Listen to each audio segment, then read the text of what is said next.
Gu Chen traversed into a world where everyone could change their profession. His father was a holy sword warrior, known as the War King of the Northern Frontier. His brother was a dragon knight, a rare profession. Yet, he had been abandoned for 18 years, enduring immense hardship and living in abject poverty. After finally returning to his family, his father regarded him as a disgrace, his stepmother hurled accusations at him, and even the household servants looked down upon him. Severing ties with his family, he successfully transitioned to the profession of summoner, acquiring the divine-level talent known as Dark Blood Primordial. Dark Blood Primordial. Each level grants one dark bloodline. Once the summoned beasts assimilated the dark bloodline, they could evolve into dark creatures. From that moment on, Gu Chen single-handedly formed an army, leading the Dark Legion to crush countless prodigies. During the Abyssal Invasion, the demon god led an army of foreign races, which was effortlessly subdued by the Dark Legion. Confronting the trembling demon god, Gu Chen smiled and remarked, "Are you familiar with the despairing black dragon Nidhogg? The one even the god King Odin could not defeat? Yes, it too is a dark creature." Chapter 1. In the end, you dare say I have brought shame upon you? Your father is the hidden class Holy Sword Berserker, the mightiest of the Empire. He once led the Empire's forces on the abyssal battlefield to resist the invasion of foreign races and earn the title of king in a single battle. Your brother is a rare profession, a dragon knight, accepted into the prestigious academy in the capital. And you? The lowest talent rating, failing your profession transfer ceremony, lacking even the qualification to participate in the academy's assessments. You wretched fool, you have brought disgrace upon the Gu family. In the oppressive hall, as Gu Chen listened to the furious voices surrounding him, a rush of memories surged into his mind. He had traversed worlds. This was a realm besieged by the abyss, where individuals could become professionals upon reaching adulthood. As the legitimate heir of the Northern royal family, with a mere word from his father, he would have access to all the resources of the 7 cities in the north. It was a future where he could become a divine-level professional, ruling the north and inheriting nobility, all within reach. Yet who could fathom the countless hardships concealed behind such a prestigious identity? Since he could remember, he had lived in a small border town called Lincheng. To support his education, the couple who adopted him worked tirelessly until their health deteriorated, leading to their eventual demise. However, in their final moments, the farmers entrusted all their savings to him, urging him to gain admission to the finest high school in Lincheng and to become a professional. For in this world, those born into the lower echelons had but one path to alter their destiny, to become professionals. At the age of 15, Gu Chen excelled in his entrance exam for Lincheng's premier high school, embarking on his studies regarding the fundamentals of becoming a professional. However, the high school life he had longed for was far from the idyllic vision he had imagined. Due to his humble origins and lack of support, he was perpetually ostracized and bullied by his classmates. The harder he worked, the more miserable his life became. Under such oppression, his mindset began to shift, gradually eroding any hope he had for this world. Yet, just last month, a couple appeared before him, revealing the truth of his lineage. The man before him was his father, Gu Qingfeng. The elegantly dressed woman beside him was his stepmother, Qin Yun. As for his biological mother, she had passed away shortly after his birth. He bore no resentment for the injustices he had suffered over the past 18 years. He only knew that from then on, he was no longer an orphan. He had family. Subsequently, he learned that after his biological mother's death, the abyssal foreign races invaded the divine Xia Empire. At that time, Gu Qingfeng had been bound by military orders, leaving the young Gu Chen in the care of the farmers in Lincheng. I had initially believed that I would return from the front lines within 3 to 5 years. Yet, unexpectedly, this delay has stretched into 18 years. Therefore, since the beginning of my recollections, it is the first time Gu Chen has encountered his father. After absorbing these explanations, a myriad of emotions swirled within him. Nevertheless, there was little to articulate, for his father is a warrior of the Empire. With the invasion of the Abyss and the rampant savagery of foreign tribes, he comprehends the truth that a nation must exist for a family to thrive. However, he soon learns that his father and stepmother have a son together. Moreover, that younger brother has been by his parents' side since childhood and has now blossomed into a prodigy, garnering the attention of countless admirers. In that moment, Gu Chen suddenly perceived that his father's claims of having no choice sounded like a cruel jest. To protect him, he abandoned his young self in an unfamiliar city. For 18 years, consumed by concerns of war, he never once inquired about his well-being. Throughout these years, he endured poverty and bullying, and his biological father was fully aware of it all. Yet he remained unmoved. The eldest son was cast away to be raised by rural farmers, subjected to humiliation for 18 years, living in a state as abject as a dog. In contrast, the second son was nurtured closely, lavished with boundless care and resources, transitioning into a rare profession, and accepted into the Empire's most prestigious academy. Alas, this boy is indeed a pitiable soul. It is no wonder I have traversed through time. Gu Chen sighed, feeling a modicum of empathy after viewing this memory. The affection and concern that the original body yearned for throughout his life turned out to be a complete farce. Although he has reconciled with his father, he has never sensed even a modicum of care from him. Instead, he is met with unabashed disdain and contempt. With a resounding crash, as Gu Chen was still acclimatizing himself to the memories of the original body, Gu Qingfeng shattered the table before him with a single strike. In an instant, the onlookers trembled in fear. Several servants bowed their heads, rendered silent by trepidation. Unfilial son, kneel down. A thunderous roar reverberated through the air. A terrifying aura swept over, and Gu Chen felt a fierce wind rush towards him as he gazed up at the imposing figure. I, Gu Qingfeng, have fought on the battlefield for half my life, steadfastly guarding the abyss for 18 years, vanquishing countless foes from foreign tribes, and have been bestowed the title of War King of the Northern Frontier. And you? Creating disturbances at school, unable to even awaken your profession? What face do you have to call yourself my son? Look at yourself, exuding the aura of a scoundrel. Where do you bear any resemblance to me? You have utterly tarnished my name. Gu Chen frowned, his expression darkening completely. Perhaps due to assimilating the memories of the original body, he felt a surge of intense anger in response to Gu Qingfeng's rebukes. Just as he contemplated a retort, a series of messages suddenly materialized in his line of sight. Job transition system loading. Preparing to enter selection interface, different choices may lead the host to entirely distinct careers. Please choose wisely. The system has arrived? Gu Chen was momentarily taken aback, swiftly suppressing the anger within him. Earlier that morning, he had failed the job transition ceremony in his senior year. Could he truly transition now? Was it not said that each person has only one opportunity for a job transition? Please select your career path. Option 1. A prodigal son returns. Apologize to your father, earn his understanding, and henceforth strive diligently to transform your life. Job transition. Hidden profession, sword immortal of the mortal realm. Can one truly transition? Gu Chen's eyes sparkled, yet he resolutely declared, no, abandoned for 18 years, and now he must apologize? Surely this is madness. Option 2. Endure a moment of humiliation. Continue to face your father's reproaches, silently enduring the cold eyes and disdain directed at you. Job transition. Rare profession. Ninja turtle. This is even an option? Gu Chen's lips twitched. Ninja turtle? Really? To transition from a perfectly fine human to a turtle. Could it be any more absurd? Is that not akin to being a turtle man? Having traversed through time and embraced the arrival of a system, how could I possibly endure the torment of a narrative filled with suffering? I shall not choose. I shall not choose. Choice 3. Today, I realize I am who I am. If heaven oppresses me, I shall cleave through it. If the earth restrains me, I shall shatter it. Since you regard me as a disgrace, let's sever our ties and henceforth owe each other nothing. Job change.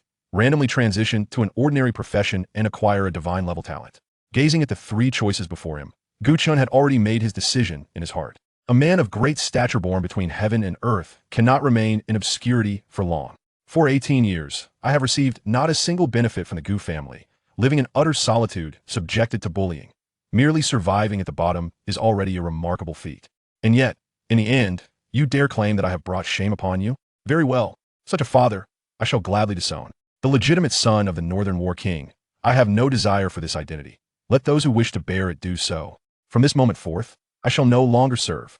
I choose 3. Selection successful, currently able to randomly transition to an ordinary profession upon job change. May acquire divine level talent, divine level talent. A surge of anticipation coursed through Gu Chen's heart. Although it was merely an ordinary profession, with the blessing of a divine level talent, I trust that my future achievements will not be lacking. Just as he prepared to examine his options, the furious voice of Gu Qingfeng echoed once more in his ears. You insolent wretch, do you think that my silence signifies your immunity? I shall punish you to kneel in the courtyard for an entire day and night. Without my permission, you are forbidden to rise. Chapter 2. He is not even in the family tree. Upon hearing that voice, Gu Chen lifted his gaze towards the figure, his eyes now imbued with a hint of coldness. Punish me to kneel for a day and a night? Do you think you are worthy? Gu Chen replied with an air of indifference. In my presence, you have never fulfilled a single day of your responsibilities as a father, so spare me your authoritative demeanor. What of your so-called unavoidable circumstances?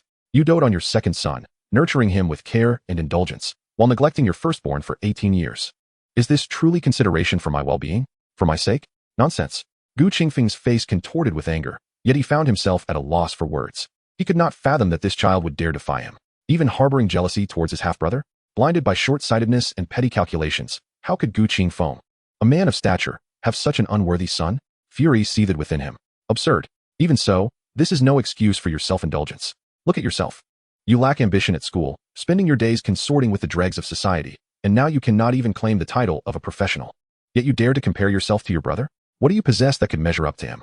Gu Chen's lips curled into a cold smile. Ah, indeed. He is precious, your true son, raised in luxury, accompanied by guards, transitioning into a rare profession, and now admitted to the prestigious academy in the capital. If your son is so exceptional, why then do you seek me? As you can see, I am but a peasant, wallowing in filth, a self-indulgent rogue. Since you have established a new family, what need do you have for me? At these words, Gu Qingfeng's breath quickened with indignation, his face aflame with rage. As the argument between father and son escalated, Qin Yun finally interjected with a measured tone. Gu Chen, how can you speak to your father in such a manner? Do you understand the immense expectations he has for you? Kneel and apologize to him at once. With that, she fixed her gaze upon Gu Chen, a glimmer of veiled mockery flickering in her eyes.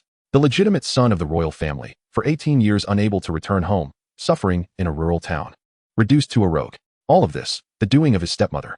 After all, the Gu family is the royal lineage of the Northern Realm. As long as this legitimate son exists, her own son would forever remain in his shadow. Hence, she sought to ruin Gu Chen, transforming the heir of the royal family into a lowly figure in the eyes of the nobility. She allowed him to grow up in the countryside, mingling with unsavory characters, devoid of education and propriety, imbued with vices. Meanwhile, she whispered sweet nothings into Gu Qingfeng's ear, claiming it was to temper the character of the heir for the future succession of the throne. The crux of the matter was that Gu Qingfeng, preoccupied with warfare, remained oblivious to Gu Chen's plight, falling for such deceitful rhetoric.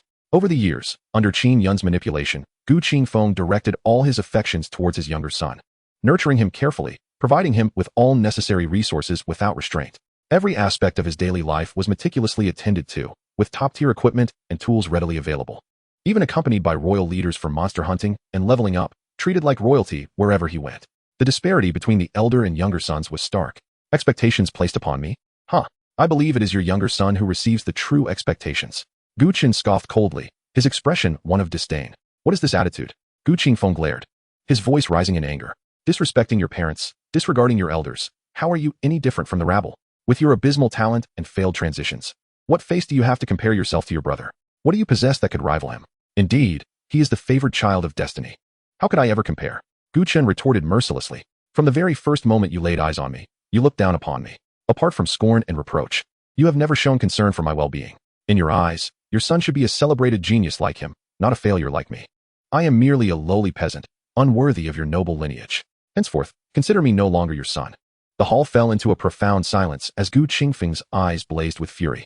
Qin Yun's gaze flickered with a hint of satisfaction, her tone sharp as she admonished. Gu Chen, who permits you to speak to your father in such a manner? Kneel and apologize at once. Observing the mockery in Qin Yun's eyes, Gu Chen remained indifferent. Kneel? Is this merely a ploy to suppress me and solidify your position as matriarch? Should I kneel, it would signify my fear of my stepmother. And from that moment forth, even the servants would look down upon me. You want me to kneel? What are you to me? Even if I am not of high standing, I am still the legitimate heir of the northern royal family. You, a mere concubine, have no right to dictate to me. At these words, Qin Yun's expression darkened. The term concubine had always been a thorn in her side, and no one had dared to address her that way for years. Now, publicly humiliated by Gu Chen, her dignity as a noblewoman was utterly shattered. Her almond eyes widened, a fierce killing intent flickering within, but with Gu Qingfeng present, she could only suppress her wrath. Chinner, no matter what, I am still your stepmother. How could you? Enough. Spare me your pretense. Gu Chen interrupted coldly. From the outset, you have never regarded me with any respect, so why now feign concern? For whom are you performing? Fool. Gu Qingfeng roared, ready to reprimand. You are the fool. Gu Chen shot back, unyielding. If you despise me so, you may as well kill me. After all, I am but a worthless life. But remember this, for 18 years, you have offered me no nurturing whatsoever. Even if I am a failure, you have no right to berate me. If you believe I have disgraced you, then from this day forth, I sever all ties with the Gu family. Let us have no further dealings. At this declaration, Qin Yun's eyes widened in surprise, followed swiftly by a surge of elation. Yet, her expression shifted, as if she had made a decision deep within her heart. Chinner, you mustn't. Qin Yun stepped forward and, with a thud, knelt down. Chinner, your aunt kneels before you. You are the legitimate heir of the Gu family. The royal lineage of the Northern Realm needs you to inherit it. How can you sever ties with your family? To kneel before her son was a grave act of insubordination, a move that could lead him to infamy. If word spread, his reputation would be irreparably tarnished. Gu Chen coldly observed the scene, recalling the rumors he had heard upon his arrival at the Gu family. Throughout Gu Bei City, who did not proclaim that the young Qin was the finest stepmother? This act of kneeling would ensure that he would have no place within the northern royal family. With this act, the position of heir would inevitably change hands. With this act, he would be left utterly isolated.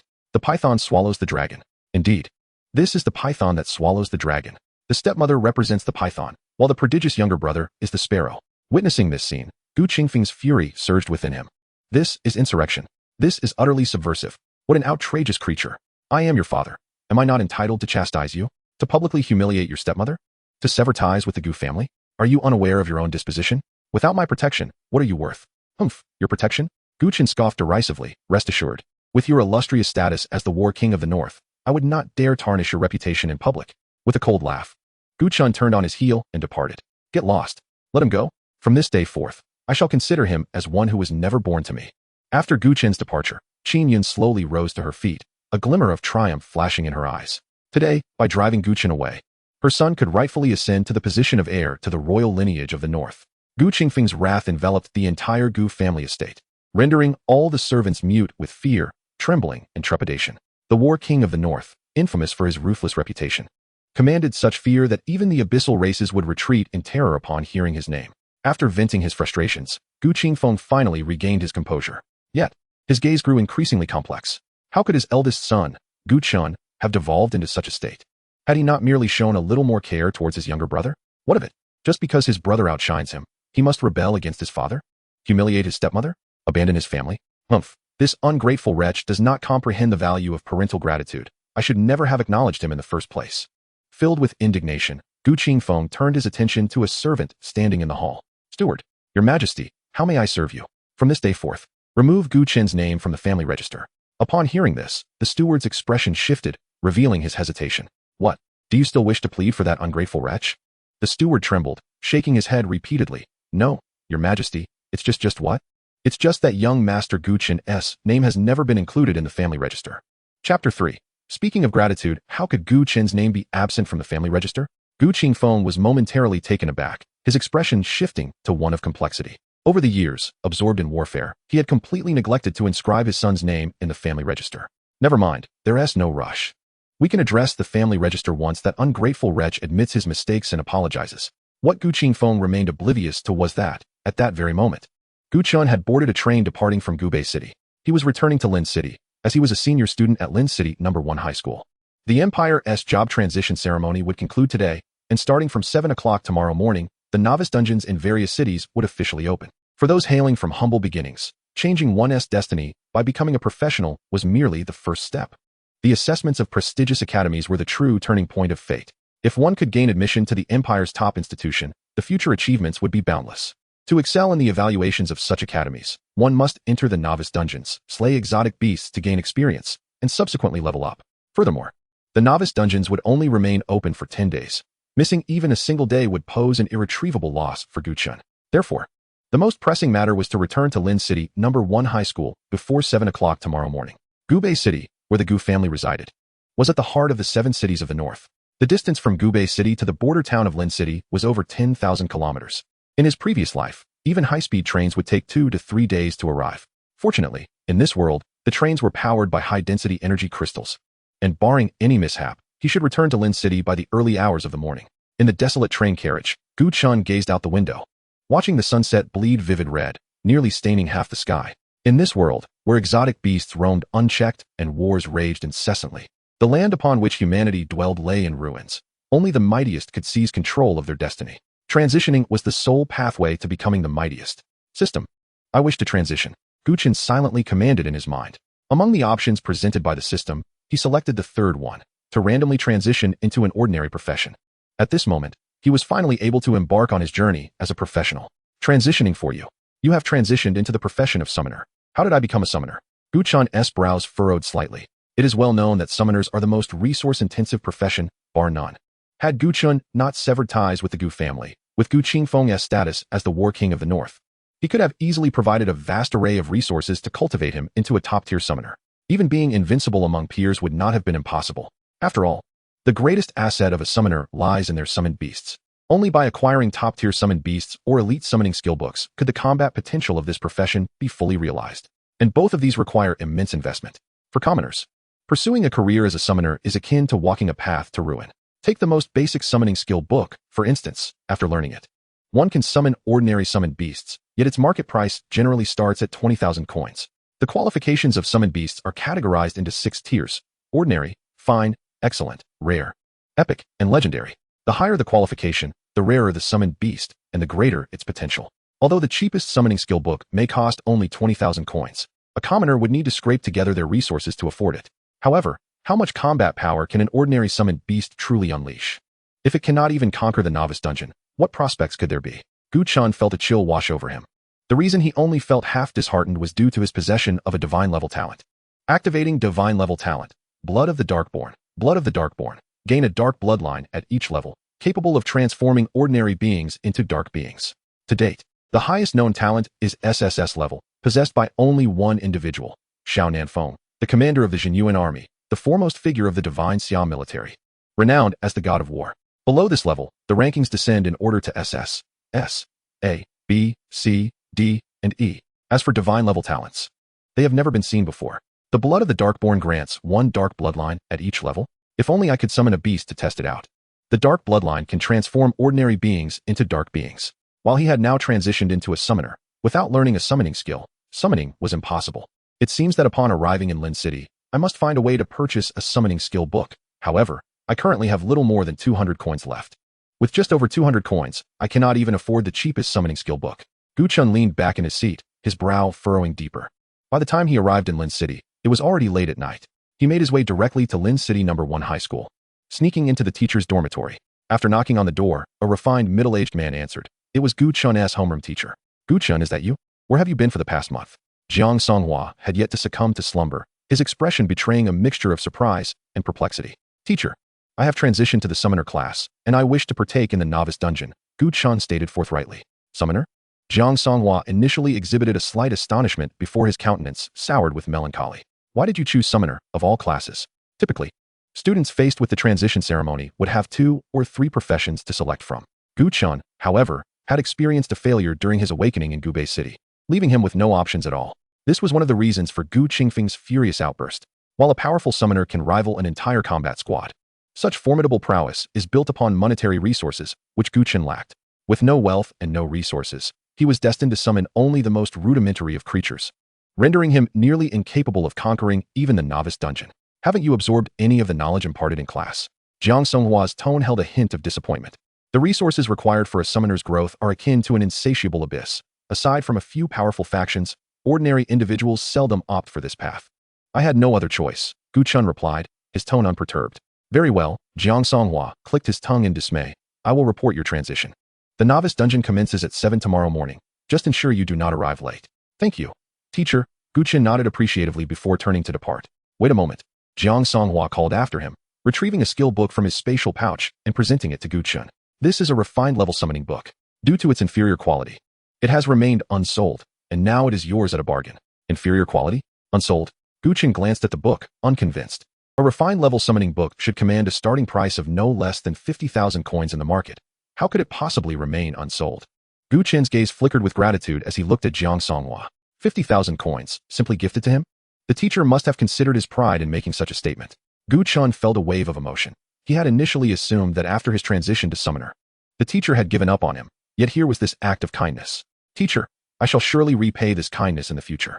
Repay? If you are fortunate enough to gain admission to a prestigious institution, then simply attending class attentively will suffice, Jiang Songhua retorted with a dismissive smirk. I previously mentioned in class that most who transition to summoner are of noble lineage.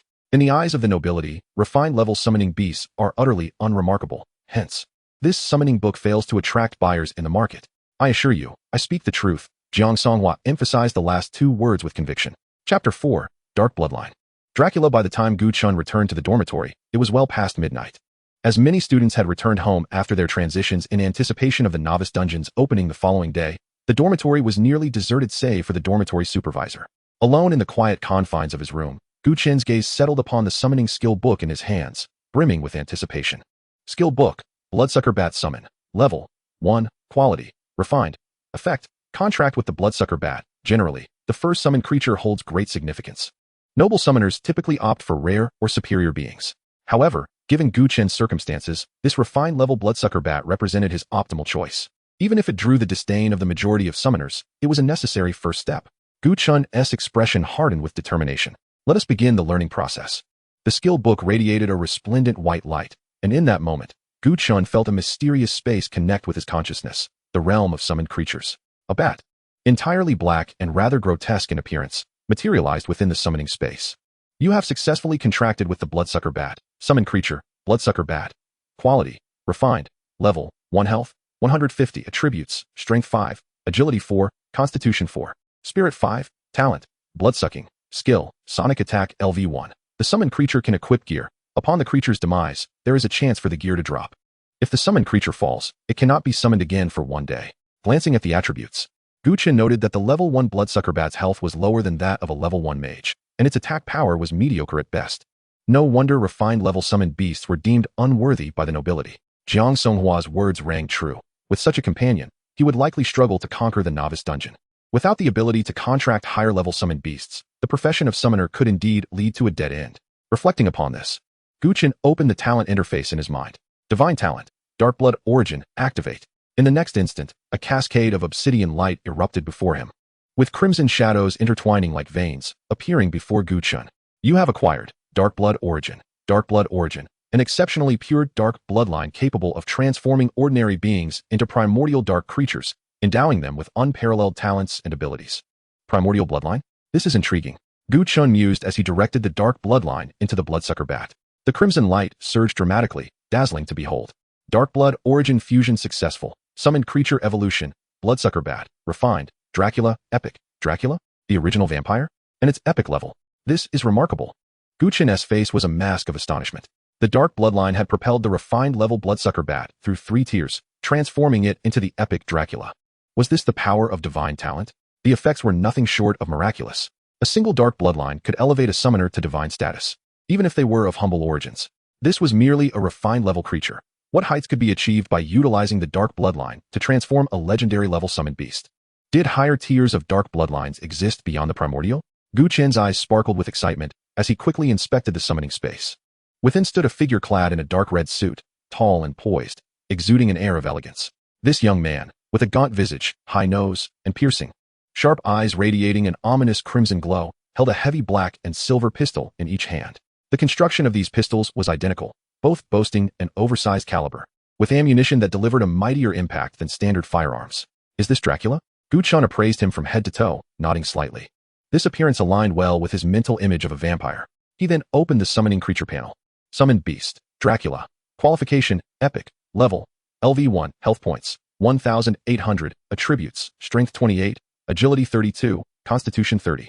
Spirit 29, talent, bloodline instinct, epic. Skill I, fatal shot LV10, epic. Skill 2, crimson feast LV10, epic. An epic grade talent. Max level epic skills.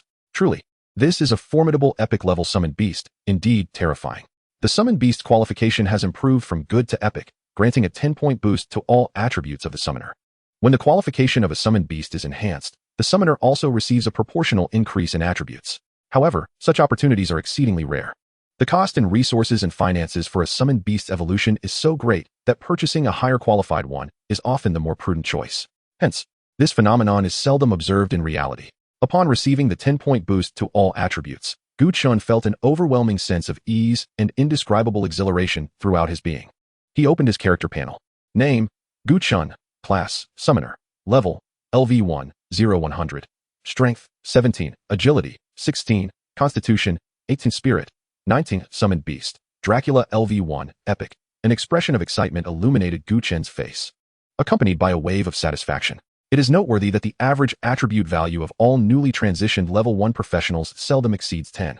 Yet, this level 1 summoner boasts an average attribute value nearing 20. If this were to circulate, it would undoubtedly leave other professionals feeling utterly humiliated. Moreover, typically, summoners hardly engage in direct combat. Instead, they predominantly command their summoned beasts to battle. Entering the novice dungeon accompanied by an epic level summoned beast is akin to child's play. Is it not? Tomorrow promises to be truly thrilling. The following morning, Gu Chen arrived punctually at the novice dungeon area of Lynching No. 1 High School. Such artificial dungeons exist in nearly every prestigious high school within the Divine Xia Empire, opening only for 10 days each year, exclusively for students who have transitioned to level 10 or below. Although these dungeons are man-made, the aberrant beasts within are indistinguishable from those in the abyss. Defeating these beasts grants experience points and even the chance to acquire equipment and items. Crucially, if a student is slain by an aberrant beast within the novice dungeon, it results in true death. Nevertheless, since the novice dungeon is designed as a trial for students, schools provide each transitioning student with a teleportation scroll, allowing them to exit the dungeon immediately in the face of mortal danger. At this moment, the entrance of the dungeon was crowded with transitioning students. Although this was the novice dungeon of Lynching No. 1 High School, due to resource constraints, students from several lesser high schools were also assigned here. Looking for a party. Level 1 warrior, equipped with a full set of novice gear. Selling extra teleportation scrolls at a low price. Come and get them. Seeking a marksman or gunner. Equipped and skilled, priority given. Without the use of shielding items, professionals can perceive each other's level and class through mental insight. Gu Chen surveyed the surroundings, noting that most individuals were of conventional professions, primarily seeking allies to form parties, which the school highly encourages as the preferred method of clearing dungeons. After all, even the mightiest individual has limitations. In the later stages, nearly all dungeons necessitate teamwork to conquer. Rarely does one find a professional capable of single-handedly clearing a dungeon. At that moment, Gu Chen's presence attracted the attention of several individuals. Look, a summoner. Indeed. He must be a scion of nobility. Of course. Who would transition to summoner without a fortune of several million? Oh, great one. Seeking a party, please take me along. In the minds of the onlookers, those who transitioned to become summoners were generally of the aristocratic class, possessing substantial strength. Thus, upon Gu Chen's appearance, nearly everyone cast their eager gazes upon him. Yet, it wasn't long before a few students from Lynching No. 1 recognized him. Isn't that Gu Chen? How did he become a summoner? A commoner daring to transition to summoner? Surely he has a worthless summoned beast. What business does a commoner have as a summoner? How disappointing. Such false hope. After a few remarks, the fervor in their eyes shifted to disdain and contempt. Once Gu Chen's status as a commoner was revealed, no one was inclined to seek him out for a party. A commoner summoner possesses nearly no offensive capability and would require sharing experience, which would be detrimental to their own progress. This was not how one alleviates poverty. In truth, Gu Chen had no intention of forming a party and was prepared to approach the dungeon entrance when a voice suddenly emerged from the crowd. Gu Chen. Hearing his name called, Gu Chen turned to see a tall young man approaching him. Lin Yuan walked up, surprise etched on his face as he patted Gu Chen's shoulder. Hey, it really is you. Where have you been this past month? Gu Chen had few acquaintances at school, Lin Yuan being one of them. Not much. Just dealing with some personal matters. Gu Chen casually fabricated an excuse. Lin Yuan scrutinized Gu Chen from head to toe, his expression filled with curiosity. I must ask, why on earth did you transition to summoner? You can barely support yourself, let alone a summoned beast. Lin Yuan had transitioned to a swordsman, a class heavily reliant on equipment and focused on single-target damage and bursts, making it one of the more advantageous professions among commoners. Gu Chen smiled faintly. I had no choice but to become a summoner. Lin Yuan sighed, saying nothing further, yet his face betrayed his concern. Gu Chen then inquired, why aren't you entering the dungeon? Your class shouldn't have difficulty finding a party, right?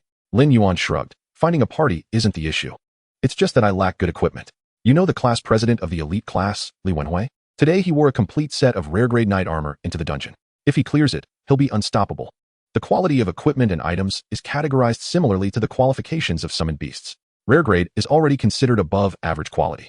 The knight class's novice set consists of 7 pieces: knight sword, knight shield, knight armor, knight shoulders, knight trousers, knight boots, and knight gloves. One should not underestimate this 7-piece set. An ordinary family could not afford it even if they lived in deprivation for a lifetime. Lin Yuan produced a good quality greatsword, carefully polishing it. I just traded a teleportation scroll for this weapon. Whether I enter an academy or a factory hinges on it. Lacking a teleportation scroll means that entering the dungeon would leave no route for retreat. It was a matter of life and death. Yet, there was no other choice. Coming from a humble background, if one does not strive, there would truly be no chance for upward mobility. Lin Yuan slung the great sword onto his back and asked, how about I take you along? Gu Chen regarded Lin Yuan with an expression of incredulity. Did he truly require assistance to tackle a novice dungeon? Given his formidable combat prowess? However, upon further reflection, he recalled that the novice dungeon had a 5-person limit, the greater the number of participants. The higher the difficulty would escalate, and correspondingly, the experience gained would increase. Initially, he had intended to complete the dungeon solo, but comparing the two approaches made it evident that forming a party would yield superior experience points. Do you still have a team? Gu Chen inquired, a note of surprise in his voice. Yes, Lin Yuan replied. Li Wenhui is the captain. I paid him 50,000 coins and agreed to surrender any items and equipment acquired within the dungeon in exchange for his consent to bring me along. Wait a moment. I'll ask Li Wenhui to add you to the team. Add me? Lin Yuan echoed, a hint of skepticism creeping into his tone. Rest assured, I will speak with him right away. If he refuses to include you, I will simply withdraw from the team, Gu Chen assured him. Lin Yuan promptly sent a message to Li Wenhui, requesting that Gu Chen be added. Soon, a reply came. Li Wenhui has denied your request and removed you from the team. Damn it, he kicked me out. Lin Yuan exclaimed, his face falling. Is it such a challenge to add one more person? Gu Chen sighed, not entirely surprised. One was merely a swordsman wielding a single heavy sword, while the other was an ordinary summoner. It was already a stretch for any average team to accommodate even one of them. What kind of team would be willing to accept both, unless the captain possessed some extraordinary talent? Let us recruit members ourselves, Gu Chen suggested decisively. We shall advertise for a summoner seeking 4 companions to challenge the SSS level rating. Lin Yuan's expression shifted to one of disbelief. Are you jesting? An SSS level rating can earn us extra points in the Academy S assessments. Don't underestimate that. The Academy's evaluations are fiercely competitive, where a single point can separate thousands of candidates. If a class of transition students achieves an SSS level rating, the likelihood of its members gaining admission to a prestigious institution will undoubtedly soar, potentially even guaranteeing them a spot. Coincidentally, there was a quota for direct admission to a premier academy in Lin City No. 1 High School. In response to Lin Yuan's skepticism, Gu Chen merely smiled enigmatically. Believe it or not, Lin Yuan's face contorted in indecision, yet he ultimately chose to trust Gu Chen. He then called out to those nearby. A master summoner seeks 4 companions to challenge the SSS level rating. Those wishing for direct admission, come forth. As his voice faded, the crowd erupted in a cacophony of chatter. Master summoner? Which one? Challenging the SSS level rating? When did Lin City produce such a prodigy? Is he a joke? I heard he's just a civilian summoner. What a laugh. If he can even pass, I'll stand on my head and defecate. Laughter erupted, with many scoffing at the notion of his capabilities. The crowd continued to murmur with derision, and upon discovering Gu Chen and Lin Yuan's backgrounds, their skepticism only deepened.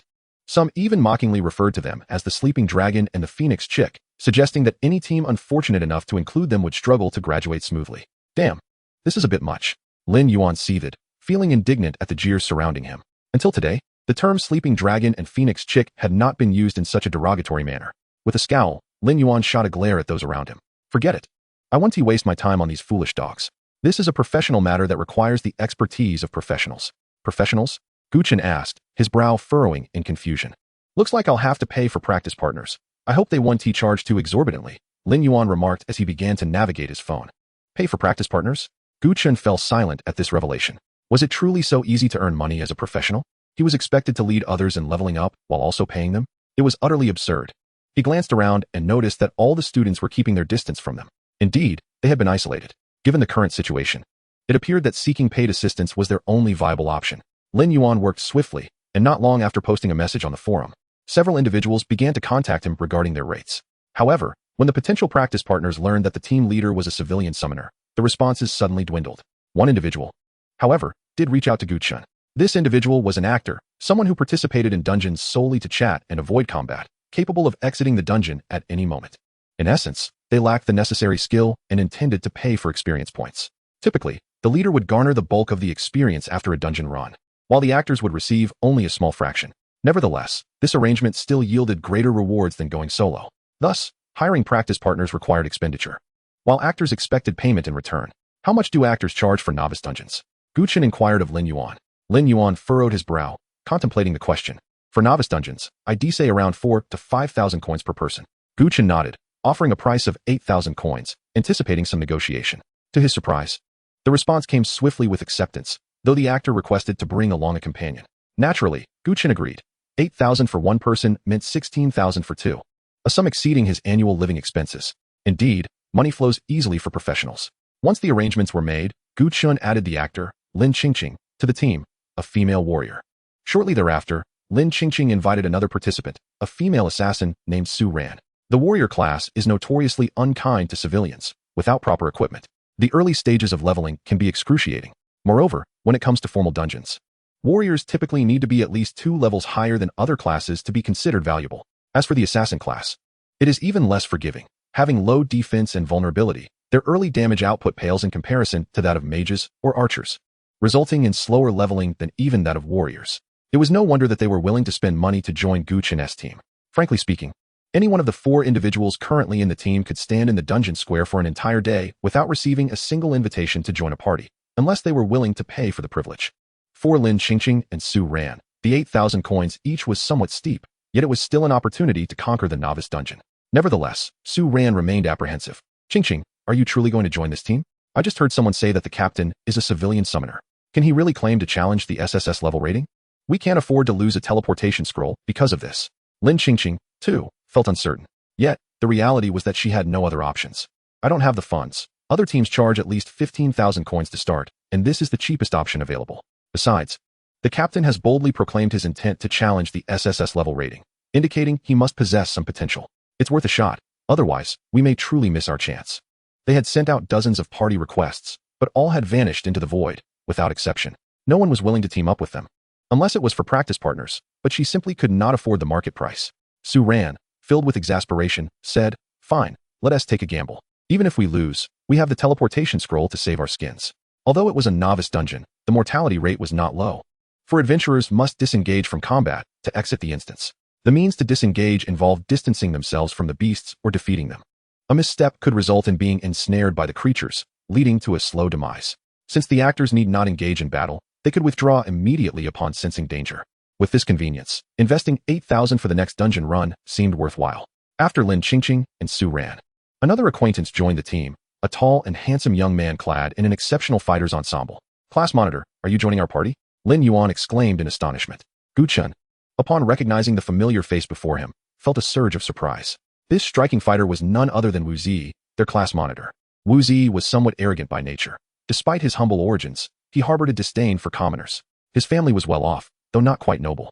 Although adorned in an impressive fighter's outfit, its surface was marred by numerous battle scars, clearly acquired from the second-hand market. Upon hearing Lin Yuan's inquiry, he replied nonchalantly, "Indeed. I shall join your party as an actor. However, I must clarify that should we encounter situations you cannot handle, I will intervene. And I shall claim 2/3 of the team's experience." Hearing this, Gu Chen couldn't help but smile.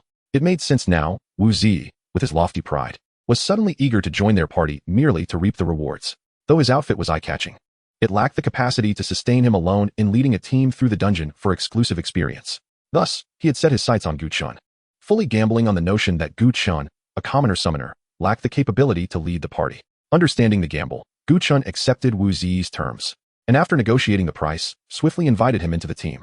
At last, their party was complete.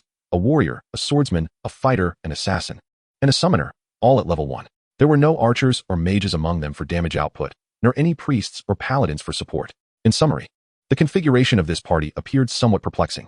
Wu Zi was well aware of this, yet he remained unconcerned. He was merely betting on Gu Chen's inability to lead the group successfully. When Gu Chen faltered within the dungeon, a slight intervention from Wu Zi would allow him to claim the lion's share of the experience. Was this not far more appealing than sharing experience with a conventional 5-member team? Furthermore, even if his prediction were to fail and Gu Chen managed to successfully carry the team through the novice dungeon, the worst outcome would merely be an 8,000 loss, not a loss in the traditional sense, but rather an investment in a solitary dungeon running experience. It hardly seemed a poor deal. After ensuring everyone was prepared, Gu Chen announced their entry into the dungeon. Lin Yuan, swordsman LV1 ready. Lin Qingqing, warrior LV1 ready. Su Ran, assassin LV1 ready. Wu Zi, fighter LV11. Standing before the swirling vortex at the dungeon's entrance, Gu Chen opened the options panel and selected hard mode. Instantly, a brilliant blue light erupted from the vortex, enveloping the 5 of them, and their figures subsequently vanished. Upon witnessing their disappearance, the surrounding crowd erupted into a buzz of excitement. Wow, that commoner summoner is actually taking a party into the dungeon. Isn't that reckless? It seems he chose hard mode. Surely, he's doomed. Aiming for an SSS rating? Huh, he should first worry about surviving. Just watch, he won't last 2 hours. I've seen plenty of stubborn fools, but this is a first. Truly, he is a danger to himself and others. Chapter 7. I thought you were paying me. You have entered the novice dungeon. Ruins of the temple, moss and vines crawled over the rubble at their feet. Surrounded by crumbling walls and towering stone pillars, the air thick with an aura of antiquity and mystery, Gu Chen stood amidst the ruins, his mind instinctively recalling some information about the temple. According to historical records, the temple was the origin of the profession explorer's quest to unravel the mysteries of class advancement, believed to conceal paths to higher-tier professions. However, the location of the temple had since been ravaged by the abyss, plagued by foreign beasts, leaving only shattered remnants. This novice dungeon faithfully recreated the scene. Is this truly the legendary temple? It looks identical to what I read in history books. Lin Yuan unslung his heavy sword, grasping it with both hands, his eyes curiously surveying the surroundings. Behind him stood a female warrior and a female assassin. If judged solely by appearance, Lin Qingqing was a pure and charming young girl, yet she was a towering figure, nearly 2 meters tall, undeniably a powerhouse. Su Ran, in contrast, was graceful and delicate, trailing closely beside Lin Qingqing, their physiques presenting a striking contrast. Gu Chen gestured for Lin Yuan to sheath his sword, then turned to the others, saying, "From here on out, I shall handle the monsters. Stay close behind me, do not wander off, do not loot items, and certainly do not steal kills. These are the self-discipline tenets of an actor. It should be manageable, yes?" "Of course," Su Ran replied, asking curiously, "But you, a mere summoner, intend to aim for an SSS rating? Are you serious?" Gu Chen smiled faintly, raising his hand as the contract magic circle materialized before him. A tall figure shrouded in a dark red robe emerged into view, emanating an aura of cold malevolence. Dracula bowed slightly to Gu Chen, executing a proper noble gesture, then cast a shadowy glance over the others, nodding faintly once he had assessed them for threats. Lin Yuan looked on in astonishment. "Whoa, is that a summoned beast? A humanoid one?" Lin Qingqing and Su Ran shivered under the weight of that shadowy gaze, instinctively taking a step back. Only Wu Zi grasped the significance. His tone filled with shock. "An epic level. You have an epic level summoned beast?" He glanced at his own average stats, which just barely exceeded 15 points with equipment bonuses. In contrast, Dracula's average stats were nearing 30 points, almost double his own. Did this mean the summoned beast could easily overpower him? Lin Yuan finally registered the implications. Glancing at the summoned beast's data, quietly shouldering his heavy sword again, his expression an intricate tapestry of emotions. An epic level summoned beast. In the small locale of Ling City, it could be regarded as a pinnacle of existence. Lin Yuan gazed in astonishment. "Wait, are you truly aiming for an SSS rating?" Gu Chen turned his head. "What do you think?" Lin Yuan chuckled awkwardly. "I thought you were trying to PUA me." Lin Qingqing chimed in. "So did I." Su Ran added, "Me too." At that moment, from behind the dilapidated gates, a series of heavy footsteps resonated. Emerging from the ruins were several corpses, clad in tattered armor and wielding long swords. Otherworldly, fallen guardian, level 1 health, 500 attributes, strength 9, agility 7, constitution 9, spirit 7, skill, heavy strike. These were once the valiant warriors who guarded the temple before the abyssal invasion, now corrupted by death and the taint of the abyss, transformed into their current grotesque forms. Although these were merely the first wave of monsters, their low attributes belied their numbers, as 7 or 8 appeared at once, effectively blocking their path. Lin Yuan, Lin Qingqing, and the others prudently stepped back a few paces, distancing themselves from Gu Chen and entering observation mode. Gu Chen's expression remained tranquil as he calmly stated, "Kill." Dracula swiftly chambered his dual pistols, the oversized black barrels aimed squarely ahead, and without hesitation, he pulled the trigger. Deadly shot. Dracula's dual pistols are loaded with high-caliber explosive rounds, inflicting critical damage upon hitting vital areas. Boom. The shimmering silver explosive round instantly struck the foremost guardian. Crack. The head of the fallen guardian burst like a shattered watermelon, thick black blood splattering across the ground.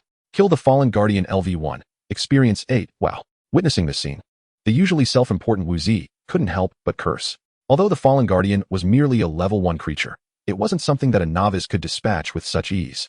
Truly, the prowess of an epic summoner is astonishing.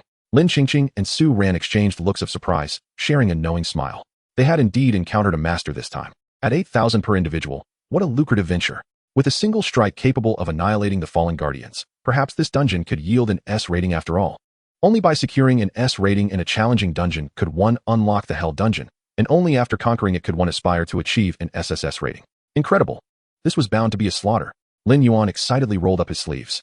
In their eyes, Dracula had merely fired a shot to produce such terrifying damage. In reality, it was the skill, deadly shot, that allowed for the instantaneous annihilation of the fallen guardian. For an ordinary practitioner, such feats would not be so outrageous. The fallen guardians, being undead entities, possessed high immunity to physical attacks, and with 500 health in their armor, they were simply not the kind of foes a novice could eliminate with ease. The first wave consisted of 13 fallen guardians, and the recommended strategy was to utilize a kite tactic, luring 1 or 2 monsters at a time while retreating and attacking, which would typically take around 40 minutes. However, within a mere minute, Dracula had already fired 3 shots, each one a headshot, swiftly eliminating 3 fallen guardians. Were it not for the cooldown on his skills, the first wave would have been entirely cleared. The damage was simply too high. Was this truly a summoner? How could he be so formidable? Lin Qingqing couldn't help but exclaim, feeling her worldview utterly shaken. Wu Zi scoffed, nonchalantly remarking, "It's normal, mainly. It's the epic summon that's impressive. If I had an entire set of epic gear, I could solo the dungeon." His implication was clear. Gu Chen's achievements were solely attributable to his summoned creature. Lin Yuan approached with a mischievous grin. "So, the question arises, where's your epic gear?" Wu Zi was momentarily taken aback, falling silent. If he possessed an epic set, would he still be standing there? His gaze shifted towards Gu Chen's silhouette, a hint of confusion flickering in his eyes. An epic summon was worth a fortune. Not even the class leader of their elite group, Li Wenhui, could afford such luxuries. How on earth had a commoner like Gu Chen managed it? Meanwhile, Dracula's figure moved like a specter, fearlessly charging forward. His innate ability, vampiric instinct, not only granted him exceptional physique and regenerative capabilities, but also endowed him with acute senses. In his perception, the movements of these guardians were as slow as molasses. Even surrounded, not a single guardian could graze the hem of his garment. At such close quarters, every shot he fired found its mark with unerring precision, each bullet a critical hit. With each gunshot, another guardian's head was obliterated. Kill the fallen guardian LV1. Experience 9. Kill the fallen guardian LV1. Experience 7. Kill the fallen guardian LV1. Experience 8. The remaining guardians, still at a distance, were met with explosive rounds that shattered their skulls. As the final shot rang out, the ground was awash with thick black blood, and the entrance to the ruins was strewn with the fallen bodies of the guardians. Level up, level, LV2, 6200. Strength, 27. Agility, 26. Constitution, 28. Spirit, 29. Summoned Beast. Dracula LV2, Epic. A surge of joy filled Gu Chen's heart as a prompt appeared before him. You can now acquire a dark bloodline. This was precisely what he had been waiting for. Gu Chen activated his talent, familiar dark light blossoming before his eyes, followed by crimson shadows intertwining like veins in his vision. You have obtained Heir of the Dark Bloodline. Heir of the Dark Bloodline. Capable of transforming ordinary beings into dark creatures and allowing initial dark beings a single opportunity for bloodline awakening. Bloodline awakening? Gu Chen's eyes sparkled with excitement. Although this heir bloodline paled in comparison to the original, it still did not disappoint. He promptly infused this heir bloodline into Dracula. Bloodline awakening successful. Summoned Beast. Dracula Epic. Level, LV2, in accordance with Summoner S level. Health, 3200. Attributes, Strength 38, Agility 42. Constitution 40, Spirit 39. Talent, Vampiric Instinct, Epic. Bloodshadow Fury, Epic. Skill I, Deadly Shot LV10, Epic. Skill 2, Crimson Feast LV10, Epic. With this bloodline awakening, Dracula's health nearly doubled, his attributes increased by 10 across the board, and an additional talent was acquired. Bloodshadow's Fury. Whenever Dracula eliminates a target using a skill, the cooldown of that skill is reset. What a remarkable ability. A kill reset. As long as one uses a skill to eliminate a target, the cooldown can be refreshed. It is truly a divine skill. If employed against the lower-level Abyssal Guardians, it could lead to an endless barrage of attacks. While it may seem like a lengthy discourse, in reality, it is merely a matter of a few breaths. Under Gu Chen's guidance, Dracula continued to forge ahead, with Lin Yuan and the others closely trailing behind. The temple ruins, though not particularly vast, boasted a labyrinthine layout. A moment's inattention could lead one into a dead end, wasting precious time. After traversing several severely damaged sculptures, they arrived at a relatively open plaza. The square lay in ruins, the flower beds shattered beyond recognition, the blackened earth overrun with tangled, withered grass, and the central fountain was little more than a parched relic. Further ahead stood a headless human statue, its color muted and surface marred with cracks. Wu Ziyi surveyed the surroundings and spoke at an opportune moment. The strategy guide mentioned that a level for guardian lurks behind that statue. It would be prudent to avoid engaging it, lest we attract more guardians. Lin Yuan nodded in agreement, while he found Wu Ziyi's self-righteous demeanor off-putting. He had perused some guides prior to entering the novice dungeon.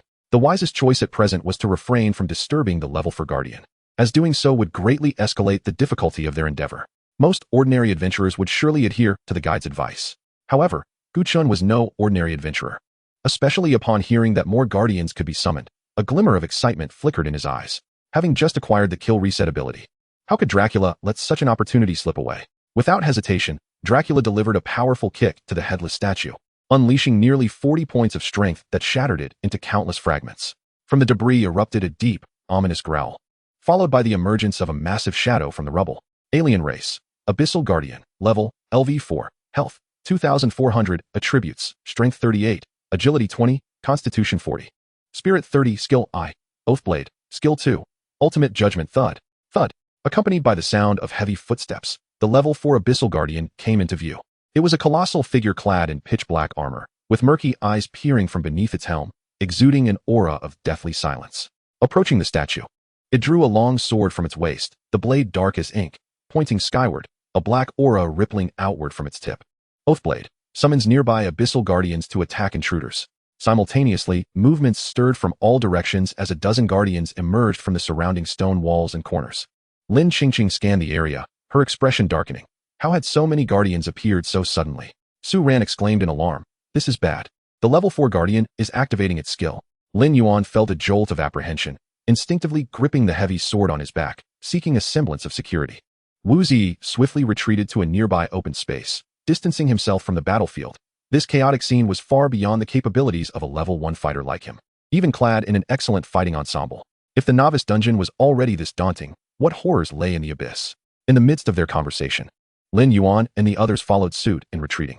No wonder no one was willing to team up with us earlier. Now I understand that even with 10 of me, we would likely fall to that level 4 Abyssal Guardian.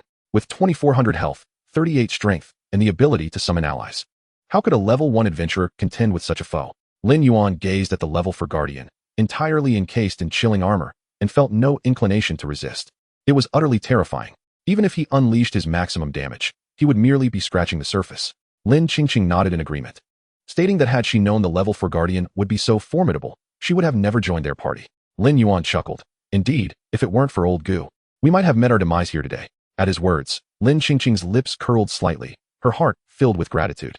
Su Ran remained silent, her beautiful eyes shimmering with excitement. Although the level 4 Abyssal Guardian was powerful, it paled in comparison to Dracula.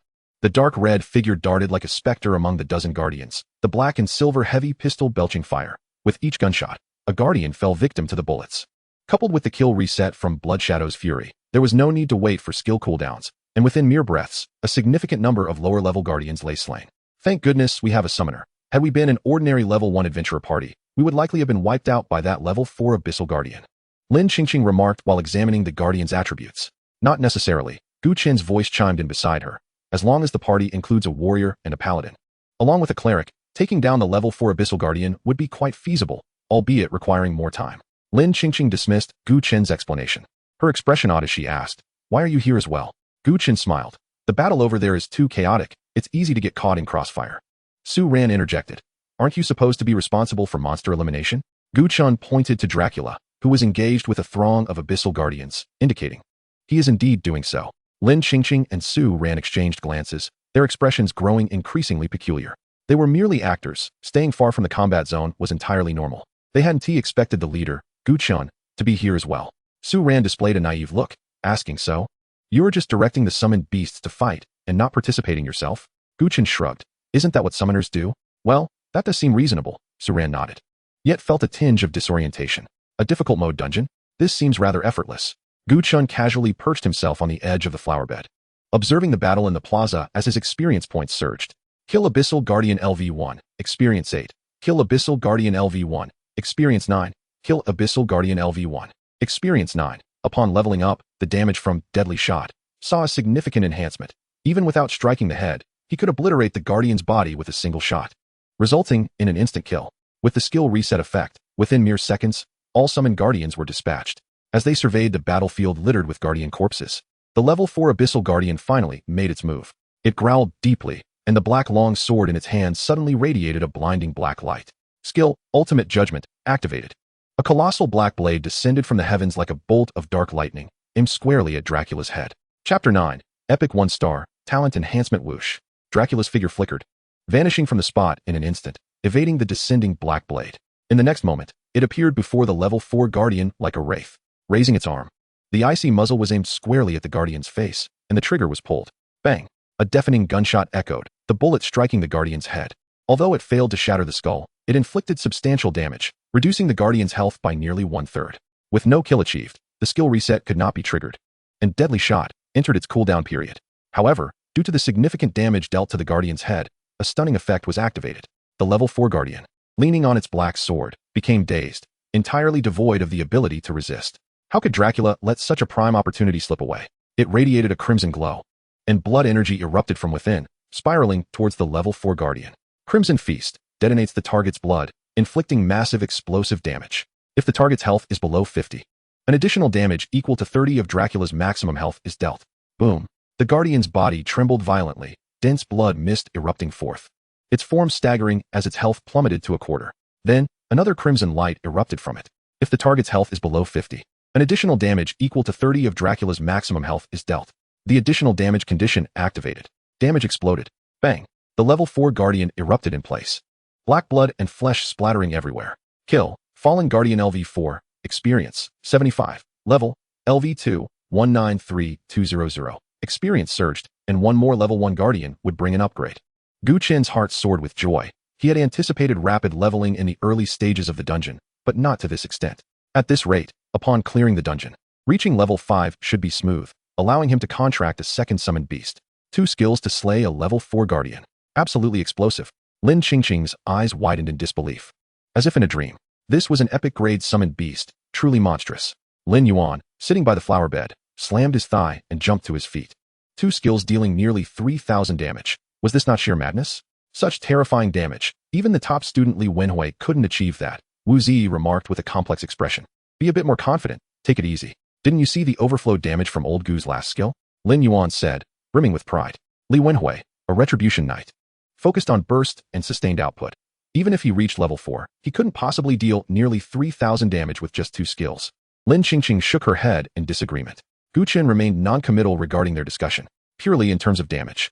The skill Deadly Shot, coupled with Crimson Feast, could at most deplete 3/4 of the level 4 guardian's health. To achieve a direct kill, there was still a noticeable gap. The only reason for the direct kill was that Gu Chen's summoned beast, after several evolutions, now possessed a health of 3,200, nearly sweeping through its level. Now, Dracula's maximum health had approached 1,000, sufficient to inflict substantial additional damage. Thus, it directly killed the level 4 guardian. In contrast, an ordinary summoned beast of the same level would have around 700 health. Even with additional damage, it could only severely wound the level 4 guardian, not achieve a direct kill. Therefore, the earlier feat primarily relied on the epic grade summoned beast. After surveying the battlefield and confirming no equipment or items had dropped, Gu Chen led the group deeper into the ruins of the temple. After traversing the square, they arrived at the inner courtyard. Dracula led the way, raising its hand to swiftly eliminate a wandering guardian in the courtyard. Kill, Fallen Guardian LV1. Experience, 8. Level up, level, LV3, 1386. Strength, 37. Agility, 36. Constitution, 38. Mentality, 39. Summoned Beast. Dracula LV3 Epic. Current talent, 1 Dark Bloodline. Upon seeing this prompt, a spark of excitement ignited in Gu Chen's eyes. Positioned perfectly between the square and the inner courtyard, with no imminent danger, he activated his talent. The familiar crimson glow appearing in his sight. You have obtained First Generation Dark Bloodline. First Generation Dark Bloodline can transform ordinary creatures into dark beings, and allows the First Generation Dark Beings to fuse bloodlines for a star upgrade. Upgrading a summoned beast is akin to a minor evolution. Without hesitation, Gu Chen proceeded with the fusion. Bloodline fusion successful. Summoned beast star upgrade. Dracula Epic. Dracula Epic. Level, LV3, matching the summoner's level. Health, 4,200. Attributes, Strength 58, Agility 62. Constitution 60, Mentality 59. Talent, Vampire Instinct Epic. Blood Shadow Fury Epic. Skill I, Deadly Shot LV10 Epic. Skill 2, Crimson Feast LV10 Epic. Talent Vampire Instinct has been enhanced. Vampire Instinct. Blood can grant vampires greater physique and recovery abilities. Each time Dracula kills a target, he gains 10 points of permanent health. Epic 1 star. All attributes increased by 20, health surpassing 4,000. Most importantly, after the upgrade, the talent, Vampire Instinct, received a significant enhancement. With a single kill, he could gain 10 points of permanent health, and the sheer power of this potential was evident from its very wording. A glint of excitement surged in Gu Chen's eyes. He was only at level 3 now. Just imagine how terrifying Dracula's health would be by level 10. What about level 30? Level 50? Moreover, the additional damage of Crimson Feast was related to Dracula's maximum health. This meant the higher Dracula's health, the greater the additional damage of this skill. It was interconnected, absolutely terrifyingly strong. One could envision how this skill would continually strengthen alongside Dracula's growth, with no apparent limit. Once Dracula's health reached a certain threshold, defeating a boss in a single strike would not be impossible. After the star upgrade, Dracula's strength increased, allowing normal attacks to directly annihilate a level 1 guardian. Utilizing Deadly Shot, a level 2 guardian could also be dispatched in one blow. If faced with a level 3 guardian, it would be time for the Mozambique shooting technique. 2 shots to the chest and 1 to the head. Even divine beings would shake their heads in disbelief. As for the level 4 guardians, aside from the one previously defeated in the square, no others had been encountered since. In the inner courtyard, the relentless pursuit of foes unfolded with astonishing swiftness. Vanquishing a level 1 guard yielded 8 experience points, while a level 2 guard offered 16 points. A level 3 guard granted 35 points, and a level 4 guard provided 72 points. These figures represent mere averages, with the actual experience fluctuating slightly around these values. After navigating from the inner courtyard to the end of the corridor, nearly an hour had elapsed. The primary reason for this delay was the intricate map traversal, characterized by frequent stops, compounded by the time required for the guards to respawn. Without these factors, It was likely that the task could have been accomplished in half the time. At this moment, the group stood at the threshold of the main hall, poised to confront the boss. With a serious demeanor, Gu Chen pushed open the heavy double doors and stepped into the hall. Chapter 10. Will you take me along next time? The main hall, the heart of the temple, was characterized by exquisite architectural style and decoration. Though it had regrettably succumbed to ruin, the statues and idols that once adorned it had long since been destroyed, their forms unrecognizable and the remnants pitifully fragmented. As Gu Chen and his companions entered, a shroud of elusive black mist began to rise from the surroundings, followed by the ominous sound of heavy footsteps approaching from the rear of the main hall. Boom, boom. The light dimmed, and the ground trembled slightly as an unprecedentedly potent aura drew near. Lin Yuan instinctively climbed atop a half-ruined statue, perching himself on a shattered shoulder, voluntarily distancing himself from the impending conflict. Observing this, the others swiftly ascended to higher ground. Although the area of the main hall was vast, one could never be certain of where guards might spawn. A competent player must prioritize evading combat. Gu Chen was not idle either, his attributes having significantly increased. He effortlessly scaled to the top of a pillar. From this vantage point, he could survey the entire scene below. Emerging from the rear of the main hall was a towering figure, nearly 3 meters in height. Foreign race, Fallen Guardian, level, LV5, health, 2,900, attributes, strength 48, agility 29, constitution 48, spirit 37, skill I, Sword of Vow, skill 2, ultimate judgment, a level 5 guardian, with health nearing 3,000. The colossal figure wielded a black longsword, charging towards Dracula without hesitation. Dracula, unfazed, raised his firearm and fired. The bullets from his standard attacks were formidable, striking the guardian's head repeatedly. Bang, bang, bang. With agility now at 60, surpassing even that of a level 5 assassin, he emptied 2 magazines in a single breath, inflicting a fifth of the guardian's health. The skills seamlessly intertwined. Critical shot, unleashed explosive bullets that whistled from the barrel, akin to a flash of bright silver lightning, instantly embedding themselves into the guardian's brow. Though not a headshot, the guardian's health plummeted to half. Similar to before, the significant damage struck the head, triggering a stunning effect. The guardian momentarily halted in its advance. Frozen place. Without a moment's pause, Dracula activated Crimson Feast as blood-red energy spiraled forth from his form, colliding with the guardian's chest. A surge of damage erupted, followed by an additional burst. Bang! The guardian's body trembled violently, its health depleted, exploding into a mass of dark flesh and blood. You have slain the fallen guardian LV5. Experience 113 impressive. Lin Yuan, perched atop a statue's shoulder, wore an expression of awe. The strategy for this level 5 guardian had been outlined. The only viable approach was to kite and strike, given its nearly 3,000 health and close to 50 strength. Should it ensnare the team, annihilation would be inevitable. Yet, Dracula had effortlessly dispatched the guardian with a series of regular attacks and skills, not even allowing it a single opportunity to retaliate. In that moment, all notions of extreme positioning and kiting strategies paled in comparison to absolute power. Lin Yuan marveled internally. Indeed, the epic summoned beasts were terrifyingly formidable. Not even the top students like Li Wenhui, nor the most gifted professional from Lin City, could achieve such prowess. At this juncture, with the level 5 guardian defeated, the lower-level guards that were meant to spawn alongside it finally emerged. From all directions, unexpected corners revealed armored corpses rising to their feet. Bang! The first guard to step forth was immediately met with a bullet to the head. Bang! Bang! Bang! Armed with dual firearms, Dracula stood amidst dozens of guards, firing continuously, ensuring no guard could breach a 3-meter radius around him. As soon as they approached, they were met with a fatal shot. The speed of elimination was astonishing. It was a veritable bloodbath. Once all the guards lay vanquished, a level-up notification appeared before Gu Chen. Level up, level, LV4, 1680, strength, 47, agility, 46, constitution, 48, mentality, 49, summoned beast, Dracula LV4, epic. Current talent. You may acquire a dark bloodline. A look of excitement crossed Gu Chen's face. The first wave of foes had been entirely eradicated. Without hesitation, he activated his talent. You have acquired Royal Blood of the Dark Bloodline. Royal Blood of the Dark Bloodline. Capable of transforming ordinary beings into dark entities, and can also facilitate a bloodline advancement for first-generation dark beings.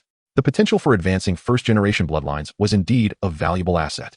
It appeared that the Royal Bloodline corresponded to the legendary tier, while the first-generation bloodline aligned with the epic tier, and the descendant bloodline matched the rare tier. Gu Chen contemplated upgrading Dracula to a legendary summoned beast, but reconsidered. Such an action seemed somewhat imprudent.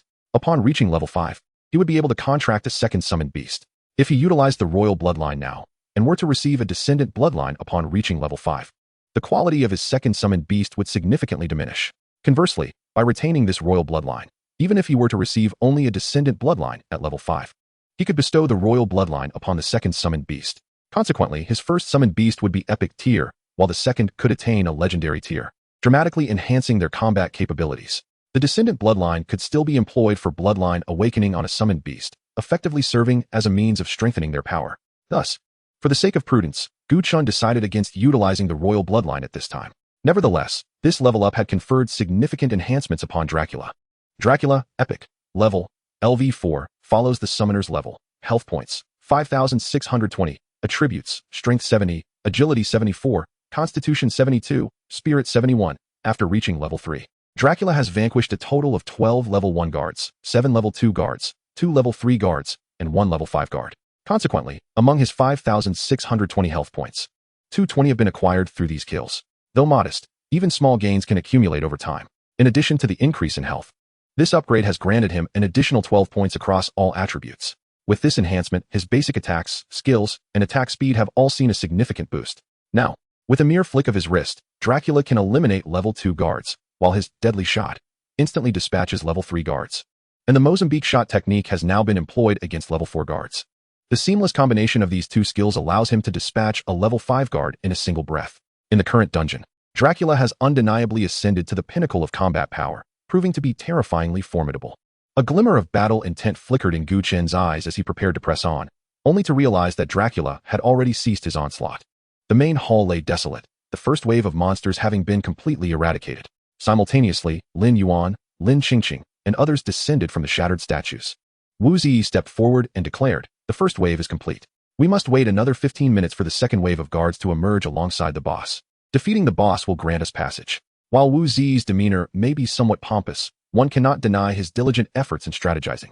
Lin Yuan inquired nonchalantly, "So? We just need to wait here?" Ignoring Lin Yuan, Wu Zi turned to Gu Chen and asked, "Once we clear this dungeon, we can unlock a new difficulty level. You will undoubtedly choose Hell difficulty, won't you?" The novice dungeon features 4 difficulty levels: normal, hard, nightmare, and hell, corresponding to A, S, SS, and SSS ranks respectively. According to regulations, only after achieving an S rank can one opt for SS and SSS levels. Gu Chen nodded affirmatively, stating, "I can't be bothered with the hassle. Next time, I'll select the Hell difficulty dungeon and secure an SSS rating." Wu Zi nodded cautiously and inquired, "Then can you take me with you next time?" After a moment of contemplation, Gu Chen shook his head. "Not bringing you." Wu Zi's expression fell. "It's hard to say," Gu Chen replied indifferently. "Hard to say? What does that mean?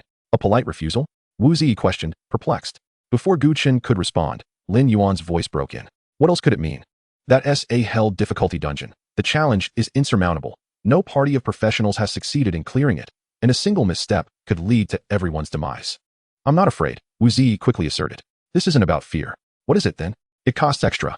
Wu Zi pondered for a moment. At this point, discussing additional costs was somewhat justifiable. After all, he and Gu Chen did not share a close bond. Despite being classmates for 3 years, they had scarcely exchanged words. To put it bluntly, prior to today, even encountering Gu Chen on the street, he would not have initiated a greeting. Within this group, Lin Yuan was the only one who had a rapport with Gu Chen. It was certain that once this dungeon was cleared, Gu Chen's performance would undoubtedly shatter the records for novice dungeons. At that point, the number of players wishing to team up with Gu Chen would be overwhelming. Gu Chen would likely continue to bring Lin Yuan into the Hell difficulty dungeon, but whether he would also include Wu Zi remained uncertain. Thus, viewed from another perspective, discussing payment now was a proactive opportunity. Waiting until after the dungeon to negotiate might yield no chance at all. "How much?" Lin Qingqing interjected. "For the Hell difficulty novice dungeon, it's 100,000 per person," Gu Chen quoted. "From 8,000 to 100,000. Wu Zi's eyelids flickered, nearly doubting his own ears. "Not expensive," Lin Qingqing mused, then promptly declared, "Count me," and Su ran in. "I'll borrow money after we clear the dungeon." "Heavens, 100,000. And you say that that's not expensive?" Su Ran gasped, her beautiful eyes wide with astonishment. "Indeed, 100,000 is no trifling sum. Yet consider the potential rewards, an SSS rating for the novice dungeon, coupled with the first clear rewards for Hell difficulty. Could it truly be deemed expensive?" Su Ran murmured. "But we don't have any money." "Borrow it," Lin Qingqing suggested. "There are so many loan platforms nowadays. Simply stating the need for a loan will have them clamoring to lend you money. Securing an SSS rating will garner extra points in the Academy assessment. And with the first clear rewards from the Hell difficulty novice dungeon, gaining admission to a prestigious academy would be nearly guaranteed. For individuals like them, who could spend an entire day at the dungeon plaza without forming a team, now, with a mere 100,000, they could secure a place in a top-tier academy in 10 days. It was truly a fortuitous windfall. Wu Zi made his decision. Take me with you. I'll transfer the funds to you after we exit the dungeon. Though Lin Qingqing and Su Ran could barely afford even a basic set of gear, they readily agreed. Knowing Wu Zi's financial situation was far superior, Gu Chen nodded, signifying the agreement. Yet Lin Qingqing seemed somewhat uneasy, reiterating, "It's settled then. You can't go back on your word once we exit the dungeon." Gu Chen shook his head, assuring her, "Rest easy, even if those people outside offer $1 million. I still want to take them." Su Ran, taken aback, asked why not. Gu Chen replied candidly, "Earlier, when I was forming a party in the plaza, they mocked and derided me, even banding together to ostracize me. I intend to make them regret their actions, to show them that underestimating me was their gravest error. If they look down upon me, then I, too, have no desire to associate with them. The SSS rating of the novice dungeon and the first clear rewards for hell difficulty will elude them. Those who harbor malice towards me. I have never considered repaying kindness for malice. I am, above all, one who holds grudges." The phrase "I am one who holds grudges" can be interpreted literally as indicative of a narrow-mindedness and an inability to achieve greatness. However, Gu Chen's forthright declaration imbued it with an air of audacity and nonchalance. Upon hearing this, Su Ran and Lin Qingqing exchanged determined nods, resonating deeply with his sentiments. They wholeheartedly agreed with Gu Chen's perspective. Amidst their banter, the 15 minutes swiftly elapsed. Within the main hall, a deep, resonant roar erupted from the altar above, followed by the sound of heavy footsteps approaching from ahead. The boss had made its entrance, accompanied by a formidable wave of fallen guards. Otherworldly, black-robed steward boss, level, LV7, health points, 9,100, attributes, strength 86, agility 79, constitution 86, spirit 81, skill I, gray mist curse, skill 2, darkest incursion, skill 3, damage transfer. Upon the altar, a towering figure clad in a black robe, its visage obscured, emerged. Behind it stood 2 level 5 guards, 3 level 4 guards, 4 level 3 guards, and 18 level 1 guards. The black-robed steward was tall and slender, humanoid yet wholly devoid of normal proportions. Enveloped in its dark cloak, its true form remained hidden from view. Buzz, the black-robed steward raised a hand, its voluminous sleeves billowing in the wind, and with its motion, tendrils of gray mist manifested in the air. Silently, the entire main hall became suffused with this murky fog, casting a pallor of lifeless gray over all that was visible. Though Gu Chen and the others stood aloft, they could not escape the shroud of gray mist. In an instant, everyone's vision was obscured, their minds clouded, and their limbs felt as if burdened by leaden weights. Gray mist curse. This boss wasted no time in unleashing its skill upon entering the fray. Without hesitation, Gu Chen bit into his tongue, the searing pain jolting him into a semblance of clarity. Despite being merely level 7, the black-robed steward, enhanced by boss attributes, boasted nearly 90 in all primary attributes, with health points exceeding the formidable threshold of 9,000. This power eclipsed that of a 1-star epic Dracula, rendering it grotesquely formidable. Engage the boss, refrain from using skills. Gu Chen commanded decisively. Given Dracula's speed, the guards were unable to even graze its hem, prompting him to temporarily disregard the low-level guards and instruct Dracula to test the boss with basic attacks. Bang, bang, bang. Within the gray mist, Dracula was least affected. Almost instantaneously upon receiving the command, the icy barrel of its weapon exhaled fire, unleashing a barrage of bullets upon the shadowy figure. Suddenly, a radiant white light erupted from the black-robed steward. The flurry of bullets struck it relentlessly. No damage. Its health bar remained utterly unchanged. The previous assault had inflicted no harm whatsoever. Simultaneously, an adjacent level 5 guard was inexplicably attacked, its health plummeting by a fifth in an instant. Boss skill. Damage transfer. As long as there were fallen guards nearby, the black-robed steward could redirect any damage it sustained onto the guards. Chapter 12. Vanquishing the black-robed steward. It was not solely Wu Zi who had studied the strategy. Gu Chen had diligently reviewed the tactics as well. The black-robed steward's skill could transfer damage to the guards, and those guards would not truly perish. If their health reached 0, they would resurrect fully after a minute. This minute constituted the cooldown period for damage transfer. This particularity significantly heightened the difficulty of the novice dungeon, coupled with the steward's 9,000 health points. Novice adventurers aiming to slay it would have to evade the relentless pursuit of the guards while simultaneously engaging in a war of attrition. Even well-equipped novice teams would require 3 to 4 hours to defeat the black-robed steward, and that was considered fast. It was not uncommon for players to spend 2 or 3 days clearing the novice dungeon. Bang, bang, bang. Dracula repositioned, unleashing another series of basic attacks upon the black-robed steward. Damage transfer.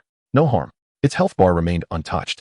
However, the health of the nearby level 5 guard plummeted rapidly. Swiftly depleted, the level 5 guard collapsed, entering a state of suspended animation. The shimmering white light surrounding the black-robed steward, indicative of damage transfer, dissipated, signaling the cooldown of the skill. Roar.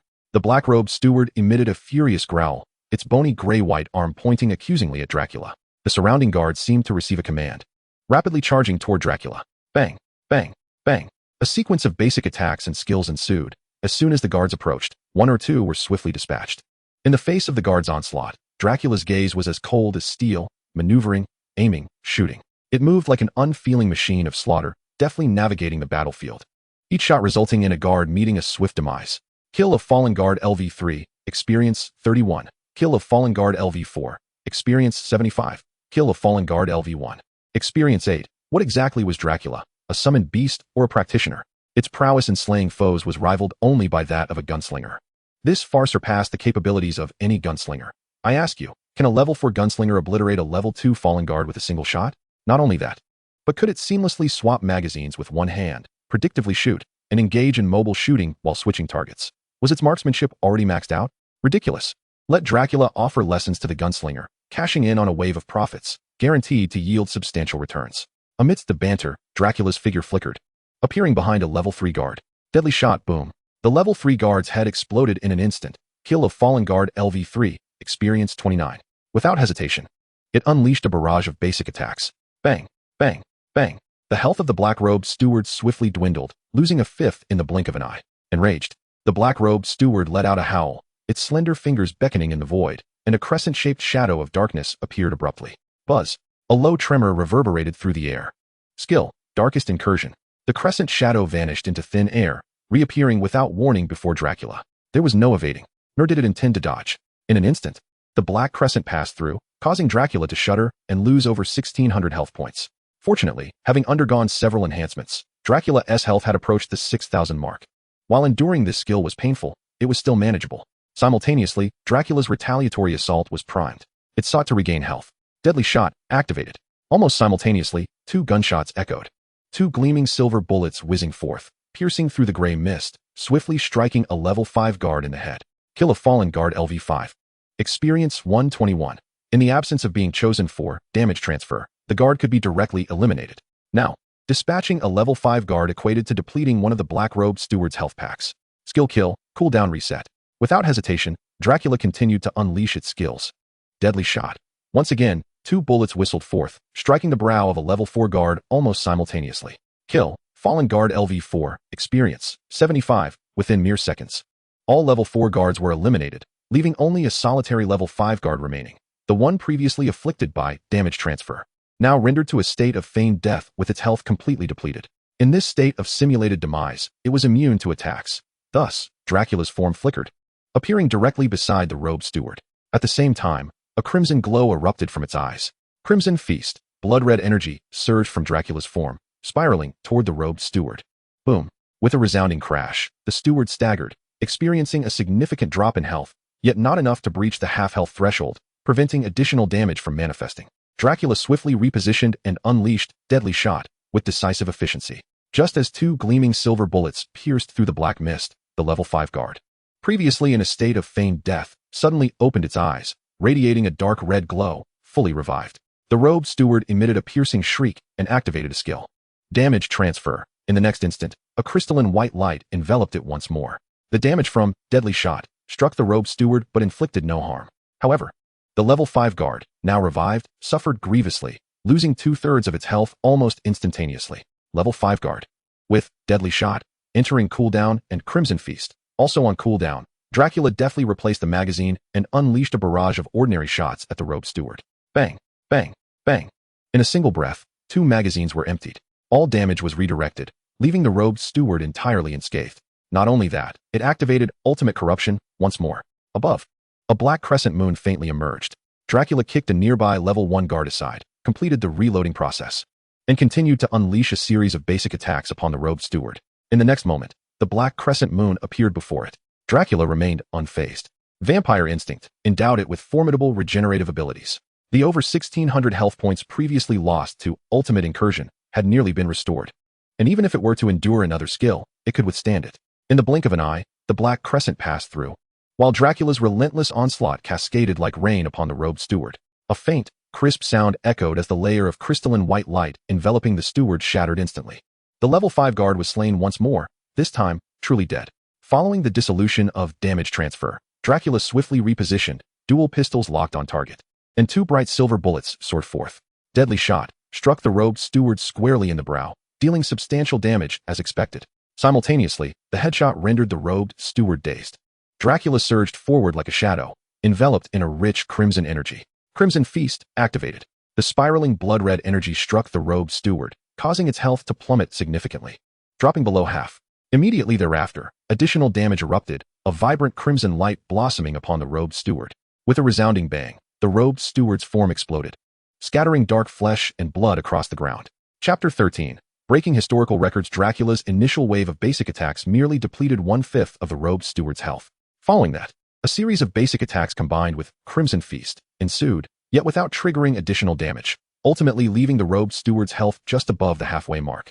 Once cooldowns were restored, basic attacks, Deadly Shot, Crimson Feast, and additional damage unleashed in a continuous barrage, inflicting nearly 6,000 damage, obliterating the robed steward entirely. At this moment, an eerie silence enveloped the main hall. Lin Yuan and others displayed a myriad of expressions. Despite knowing Dracula was an epic-level summon, they were nonetheless rendered speechless by its recent performance. Nearly 6,000 damage. Is this truly the capability of a level 4 summoner? Even a dragon knight harnessing the power of dragons could hardly achieve such feats. A profound sense of unreality surged within Lin Yuan and the others. Such terrifying damage, even in a hell-level dungeon, could likely overcome everything. Contemplating this, smiles of understanding emerged on their faces. It appeared that the SSS rating for the novice dungeon was secured, along with the first completion rewards for the hell-level dungeon. They had indeed encountered a true deity this time.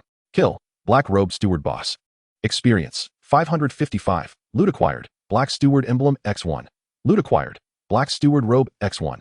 Level up, level, LV5, 505, 1080. Strength, 57. Agility, 56. Constitution, 58. Spirit, 59. Summon, Dracula LV5 Epic. Talent, 1 Dark Bloodline available. You have completed the Temple Ruins, hard. Rewards, Dungeon Chest X1, hard, 500 professional experience. Completion successful, will exit the dungeon in 60 seconds. 59, 58, 57 completed. Lin Qingqing's gaze bore a hint of bewilderment. It was far too swift. From entry to the dungeon until now, barely 2 hours had elapsed. They had conversed and laughed along the way, never feeling any pressure or difficulty. Lin Yuan, hands on his hips, laughed heartily. A hard dungeon? Nonsense. I shall challenge the hell level. Lin Qingqing glanced over, exuding exasperation. Individuals like Lin Yuan, who had yet to experience the dungeon's trials, were becoming scarce. Gu Chen checked the time, and then turned to Lin Qingqing and the others. Once we exit, make sure to handle your affairs promptly. Assemble at the dungeon entrance at 2 o'clock. Understood. Lin Qingqing, Su Ran, and Wu Zi nodded in agreement. Typically, professional adventurers must maintain a heightened state of focus while delving into dungeons, which significantly drains their physical and mental energies. After a dungeon run filled with exploration and combat, they would often feel utterly exhausted. Thus, it was customary to rest for a day post-dungeon to ensure ample energy for the next venture. However, Gu Chen was different. He had spent the entire time commanding his summoned beasts in battle, experiencing minimal fatigue himself. The only notable exhaustion came when under the influence of the mist curse, which left him feeling dizzy and weak. Even this seemingly trivial expenditure dissipated entirely after the black-robed steward was vanquished. Thus, this dungeon posed no depletion of resources for Gu Chen whatsoever. He could easily undertake another 10 similar dungeons.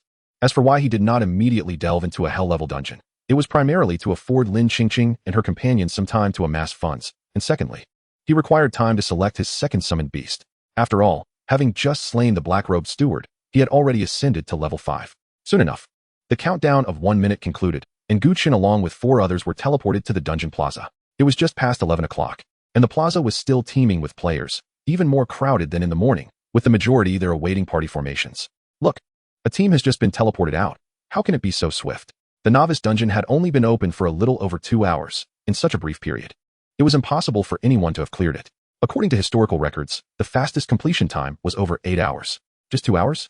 That means they likely hadn't even made it through the temple gates. Indeed, they must have been unable to proceed and were returned via a teleportation scroll. Quickly, someone exclaimed, "Isn't that Gu Chen? Ha ha, I knew it. It's him, the commoner summoner." No wonder they emerged so quickly. It seems that being a commoner summoner truly leads to a dead end. What if they actually cleared it? First and foremost, he is a commoner summoner, and secondly, emerging in under 3 hours. How could that possibly indicate a clear? It is a widely accepted notion among all professionals that commoners who choose summoner are doomed. Just as everyone was mocking Gu Chen, believing he could not conquer the dungeon and had been forced to teleport out. An announcement from the Novice Dungeon Management Office silenced the entire plaza. Congratulations to the Novice Adventurer team for breaking the historical completion record of the Temple Ruins, hard level. Completion time, 2 hours 35 minutes 13 seconds. Team leader, Gu Chen, summoner. Members, Lin Yuan, swordsman. Lin Qingqing, warrior. Su Ran, assassin. Wu Zi, fighter. Rewards, 500 experience for adventurers, 1 personal achievement, 1 historical record, gift box, silence. The expansive plaza fell into a profound stillness. As a result of Gu Chen's achievement in breaking the historical record, this announcement would appear before every novice adventurer's eyes.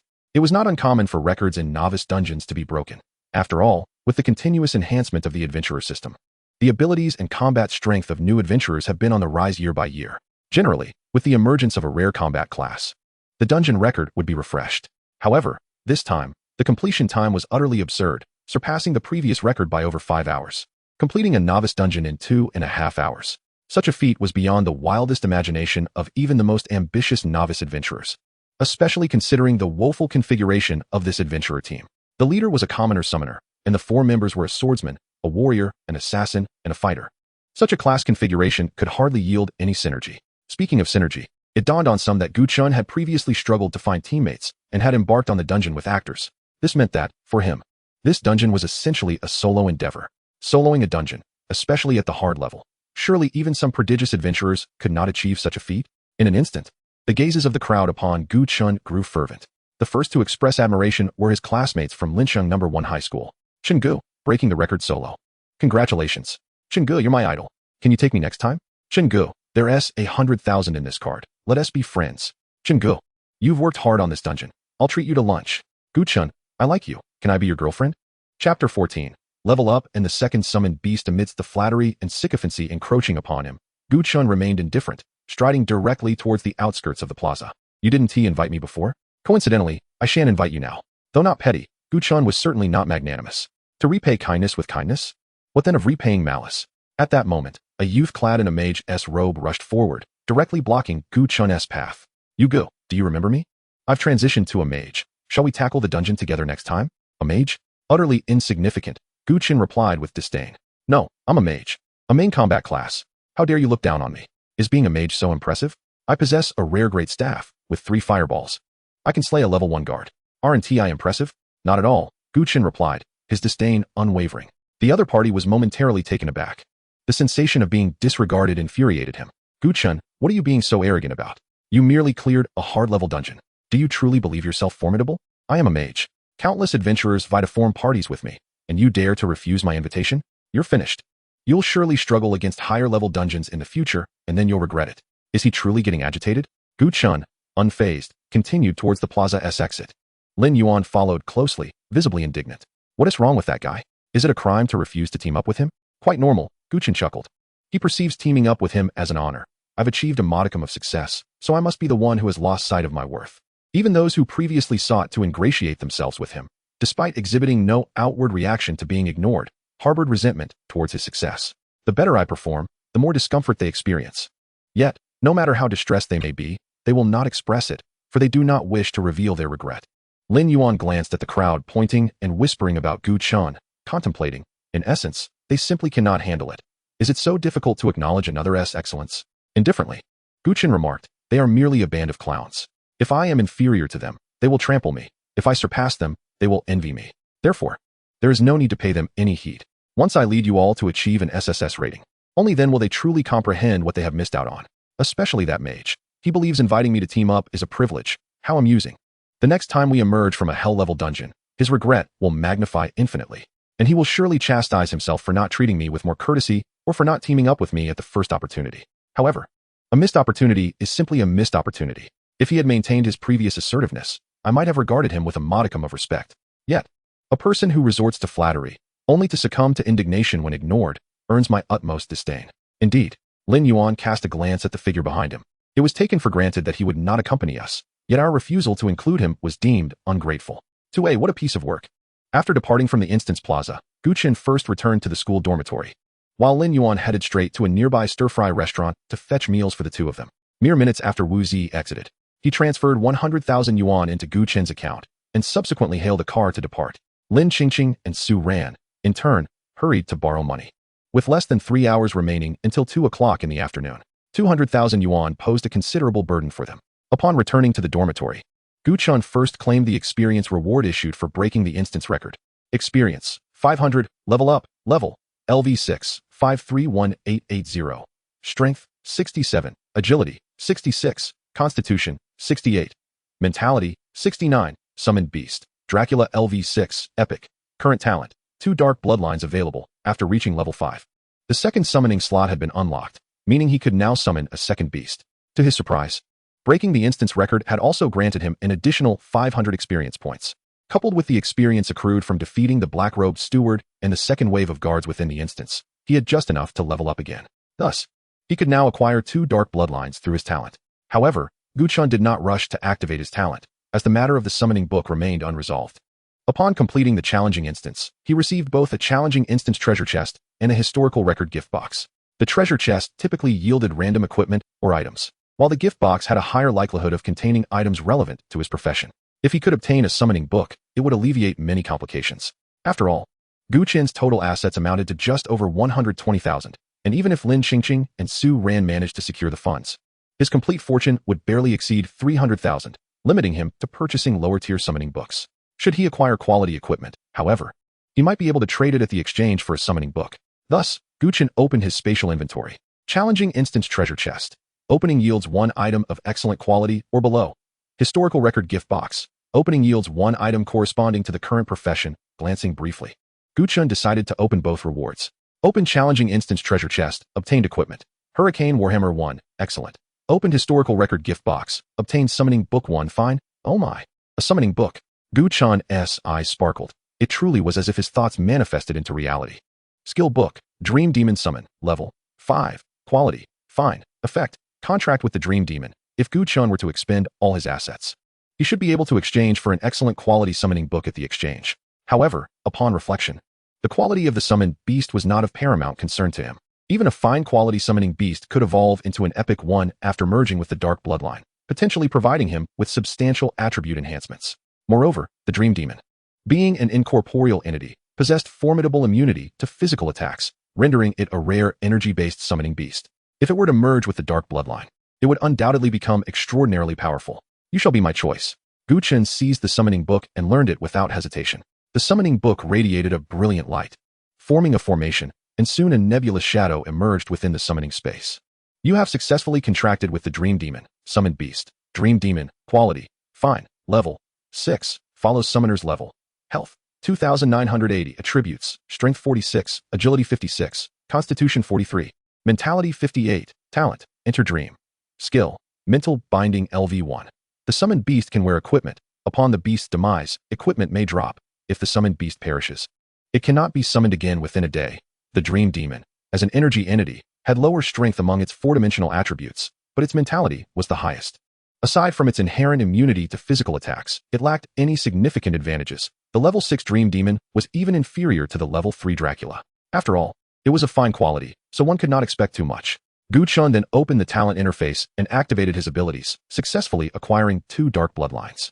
You have obtained Dark Bloodline Descendant. You have obtained Dark Bloodline Progenitor, along with the Dark Bloodline Royal Blood, acquired at level 4. He now possessed 3 dark bloodlines. After careful consideration, Gu Chen resolved to utilize the Progenitor bloodline to elevate the Dream Demon's quality to epic, and then employ the Descendant bloodline for a bloodline awakening. As for the Royal bloodline, it would be applied to Dracula to promote it to a legendary summoning beast. Chapter 15, Lord of the Bloodline. Master of Nightmares, Dark Bloodline Progenitor Fusion successful, summoned beast advancement, Dream Demon Fine Nightmare Master epic, as Gu Chen had anticipated. The Progenitor bloodline allowed the summoned beast to advance to epic quality. The original Dream Demon transformed into an eerie shadow akin to a specter, wispy and elusive.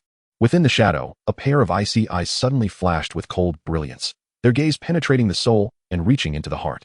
Summoned beast, Nightmare Master. Quality, epic. Level, LV6. Health, 4,560. Attributes, strength 68, agility 76, constitution 62, mentality 78, talent, unspeakable epic. Skill I, annihilation instant kill LV 10 epic. Skill 2, nightmare entanglement LV 10 epic, with an epic talent paired with fully leveled epic skills. Gu Chen was elated and, without hesitation, commenced the bloodline awakening. Dark Bloodline Descendant Fusion successful. Summon Beast Bloodline Awakening. Level, LV6. Health, 6,580. Attributes, Strength 79, Agility 86. Constitution 85, Mentality 90. Talent, Unspeakable Epic. Skill I, Annihilation Instant Kill LV10 Epic. Skill 2, Nightmare Entanglement LV10 Epic. Skill 3, Deep Dream LV10 Epic. Following the Bloodline Awakening, the Nightmare Master's health surged to 6,580, surpassing that of the level 6 Abyssal Guardian by almost 3,000 points. Among the four-dimensional attributes, the mental aspect stands out most prominently. Coupled with innate talents and skills, it renders one a natural-born spell assassin. Indescribable, the Nightmarish Sovereign's form is elusive, allowing it to traverse freely between dreams and reality, granting it exceptional damage resistance against physical attacks. Phantasmal Execution, approaching a target unit through the realm of dreams. It launches a lethal strike, inflicting substantial damage. Nightmare Entanglement. For every 10 points of mental prowess, one Nightmarish Servant can be summoned. Targets afflicted by these servants will suffer multiplied damage. Deep Dreamscape constructs a profound dream within a designated area, dealing significant ongoing damage to those ensnared within. The first skill is a single target burst, while the second skill doubles the damage output. The target unit referenced in the third skill pertains exclusively to enemies targeted by the Nightmarish Sovereign, rather than indiscriminate attacks against both friend and foe. Gu Chen noted that the Nightmarish Sovereign can currently summon up to 9 Nightmarish Servants. Should all 9 servants attach themselves to a single unit, that unit would endure 9-fold damage upon being struck by the Nightmarish Sovereign. In terms of damage calculations, the Nightmarish Sovereign merely needs to combine 2 skills to instantly obliterate the Black-Robed Steward. That entity is a level 7 boss. The sheer explosive damage of the Nightmarish Sovereign is utterly terrifying. At that moment, another notification appeared. The Summoning Beast quality has risen from excellent to epic, receiving attribute feedback. The summoner gains 10 to all attributes. Gu Chen felt a surge of joy, as a wave of refreshment coursed through him, enveloping him in comfort. The attribute feedback from the summoned beast was akin to leveling up, an exhilarating experience indeed. However, the excitement was far from over. Gu Chen summoned the bloodline of the king, merging it with Dracula. Within the summoning space, Dracula radiated a vivid crimson light, surrounded by a rich sanguine hue that contrasted with brilliant golden gleams. Dark Bloodline King Fusion successful. Summoning Beast Evolution, Dracula. Epic Bloodline Sovereign Legend, Summoning Beast, Bloodline Sovereign. Level, LV6. Health, 8,600. Attributes, Strength 114, Agility 118, Constitution 116. Mentality 115. The Summoning Beast quality has elevated from Epic to Legend, receiving attribute feedback. The summoner gains 100 to all attributes. Talent, Bloodline Instinct Epic, Bloodshadow Fury Epic. Frenzied Blood Legend. Skill I, Lethal Shot LV10 Epic. Skill 2, Crimson Feast LV10 Epic. Skill 3, Bloodline Heritage LV10 Legend. New Talent, Frenzied Blood Legend. New Skill, Bloodline Heritage LV10 Legend. Frenzied Blood. When the Bloodline Sovereign's health falls below 30, it can activate a Rage bonus, doubling all attributes for 1 minute. Bloodline Heritage. The Bloodline Sovereign can consume its own health to transform fallen units into Bloodline descendants. Remarkable. Gazing at the attributes panel of the Summoned Beast, Gu Chen felt a surge of satisfaction. Is this truly a level 6 Summoning Beast? It was almost inconceivable. All 4-dimensional attributes exceeding 100, far surpassing those of the level 7 Black-Robed Steward. While its health was a few hundred less than that of the Black-Robed Steward, the latter's status as a boss granted it health bonuses. Nonetheless, this was inconsequential. The Bloodline Sovereign had only just reached level 6. Once it ascends to level 7, it will undoubtedly overpower the level 7 boss across the board. From excellent to epic, it obtained 10 attribute feedback. From epic to legend, it received 100 attribute feedback. Level, LV6, 531880. Strength, 177. Agility, 176. Constitution, 178. Mentality, 179. Summoning Beasts. Bloodline Sovereign LV6 Legend. Nightmarish Sovereign LV6 Epic. The 4-dimensional attributes now hover around 178. Gu Chen's expression shifted slightly, realizing that he could now suppress the Black-Robed Steward solely based on his own attributes. If provided with a set of equipment, he could solo the challenging beginner dungeon. Speaking of equipment, Gu Chen opened his personal space. After defeating the Black-Robed Steward, he acquired the Black Steward's emblem and the Black Steward's robe, in addition to the Hurricane Warhammer obtained from the dungeon chest. Black Steward's emblem. Quality, excellent. Effect, shields against external scrutiny. Others cannot glean the wearer's character information. Note, shielding becomes ineffective when the level difference is too great. Black Steward's robe. Quality, excellent. Attributes, Mentality 5. Constitution 5. Effect, the robe grants the user a magical shield with a value equal to the user's mentality multiplied by 10. These are indeed valuable items. The emblem prevents others from prying, while the robe provides a shield capable of withstanding 1790 damage. Crucially, the shield's value will increase in tandem with my mentality, which is quite promising. Gu Chen donned the black steward's robe and affixed the emblem to his collar, then accessed the profession trading platform on his phone, listing the Hurricane Warhammer for sale. This weapon boasts commendable attributes. In addition to its base enhancements, it possesses a defensive skill, making it suitable for classes such as warriors, paladins, and monks proficient in warhammers. As for the price, considering its excellent grade, it may not command a high price, but listing it for 100,000 should not be deemed exorbitant. Shortly after completing the transaction, the dormitory door swung open, revealing Lin Yuan, who entered with a stack of takeout boxes. Old Gu, come on, let us have 8 dishes and a soup for lunch. Lend me a hand. In the afternoon, at 1:45 p.m., Gu Chen and Lin Yuan arrived at the Novice Dungeon Plaza. The square was still filled with many students, most of whom were awaiting a chance to form parties with suitable teammates. Is there any expert willing to dive into a dungeon? I'm a monk equipped with excellent grade gear, and I promise to be obedient. Looking for archers or gunners? I have gear and skills, priority to those with abilities. Look, a summoner. Oh, it's Gu Chen. Didn't he just clear the challenging dungeon this morning? Why is he here again? Huh. Is he the one who soloed with 4 actors? As Gu Chen approached, countless gazes converged upon him, and the crowd instinctively parted to grant him passage. Summoner expert. Please take me along. I have a complete set of warrior gear. Gu Chen, weren't you looking for teammates? Could you take me with you? Chen Gu. We're old classmates. Let us team up. Gu Chen maintained an air of indifference, entirely disregarding the pleasantries around him as he strolled to the dungeon entrance. Just then, a voice called out from behind. Gu Chen, I initially looked down on you, but since you've proven your worth in the challenging dungeon, I suppose you have some utility after all. Since that is the case, my team still has an open spot. Prepare yourself immediately and join us for the dungeon run. Chapter 16. Coincidentally, I too wish to venture into the hell-level dungeon.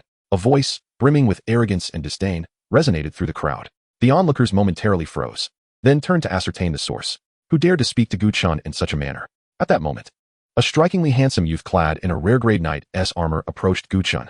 Li Wenhui, the class leader of the elite class at Linqing No. 1 High School, hailed from a privileged background and had transitioned into the rare profession of a retribution knight. In terms of profession, status, and wealth, he overshadowed Gu Chen entirely. With an air of superiority, he addressed Gu Chen, though I permit you to join my team, do not rejoice too soon. If you fail to perform adequately and hinder our progress, I shall unceremoniously blacklist you. Li Wenhui's demeanor exuded an unmistakable sense of superiority, making his so-called invitation feel more like a condescending offer, as if he were bestowing a significant favor. Gu Chen raised an eyebrow, not incensed, but rather displaying a peculiar smile. Did he truly consider this a display of superiority? How amusing. Li Wenhui, scion of the Li family in Linqing, clearly signified wealth and privilege. An opportunity like this presented itself on a silver platter. A glimmer of cunning flashed in Gu Chen's eyes. To not capitalize on this moment would be a disservice to his own pride. What are you still doing standing there? Come with me. Li Wenhui tilted his head, signaling Gu Chen to follow. Gu Chen, however, wore a look of disdain. Wait, my friend, I just soloed a hard-level dungeon this morning. Are you suggesting I assist you now? Are you out of your mind, or am I? Li Wenhui scoffed. What does a hard-level run even mean? I am leading a team into a hell-level dungeon. Hell-level? Do you comprehend? At the utterance of those 3 words, the previously raucous crowd fell silent, their gazes shifting towards Li Wenhui with newfound respect. To date, no records existed for completing the hell-level novice dungeon in Linqing. Given Li Wenhui's profession and background, his confidence suggested a high probability of success this time. In an instant, numerous envious eyes turned towards Gu Chen, filled with jealousy and admiration. After all, that was a hell-level dungeon. Although Gu Chen had successfully soloed a hard-level dungeon, it paled in comparison to the challenge of the hell level. To have the opportunity to accompany Li Wenhui into such a dungeon was undoubtedly a tremendous stroke of luck. Yet, Gu Chen remained nonchalant. And so, Li Wenhui pressed on. Understand this. Throughout Linqing, there are but a handful of teams capable of tackling a hell-level dungeon. Should you choose not to join my team, it will be your loss. Do you grasp that? With a sardonic smile, Gu Chen replied, coincidentally, I too intend to venture into a hell-level dungeon. Just you? Li Wenhui's disbelief was palpable, his tone dripping with derision. What? You doubt my word? Gu Chen responded casually. Since we're both heading into a hell-level dungeon, why not wager a bit? A wager? What are the stakes? The one with the superior completion rating wins. Li Wenhui laughed heartily, as if he had heard the most ludicrous joke. Are you certain? I fear you will suffer a most humiliating defeat. At that moment, one of Li Wenhui's followers whispered, Young Master Li. Gu Chen must have some backing to speak so boldly. It may be wise not to engage in a bet with him. Fear him? Li Wenhui retorted, his eyes narrowing. He is merely an ordinary student from a lower class, who happened to have a stroke of luck in one dungeon run. Does he truly consider himself a deity? Gu Chen, visibly impatient, interjected, Stop rambling. If you're afraid to wager, just admit it. Who was Li Wenwei?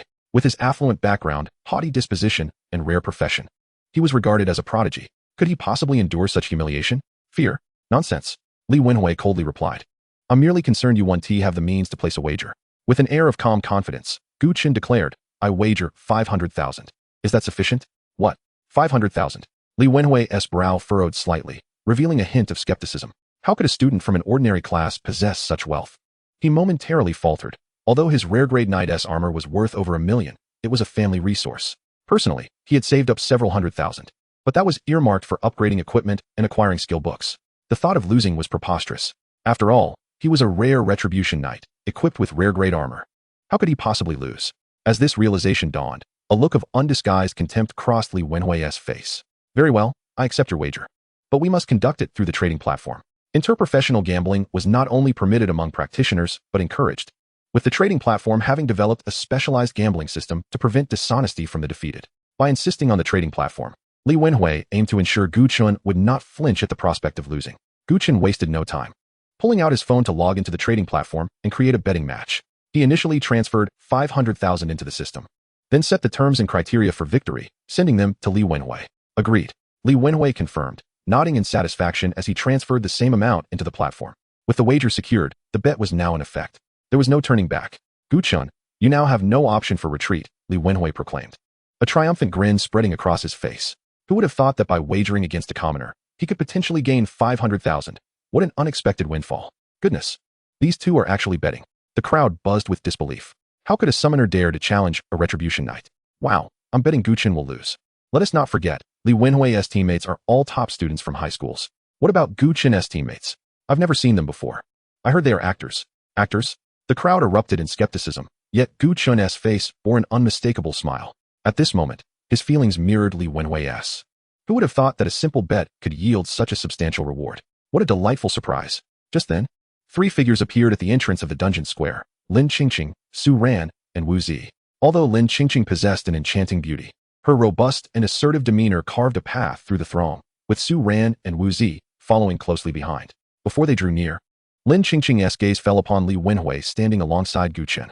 A sense of foreboding washed over her. What is this? How could Gu Chen be standing with Li Wenwei? Are they planning to team up? Upon hearing this, Su Ran, who trailed behind, suddenly wore a look of panic. They had painstakingly borrowed 200,000 and transferred it to Gu Chen. Was he truly considering joining Li Wenwei's team? What would happen to their money?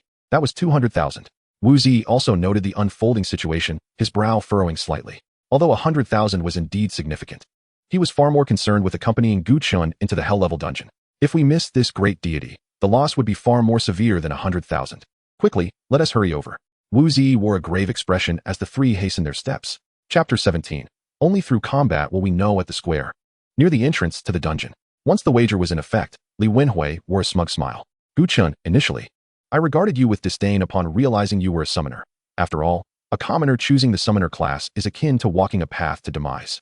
However, you have demonstrated your worth through your abilities, which is why I intend to take you into the hell-level dungeon to broaden your horizons. After all, possessing a record in a hell-level dungeon would allow you to pursue a career as a sparring partner, should you fail to gain admission to a prestigious institution, which is undoubtedly preferable to working in a factory. Wouldn't you agree? I am doing this out of goodwill, yet you fail to recognize it. Li Wenwei's earnest admonition dripped with condescension and arrogance. As Lin Qingqing and the others squeezed closer, they couldn't help but laugh at Li Wenwei's words, their previous solemnity evaporating in an instant. Wow, what a false alarm. It's hilarious that Li Wenwei intends to take Gu Chen into the dungeon. What an absurdity. He believes taking Gu Chen into a dungeon would be enlightening for him? Who truly lacks perception here? Ha ha ha. With Li Wenwei speaking this way, I feel reassured. Given Gu Chen's temperament, he would never agree to team up with him. The trio exchanged laughter, collectively sighing in relief. For their futures were now intricately tied to Gu Chen. As long as Gu Chen remained, their prospects were bright. Ha ha ha, old Gu, did you hear that? Li Wenwei is doing this for your benefit. If you fail to enter a prestigious academy, you can still become a sparring partner. Lin Yuan, standing beside Gu Chen, couldn't help but burst into laughter at the paternalistic tone of Li Wenwei's speech. Am I permitted to laugh? Li Wenwei's expression grew cold. Though you have not granted me permission, I simply cannot contain myself. Ha ha. Lin Yuan's face radiated mirth. With Gu Chen present, he dismissed Li Wenwei, the so-called genius of the elite class, entirely. What does a rare profession matter? Once Gu Chen summons his beasts, he could eliminate him in an instant. Foolish dog. What is there to be arrogant about? Lin Yuan stood with hands on his hips, brimming with confidence. Who would dare provoke us? As long as Gu Chen was around, everyone gathered in the dungeon square appeared worthless in Lin Yuan's eyes. Amusing, isn't it? Just wait until I conquer the hell-level dungeon. Then, it will be your turn to weep. With that, Li Wenhui left with a darkened expression, his team still needing one more member to proceed. At that moment, Lin Qingqing and the others arrived beside Gu Chen. Great deity, I have transferred the 200,000 from Su Ran and myself to you, Lin Qingqing said, stepping forward. Altogether, Lin Qingqing, Su Ran, and Wu Ziyi contributed 300,000 to Gu Chen. At noon, after Gu Chen listed the Hurricane Warhammer on the trading platform, he also put up the teleportation scroll, and the two items sold for 200,000. Altogether, that amounted to the 500,000 from the wager. Gu Chen led the four to the dungeon entrance and selected the Hell difficulty for the temple ruins. Warning, the current selection is Hell difficulty. Challengers will enter the annals of temple history, facing considerable difficulty and a high mortality rate. Do you wish to proceed? Yes. The current team's average level is too low. A reformation of the team is suggested. No. Entering the Hell-level dungeon of the temple ruins, please wait. A dark red light erupted from the spatial vortex at the dungeon's entrance, and in an instant, Gu Chen and the others vanished from sight. The surrounding crowd was left in stunned silence, which quickly erupted into an uproar. What the? Gu Chen actually entered the Hell-level dungeon. Has he lost his mind? This is reckless beyond measure. Just having cleared the hard level, and now he dares to tackle the Hell level? The leap is too vast. Gu Chen is foolish. Who gave him such courage to attempt a solo run in the Hell level? He is doomed. Not even Jesus could save him. I tell you, if he survives, I'll do a handstand while live streaming. Didn't you say that last time? Meanwhile, Li Wenhui also learned of Gu Chen's entry into the Hell-level dungeon. However, he felt no concern whatsoever. A commoner summoner taking 4 actors into a Hell-level dungeon is nothing short of a joke. Hey, we've found someone. He is a Thunder Mage, a rare profession like yours, and he is on his way. Alright, give him 3 minutes to prepare. After 3 minutes, everyone will descend into the Hell-level dungeon with me. Li Wenhui smirked coldly, confident that his team, which included 2 rare professions, far outmatched Gu Chen's team of 4 actors. How can they possibly compare? There is no comparison to be made. Gu Chen is doomed. Why is it getting foggy? A gray mist? Dizziness, overwhelming fatigue. This gray mist harbors a curse. Upon landing, a weakening state is already imposed. Is this the Hell-level dungeon? Standing at the entrance of the Hell-level temple ruins, the air was thick with gray fog, and Lin Yuan and the others appeared pallid, their bodies feeling as though they were laden with lead. The Hell-level dungeon mirrors actual historical records, meaning the environment they currently inhabit is the authentic temple ruins. In contrast, the hard-level dungeon they previously cleared was merely a diluted version. This gray mist resembles the skills of the black-robed steward within the main hall. It must be connected to the abyssal races. This temple is likely enduring an invasion from the abyss. Lin Qingqing assessed the temple's entrance. It's not just likely. This temple has already been invaded by the abyssal races, Wu Zi interjected. Based on historical texts and strategies, all individuals within the temple have been tainted by abyssal power. The black-robed steward we encountered in the hard-level dungeon was one such example. Though we are now in the Hell-level dungeon, we must re-enter the temple to replay the previous narrative. Upon entering the main hall, we must not only defeat the black-robed steward but also locate a sealed heart.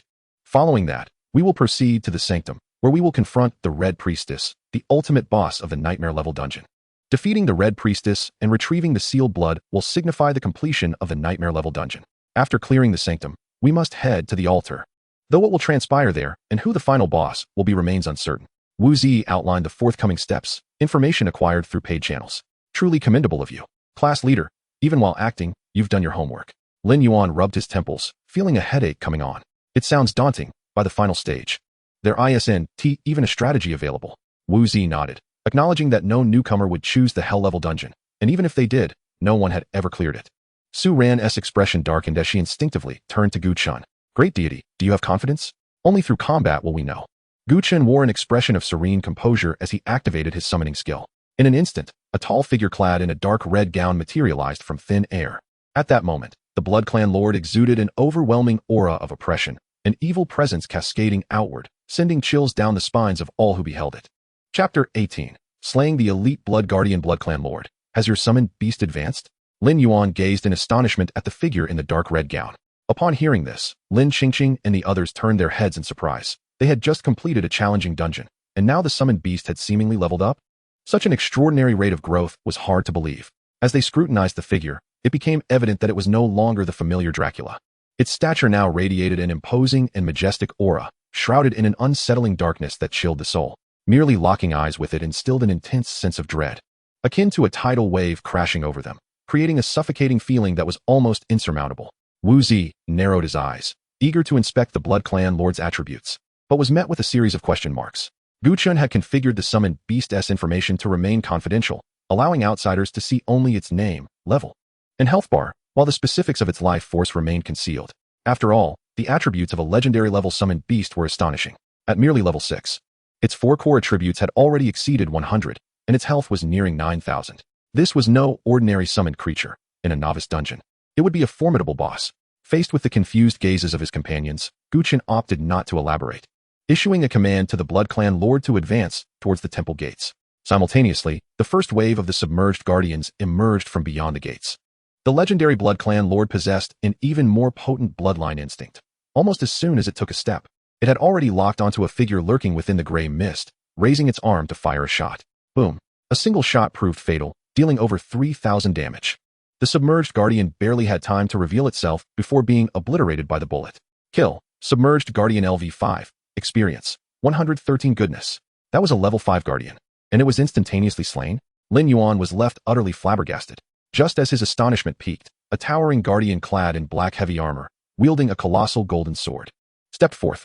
This guardian stood over 3 meters tall, resembling a hill, with its golden sword emanating a fierce aura, flanked by a cadre of level 5 guardians. Race, Submerged Elite Guardian. Level, LV6. Health, 11,500. Attributes, Strength 80, Agility 73, Constitution 92. Spirit 75, Skill I, Grey Mist Curse, Skill 2. Iron Guardian, Skill 3. Oath Sword, Skill 4. Ultimate Judgment. Is this a joke? An Elite Guardian. Lin Qingqing's face was a mask of shock. Heavens, over 10,000 health? Is this truly just a guardian? Su Ran covered her mouth in disbelief. Wu Zi interjected at an opportune moment. The hell-level dungeon replicates historical scenarios, so this elite guardian with health exceeding 10,000 is merely a gatekeeper? At this revelation, the group's eyes widened. If even the elite monsters were mere sentinels, what level of challenge lay ahead? At that moment, the elite guardian let out a furious roar, swinging its golden sword like a small mountain charging towards the Blood Clan Lord. The Blood Clan Lord's eyes narrowed, its murderous intent surging as it raised its arm to fire once more. Boom. The gleaming silver bullet was deflected by the pitch-black armor, and the elite guardian only suffered a meager 300 points of damage, representing a mere 2% of its health. Iron Guardian. The heavy armor can absorb 90 damage for the submerged elite guardian, with total damage absorption not exceeding 50 of its maximum health. What a remarkable skill. Too bad it faced the Blood Clan Lord.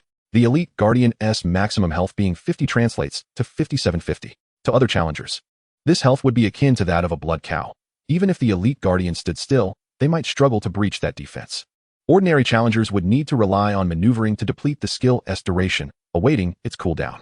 However, for the Blood Clan Lord, it would take merely 2 shots to dismantle that armor. Without a moment's hesitation, a resounding boom echoed as the second bullet whistled through the air, striking the elite guardian directly. The elite guardian trembled, cracks spreading across its once impenetrable armor, shattered. After breaking through the heavy armor, the elite guardian let out an enraged roar. Its golden sword raised skyward, radiating blinding golden light. Skill, Ultimate Judgment, activated. With a thunderous sound, the golden blade descended from the heavens, crashing down with unstoppable force towards the Blood Clan Lord. Yet, being a legendary level summoned beast, the Blood Clan Lord's keen senses had already detected the impending attack. Just as the golden blade was about to cleave its head, it nimbly retreated over 10 meters, effortlessly evading the skill. Boom. The massive golden blade struck the ground, sending debris and dust flying in all directions. At that moment, the Blood Clan Lord launched its counterattack. Boom. With the heavy armor destroyed, that shot alone dealt over 3,000 damage to the elite guardian. Following up, another bullet soared forth, striking true at the elite guardian's forehead. Boom. The high damage hit to the head triggered a stunning effect. The elite guardian stood frozen, momentarily bereft of resistance. Seizing the opportunity, the Blood Clan Lord frantically pulled the trigger, unleashing a torrent of bullets that rained down upon the elite guardian, not aimed at the forehead or vital spots. Yet with the Blood Clan Lord's current strength, even the basic attack damage was alarmingly high. Bang, bang, bang. The elite guardian's health plummeted rapidly, and after a few shots, that towering figure collapsed, entirely drained of life. In just a few breaths, the elite monster with over 10,000 health had been vanquished.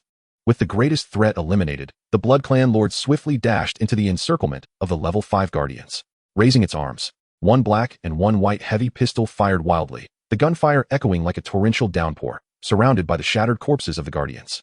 In the blink of an eye, the first wave of guardians was eradicated without a single survivor. Kill. Submerged Elite Guardian LV6. Experience, 468. Loot acquired, Steel Heavy Armor X1.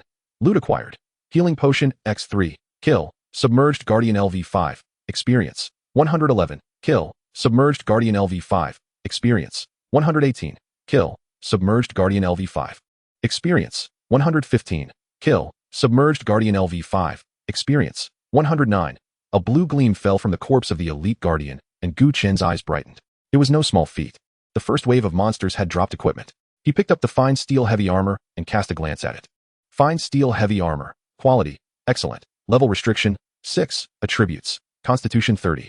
Strength 5. Effect, the fine steel heavy armor can reduce 15 damage for the wearer. This level 6 equipment, classified as excellent, provides an increase of 30 points to Constitution and 5 points to Strength, while also offering a damage resistance of 15, a commendable acquisition indeed. Heavy armor is generally donned by warriors or knights, and once he ventures out, he could certainly fetch a handsome price for it on the trading platform. Chapter 19. A Dream Realized. The dreamscape. The ease with which one can earn money as a professional is truly astonishing, Gu Chen mused once more. Throughout his life, he had endured a great deal of poverty, and even after moving to the Gu household, he was subjected to disdain. During this month in Gubei City, despite residing in the Gu family mansion, the opulence was utterly irrelevant to him. The sole comfort he found was the absence of worry regarding his daily meals. Reflecting on the Gu family, a cold glint flickered in Gu Chen's eyes. Just yesterday, Gu Qingfeng had deemed his class change a failure, publicly humiliating him in front of Qin Yun and the multitude of Gu family servants, reducing him to a mere object of scorn. Today, however, he had transformed into a summoner with divine-level talent, with an unfathomable future ahead. The Northern War King, the Holy Sword Berserker, the Empire's mightiest warrior? Such titles pale in comparison to the prowess of divine talent. One day, he would become a being that Gu Qingfeng could only look up to. And that day was not far off. After storing the fine steel heavy armor in his personal space, Gu Chen turned his attention to another trophy. Healing Potion. Quality, excellent. Effect, upon consumption, it can resist the gray mist curse for a duration of 10 minutes. The Blood Clan Lord's attributes had already surpassed 100, rendering the gray mist curse's impact negligible. Gu Chen's attributes far exceeded those of peers, experiencing only a slight effect, especially since he was not participating in battle. Thus, the healing potion held little utility for him. However, for other professionals, the healing potion was undoubtedly a rare treasure. With just one dose, it could nullify the gray mist curse for 10 minutes, entirely dispelling any debilitating effects. Carrying it was akin to possessing a purification spell, an invaluable asset during a boss fight. Therefore, Gu Chen was confident that if this item were to be listed on the trading platform, it would command a good price. He stored 3 healing potions in his personal space, and at the same time, the Blood Clan Lord had eliminated all the guards at the temple entrance. Level up, level, LV7, 322680, Strength, 187, Agility, 186, Constitution, 188, Spirit, 189, Summon Beasts, Blood Clan Lord LV7 Legendary. Nightmare Sovereign LV7 Epic, Current Talent, Dark Bloodline available, Level 7.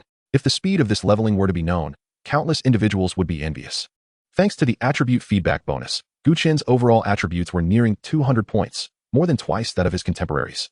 This was indeed impressive. If he were to step into the arena for a 1v1 match, even without relying on his summoned beasts, he would be able to sweep away opponents of the same level. Next, Gu Chen activated his talent to gain the Dark Bloodline, and a dark red glow blossomed before his eyes. He hoped for a royal bloodline. If he were to acquire another royal bloodline, both of his summoned beasts would ascend to legendary status, ensuring a near-certain victory in this hellish dungeon. You have obtained, Descendant of the Dark Bloodline. All right. Perhaps he had been overly ambitious. It appeared that acquiring a royal bloodline was no simple feat, considering it was the key to advancing epic summoned beasts to legendary status. Even within the entire Divine Xia Empire, only a handful of legendary summoned beasts were known to exist. Their rarity was one aspect. The scarcity of professionals who transitioned to summoner roles was another.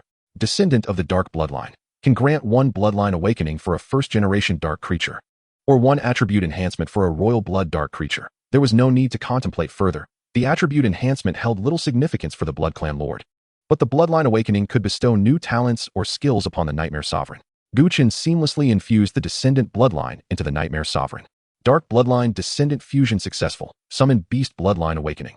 Level, LV7 Health, 7,950. Attributes, Strength 99, Agility 106, Constitution 105. Spirit 110, New Talent. Dream Realized Epic. Dream Realized. The cooldown of the Nightmare Sovereign skills is reduced by 50, while skill consumption, energy expenditure, and negative effect impacts are diminished by 80. This talent truly exemplified the realization of dreams. The having of cooldowns is one thing, but the significant reduction of all consumption and negative effects by 80 is an effect even legendary summoned beasts do not possess.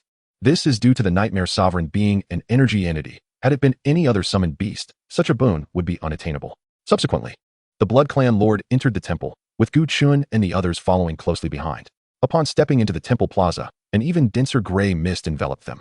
The faces of the group changed, as they felt the effects of the gray mist curse intensify, causing the debilitating state imposed upon them to double.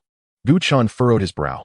Although his attributes had surpassed 100 and his resistance far exceeded that of his peers, the influence of the gray mist curse still reduced his overall attributes by 25. As for Lin Yuan and the others, their faces turned pale. Their energy drained as they followed behind, as if half their lives had been sapped away. At that moment, Su Ran, walking beside Lin Qingqing, displayed a pained expression, seemingly unable to bear the gray mist curse any longer. Her eyes rolled back, and her slender frame collapsed motionlessly. Su Ran. Lin Qingqing rushed forward, attempting to support her, only to discover that she had already slipped into unconsciousness. Gu Chen approached to assess Su Ran's condition. Her constitution was far too frail. He was aware that assassins typically possess weak constitutions, but he had not anticipated Su Ran's to be so fragile. The sudden surge of the gray mist curse had overwhelmed her, causing her to faint. In that moment, the true difficulty of the hellish dungeon was laid bare before everyone. The omnipresent gray mist curse was utterly terrifying. If challengers lacked sufficient constitution, they would not even need the other races to intervene. Merely taking a few steps could lead to their demise. No wonder no newcomers had managed to clear the hellish novice dungeon over the years. Was this something novice professionals could withstand? What to do? In other teams, in a situation like Su Ran's, they would need to use a teleportation scroll to send her out, as she had already lost the ability to move. If the intensity of the gray mist curse continued to escalate, it was highly likely that she would perish here. Lord Gu Chen, may I carry Su Ran? Could we allow her to remain with us? Lin Qingqing implored, her voice laced with desperation. She and Su Ran had borrowed a staggering sum of 100,000 outside to accompany Gu Chen into the hellish dungeon. 100,000. For a commoner just graduated from high school, that amount was astronomical. If they were to withdraw midway, Su Ran's only recourse would be laboring in a factory, likely spending years tightening screws to repay such a colossal debt. Alas, it is truly troublesome, Gu Chen sighed. Observing Gu Chen's demeanor, Lin Qingqing's expression darkened. Yet, in the next moment, Gu Chen raised his hand and summoned forth a wraith-like figure cloaked in shadow. The Nightmare Sovereign. The entity seized Su Ran, and in an instant, the very fabric of space before them shattered like glass, dragging Su Ran into the rift. The dreamscape. The Nightmare Sovereign could traverse dreams at will. By pulling Su Ran into the realm of dreams, she would be shielded from the curse of the gray mist. Chapter 20. The use of healing potions. The dreamscape is a realm entirely distinct from the world of reality, severed from its influence. Everything that transpires within does not affect the waking world. Thus, once Su Ran entered the dreamscape, she swiftly recovered from her weakened state. Where am I? Su Ran gazed around in a daze. Within the dream, she could vividly perceive the scenes from the dungeon, yet those in the real world could not see her. Where is Su Ran? Lin Qingqing echoed, equally perplexed. Hearing Lin Qingqing's voice, Su Ran instinctively moved towards her. However, after just a few steps, she found herself back where she had started. A flicker of panic crossed Su Ran's face. Without hesitation, she activated the assassin's ghostly sprint, hastening towards Lin Qingqing. Yet the distance between them only grew wider with each stride. Gu Chen, through his connection with the Nightmare Sovereign, sensed the unfolding situation within the dreamscape. Very well. You may enter as well, he gestured. In the dreamscape, you will not be affected by the curse of the gray mist. I shall release you once the mist dissipates. No sooner had he spoken than the void before them fractured, dark fissures extending towards Lin Yuan, Lin Qingqing, and Wu Zi. Following this, a grotesque hand formed from the black mist emerged from the rift, its arms splitting into three, pulling the three of them into the dreamscape. Everything within the dreamscape mirrored the dungeon's environment, the sole distinction being that the four of them could not interact with Gu Chen, as they existed in two separate dimensions. The weakened state has truly vanished? Lin Qingqing exclaimed upon entering, a mix of excitement and astonishment illuminating her face. Gu Chen said, this is the dreamscape? How did we arrive here? Lin Yuan gazed incredulously at the wraith-like shadow. The Nightmare Sovereign is undoubtedly a summoned beast. I never anticipated Gu Chen would contract a second one so swiftly, and a rare spatial one at that. Wu Zi instinctively sought to examine the summoned beast's attributes, only to be met with a series of question marks. Thus, the dreamscape is a skill of the Nightmare Sovereign? Are we within its ability? What sort of skill can endure for such a duration? Although the Nightmare Sovereign could traverse between dreams and reality at will, maintaining the dreamscape for an extended period demanded immense energy. Previously, it would have been impossible for the Nightmare Sovereign to sustain such a feat. However, after the awakening of its bloodline, its innate ability, dreams come true, reduced its energy consumption by 80, greatly enhancing the skill's sustainability. Having settled Lin Yuan and the others, the Blood Clan Lord continued onward, with Gu Chen and the Nightmare Sovereign trailing behind. As they delved deeper, the debilitating effects of the gray mist intensified. By the time they reached the plaza, Gu Chen felt his attributes had diminished by 30. What does this signify? Initially, his attributes approached 100. Yet now they had plummeted to the low 70s, markedly slowing his movements. The Blood Clan Lord experienced a similar decline. The weakening effect severely impacted their combat prowess, as what could previously be dispatched with a single bullet now required 2 to fell a level 5 guardian. As Gu Chen entered the plaza, numerous fallen guardians materialized from all directions, nearly refreshing with every few steps. Furthermore, with each subsequent refresh, an elite guardian would appear, differing only in level. For instance, they had encountered a level 7 elite guardian at the temple's entrance, and just moments ago, the Blood Clan Lord had dispatched an 8-level elite guardian. Now, directly before Gu Chen, a level 9 elite guardian approached him. Otherworldly being, fallen guardian elite, level, LV9, health, 16,000, attributes, strength 80, agility 87, constitution 122, spirit 95, skill I, gray mist curse, skill 2, iron guard, skill 3, great axe slash, skill 4, whirling bloodblade. This level 9 elite guardian resembled a diminutive giant, clad in imposing black armor, its health soaring to 16,000, with all attributes exceeding 100. Undoubtedly, this represented the most formidable foe Gu Chen had encountered since entering the dungeon. As the level 9 elite guardian advanced, the surrounding gray mist thickened, rendering even its facial features indistinct. In its grasp was a massive blood-red axe, its handle connected by dark iron chains, the remainder of which coiled around its extraordinarily robust arm. Suddenly, a sharp sound of slicing through the air echoed from within the gray mist. Great axe slash. The blood-red axe was hurled without warning, its razor-sharp blade cleaving through the air like a thick streak of crimson lightning, hurtling towards the Blood Clan Lord with alarming speed. The gray mist curse unleashed by the level 9 elite guardian had diminished the Blood Clan Lord's attributes by 40. In an instant, the Blood Clan Lord's speed faltered, and before he could evade, the keen edge of the axe struck him. A ghastly wound appeared upon the Blood Clan Lord, blood splattering forth, nearly severing him in two.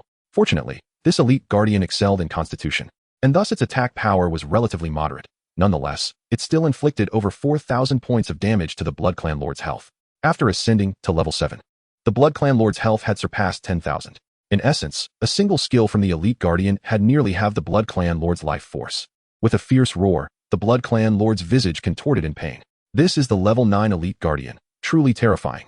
Wu Zi watched as the Blood Clan Lord's health bar dwindled to nearly half, his eyes wide with horror. This was the first time a summoned beast had sustained such grave injuries. Indeed, the hellish dungeon was as fearsome as rumored. Lin Qingqing could not help but exclaim, "The elite guardian is astonishingly strong. Should we not have the Nightmare Sovereign engage?" Lin Yuan instinctively glanced at the shadowy figure. Within the dreamscape, the four of them observed the unfolding battle, their hearts lodged firmly in their throats. However, in the square, Gu Chen stood his ground, exuding an air of composure and unwavering calm. Despite the debilitating effects of the gray mist curse that had diminished the attributes of the Blood Clan Lord, preventing him from evading the elite guard's attack in time, he remained a member of the Blood Clan. For the Blood Clan, as long as the injuries were not fatal, any wound could be swiftly healed. This was not mere skill, it was instinct. The Blood Clan Lord let out a muffled grunt as he wrenched the massive axe embedded in his flesh from his body. In the next moment, the blood that had been gushing from the wound ceased to flow, and the grotesque injury began to mend at an observable rate. In the blink of an eye, the seemingly horrific wound had completely healed, had it not been for the dark crimson stains still adorning his attire. One might find it hard to believe that mere seconds ago, he had nearly been cleaved in two by that blood-red axe. Although the wound had healed, his health remained perilously close to half. Nevertheless, under the auspices of the Blood Clan instinct, talent, his vitality was rapidly recuperating. Observing this, Gu Chen resolved not to squander any more time and retrieved a vial of healing potion from his spatial pocket. Healing potion, absorbing it can counteract the gray mist curse for a duration of 10 minutes. The Blood Clan Lord accepted the potion without hesitation, swallowing the glass vial whole. In the following instant, a shimmering white energy erupted around his form, banishing any trace of weakness. Roaring, the Blood Clan Lord released a fierce bellow, shaking off the previous lethargy. Under the effects of the healing potion, his attributes, along with his health, soared back to peak condition in an instant. Chapter 21. The Whispering Sphere, Blood Clan Legacy. Bang. Bang. Deadly shot. Two brilliant silver bullets sliced through the gray mist, striking the elite guard's head almost simultaneously. The elite guard staggered, losing nearly 7,000 health points, his health bar plummeting to the vicinity of half. Bang. Bang. Two more shots, another deadly shot. Generally speaking, Skills have a cooldown mechanism that prevents consecutive uses. However, after ascending to legendary status, Deadly Shot received a significant enhancement. Previously, it had utilized a silver-white pistol to fire a single bullet imbued with skill effects. Now, it unleashed 6 bullets, the entirety of a magazine. Each bullet dealt over 3,000 damage, and after 5 shots, the elite guard was left with but a sliver of health. One final shot would suffice to eliminate him.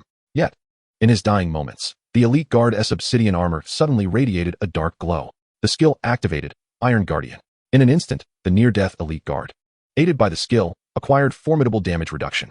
The skill triggered, Spinning Bloodblade. Having received damage immunity, the elite guard dragged a chain, swinging his massive axe, aiming to unleash his most powerful strike. However, at this point, the BloodClan Lord was already at his zenith. How could he simply sit idle? Bang, bang, bang. The black pistol fired a few shots, immediately shattering the Iron Guardian damage reduction. Then, in a blur, he vanished, appearing ghost-like behind the elite guard. Just as the blood-red axe was hurled forward, a brilliant silver bullet struck the elite guard's nape with pinpoint accuracy. Bang. Kill. Submerged Guard Elite LV9. Experience 795. Loot acquired. Whispering Sphere 1. Whispering Sphere. Quality. Rare. Effect. Each kill or assist accumulates 1 layer of Whisper of the Fallen. Each layer provides a 5 all attributes bonus. Note: the effects of the Whispering Sphere must be actively invoked. Upon invocation, layers reset to 0. And the all attributes bonus lasts for 1 minute. Note: if the wearer dies, layers reset to 0. A rare grade spell sphere. Each kill or assist can accumulate a 5 all attributes bonus. Unlike conventional spell spheres, the Whispering Sphere's effects require active invocation. This means that even if one accumulates 20 layers for a total bonus of 100, without active invocation, the bonus effect will not be realized. Furthermore, after invocation, the layers reset to 0, and the bonus effect lasts only 1 minute. Gu Chen pondered for a moment and decided to equip the Whispering Sphere to the Nightmare Sovereign. Firstly, the Nightmare Sovereign could traverse freely between dreams and reality, possessing superior survivability, making it less likely to perish and thus facilitating the accumulation of higher layers. Secondly, the Nightmare Sovereign's Deep Dream could inflict area of effect damage, maximizing the spell sphere's effects within the 1-minute duration. Once equipped, the BloodClan Lord continued to carve a path forward. After traversing the courtyard and dispatching a group of guards, Gu Chen arrived at the entrance of the main hall. He pushed open the heavy double doors, and there, beside a colossal statue that had collapsed, stood a towering figure cloaked in a black robe. Other, black-robed steward elite. Level, LV13. Health, 35,000. Attributes, Strength 125, Agility 127, Constitution 132, Spirit 135, Skill I, Grey Mist Curse, Skill 2, Dark Incursion, Skill 3, Damage Transfer. It was still the black-robed steward, albeit at a higher level. At level 13, the average of his attributes was 130, and his health had skyrocketed to 35,000. While the skills remained unchanged, his figure appeared even more imposing and shadowy, and the Grey Mist Curse within the main hall had intensified. Gu Chen could feel that the weakened state had suppressed his attributes by 40. Fighting in such a condition would have his combat effectiveness. Fortunately, the BloodClan Lord had already consumed the healing potion, which would grant immunity to the Grey Mist Curse for 10 minutes. Otherwise, engaging monsters while in a weakened state would be utterly futile. Simultaneously, within the vastness of the main hall, numerous submerged guards began to spawn from the surrounding corners. In the blink of an eye, over 50 armored figures appeared beside Gu Chen. In the dream, Lin Yuan and the others were taken aback by the countless guards encircling them. So many? The main hall was not like this last time. Lin Qingqing furrowed her brow. Counting them was impossible. It was utterly terrifying. Su Ran exclaimed, "We are truly in deep trouble." Wu Zi's expression was grave. "What should we do? With so many monsters, even with the Nightmare Sovereign, it won't be enough." Lin Yuan lamented. In the hard mode dungeon, the black-robed steward was accompanied by only 20 or so guards, the highest level being merely 2 level 5 guards. But now, the number of guards had doubled, with the lowest being level 5, and some even reaching levels 7 and 8. It is worth noting that the black-robed steward possesses a skill for damage transfer. These 50-plus submerged guards are not just lackeys, they are 50-plus health packs. The level 5 guards have 2, 900 health, the level 6 guards boast 3, 500 health, the level 7 guards possess 4, 200 health, and the level 8 guards hold 5, 000 health. Calculating based on the average health of each guard being 4, 000. The total health of these guards amounts to approximately 200, 000. This implies that the black-robed steward possesses a health pool of 35, 000, supplemented by an additional 200, 000 health points. Truly, he is a veritable blood cow. No, even a blood cow pales in comparison. He should be regarded as a blood reservoir. What are we to do? With over 200, 000 health points, won't our weapons be rendered useless? Lin Yuan expressed his concerns, a look of dread upon his face. That is not necessarily the case. A voice resonated in his ear. Turning, Lin Yuan was astonished to find Gu Chen had also manifested within the dreamscape. Old Gu, how did you manage to enter? Lin Yuan inquired, bewildered. The ensuing battle is likely to become chaotic, and I fear potential collateral damage. Gu Chen replied nonchalantly. Chaotic, you say? Upon hearing Gu Chen's words, the four companions turned their gazes towards the scene unfolding before them. They beheld the Bloodlord. His fingers curled as 5 streaks of crimson light erupted from his palms, swiftly merging with the corpses of the guards outside the main hall. In the next instant, the lifeless bodies opened their eyes, radiating an ominous bloodlust as they rose from the ground. Bloodline legacy. The Bloodlord can consume his own life force to transform deceased units into progeny of the Bloodline. The Bloodlord expended 5,000 life points, resurrecting 5 corpses as Bloodline guards, reducing his health to slightly above the halfway mark. The levels of the Bloodline guards mirrored those of their former selves, 3 at level 7 and 2 at level 8.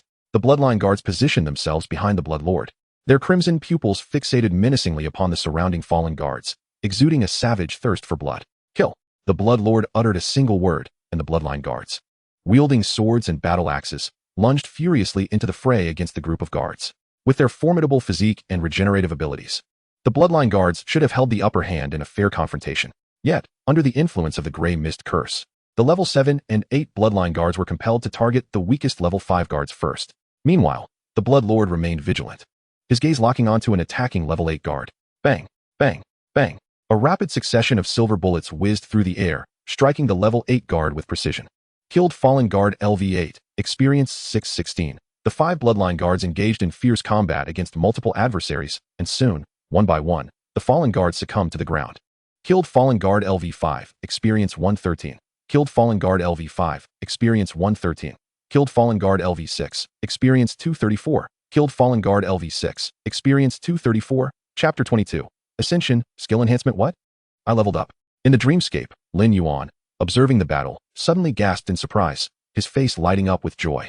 Gu Chen glanced over and noted that not only Lin Yuan, but also Lin Qingqing, Su Ran, and Wu Zi had all reached level 5. As for himself, he was nearing level 8. Lin Qingqing and Su Ran were ecstatic. After all, they had scarcely traversed half of the dungeon. They had advanced to level 5 without lifting a finger, an unimaginable feat in the past. I wonder how Li Wenhui is faring. Lin Qingqing suddenly recalled Gu Chen's wager. He must be in dire straits, Lin Yuan remarked. Li Wenhui cleared the hard mode dungeon this morning, yet he is only at level 4. With just a set of rare night gear, does he truly believe he can conquer the hell mode dungeon? That remains to be seen, Wu Zi interjected thoughtfully.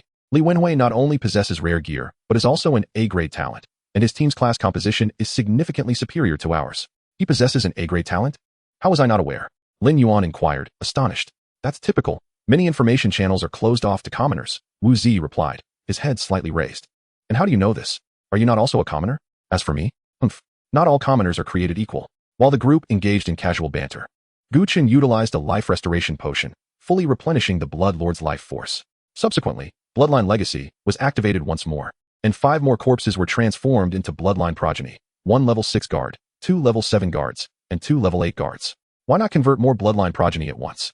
Because the Bloodlord needed to maintain over 50 life to confront the level 13 black-robed steward, preparing for any unforeseen circumstances. The newly transformed Bloodline guards retained the fundamental attributes of the fallen guards while inheriting the instincts of the Bloodline, resulting in a significant enhancement of their combat prowess. With heightened sensory perception and speed, coupled with remarkable regenerative capabilities, each Bloodline guard was capable of directly confronting 1 to 2 fallen guards, even under the suppression of the Grey Mist curse. As the battle raged on, the number of Bloodline guards steadily increased, and the fallen guards began to falter, with only a handful remaining to hold the line. Simultaneously, the Bloodlord's assault grew increasingly fierce. After a few exchanges, the black-robed steward's health plummeted below the halfway mark. Within the main hall, only 6 fallen guards remained. With 25 Bloodline guards against 6 fallen guards, the odds were decidedly in their favor. Swords and axes fell relentlessly, and the health of the fallen guards dwindled rapidly, until one finally collapsed. Killed fallen guard LV9. Experience 521. Level up, level, LV8, 134850. Strength, 197. Agility, 196. Vitality, 198. Mentality, 199. Summoned Beast. Bloodlord LV8 Legendary. Nightmare Dominator LV8 Epic. Current talent. Obtain a dark bloodline. How exhilarating. A glimmer of joy sparked in Gu Chen's eyes. Upon leveling up, The Bloodlord's health was completely restored. Once again, Bloodline Legacy was activated, and the Bloodlord's health significantly decreased as 5 more guard corpses rose, their eyes blazing with a bloodthirsty red glow. 35 versus 5. The number of Bloodline guards had once again surged. Gu Chen activated his talent, acquiring the Dark Bloodline. You have acquired Primordial Dark Bloodline. Primordial Dark Bloodline can conduct 1-star enhancement for Primordial Dark creatures or 1 Bloodline Awakening for Royal Blood Dark creatures. After careful consideration, Gu Chen infused this Dark Bloodline into the body of the Nightmare Dominator. Success in summoning Beast Ascension, Nightmare Sovereign Epic, level, LV8, health, 11,150, attributes, strength 119, agility 126, constitution 125, spirit 130, talents, unnameable. Dreams come true, skill I, annihilation strike epic, skill 2, nightmare entanglement epic, skill 3, profound dream epic, skill nightmare entanglement enhanced, nightmare entanglement. For every 10 points of spirit, a nightmare minion can be summoned, capable of ensnaring the target in place for a brief period. Targets ensnared by multiple nightmare minions will suffer multiplied damage. Following the enhancement, Nightmare Entanglement now possesses a control effect, allowing it to bind the target in place for a short duration. Furthermore, if ensnared by 2 nightmare minions, the target will incur double damage. 5 would equate to quintuple damage, and 10 would result in tenfold. However, the source of the damage must originate from the Nightmare Sovereign to yield such multiplied effects, otherwise it would be ineffective. Quite formidable indeed. Gu Chen's eyes sparkled with excitement. Previously, this skill merely allowed the nightmare minions to attach themselves to the target without any control effect. Now, being able to bind the target in place changes the game entirely. With a mere thought, dark mist swirled around the Nightmare Sovereign, and 3 shadowy figures swiftly flitted away, ensnaring the remaining 3 Abyssal Guardians. The control effect activated immediately, causing the 3 Abyssal Guardians to be bound by the nightmare minions, rendering them immobile. And they were brutally slain by the nearby Blood Clan guards. Subsequently, the 3 shadows emerged from the corpses of the Guardians, returning to the side of the Nightmare Sovereign. Killed Abyssal Guardian LV8, experience 235. Killed Abyssal Guardian LV9, experience 518. Killed Abyssal Guardian LV8, experience 230. Kill assist confirmed. You have accumulated 3 layers of Whisper of the Dead, exhilarating. This is precisely the effect I sought. The cost of summoning the Nightmare Minions is negligible, yet it enables the Nightmare Sovereign to accumulate layers for the Whisper of the Dead while simultaneously activating the Dream Realm. Truly a twofold advantage. Incredible. Lin Yuan couldn't help but exclaim in awe. His astonishment stemmed not only from Gu Chen's ability to accumulate 3 layers of Whisper of the Dead with a simple maneuver, but also from the staggering sight of the scattered corpses of the Guardians throughout the main hall. This amounted to a staggering 200,000 health points. Such a brutal annihilation. With this, the Black-Robed Steward would be a mere trifle. Lin Yuan paused momentarily, then suddenly realized he might have gotten a bit carried away. After all, that was an elite monster of level 13. With an average attribute of 130 and a health pool reaching 35,000, even with a heavy sword, he could never hope to defeat it in a day. How could it be so easy? He hadn't even had a drink before entering the dungeon. How could he feel so intoxicated? At this moment, all the Abyssal Guardians lay vanquished, and the Black-Robed Steward could no longer divert damage through minions. Meanwhile, the Blood Clan Lord's healing potions had long since expired, leaving him affected by a weakened state as he engaged in a fierce battle with the Black-Robed Steward. Just then, the Blood Clan Lord abruptly retreated at great speed, while the Blood Clan guards surged forward like a frenzy, fearlessly charging towards the Black-Robed Steward. The first to reach the Black-Robed Steward was a level 9 Blood Clan guard. Without a moment's hesitation, he detonated himself. Indeed, he self-destructed. With a thunderous explosion, he dealt 2,000 points of damage to the Black-Robed Steward. Following suit, the second Blood Clan guard arrived, then the third, and the fourth. Boom, boom, boom. The detonation sounds resonated like thunder, shaking the main hall. The health bar of the Black-Robed Steward plummeted sharply, descending dramatically within mere breaths until it was completely depleted. Beneath the blood-stained black robe, a towering figure collapsed heavily to the ground, rendered utterly motionless. Chapter 23. The debut of the Nightmare Sovereign, killed Black-Robed Steward Elite LV13. Experience 1573, loot acquired, Summoner Skill Book 1, loot acquired, Substitute Doll 1, loot acquired, Healing Potion 3, loot acquired, Life Restoration Potion 2, a Summoner Skill Book. What extraordinary fortune. Gu Chen's face lit up with joy as he hastily opened his inventory. Skill Book, Comprehensive Link, Class, Summoner, Level, 5, Quality, Rare. Effect, establishes a comprehensive link between the user's state and that of the summoned unit, sharing beneficial effects and mitigating detrimental effects. This skill is indeed quite remarkable. It allows shared consumption with the summoned beast, reducing it to 1/3. While beneficial effects are tripled, although no equipment dropped this time, the rare occurrence of obtaining a class skill book is certainly commendable. Learning the skill, A layer of purple light radiated from the skill book before it vanished. You have learned a new skill. Comprehensive link. Finally, I have acquired a skill. Gu Chen mused inwardly. Skills for summoners are exceedingly scarce, and in a remote place like Ling City, there are no corresponding skill books available for purchase. Thus, apart from the fundamental summoning abilities, this is his first professional skill. Gu Chen then turned his attention to another item of loot. Substitute doll. Quality. Rare. Effect. Upon activation, it can absorb up to 3,000 points of damage for the user. This value is equivalent to 34 times the maximum health of a typical level 8 profession. But for Gu Chen, it merely amounts to a little over double. While somewhat lacking, it still serves as a decent shield.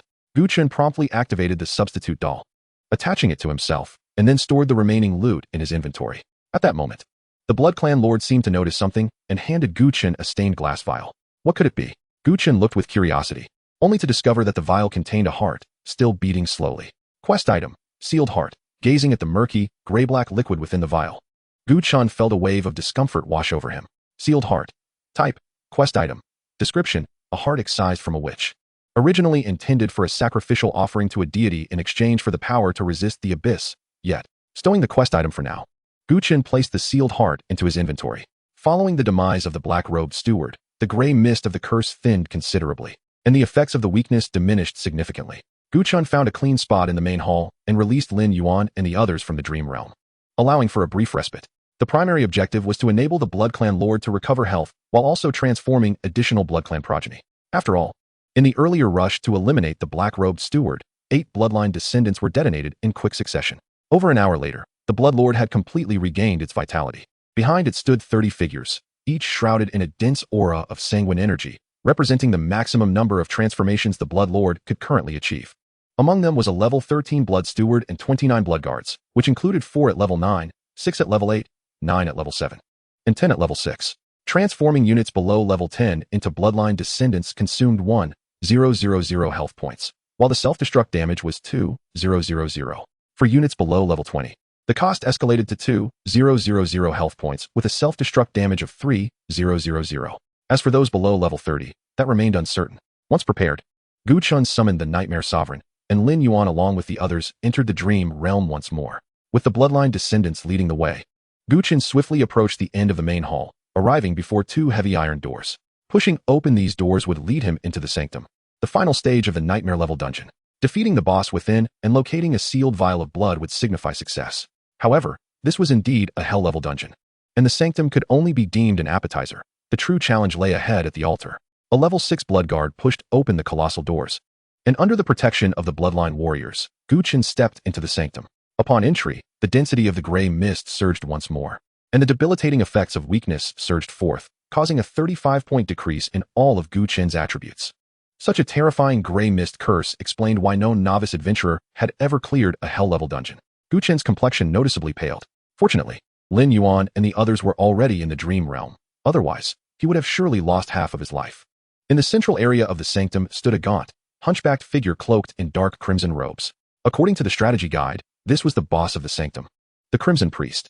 Beneath the hood, the priest's visage was shrouded in shadow, revealing only a pair of eyes gleaming with fervor and cruelty. Its skin was as pale as parchment, adorned with black markings that seemed to spread like malevolent incantations. As the Bloodline descendants entered the heart of the sanctum, a deep purple radiance suddenly erupted from the crystal orb in the priest's hand. With a roar, thick purple energy swirled like smoke around the Crimson Priest, forming skeletal phantoms that writhed and howled in the void.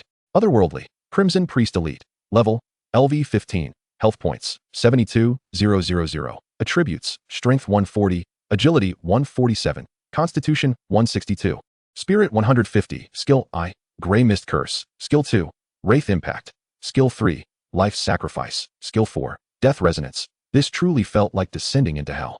With average attributes at 150, coupled with 72,000 health points and the debilitating effects of the Gray Mist Curse, it was likely that any ordinary adventurer would feel their scalp tingle at the sight. Such an immense pool of health was beyond the current capabilities of the Blood Lord.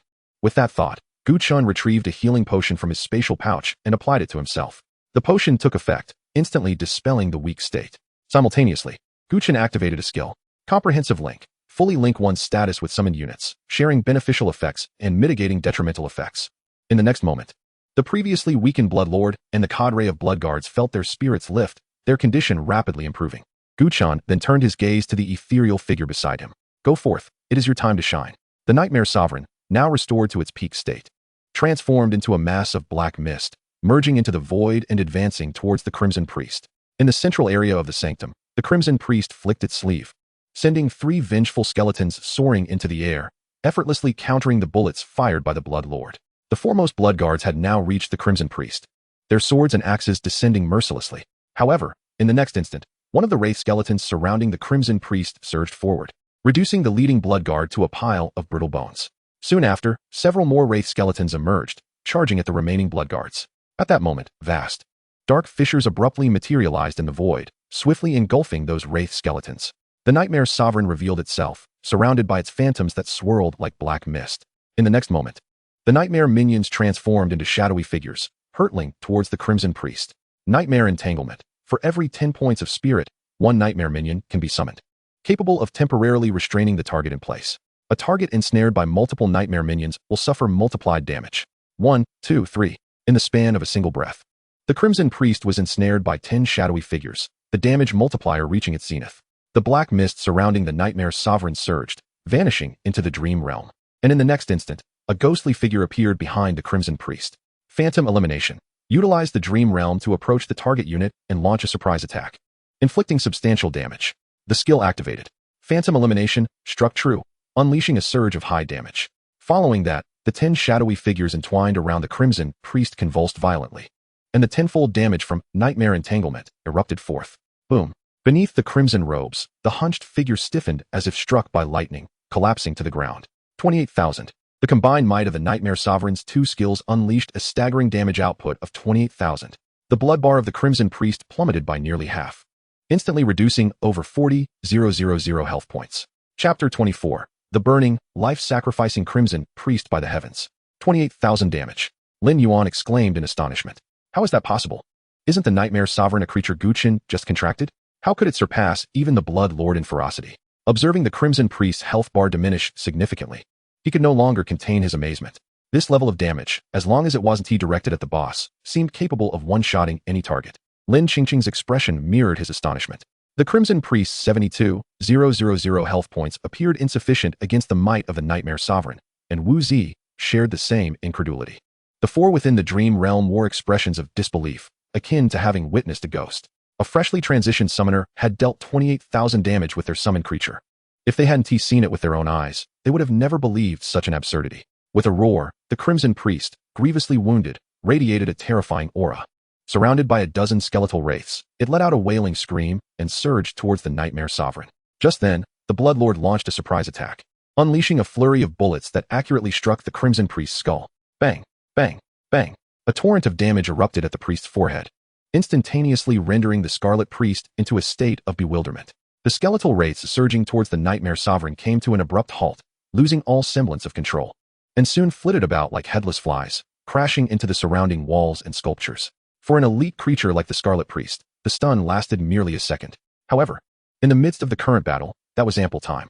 Without hesitation, the Nightmare Sovereign unleashed its most formidable skill, crafting an area centered around the Scarlet Priest into a deep dream. Within this realm of profound slumber, the Scarlet Priest emitted a harrowing roar, its form contorting like clay, elongating, compressing, twisting, and disassembling. Each moment, it endured the escalating damage inflicted by the deep dream. Its health began to plummet. Although it did not drop by over 40 in an instant as before, the steady and visibly rapid decline sufficed. With a fierce roar, the Scarlet Priest awakened from its stupor, desperately attempting to flee the deep dream. Yet, how could the Bloodline Sovereign let such an opportunity slip away? Though ensnared within the deep dream, the Bloodline Sovereign remained utterly unaffected. In a flash, it repositioned itself to an optimal vantage point. Deadly Shot was activated. A flurry of silver bullets erupted like crackling lightning, and the Scarlet Priest's health plummeted, losing an astonishing 24,000 in an instant. Lin Yuan and the others were taken aback, rendered speechless. Not only were they silenced, but their entire worldview was upended. The Nightmare Sovereign dealt 28,000 damage, while the Bloodline Sovereign inflicted 24,000. How could this be? Were summoned creatures now measured in thousands of damage? Was it not said that commoners choosing the summoner class were doomed? How could Gu Chen be so formidable? Could it be that commoner summoners were the strongest profession?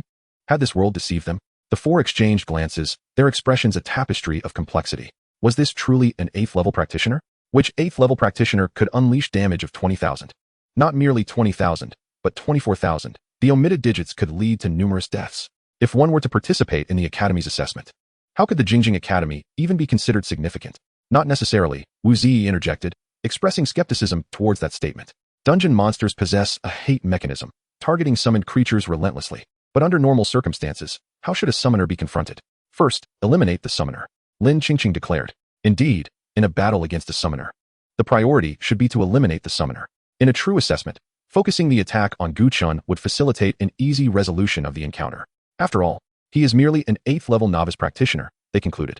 Lin Yuan let out a derisive snort, amusement dancing in his eyes. So, what leads you to believe you could evade the Bloodline Sovereign and the Nightmare Sovereign, appear beside Gu Chen, and eliminate him? Simply find a tank teammate to divert the summoned creatures, came the response. Then the question arises, what kind of tank could withstand a staggering 24,000 damage in a second? Even with epic-level armor, could one endure it? Wu Zi turned away. Falling silent, Lin Yuan smirked, choosing not to continue the discussion. Some individuals always believed they could handle it. That was a delusion that needed remedying.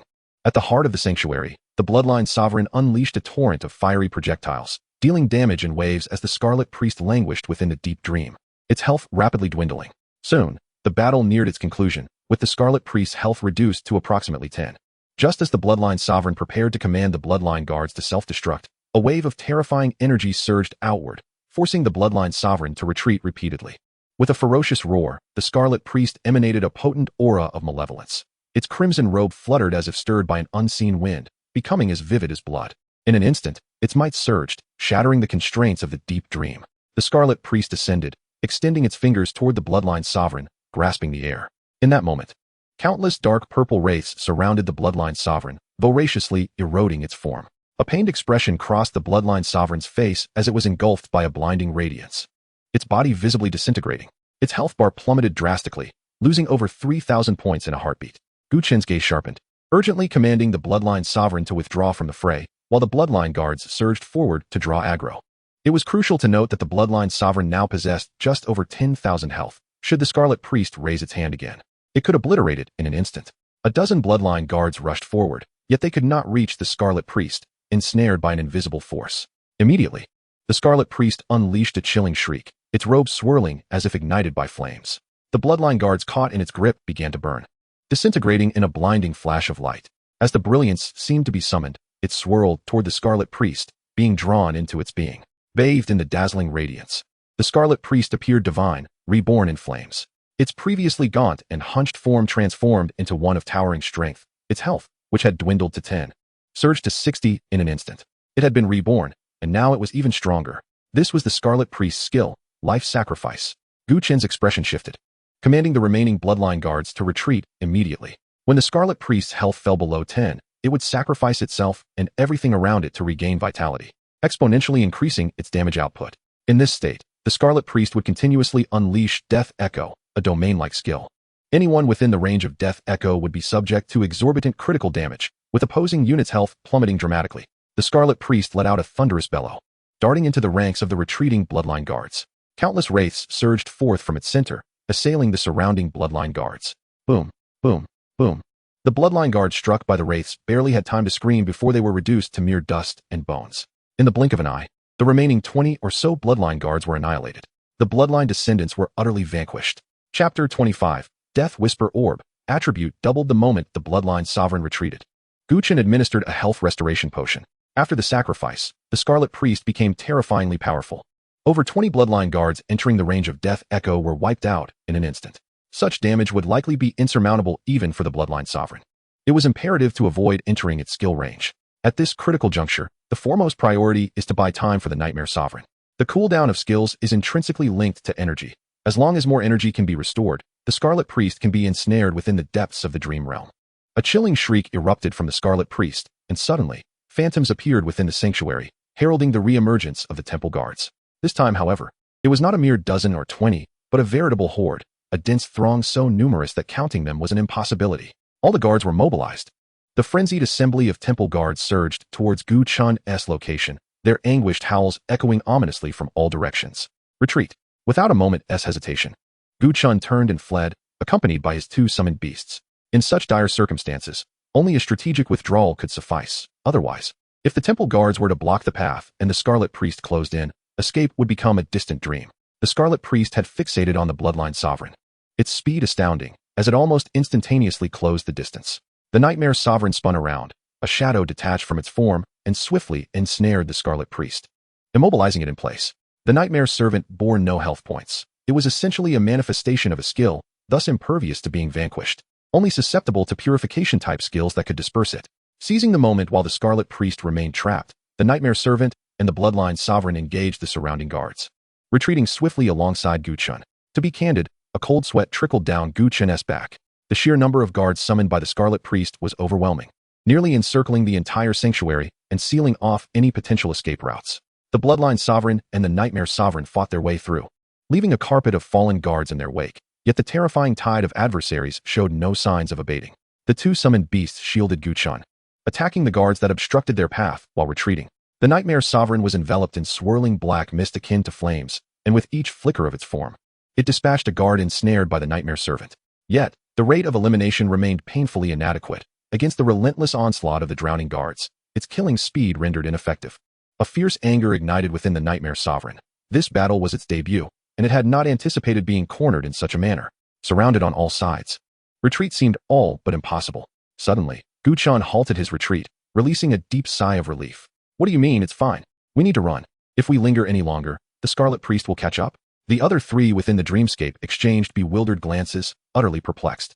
Gu Chen's gaze, however, was fixed upon the Nightmare Sovereign, or more precisely, the orb of magic hovering beside it. Since the moment the Nightmare Sovereign began slaying guards, Gu Chen had been monitoring the layers of the Whisper of the Dead. At that moment, it had reached precisely 20 layers, the maximum threshold. One layer of Whisper of the Dead grants a 5-point enhancement to all attributes, while 20 layers yield a staggering 100, effectively doubling all attributes. Nodding in understanding, Gu Chen observed as the Nightmare Sovereign did not hesitate, immediately activating the effect of the orb. A dark, ethereal glow emanated from the Whisper orb, illuminating the Nightmare Sovereign.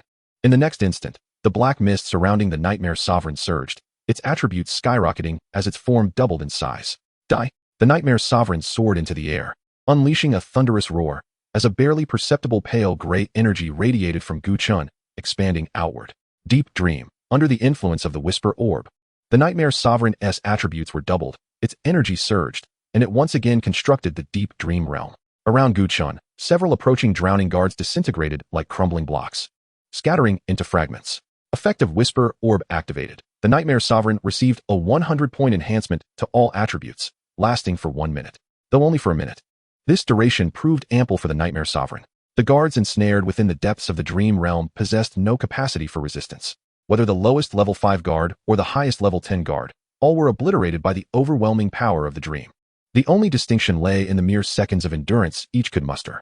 Kill Drowning Guard LV6, experience 589. Kill Drowning Guard LV8, experience 852. Kill Drowning Guard LV9, experience 923. Kill Drowning Guard LV7, experience 694. A barrage of kill notifications flooded Gu Chen's vision, and his experience bar skyrocketed as if propelled by a rocket, surging by over 2,000 in just 10 seconds. He was on the brink of reaching level 9. Although Gu Chen felt a surge of satisfaction at the sight of the countless fallen drowning guards, he was acutely aware that the Nightmare Sovereign could only maintain its power for a fleeting minute. If all their attacks were squandered on these minions, once the minute elapsed, the Scarlet Priest would prove insurmountable. Kill the Scarlet Priest. Gu Chen cried out immediately. The black mist swirling around the Nightmare Sovereign intensified, as each Nightmare Servant transformed into shadows, swiftly entwining themselves around the Scarlet Priest. Each shadow inflicted double damage. 10 shadows would yield 10-fold damage. This was the current limit of the skill, Nightmare Entanglement. Within the deep dream realm, the form of the Scarlet Priest began to contort and blur. Following the doubling of the Nightmare Sovereign's attributes, Deep Dream unleashed a 10-fold sustained damage. The health bar of the Scarlet Priest plummeted at a visibly alarming rate, its form twisting, compressing, and blurring, shattering into a cascade of red fragments, akin to the fallen drowning guards. Kill Scarlet Priest Elite LV15. Experience 2731. Loot acquired. Ritual Robe LV10 Rare. Loot acquired. Ritual Grimoire LV10 Rare. Loot acquired. Ritual Pants LV10 Rare. Level up. Level LV9 122 6900. Strength 207. Agility 206. Constitution 208. Mentality 209. Summon Beasts. Bloodline Sovereign LV9 Legendary. Nightmare Sovereign LV9 Epic. Talent. A dark bloodline can currently be acquired. Reaching level 9, Gu Chen was tantalizingly close to level 10, at which point he could contract a third summoned beast. He did not rush to activate his talent, akin to when he was at level 4. The Dark Bloodline could be reserved as an option for the third summoned beast. Subsequently, he turned his attention to the 3 pieces of equipment acquired, the Ritual Robe, Ritual Grimoire, and Ritual Pants, all of which were level 10 rare items. This constituted a commendable quality, and as a set, they would surely command a price exceeding $1 million on the trading platform, particularly as items that would be snatched up in an instant. Chapter 26. The Sealed Blood, Priestly Robe, Quality, Rare, Level Restriction, 10 Attributes, Constitution 35, Physical Defense 10, Magical Defense 20. Effect. The Priestly Robe can provide an all-attribute shield of 10. Priestly Set, Priestly Robe, Priestly Tome, Priestly Pants, an all-attribute shield of 10? Gu Chen's eyes lit up. Currently, his total attributes amounted to 830, which meant that the Priestly Robe could grant him a shield of 8,300. An item that could provide over 8,000 in shielding was astonishingly superior to the health of an ordinary level 8 Fallen Guardian. Even when faced with a level 15 Elite Crimson Priest, he could withstand 2 of its skills. Moreover, this equipment also augmented his constitution by 35, physical defense by 10, and magical defense by 20, making it quite commendable. Most importantly, this piece was part of a set. Although the Crimson Priest proved challenging to defeat, one could not help but exclaim, it was worth it. Next, he examined the other 2 items. Priestly Tome, Quality, Rare, Level Restriction, 10 Attributes, Spirit 30, Stamina Recovery, 25. Spell Damage 30. Effect. When the wearer or allied units have all skills on cooldown, it can restore stamina to allied units once. Priestly Set, Priestly Robe, Priestly Tome, Priestly Pants. This tome of magic significantly enhances spirit, damage, and stamina, making it exceptionally valuable. All the attacks of the Crimson Priest had been executed via this tome, clearly providing a considerable boost to its damage output. Priestly Pants, Quality, Rare, Level Restriction, 10 Attributes, Agility 15 Effect, Movement Speed 25, Immunity to 1 Slowing Effect. Priestly Set, Priestly Robe, Priestly Tome, Priestly Pants. The effect of the Priestly Pants was rather modest, primarily increasing movement speed and offering immunity to a single slowing effect.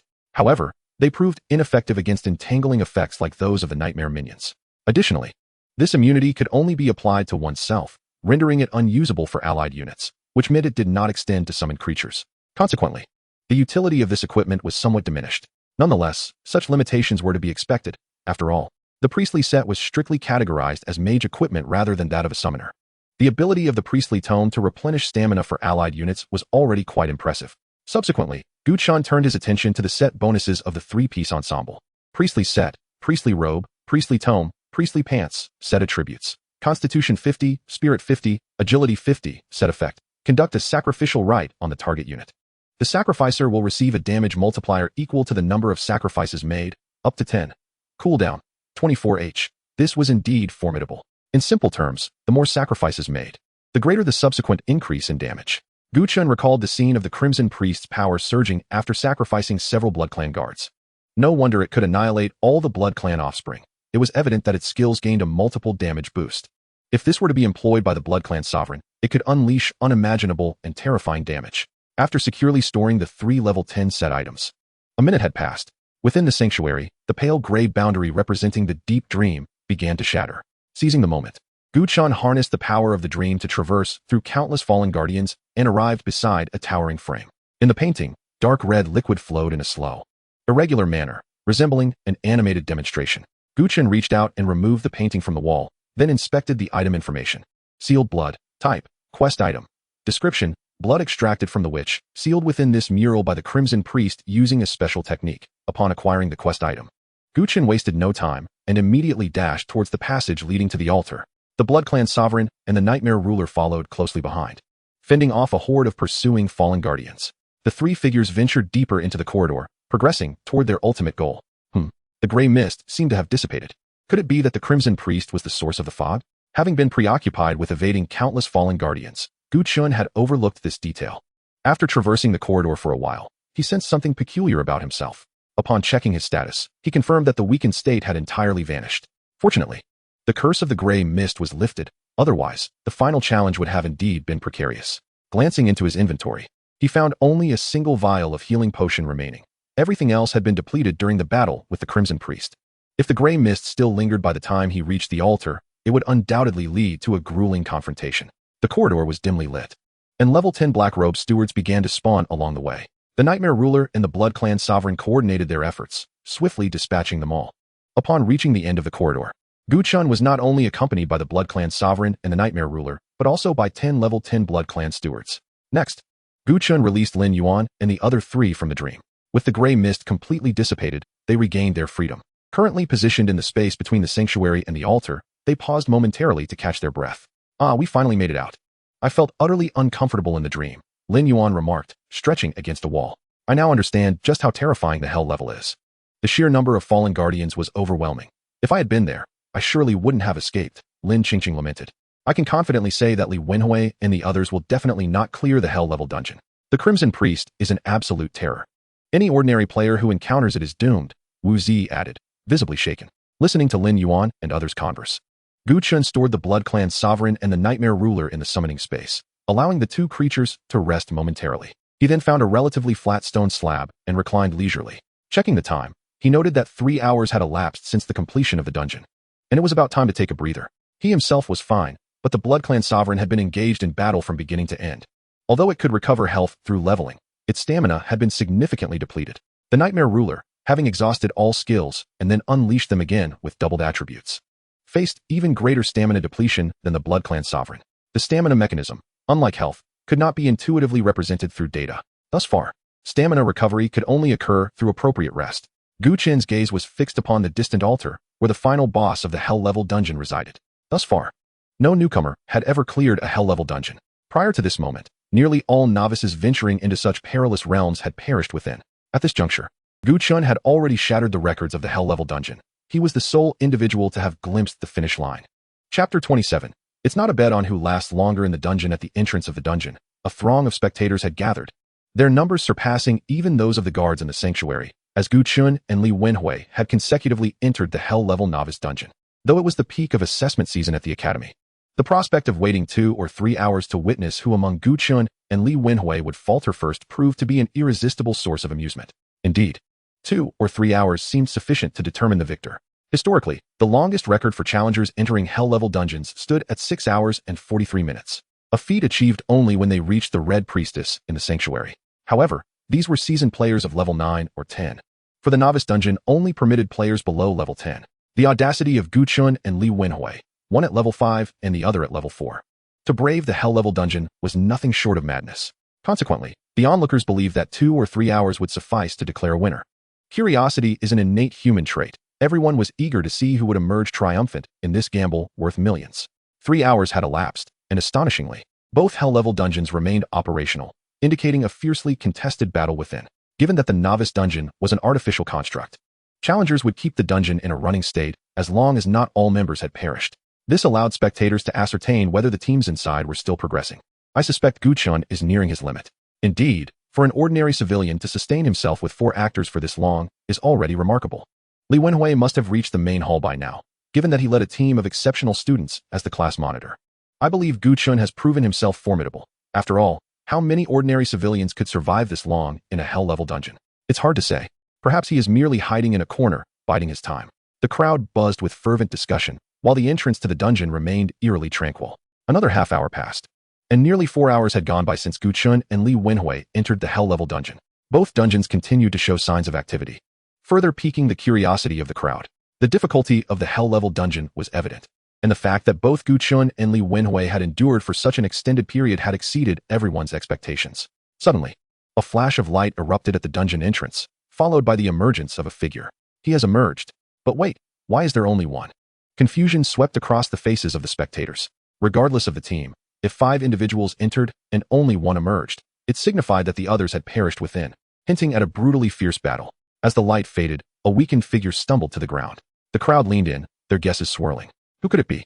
Surely it must be Gu Chen? Indeed, the 4 actors must have perished, leaving him as the sole survivor. Alas, how tragic. But wait, that is Li Wenhui. How could he possibly be the one to emerge? Shock rippled through the crowd. Li Wenhui, bloodied and clad in rare-grade equipment marred with signs of battle, appeared pale and disheveled, as if he were clinging to the remnants of his life. Yet, as he steadied himself, the astonished expressions of the surrounding crowd filled him with a profound sense of pride. I breached the main hall and inflicted over 20,000 damage on the level 13 Black-Robe Deacon. Who could rival my strength? After 2 grueling hours of combat, his team had successfully penetrated the main hall. However, the Black Robe Deacon, as a level 13 elite monster, along with the 50 or so newly spawned fallen guards, ultimately overwhelmed Li Wenhui's team. In a desperate ploy, he had sacrificed the newly recruited Thunder Mage as bait, using his entire team to delay the Deacon's onslaught, while he himself seized the opportunity to escape, narrowly evading combat mode before teleporting out. Though his actions might be deemed cowardly, he consoled himself with the thought that survival alone granted him the right to aspire to be the most powerful practitioner. The surrounding crowd began to murmur in disbelief, incredulity etched across every face. Wasn't Gu Chen supposed to be the first to emerge? How could it possibly be Li Wenhui? Li Wenhui absorbed the astonished expressions of the crowd, lifting his chin slightly, akin to a victorious general, relishing their awe and reverence. He then turned to his sycophant, awaiting outside, and inquired, "What is the status of Gu Chen's dungeon? Has he perished within?" The sycophant's countenance appeared slightly stiff. "Gu Chen, he is still progressing through the dungeon." "What?" Li Wenhui's smile instantly froze, his expression morphing into one of sheer disbelief. "Repeat that," he bellowed. "It has been nearly 4 hours. How could he still be progressing?" Li Wenhui struggled to comprehend the situation.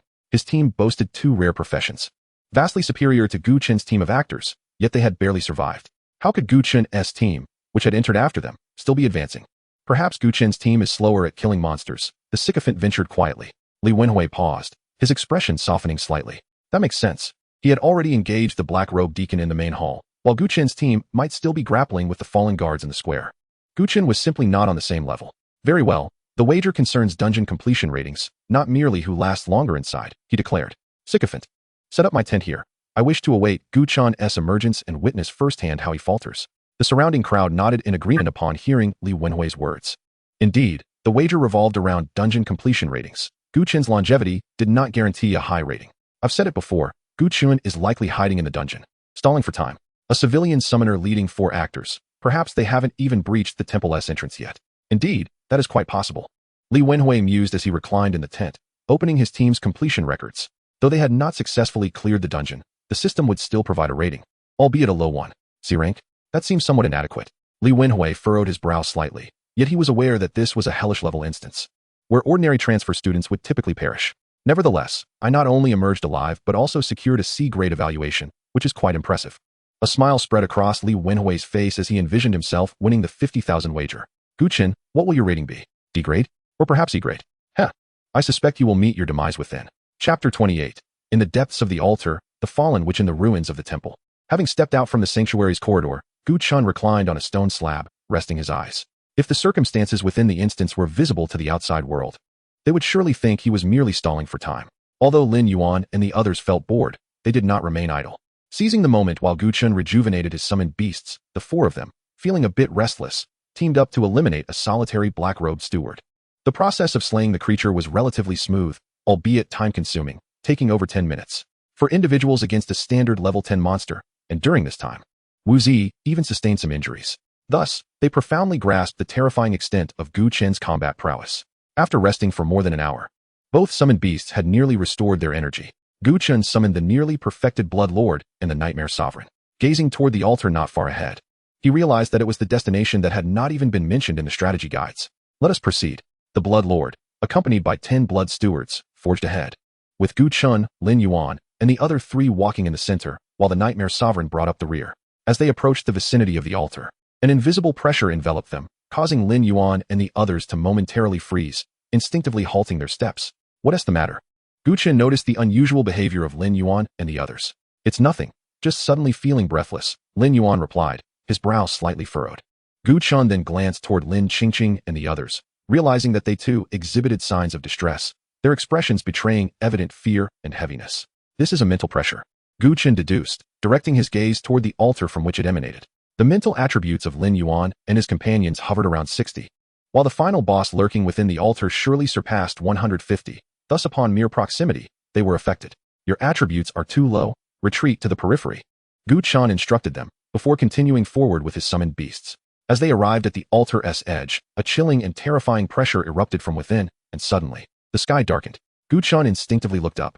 No, it was not the sky that darkened, but a vast expanse of purple-black light surged skyward, bursting forth from above the altar, seemingly intent on devouring everything in its vicinity. Accompanying this was a pungent aura of decay that surged forth, mingling with the purple-black light. Wherever it passed, vitality withered, flora shriveled, and everything exuded the scent of death. Gu Chen did not retreat. Instead, he advanced directly. For the situation before him was unmistakable. He had activated the boss within the altar. "Why have you betrayed me?" A chilling voice resonated in his ear. A woman's voice laced with intense resentment and unwillingness. The deathly aura of the purple-black light continued to spread outward, while simultaneously, a translucent gray shield manifested around Gu Chen. Effect of the black steward robe provides the user with a magical shield value equaling 10 times the user's total attributes. Current shield value, 8,300 crack. Crack. Crack. The purple-black light struck the shield, instantly creating a multitude of black fissures. Snap. The shield shattered. Over 8,000 shield points could withstand but 2 breaths against the purple-black light. Gu Chen's expression shifted slightly, and he quickly stepped back. As the void behind him suddenly fragmented, pulling him into a dreamscape, narrowly evading the onslaught of purple-black light. Simultaneously, figures clad in black robes emerged from behind the altar, their cacophonous voices echoing around them, shrill and disconcerting. Gu Chen's brow furrowed suddenly. All those black-robed stewards emerging from behind the altar were level 15, with health exceeding 50,000. They could unleash Gray Mist Curse and damage transfer, formidable to an alarming degree. If only 2 or 3 appeared, he might manage to contend with them. But now, there was a throng. At least a dozen black-robed stewards poured forth from behind the altar, and their numbers continued to swell. To slay the boss deep within the altar amidst the onslaught of these black-robed stewards seemed an impossible task. Nightmare Sovereign, restrain those black-robed stewards. Bloodlord, assault the altar. Gu Chen's gaze remained fixed on the shadowy figure deep within the altar. Only by defeating the boss there could they successfully clear the instance. The Nightmare Sovereign enveloped itself in a swirling mass of black mist, its current mental attributes standing at 142, allowing it to summon 14 nightmare minions. In an instant, shadows dashed forth like bolts of black lightning, striking the black-robed stewards that had just emerged from the altar. Simultaneously, 10 blood stewards forged ahead, clashing with the surrounding black-robed stewards. Die! A black-robed steward charged forth, positioning himself at the altar's edge. The Bloodlord's countenance twisted into a grimace as he unleashed deadly shot. A flurry of bullets, gleaming silver, whistled through the air, forcing the black-robed steward to stagger back. His health plummeting rapidly. In a barrage, he lost 24,000 health, equivalent to half of the black-robed steward's total vitality. Observing the significant reduction in health, Gu Chen's expression shifted. Did this imply that these black-robed stewards had a maximum health of less than 50,000? Instinctively, he glanced around. The black-robed stewards had been present for some time, yet the gray mist had not manifested. Gu Chen's eyes brightened as he recalled that the red-robed priest was the source of the gray mist. Now that the red-robed priest was dead, the gray mist curse would no longer appear. With the gray mist curse eliminated, matters became more manageable. Gu Chen sighed in relief. Bloodlord, dismantle the altar. The Bloodlord activated Crimson Feast, instantly dispatching the black-robed steward before him. Kill confirmed, cooldown reset. Seizing this opportunity, the nearby blood stewards surged into the altar, engaging the surrounding black-robed stewards in combat. The Bloodlord flickered and vanished, appearing deep within the altar, dual pistols aimed at the purple-black shadow, unleashing a frenzied barrage. Boom, boom, boom. Bullets rained down like a torrential storm, yet a nearly imperceptible shadow swept them aside in an instant. Gu Chen squinted slightly, witnessing a gaunt female figure rise from the depths of the altar. Her skin appeared shriveled, her body resembling tattered parchment, riddled with wrinkles, as if her skin adhered tightly to her bones, resembling a desiccated corpse. In the hollow cavity of her withered chest, a gaping wound presented a ghastly sight, its jagged edges suggesting a brutal incision made by some malevolent force. She lifted her eyelids, and from her eyes poured forth an abyss of endless darkness, a miasma of decay and despair emanating from her very being. Alien species, fallen witch boss, level 15 health, 158,000. Attributes, strength 185, agility 180, constitution 215, spirit 220, skill I, decay, skill 2, damage transfer, skill 3, wraith impact, skill 4, life sacrifice. Upon glimpsing the boss's attribute panel, Gu Chen's expression darkened immediately. A staggering 158,000 health. It was utterly outrageous. Chapter 29. How on earth does one confront such a terrifying boss? The Fallen Witch. This was indeed the final boss of the hellish dungeon. Although she was merely level 15, her health and average attributes soared to an astonishing 200. Just this data alone was enough to dissuade even the most talented of adventurers. The desiccated corpse bathed in the altar's luminescence raised a spindly arm, its bony fingers pointing ominously toward the direction of the Bloodlord.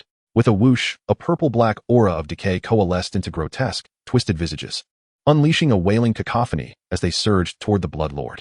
Wraith impact converges wraiths to unleash a mental assault on the target, potentially inducing a state of confusion state. Units in a state of confusion will lose control of their actions and indiscriminately attack surrounding targets. The eerie howls echoed as the wraiths pierced through the Bloodlord's form, triggering a potent mental impact. Boom! The Bloodlord staggered, succumbing to the overwhelming spiritual pressure of the fallen witch. Instantly cast into a state of confusion, its body swayed unsteadily, launching indiscriminate attacks on nearby allies, with several blood servants caught in the onslaught, riddled with bullets. Confusion state? Gu Chen's face paled slightly, but he remained composed. Without hesitation, he retrieved a potion from his inventory and consumed it. Dispelling potion, upon use. It dispels abnormal states and grants 5 seconds of immunity to such states. This vial, priced at 5,000, had been purchased from the trading platform prior to entering the dungeon, originally intended to counter the mist curse. However, after defeating an elite foe and acquiring a healing potion, it had remained unused until now. The confusion state was instantly dispelled, and the Bloodlord's expression momentarily faltered, its eyes regaining their former brilliance. Then, a chilling intent surged forth from its elongated gaze. After all, it was the Bloodlord, a pinnacle entity within the Bloodline hierarchy. Such indignity could not be tolerated. Regaining its wits, the Bloodlord surged forward. Without a word, it pulled the trigger against the fallen witch atop the altar, initiating its skill. Deadly shot. Crimson feast. The skills intertwined, unleashing a torrent of damage, yet the fallen witch seemed entirely unscathed. Gu Chen furrowed his brow. With an average attribute exceeding 200, the fallen witch's damage absorption capability was unparalleled among bosses thus far. However, even so, it was inconceivable that she would withstand 2 of the Bloodlord's skills without sustaining any damage. Just then, Gu Chen noticed a faint, almost imperceptible glimmer of crystalline white light emanating from the fallen witch. Damage transfer. Gu Chen's expression shifted dramatically as he grasped the gravity of the situation. Fall back. He urgently commanded the Bloodlord, but it was too late. A wave of purple-black radiance erupted from the altar, a noxious aura of decay sweeping across the vicinity like a tempest. The retreating Bloodlord was engulfed by this purple light, struck down to the ground as if dealt a grievous blow. The sound that followed was hair-raising. The Bloodlord's body began to decay and wither, flesh and blood rapidly rotting away, chunks falling to the ground. Decay unleashes a deathly force upon the target, inflicting substantial ongoing damage in a heartbeat. The Bloodlord's health plummeted, losing over 5,000 hit points. Half of its body had already begun to rot, blackened blood splattered across its form. Without a moment's hesitation, Gu Chen produced 2 healing potions, restoring over 4,000 health. Yet this skill inflicted ongoing damage. As soon as the health was replenished, 3 seconds later, it plummeted by over 3,000 again. Truly, this was a boss from a hellish dungeon. The damage output was explosive, capable of transferring damage while simultaneously inflicting such terrifying skills. Were that skill to land upon him, he would surely be dead by now. With this thought in mind, Gu Chen swiftly retreated, creating distance from the battlefield. As a summoner, his role was to orchestrate the encounter. The combat should be left to his summoned beasts. If he fell, everything would be lost. Damn it, this boss is a monster. From a distance, upon witnessing the Bloodlord's health bar diminish dramatically, Lin Yuan couldn't help but curse aloud. Ongoing damage that was this devastating? Surely this isn't a bug. Lin Qingqing was left speechless. If she were to engage, she would surely perish 2 or 3 times within seconds. No wonder there have never been records of successful completions for hellish dungeons. With such a terrifying boss, how could one possibly succeed? Su Ran remarked, her brow furrowed. The pressing question remained, how on earth does one confront such a fearsome boss? Wu Zi articulated the concern weighing heavily on their minds. As his words hung in the air, the 4 exchanged glances, enveloped in silence. Throughout their journey, Gu Chen's prowess had been undeniable, yet the chasm between him and this final boss had become glaringly apparent. In that moment, Lin Yuan's brow furrowed deeply, his jaw clenched, his cheeks puffing as he contemplated. Whether or not they could successfully conquer the hellish dungeon had become secondary. His gaze fixated upon Gu Chen. A flicker of concern etched upon his features. He pondered whether Gu Chen could withstand the onslaught. This time, they had truly encountered a formidable adversary. Gu Chen too felt the terror of the fallen witch. Though the situation was daunting, he remained resolute and confident. It was not insurmountable. Death. A chilling, sinister voice echoed through the air as the fallen witch descended slowly from the altar, enveloped in an aura of decay, her deathly energy manifesting as swirling purple-black mists around her. Her form resembled that of a desiccated corpse, the gaping wound at her chest a horrifying sight. The jagged opening grotesque and bloodless, her entire being shrouded in a pallid hue, an embodiment of lifelessness. It was as if the very blood within her veins had ceased to exist. Witnessing this scene, Gu Chen's brow furrowed as he recalled the task item he had previously acquired. It is evident that some unknown events have transpired within this temple. The witch had her entire blood drained and her heart ripped out, while her lifeless body was interred within this very altar. The act of bloodletting and heart extraction. Could such atrocities truly be executed within a temple? Gu Chen could not ascertain the full extent of the situation, yet it was undeniable that this witch had endured unimaginable agony during her lifetime. Descending from the altar, the fallen witch's gaze was vacant. Her pitch-black eyes scanned her surroundings, briefly passing over Gu Chen and the Blood Lord in the distance, before settling on the nightmarish ruler, who was engaged in battle with a multitude of black-robed attendants. Suddenly, an intense wave of resentment erupted on her countenance. "You all deserve to perish." The frigid voice reverberated through the air, akin to the anguished wails of 1,000 restless souls. Chapter 30. It is not Gu Chen's strength, but the summoned beasts might. A palpable aura of death emanated from the fallen, which as her feet slowly lifted from the ground, propelling her forward toward the nightmarish ruler. The ruler cast the spell, Nightmare Entanglement, valiantly resisting the onslaught of more than a dozen black-robed attendants, thereby preventing further reinforcements from advancing. In its view, the elimination of the nightmarish ruler was imperative to amassing greater power. "Do not let her pass," Gu Chen shouted, immediately discerning the fallen witch's intentions, and promptly commanded the blood attendants to intercept her. They surged forward, attempting to thwart her advance. However, the fallen witch remained unfazed, casually waving her hand to unleash her skill. A torrent of energy, steeped in death, cascaded down, striking the blood attendants and instantly depleting their health.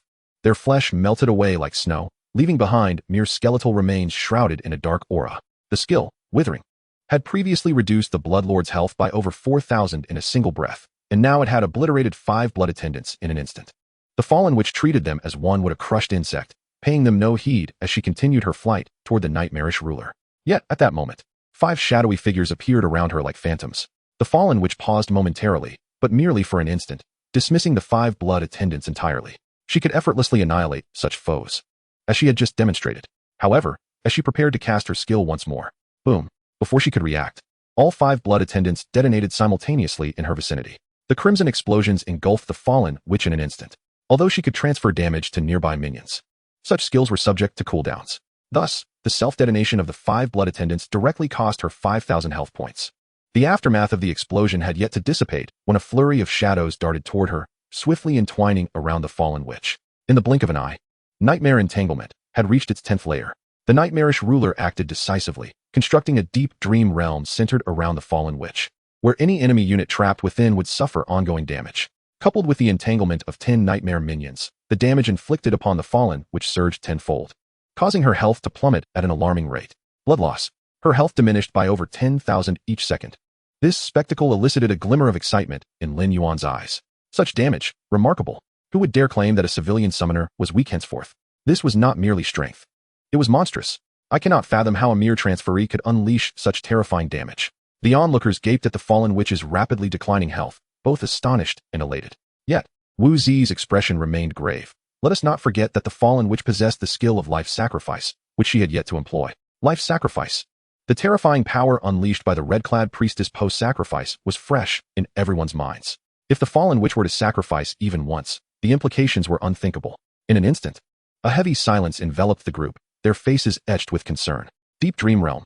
The fallen witch, ensnared within, emitted a piercing wail as a potent force of death erupted from her being, resisting the encroachment of the dream realm. As her death energy intensified, the deep dream realm quaked, seemingly on the verge of collapse. After all, the fallen witch was a level 15 boss, while the nightmarish ruler had only just reached level 9. Given the vast disparity in levels, the ability of Deep Dream Realm to contain her while inflicting substantial ongoing damage was already a remarkable feat. The fallen witch's death energy grew ever stronger, clearly on the brink of shattering the Deep Dream Realm and escaping its confines. Gu Chen promptly interjected, Whispering Sphere. The nightmarish ruler understood and immediately activated the effects of the sphere. Having emerged from the sanctum's corridor, the effects of Whispering of the Dead had accumulated to 8 layers. Seizing the opportunity while the Blood Lord engaged the altar, the nightmarish ruler had dispatched numerous black-robed attendants, bringing the current layers of Whispering of the Dead to a staggering 20. Whispering Sphere effect activated. The nightmarish ruler receives a 100 increase to all attributes for 1 minute. The nightmarish ruler soared into the air, its attributes doubling instantaneously, its black mist swirling chaotically, reminiscent of black flames dancing wildly. Roar. It unleashed a thunderous roar, and a formidable power erupted from its ghostly form, an unstoppable force akin to a torrential flood. In an instant, the death energy was fully suppressed, trapping the fallen witch firmly within the deep dream realm, unable to stir even a ripple. With doubled attributes, the damage effects of its skills also surged, and the fallen witch's health began to plummet, losing over 20,000 life points per second. Whoosh. Shadows flickered, and the Blood Lord materialized within the deep dream realm, ready to contribute to the damage. Deadly Shot, Crimson Feast, the two skills unleashed in succession, followed by a barrage of normal attack projectiles that rained mercilessly upon the fallen witch. In an instant, her health plunged by over 70,000. Incredible! Lin Yuan's cheeks flushed with excitement. He had not anticipated that the Blood Lord and the nightmarish ruler would work in such harmony. Their combined skills inflicting such staggering damage. If word of this were to spread, it would be utterly shocking. In less than 10 seconds, the fallen witch was left with only over 30,000 health points remaining. Monstrous, truly monstrous. How could Gu Chen possess such overwhelming power?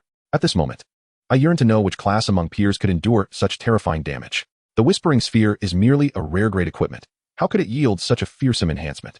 Wu Zi observed the unfolding battle with a solemn expression, remarking, "The Whispering Sphere is but one aspect. The crux lies in the sheer strength of Gu Chen's summoned beast. For instance, when your attribute stands at 1, utilizing the Death Whisper Orb merely grants you a paltry enhancement of 1. However, when your attribute reaches 100, the Death Whisper Orb can bestow an astounding increment of 100 to your attributes. In essence, the greater the strength of the user, the more formidable the enhancement in battle prowess.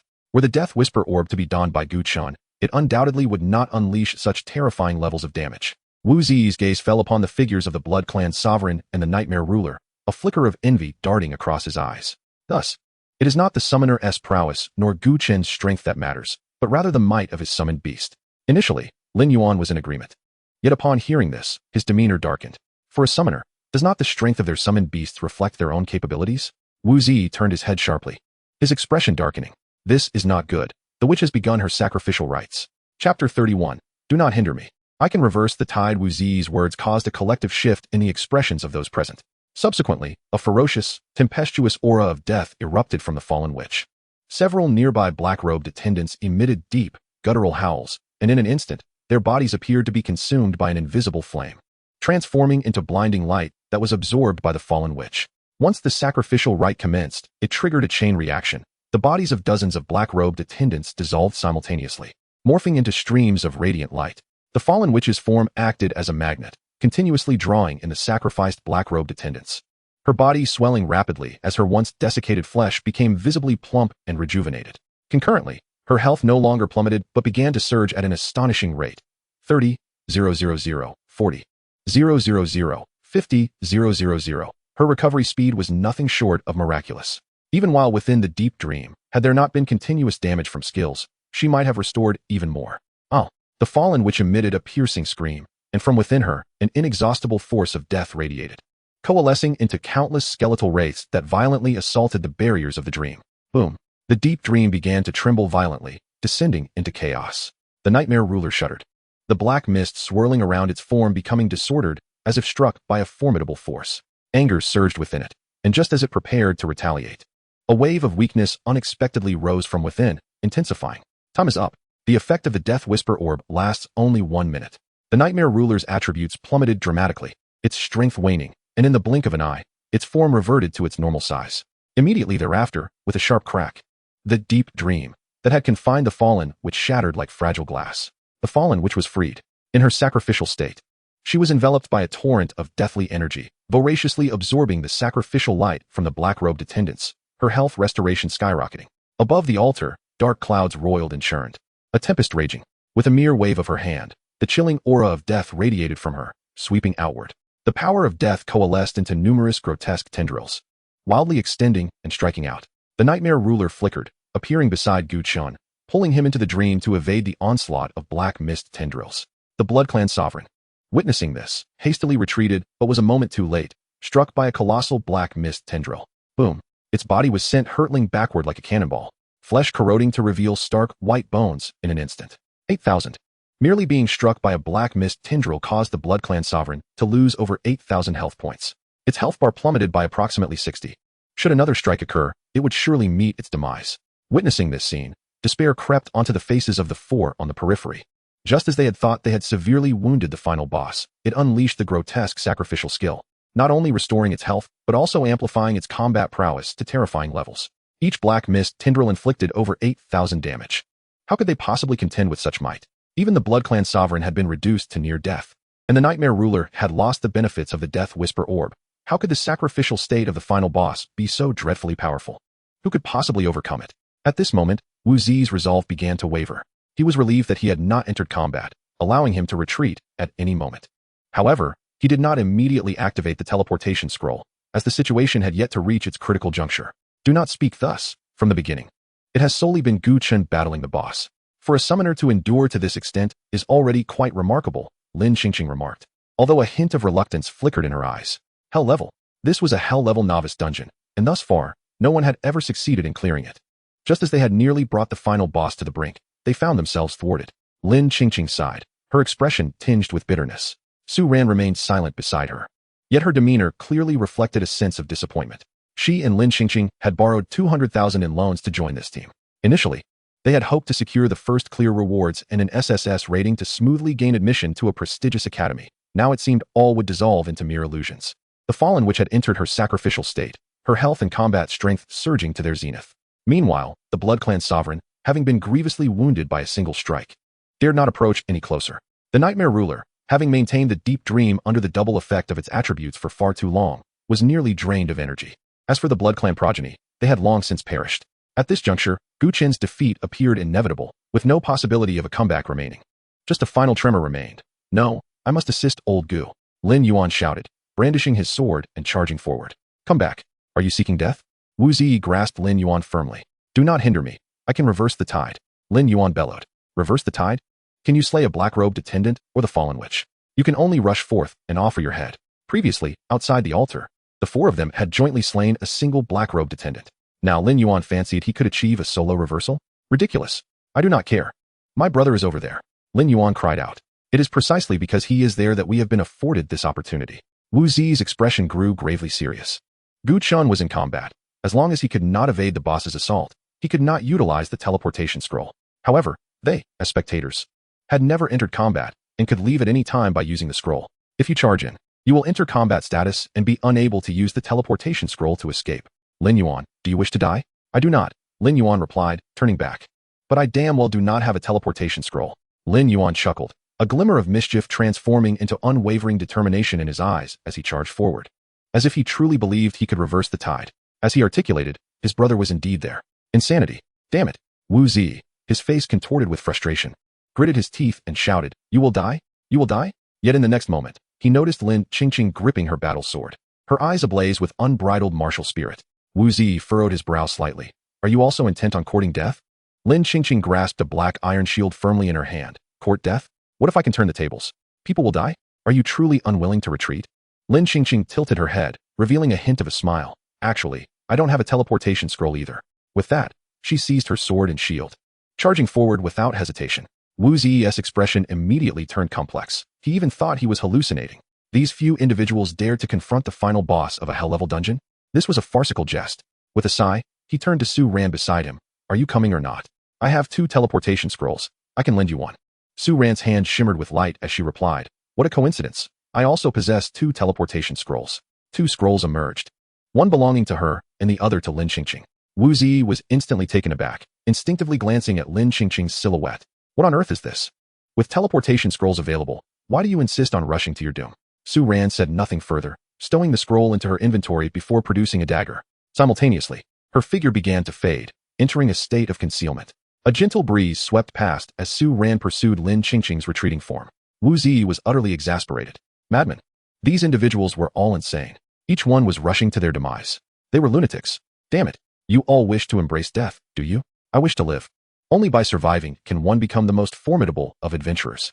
Wu Zi shouted towards the direction where the others had departed, desperately venting his pent-up frustration. Survive. As he uttered those last 2 words, it seemed as though he had expended all his strength, collapsing onto the ground. He retrieved a teleportation scroll, activating it. Without hesitation, he left the dungeon. Chapter 32. Counterattack and a hidden card. Don't be afraid, old Gu. I'm coming. Trust me, I can turn the tide. Lin Yuan called out as he sprinted towards the black tendrils coalescing with deathly power, sword in hand. Lin Yuan, stop. Gu Chen's expression tightened as he lunged forward, lifting Lin Yuan as if he were a chick, halting that clumsy assault. Goodness, a counterattack? Are you here to sacrifice yourself? With Lin Yuan's meager health, a mere brush from those black tendrils would lead to his immediate demise. Gu Chen set Lin Yuan down, just as Lin Qingqing and Su Ran arrived. What are you 2 doing here? Gu Chen asked irritably. We're here to help you. Lin Yuan replied immediately. Help me? Didn't you just say you couldn't handle it? Lin Qingqing interjected. Who? You. What is wrong with me? You can't handle it. Gu Chen was both amused and infuriated. Who says I can't handle it? Su Ran displayed that naive, clear-eyed expression again. Didn't you recall both of your summoned beasts? I was dodging skills. Gu Chen retorted, exasperated. The boss is in a sacrificial state. Its skills are enhanced. I can't just leave my summoned beasts there to take damage, can I? As Gu Chen looked at the three before him, he realized the number seemed off. By the way, where's Wu Zi? He inquired. As the words left his mouth, Lin Yuan, Lin Qingqing, and Su Ran exchanged glances. Wu Zi, how should I put it? Well, we can't entirely blame ourselves. Team information, member Wu Zi, the fighter has exited the team at that moment. They received the notification of Wu Zi's exit, prompting Lin Yuan to recount the earlier situation. Forget it. If he wants to leave, let him. That's his choice. Gu Chen didn't dwell on it, but turned his attention to Lin Qingqing and Su Ran. Why did you decide to stay? Lin Qingqing pondered for a moment. You're behaving too calmly, unlike someone in a dire situation. I sense you have a hidden card. Oh, what gives you that impression? Lin Qingqing scanned the area before finally pointing to the severely weakened Bloodlord. It's that. Previously, when the Bloodlord was injured, you would immediately heal him. But just now, he has been reduced to low health, and you haven't attended to him at all. Though she couldn't fathom his reasoning, it seemed unusual. Inconsistent with his usual approach. Gu Chen's eyes revealed a trace of approval. Congratulations, you've answered correctly. Lin Qingqing was quite observant. Gu Chen had intentionally allowed the Bloodlord to remain at low health. After all, it was a legendary-level summoned beast. If its performance mirrored that of the epic-level Nightmare Sovereign, it would be too underwhelming. After its advancement, the Bloodlord had acquired a legendary-level talent, Frenzied Blood. Frenzied Blood. When the Bloodlord's health drops below 30, it can activate a rage boost, doubling all attributes for 1 minute. What does a double attribute enhancement mean? For those poor at mathematics, this is a blessing. Simply put, it means a multiplication of all attributes by 12, resulting in a total attribute of 3. This was Gu Chen's ultimate hidden card.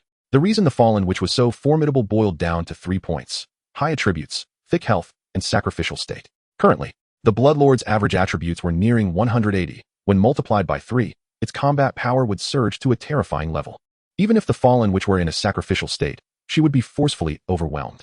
Suddenly, a sound that sent chills down one's spine echoed as the Nightmare Sovereign was struck by a tendril of black mist. Though it was an energy entity with high resistance to physical attacks, this tendril, forged from deathly power, inflicted elemental damage. As the black mist tendril made contact with the Nightmare Sovereign, it split into dozens of identical tendrils, ensnaring it in layers. The Nightmare Sovereign was eroded by the deathly power, rapidly losing health, instantly dropping by 2/3. At that moment, the Bloodlord received Gu Chen's command and unhesitatingly charged towards the Fallen which at the altar. The aura of death surged like a tidal wave. The Bloodlord transformed into a dark crimson streak of bloodlight, unflinching as it plunged into the depths. Upon contact with the deathly aura, the Bloodlord's health plummeted below 30. Consequently, the talent activated, a vivid bloodlight erupted from its form, an unprecedented wave of terrifying power surged from deep within its veins, filling every corner of its being. The bloodlight quickly receded, and in the next moment, a grotesque, blood flame-enveloped humanoid figure materialized beside the Nightmare Sovereign. The black mist tendrils rushed forth with alarming speed. However, upon making contact with the Bloodlord, they were instantly incinerated by the blood flames emanating from his form, dissipating into nothingness in mere moments. This was not merely a matter of the blood flames countering the power of death, but rather an overwhelming display of absolute strength. The Nightmare Sovereign seized a fleeting moment to evade, vanishing into the realm of dreams. The Bloodlord transformed into a shadow of crimson, barreling towards the altar where the Fallen Witch awaited. A look of apprehension crossed the Fallen Witch's face, even in her state of sacrifice. The presence of the Bloodlord evoked a profound sense of impending doom. Withering, wraith surge, perhaps bolstered by the sacrifice, the Fallen Witch unleashed her skills without pause, each one infused with a fierce essence of death, mercilessly bombarding the Bloodlord. Yet, the Bloodlord charged forth unflinchingly, enduring the onslaught with sheer resolve. Blood exchange, unwaveringly fierce and tyrannical. This was the hallmark of his combat style. One by one, the skills struck the Bloodlord, indeed inflicting damage. However, in blood frenzy state, his defenses, constitution, and life regeneration surged to unprecedented heights. While he could not emerge unscathed, every wound healed at a visibly rapid pace. His blood levels fluctuated, rising and falling, yet consistently maintaining around 30. Simultaneously, the Bloodlord raised his arms, both a black and a silver barrel locking onto the Fallen Witch ahead. Bang, bang, bang. A barrage of blood flame-infused bullets erupted, raining down like a tempest, nearly taking on a corporeal form, roaring like a wrathful dragon as they detonated upon the Fallen Witch. A scream escaped her lips as her health plummeted, losing 30 to 40,000 life points in mere seconds. Around the altar, the black tendrils of death began to show signs of collapse. In that instant, Lin Yuan and the others were profoundly shaken. The ferocious and overwhelming assault of the Blood Lord, though directed at the fallen witch, resonated within their hearts, plunging the three into a collective silence. What was happening? The Blood Lord's health dwindled, yet he became increasingly ferocious. First, he saved the Nightmare Sovereign, and now he was crushing the fallen witch in her sacrificial state. This battle was utterly bewildering. They exchanged glances, each mirroring the confusion of the others. It was incomprehensible, truly incomprehensible. Nonetheless, this did not prevent a smirk of schadenfreude from gracing their faces, for someone was about to regret their choices. Chapter 33, The History of the Temple. Triggering the quest item in an instant, the altar was engulfed in a relentless barrage of fire. The damage from the blood-flame bullets incessantly scorching the body of the fallen witch. Her form was riddled with wounds, her health rapidly dwindling, on the verge of complete annihilation. With a swift motion, she grasped the air, pulling several black-robed attendants to her side, forming a makeshift shield in a desperate attempt to stave off the damage. Yet, it proved futile. The potency of the blood-flame bullets was overwhelming. A single shot was sufficient to obliterate a black-robed attendant, their blackened flesh splattering across the altar, stirring not a ripple. The consequence of the Blood Lord's doubled attributes resulted in a one-sided suppression. As he continued to endure the skills unleashed by the fallen, which while simultaneously delivering devastating output. As her health approached the critical threshold, the Blood Lord pressed his twin guns downwards, two scarlet blood flames spiraling around him, unleashing an unprecedented torrent of ferocity. Crimson Feast, the blood flame vortex surged forth like an apocalyptic tempest, bearing down upon the fallen witch with cataclysmic force. The fallen witch, having become the target of the Blood Lord's might, found herself unable to evade this ultimate strike. Boom. Her body writhed within the blood flame storm. Her exterior fracturing with minute cracks, her figure elongating unnaturally. Her life points of 158,000 were obliterated, yet she did not succumb to death. Instead, a grotesque visage emerged as she struggled madly within the tempest. You all shall perish. It is you who have betrayed me, she bellowed in fury. Yet at that moment, she realized she had lost control over her own body. Gu Chen had pressed down on the Blood Lord, and from the instant the boss's health reached zero, the battle had reached its definitive conclusion. What followed was a reenactment of history. The blood flame storm subsided, and shadows danced across the altar. Soon after, a multitude of familiar figures appeared, guards, black-robed attendants, and red-robed priests, nearly 100 in total. The abyss has invaded, and corruption spreads unchecked. Many have perished in the gray mist. Who can save us? I do not wish to die. Where is our God? Where is our divine savior? Priest, you claimed that drinking blood could dispel the gray mist. Is that true? Do you dare to question the divine mandate? Only by consuming the blood of the saintess can one resist the gray mist. Only by sacrificing the heart of the saintess can we save the temple. Then what are we waiting for? The saintess is kind-hearted. To save the temple, she will surely be willing to sacrifice herself. Enough talk. All guards, follow me. We must find the saintess. The red-robed priest stood atop the highest point, gazing down upon the crowd, his face betraying no emotion. The faces of several black-robed attendants twisted in madness. Their frenzied eyes made it clear that they had lost their sanity. The history of the temple continued to unfold in shadows and light. Within the main hall, a group of black-robed attendants dragged the saintess before the red-robed priest. High priest, the influence of the abyss upon you has grown increasingly severe. You must accept the purification treatment. No, saintess, you do not understand. The red-robed priest revealed a visage akin to withered bones, startling the saintess. This is not corruption. This is the power of the divine. The denizens of the abyss are not invaders. They come to assist us in seeking the path of our God. What? How can this be? High priest, you have been corrupted by the abyss. Come with me. The red-robed priest seized the saintess by her hair, his expression malevolent, a wicked glint dancing in his eyes. I told you, this is not corruption. The abyss is a divine guide, a miracle. High priest, the abyss is eroding your reason. Do not be ruled by evil. The red-robed priest's face contorted as he fixed his gaze upon the saintess, his eyes ablaze with malevolence. Saintess of the temple, I require your assistance in my ascension. No, high priest, you have been corrupted. Someone help. The saintess instantly cried out to the black-robed attendants, yet in their eyes remained only a void of numbness and madness. The scene shifted, revealing a lifeless female form upon the altar, completely devoid of clothing. The corpse was pallid, lacking any trace of blood. Her chest was torn open violently. Yet not a single drop of blood was visible. The red-robed priest stood beside the corpse, his eyes gleaming with malice and madness. Behind him, nearly 100 black-robed priests and guards knelt, their gazes filled with fervent devotion. The red-robed priest gazed upward at the towering statue of the deity, murmuring incantations as he offered prayers. A throng of individuals behind him gradually lifted their heads, resembling those in a frenzied state, utterly oblivious to the absurdity of their actions. instead displaying expressions of ecstatic delight. As the sacrificial ceremony concluded, the red-clad priest raised a glass vial filled to the brim with blood. The clerics kneeling on the ground exhibited a fervent gaze, regarding the blood as a sacred elixir, their countenance brimming with intense yearning. Yet, at that moment, a thunderous roar erupted, causing the temple to tremble violently. The abyss had burst forth, and otherworldly beings launched a massive invasion of the temple. A surging black mist materialized from all directions, transforming into a harbinger of death, relentlessly demolishing the temple structure. Outside the temple's grand entrance, a tempest of black and crimson raged across the sky, reminiscent of an apocalyptic scenario, as an overwhelming army of otherworldly creatures surged forth. The scene gradually dimmed, heralding the approach of a terrifying storm. You have successfully completed the novice dungeon, Temple Ruins, Hell Level.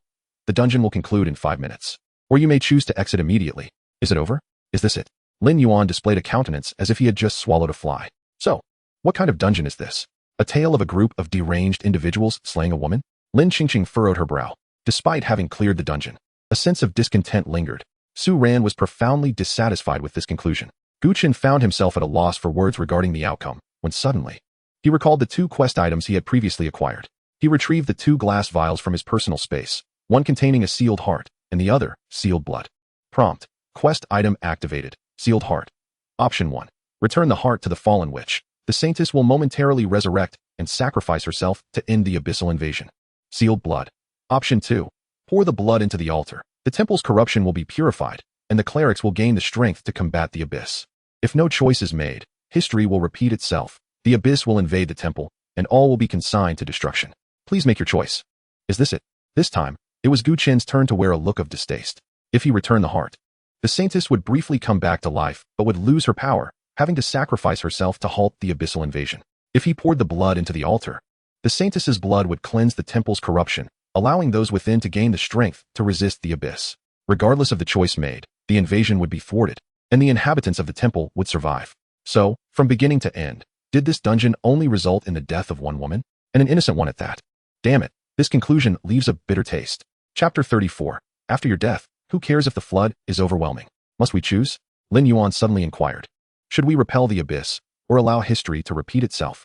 Since the dungeon had already concluded, perhaps it would be better to exit directly, letting those fanatical zealots confront their own annihilation. Lin Qingqing and Su Ran exchanged glances, turning their attention to Gu Chen. After all, the decision lay in his hands. Feeling their gazes upon him, Gu Chen turned to ask, "What do you think?" "I choose not to decide," Lin Qingqing declared resolutely. "Let the temple be destroyed by the abyss." Su Ran nodded in agreement. After all, those clerics were nothing but a bunch of madmen and perverts. Gu Chen pondered for a moment. Having come this far, abstaining from a choice seemed somewhat inappropriate. Thus, a decision was inevitable. He approached the altar, moving toward the barely breathing fallen witch, observing her cracked form and ghastly wounds, his expression stiffening slightly. After a brief pause, Gu Chen spoke in a low, indifferent tone. "If I give you the heart, you may briefly resurrect, but you must sacrifice yourself to combat the abyss. If I pour the blood into the altar, you will perish completely, yet you will bestow the temple with the strength to resist the abyss. So, is resisting the abyss truly that paramount? They drain your blood and extract your heart, all for the sake of mere survival. Who within this temple genuinely cares about resisting the invasion of the abyss?" The fallen witch's body trembled slightly, the darkness in her eyes receding a fraction. "What do you mean to say?" Gu Chen crouched down, a peculiar smile gracing his face. He returned the sealed heart to the witch, followed by the sealed blood. This action left Lin Yuan and the others somewhat perplexed. After completing these gestures, Gu Chen exhaled deeply. "What I wish to convey is quite simple. After your death, who cares if the flood is overwhelming? The heart can grant you temporary resurrection, and the blood can restore your power. Take them both. In your final moments, you may choose to live for yourself. Before the abyssal beings invade, exact your vengeance.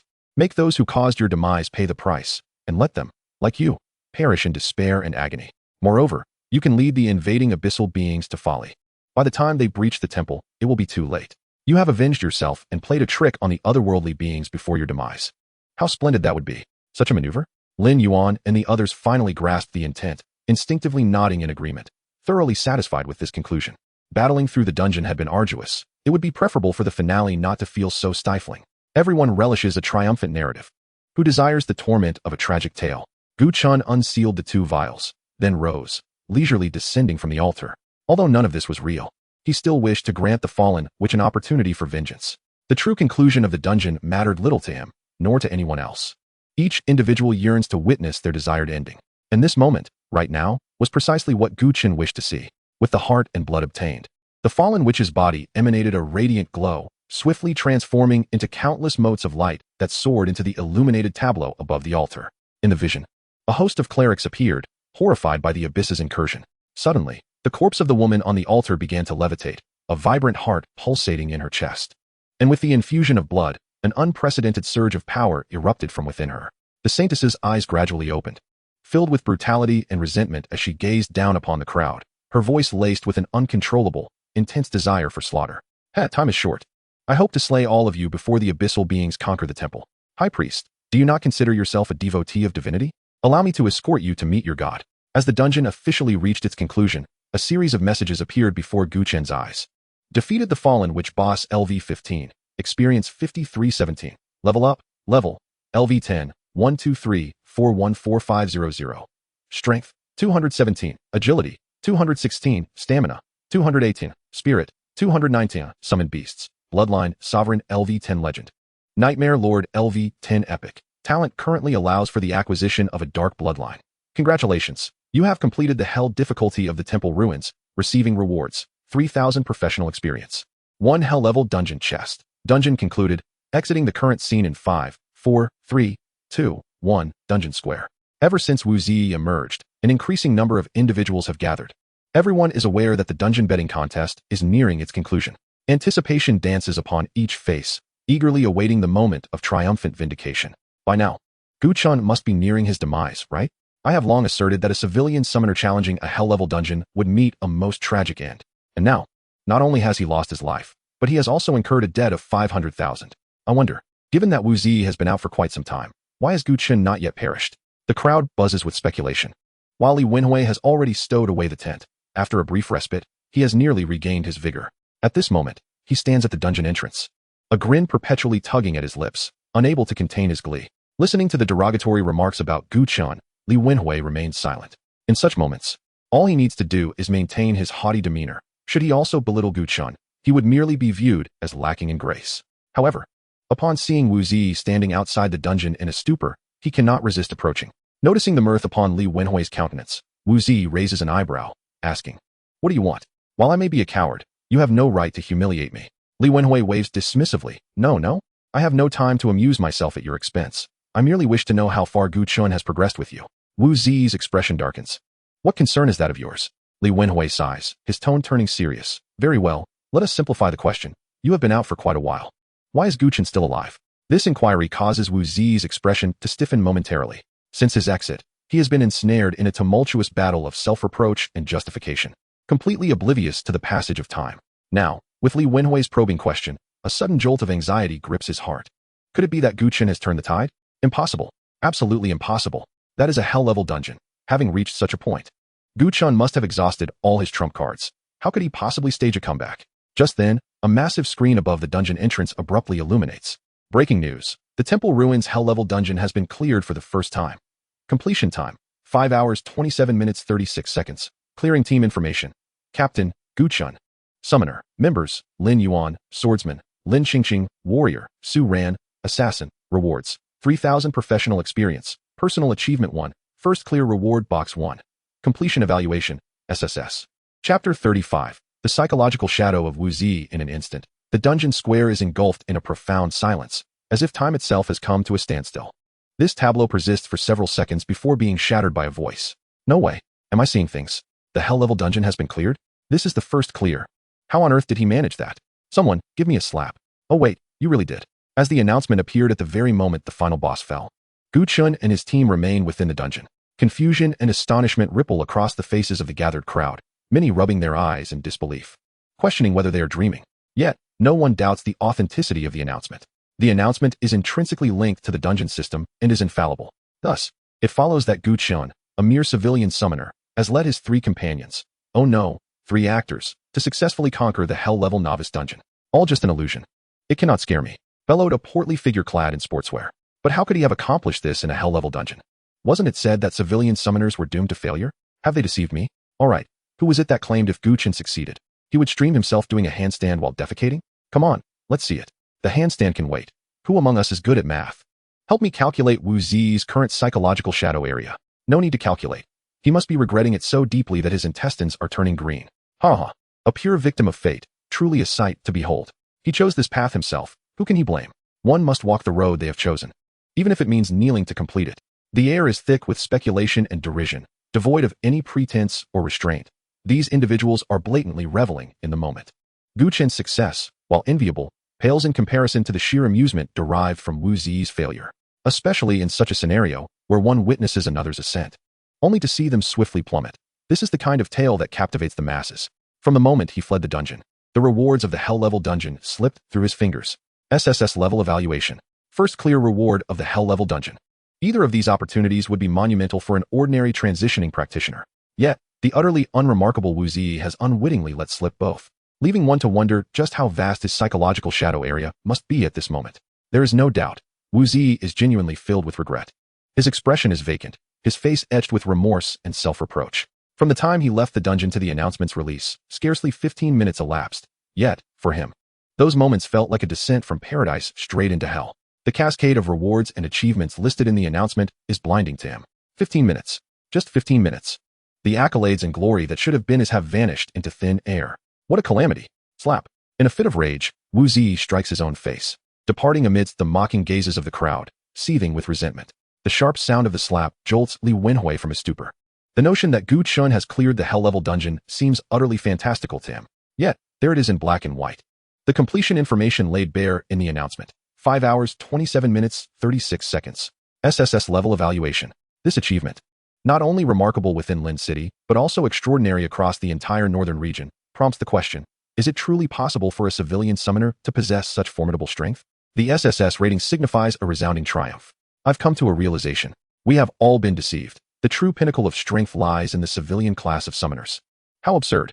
It is evident that Gu Chen is formidable. It turns out that Gu Chen is the genuine master. In the dungeon square, Gu Chen's reputation underwent a dramatic transformation. The disdain he previously faced has now been replaced with adulation. The once revered Li Wenhui has been relegated to mere anonymity. A bitter expression marred Li Wenhui's face.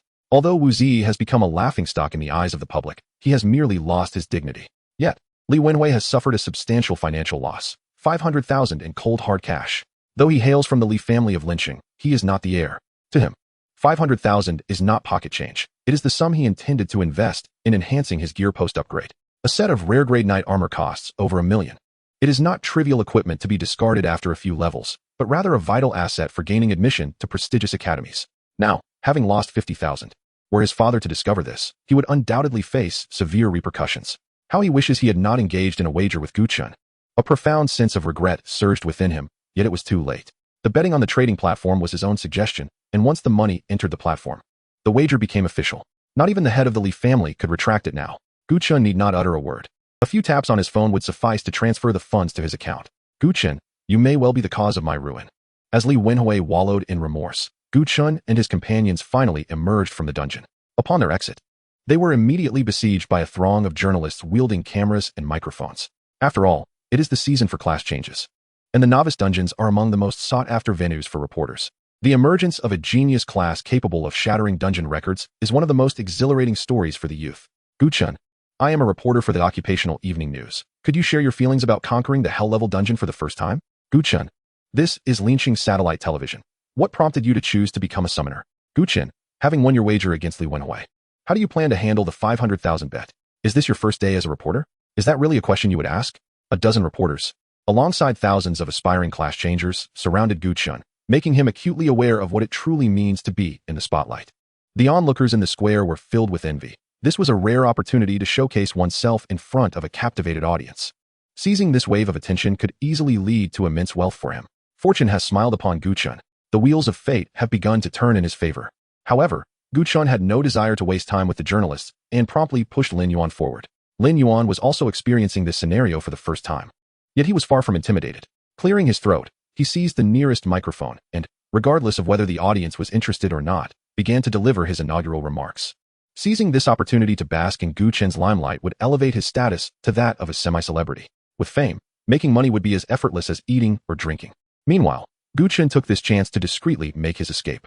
After the dungeon announcement was made, the wager had concluded, and Li Wenhui's 50,000 had already been deposited into his account.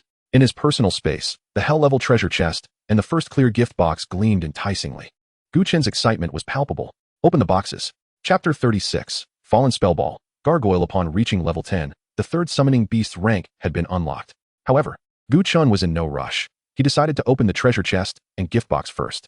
The Hell-level treasure chest from the Novice Dungeon was guaranteed to yield a 5-star rare equipment. The Hell-level first clear gift box was sure to contain rare-grade items, with a high probability of being exclusive to his class. With eager anticipation, Gu Chen opened the treasure chest. You have opened the Hell-level dungeon treasure chest. Obtained weapon. Fallen Spellball. Quality. Rare. Level restriction. Level 10. Class restriction. Magic class. Attributes. Spirit 150. Casting speed 50. Skill damage 50. Effect. Each time a skill successfully hits a target, a death tentacle will materialize beside the target. Lasting for 2 seconds. Death tentacle. Inflicts 3,000 points of true damage on the target and applies a slowing effect. This spellball is impressive. It not only provides skill damage but also enhances intelligence by 150. Gu Chen's face lit up with joy, thoroughly satisfied. With a spirit attribute of 219, this spellball nearly doubles his spirit attribute. He had witnessed the terrifying power of the fallen witch's death tentacles firsthand. For a summoner, the skills of their summoned beasts are effectively the skills of the summoner themselves. The Bloodlord's deadly shot can unleash 6 bullets imbued with skill effects. When all bullets hit the target, 6 tentacles will emerge beside the target. Nightmare Sovereign's Nightmare Bind can now summon 14 nightmare minions to ensnare the target, generating an additional 14 tentacles. Thus, if Gu Chen has both summoned beasts cast their skills once, a total of 20 death tentacles will be generated. Each death tentacle inflicts 3,000 points of damage, resulting in a staggering total of 60,000 points of damage. At a rate of 1 attack per second, the damage figure would effectively double. 120,000. Absolutely terrifying. It is worth noting that even the final boss of the Hell-level dungeon, the Fallen Witch, has a maximum health of only 158,000. Merely a single spellball's accompanying skill could inflict 120,000 damage upon the target. Would the Fallen Witch be left severely weakened? Gu Chen felt an exhilarating sense of strength coursing through him. This spellball aligns perfectly with his situation. A rare 5-star spellball is merely considered above average, and its accompanying skill is quite standard. In the hands of other magic class practitioners, it might only provide a slight boost to their combat power, as most practitioners possess only 3 or 4 skills at most. However, in Gu Chen's hands, the damage potential skyrockets. It is truly astounding. Gu Chen found himself gasping in awe. Placing the fallen spellball into his equipment slot, he eagerly opened the first clear gift box. You have opened the Hell-level first clear gift box. Obtained item. Attribute fruit. Quality. Rare. Level restriction. Level 10 effect. All attributes 100. The level 10 attribute fruit grants an increase of 100 to all attributes. Quite splendid.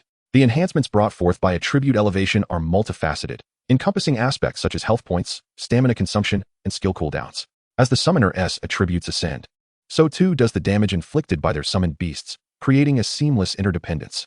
Thus, without hesitation, Gu Chen consumed the attribute fruit. Its sweetness was reminiscent of a juicy peach, and soon after, a profound energy coursed through his limbs and bones. You have consumed the attribute fruit. All attributes increased by 100. Gu Chen felt a rejuvenating surge within, his entire being brimming with power, capable of shattering stars with a single punch. Of course, this was merely an illusion born from a sudden spike in attributes. Subsequently, he shed his black butler robe and donned the sacrificial set obtained from vanquishing the red-robed priest. Before accessing his character panel, name, Gu Chen, class, summoner, level, LV10, 723-414500, strength, 317, agility, 316, vitality, 318, mentality, 469, talent, Darkborn. Initial blood god level, skill, comprehensive linkage LV5 rare, equipment, fallen orb, sacrificial set, summoned beasts, bloodline sovereign LV10 legendary, nightmare ruler LV10 epic, excellent. With Gu Chen's current attributes, he could almost be deemed invincible at the first tier, possessing the capability to contend even against second-tier professionals. This bolstered his confidence as he prepared to venture into the wilderness. Having completed the novice dungeon, entering other dungeons would entail a considerable fee, as all man-made dungeons, apart from the novice one, require payment to access. After all, maintaining and sustaining these dungeons necessitates high concentrations of energy crystals, and without funding, they would have been long since closed. Gu Chen, while possessing a modest savings, did not intend to enter a dungeon. Instead, he aimed for the wilderness and the abyss, which promised the swiftest means of leveling up.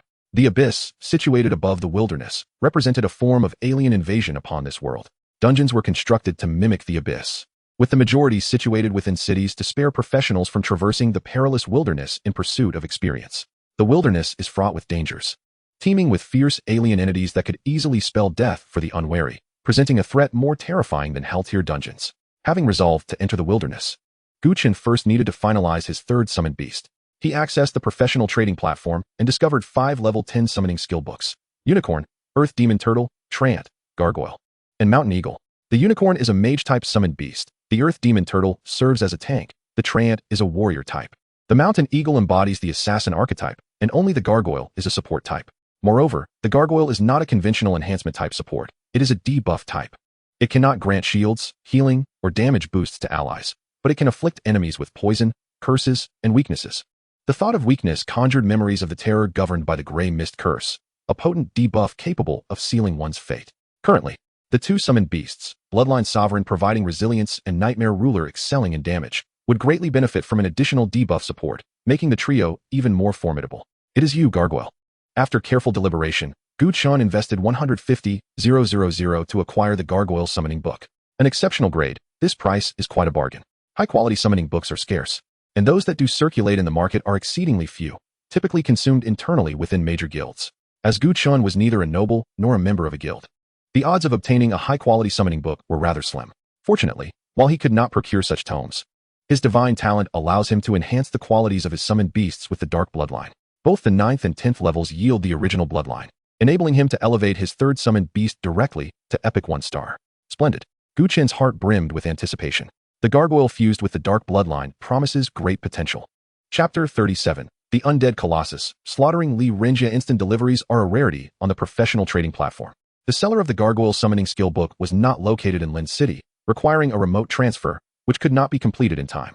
In the interim, he purchased some consumables that might be necessary for his journey beyond the city, awaiting their arrival alongside the summoning book the following day. Subsequently, Gu Chen accessed a short video platform, initially expecting that his completion of the Hell-tier dungeon would generate considerable buzz in Lin City, leading to a flurry of shares regarding his exploits. However, after sifting through several videos, he found no mention of himself, not even regarding the first completion of the Hell-tier dungeon. A sense of confusion washed over him. It seemed not only the short video platform, but all major media outlets had descended into silence. What could be the cause? Was the internet severed? Gu Chen felt perplexed, but did not dwell on it. After all, he had already secured the rewards for conquering the Hell-tier dungeon, and the SSS level evaluation was recorded in his name, rendering any fleeting fame inconsequential. Now, he merely awaited the school to confirm his guaranteed admission. The following day, as noon approached, Gu Chen received a package from the professional platform. After extracting the summoning book and confirming its authenticity, he immediately proceeded to learn it. You have successfully contracted with the Gargoyle. Summoned Beast. Gargoyle. Quality. Excellent. Level. 10. Health points. 6,220. Attributes. Strength 85. Agility 90. Vitality 94. Mentality 95. Talent. Excellent stone form. Skill. Petrification LV1 excellent. Next, Gu Chen infused both initial Dark Bloodlines into the Gargoyle's form. Initial Dark Bloodline fusion successful. Summoned Beast advancement achieved. Gargoyle upgraded to excellent Undead Colossus Epic. Summoned Beast Star upgrade successful. Undead Colossus Epic. Undead Colossus Epic. Level, LV10, health points, 13,500, attributes, strength 145, agility 140, vitality 157, mentality 158, talent, unstoppable epic, skill I, utter exhaustion LV10 epic, skill 2, Black Death Plague LV10 epic, skill 3, forbidden domain of magic LV10 epic. The Gargoyle has ascended to the epic tier as an Undead Colossus, initially endowed with an epic talent and 2 epic skills. The third skill was acquired post-upgrade. Irresistible, when the Undead Golem is in a state of stillness. Its defense and recovery are enhanced, and it becomes immune to all negative effects.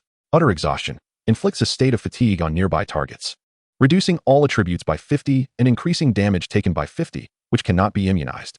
Black Death Plague infects a target with a plague, reducing the healing effects received by 90 and causing continuous loss of health, which cannot be immunized. Forbidden Domain of the End. The Undead Golem designates a forbidden area centered on itself, causing all resource consumption within this domain to surge tenfold. Much like the Nightmare Sovereign, the targets mentioned in these skills do not include both enemies and allies. Only the targeted adversaries are considered the actual targets. A plethora of debilitating abilities left Gu Chen utterly elated. Particularly noteworthy was the third skill, Forbidden Domain of the End, which could cause an enemy's consumption to inflate tenfold, an astonishingly formidable power. Imagine, a wizard merely casting a spell would find their mental energy almost entirely depleted, or a warrior staggering after a single blow, rendered weak and feeble.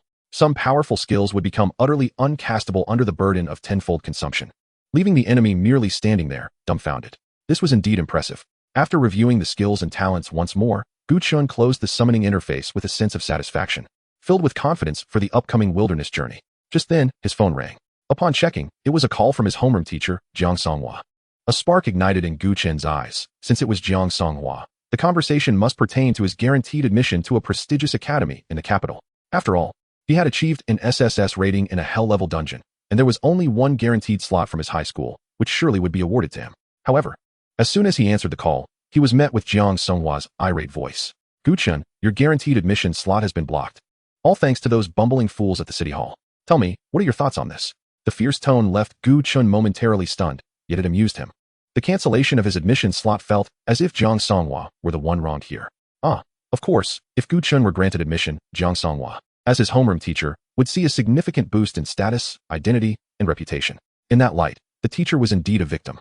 Gu Chen then inquired, Teacher Jiang, please calm down. Why has the city hall blocked my admission slot? Jiang Songhua erupted in frustration. They believe that summoners lack substantial growth potential and are not worthy of focused cultivation. Those imbeciles. They are utterly ignorant of the challenges posed by hell-level dungeons. Insufficient potential and unworthy of cultivation?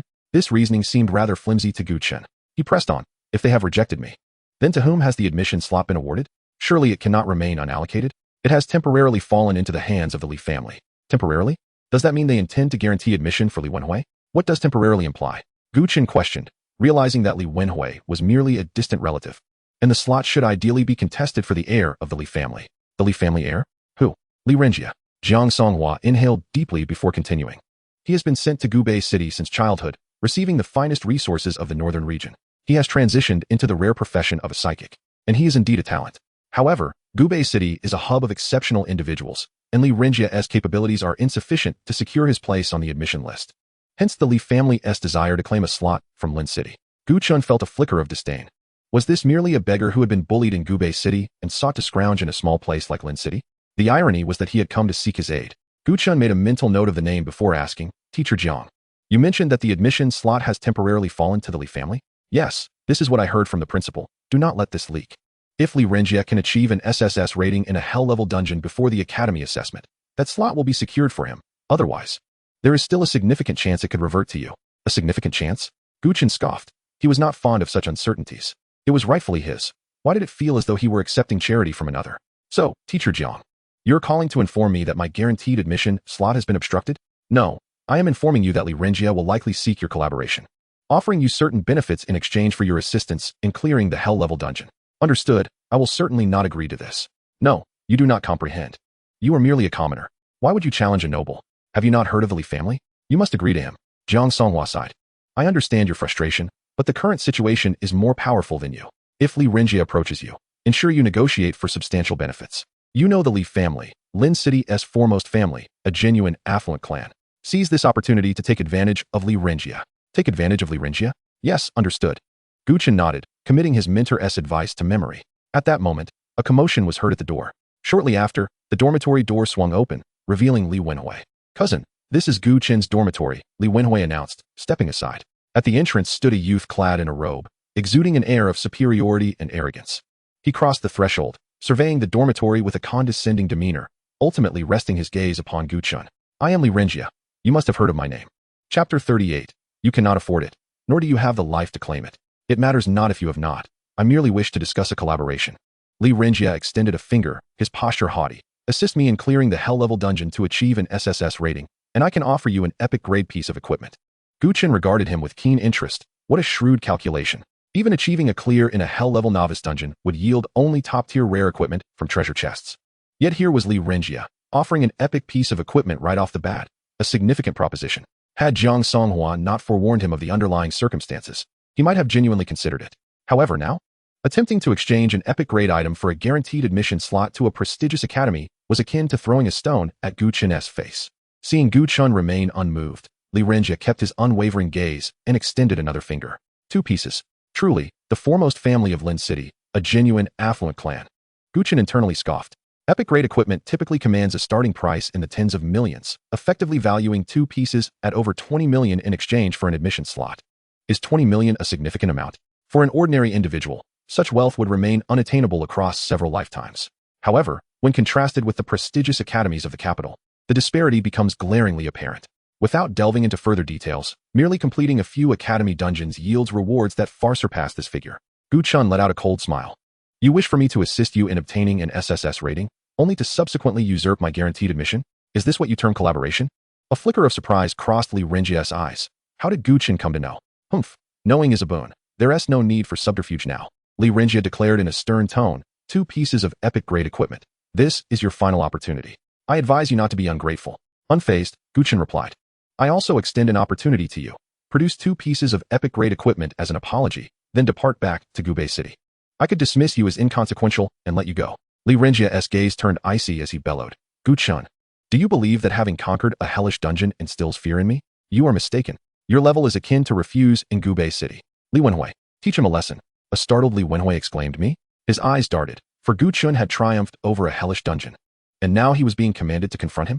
Yet, confronted by the fierce look in Li Renjia's eyes, he steeled himself and swung his fist towards Gu Chen's face.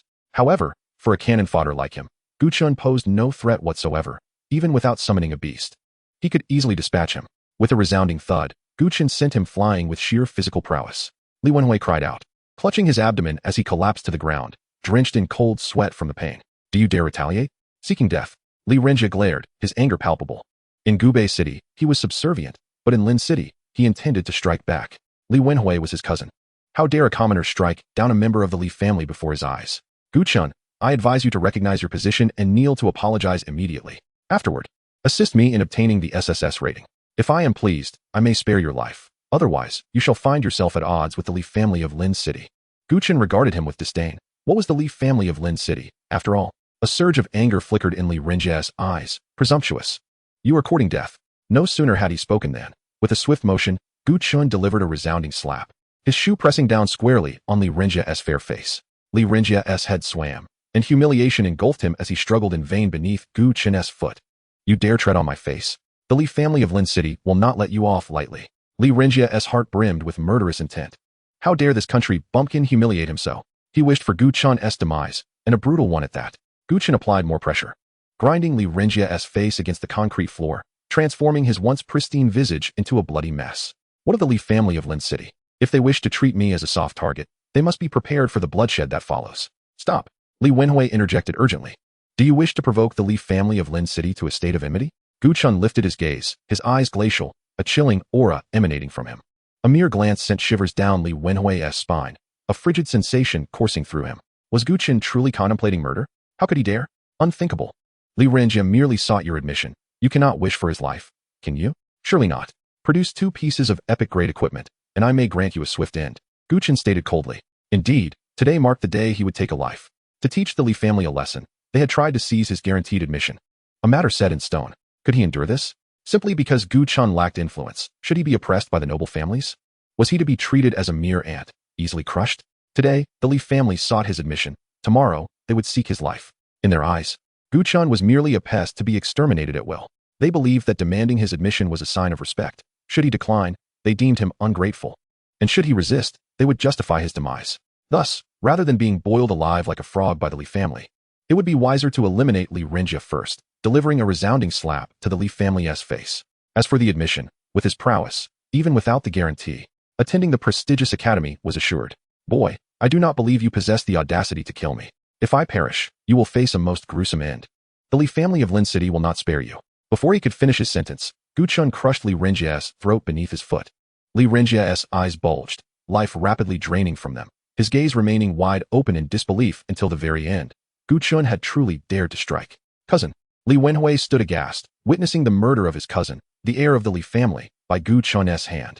Moreover, after dispatching Li Renjia, Gu Chen did not relent, but instead trained his gaze upon Li Wenhui. A chill ran down Li Wenhui's spine, regret flooding his heart. He had thought that with Li Renjia's transition to a psychic master, having grown up in Gubei City, he would easily overpower Gu Chen. Little did he expect that Gu Chen, without even summoning a beast, would so effortlessly end his life. Gu Chen was not a bloodthirsty individual and made no move against Li Wenhui. He shook off the bloodstains from his shoe, expressing disdain. Return and inform the head of the Li family that my possessions are beyond your reach, and you lack the life to claim them. With that, The space before Gu Chen shattered, a colossal hand of black mist extending forth to gently grasp him, and in an instant, he vanished without a trace. Gu Chen was taken by the Nightmare Sovereign, leaving behind a stupefied Li Wenhui and the corpse of Li Renjia in the dormitory. After a brief interval of around 10 seconds, Li Wenhui finally emerged from his profound terror. Then, a chilling scream echoed throughout the dormitory building. A life has been lost. Li Renjia is dead. Someone come quickly. Chapter 39. Above the wilderness shortly after Gu Chen's departure, Li Wenhui's cries attracted the attention of the dormitory supervisor, who was conducting routine patrols. Upon arrival, the supervisor was immediately met with the sight of the corpse on the floor, his face contorting in shock. Who committed this act? The supervisor inquired, turning to Li Wenhui. It was Gu Chen, Li Wenhui replied, trembling. Gu Chen. The supervisor found it hard to believe upon hearing the name. He was all too familiar with this student, an orphan who had lost his parents early, left to fend for himself. Each year during vacations, while others returned home, Gu Chen could not afford housing, resorting instead to sneaking into the dormitory to stay. Initially, the supervisor had expelled him multiple times upon discovery, but later, upon learning of his circumstances, had chosen to turn a blind eye. Just then, several middle-aged men clad in black appeared in the dormitory corridor. The man at the forefront wore a grave expression as he hastened to the lifeless body of Li Renjia. After confirming the state of death, an overwhelming aura of murderous intent radiated from him. Who did this? Who dared to slay the heir of the Li family? I shall have him torn apart. Witnessing this scene, the dormitory supervisor revealed a look of trepidation. This man was none other than Wang Chongshan, the steward of the Li family, a pinnacle second-tier assassin of the 29th cohort. It was known that Wang Chongshan had once been renowned, but suffered grievous injuries in the abyss, which diminished his combat prowess, leading him to secure a steward's position within the Li family. Nevertheless, even in a small place like Lincheng, a pinnacle second-tier assassin commanded respect. In the entire Lincheng First High, aside from the principal, only the vice principal could hope to suppress him. Unfortunately, both principals were absent that day. The dormitory supervisor retreated, recognizing that the deceased was the heir of the Li family, a matter beyond his jurisdiction. Upon seeing Wang Chongshan, Li Wenhui felt as though he had found salvation and hurriedly approached to recount the events that had transpired. Gu Chen, that mere commoner dared to kill the heir of the Li family. I will ensure he finds no rest in death. With these words, Wang Chongshan produced a lantern from his spatial storage. Under the lantern's glow, a faint trace of energy materialized, indicating the direction in which Gu Chen had fled. Chase him. A newly transitioned student cannot have gotten far. Bring him back. I demand he accompany the young master in death.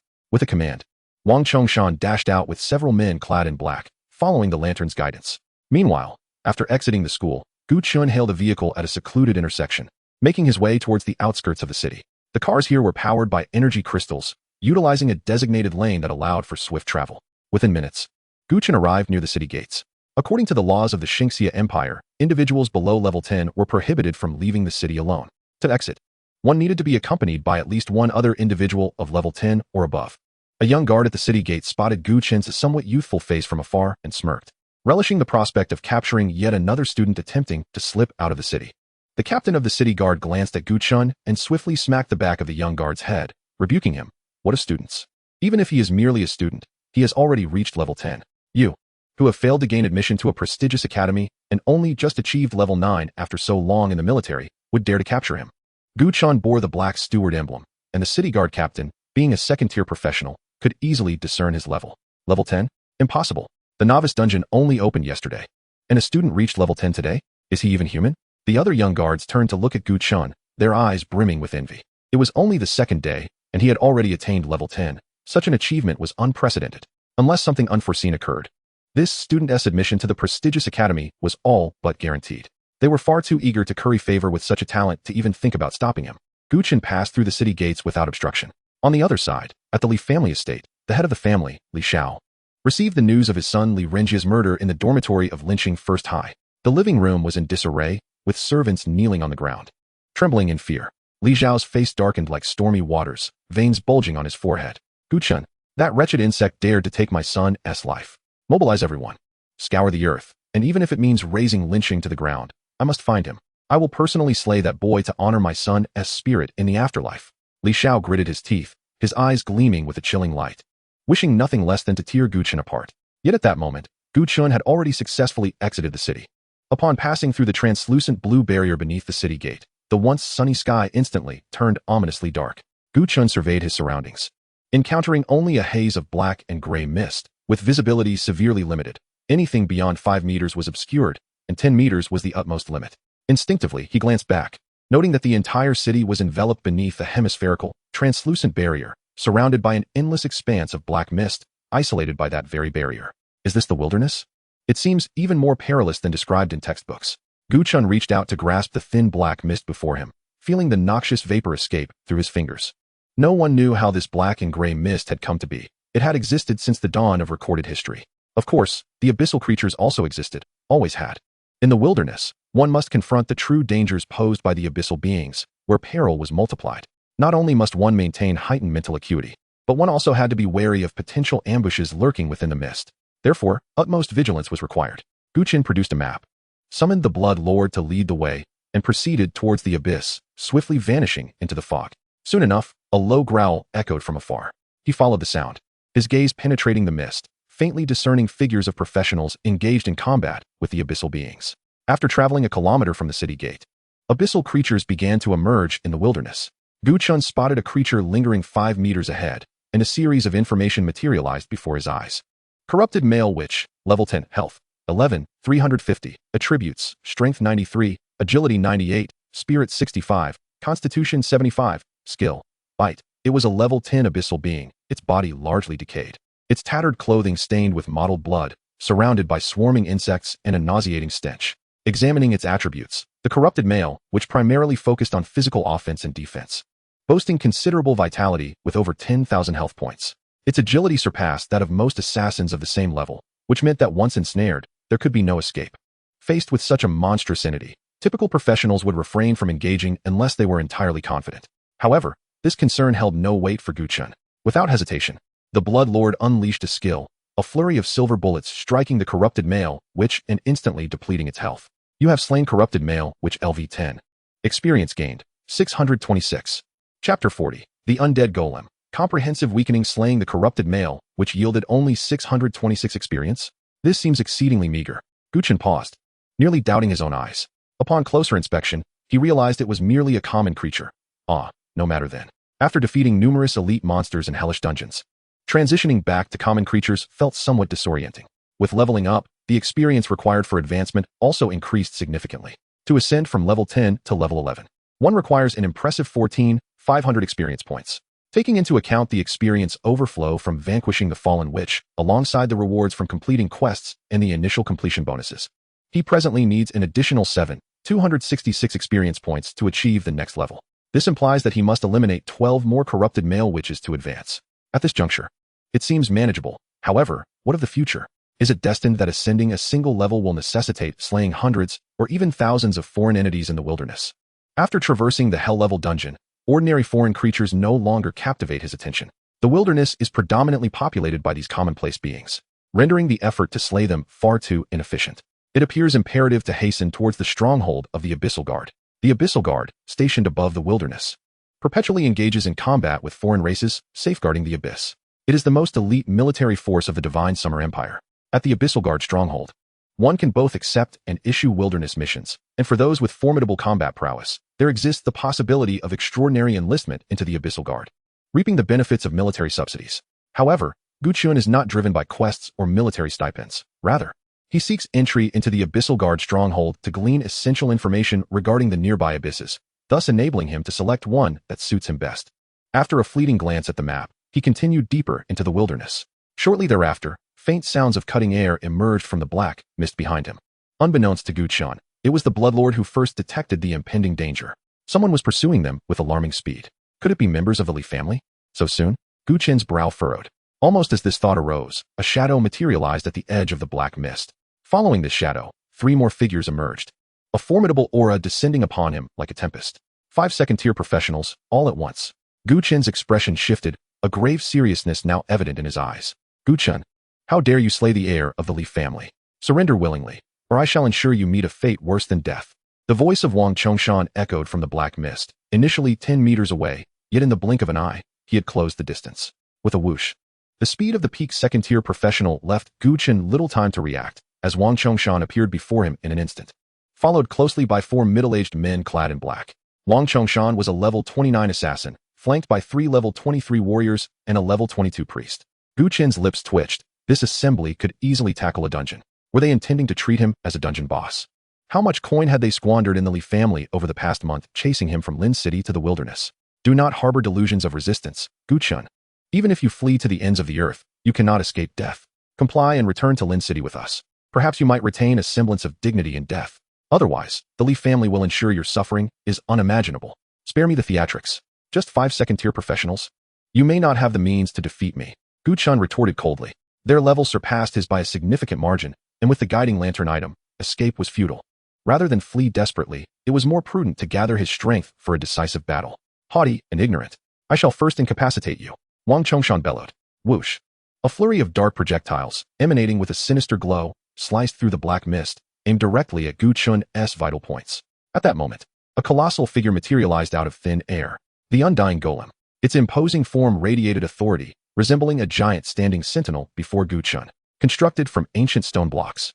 The joints of the golem blazed with an eerie blue flame. With robust limbs and defined angles, the surface of the stones was etched with arcane runes and sigils, exuding an air of mystery and appearing utterly indomitable.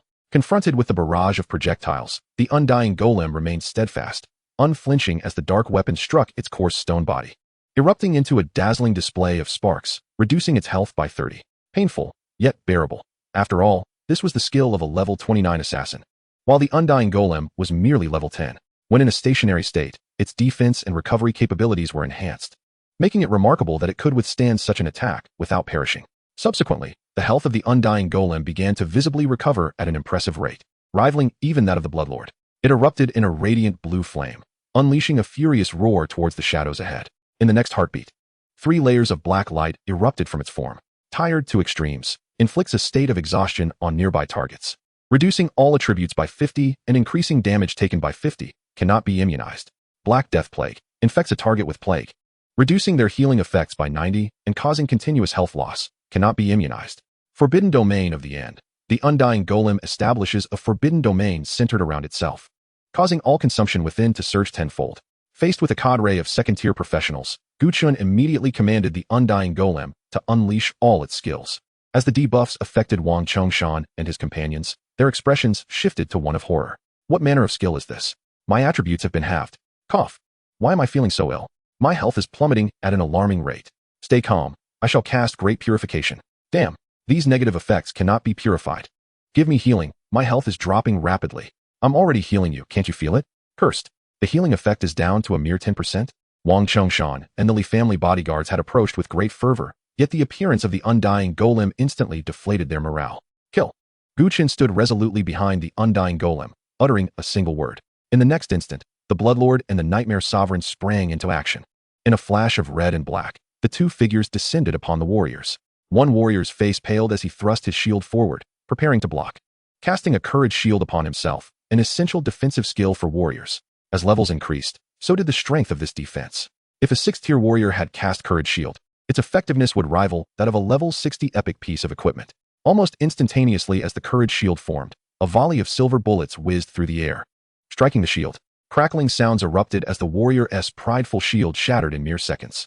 The Bloodlord's gaze was frigid as he unhesitatingly pulled the trigger, unleashing a torrential downpour of bullets upon the warrior. The shield splintered, the armor fractured, health plummeted at a terrifying pace. In the wake of the undying golem's skill effects, all targets experienced a 50 reduction in attributes, suffered increased damage by 50, endured diminished healing effects by 90, and faced continuous health depletion. Most critically, their consumption surged tenfold. Although the level 23 warrior surpassed Gu Chen by a full 13 levels, the drastic reduction of all attributes by 50 rendered him equivalent to a mere level 14 warrior. Additionally, under the influence of tenfold consumption, his entire energy pool was barely sufficient to cast the most basic shield of courage. As he prepared to unleash his ultimate move, he was struck with shock upon realizing he was devoid of any status effects. How could this be? Bang, bang, bang. In his state of disbelief, a barrage of bullets struck the warrior's head, causing it to explode. Thud. The headless corpse collapsed heavily to the ground, never comprehending why he was unable to cast his skills. Simultaneously, 10 nightmarish servants ensnared another warrior, while the nightmarish sovereign materialized behind him, silently initiating a lethal assault. Phantasmal Instant Kill delivered a single target explosion of tenfold damage. The warrior had yet to react before he succumbed to death on the spot. In a mere breath, 2 second-tier warriors lay cold and lifeless. The remaining warrior gazed at the 2 corpses on the ground, his face betraying an unprecedented terror. He encased himself in a shield of courage and turned to flee. However, After just a few steps, a shadow coiled around him, immobilizing him in place. Seizing the opportunity, the Bloodlord squeezed the trigger repeatedly, his dual guns spewing forth flames, a torrential downpour of bullets cascading onto the man's back. The last warrior fell lifeless. As 3 warriors perished in succession, even Wang Chongshan, a peak second-tier warrior, turned pale with fear. Yet, he dared not flee. Terrified that he would meet the same fate as the previous warrior, struck down in an instant by the combined might of 2 summoned beasts. Faced with the current predicament, he realized that only a desperate gamble could offer a glimmer of hope.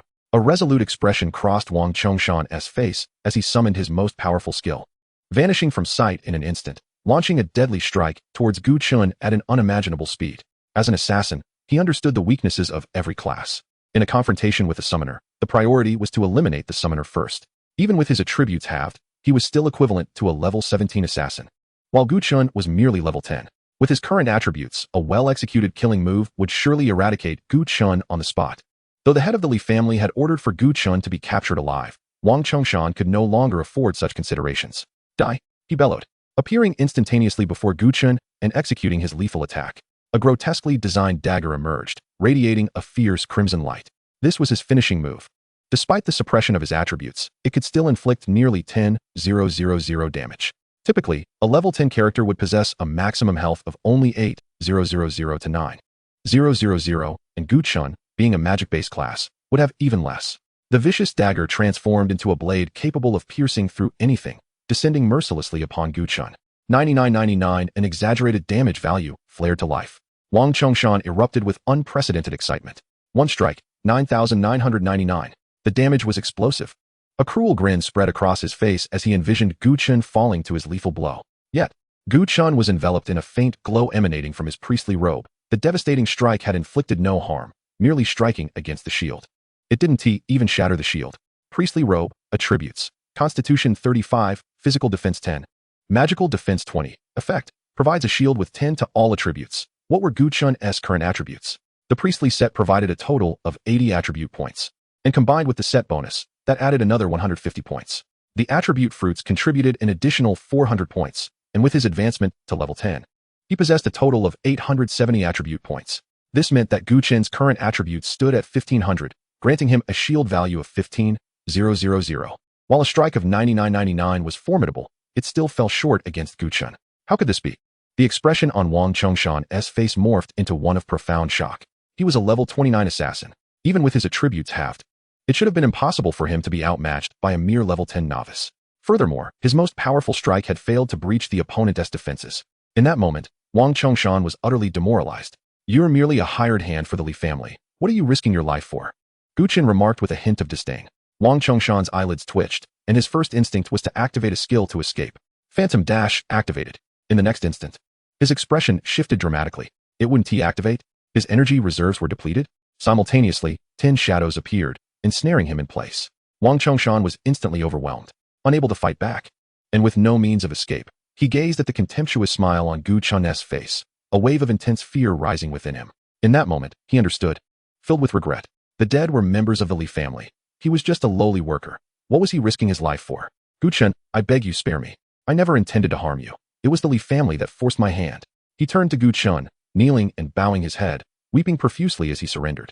Please spare my life. If you do, everything I possess is yours. No sooner had he spoken than he was enveloped by the black mist conjured by the nightmarish sovereign. Phantasmal instant kill. In an instant, tenfold damage erupted. Wang Chongshan's face was etched with profound fear and resentment as his body fell heavily to the ground. By killing you, all your possessions become mine, Gu Chen observed with indifference. As the battle concluded, the Bloodlord consumed 15,000 health points, transforming the 5 corpses on the ground into Bloodline descendants. These 5 second-tier Bloodline descendants retained their former levels and attributes, along with the innate abilities of the Bloodline. Moreover, the self-destruct damage of second-tier Bloodline descendants reached up to 5,000 points, making them an invaluable asset in critical moments.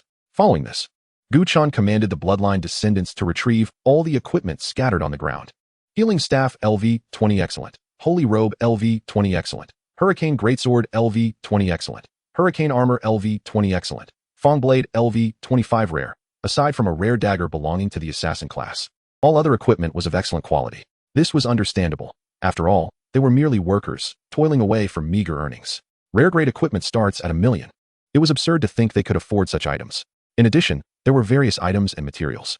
The vast majority held little value for Gu Chen, but he could at least sell them on the trading platform for some currency, so he collected everything into his spatial storage. In the end, only a scroll radiating a blue aura remained in his hand. First-tier skill scroll, quality, excellent, effect, randomly acquire a first-tier skill of the respective profession, with the possibility of obtaining a skill already mastered. Chapter 42, Your Majesty, the young master has. The first-tier skill scroll is priced at 100,000 on the trading platform. Gu Chen had never contemplated such scrolls before, given their inherent randomness, which often resulted in low-quality skills or duplicates. Typically, it is the rare or hidden professions that lack high-tier skill books that necessitate the use of skill scrolls. As a summoner, a common profession, utilizing a skill scroll seems to be an imprudent investment. However, since a free one is at hand, it would be unwise not to take advantage of it. He focused his mental energy, and as the scroll was activated, a brilliant light blossomed before his eyes.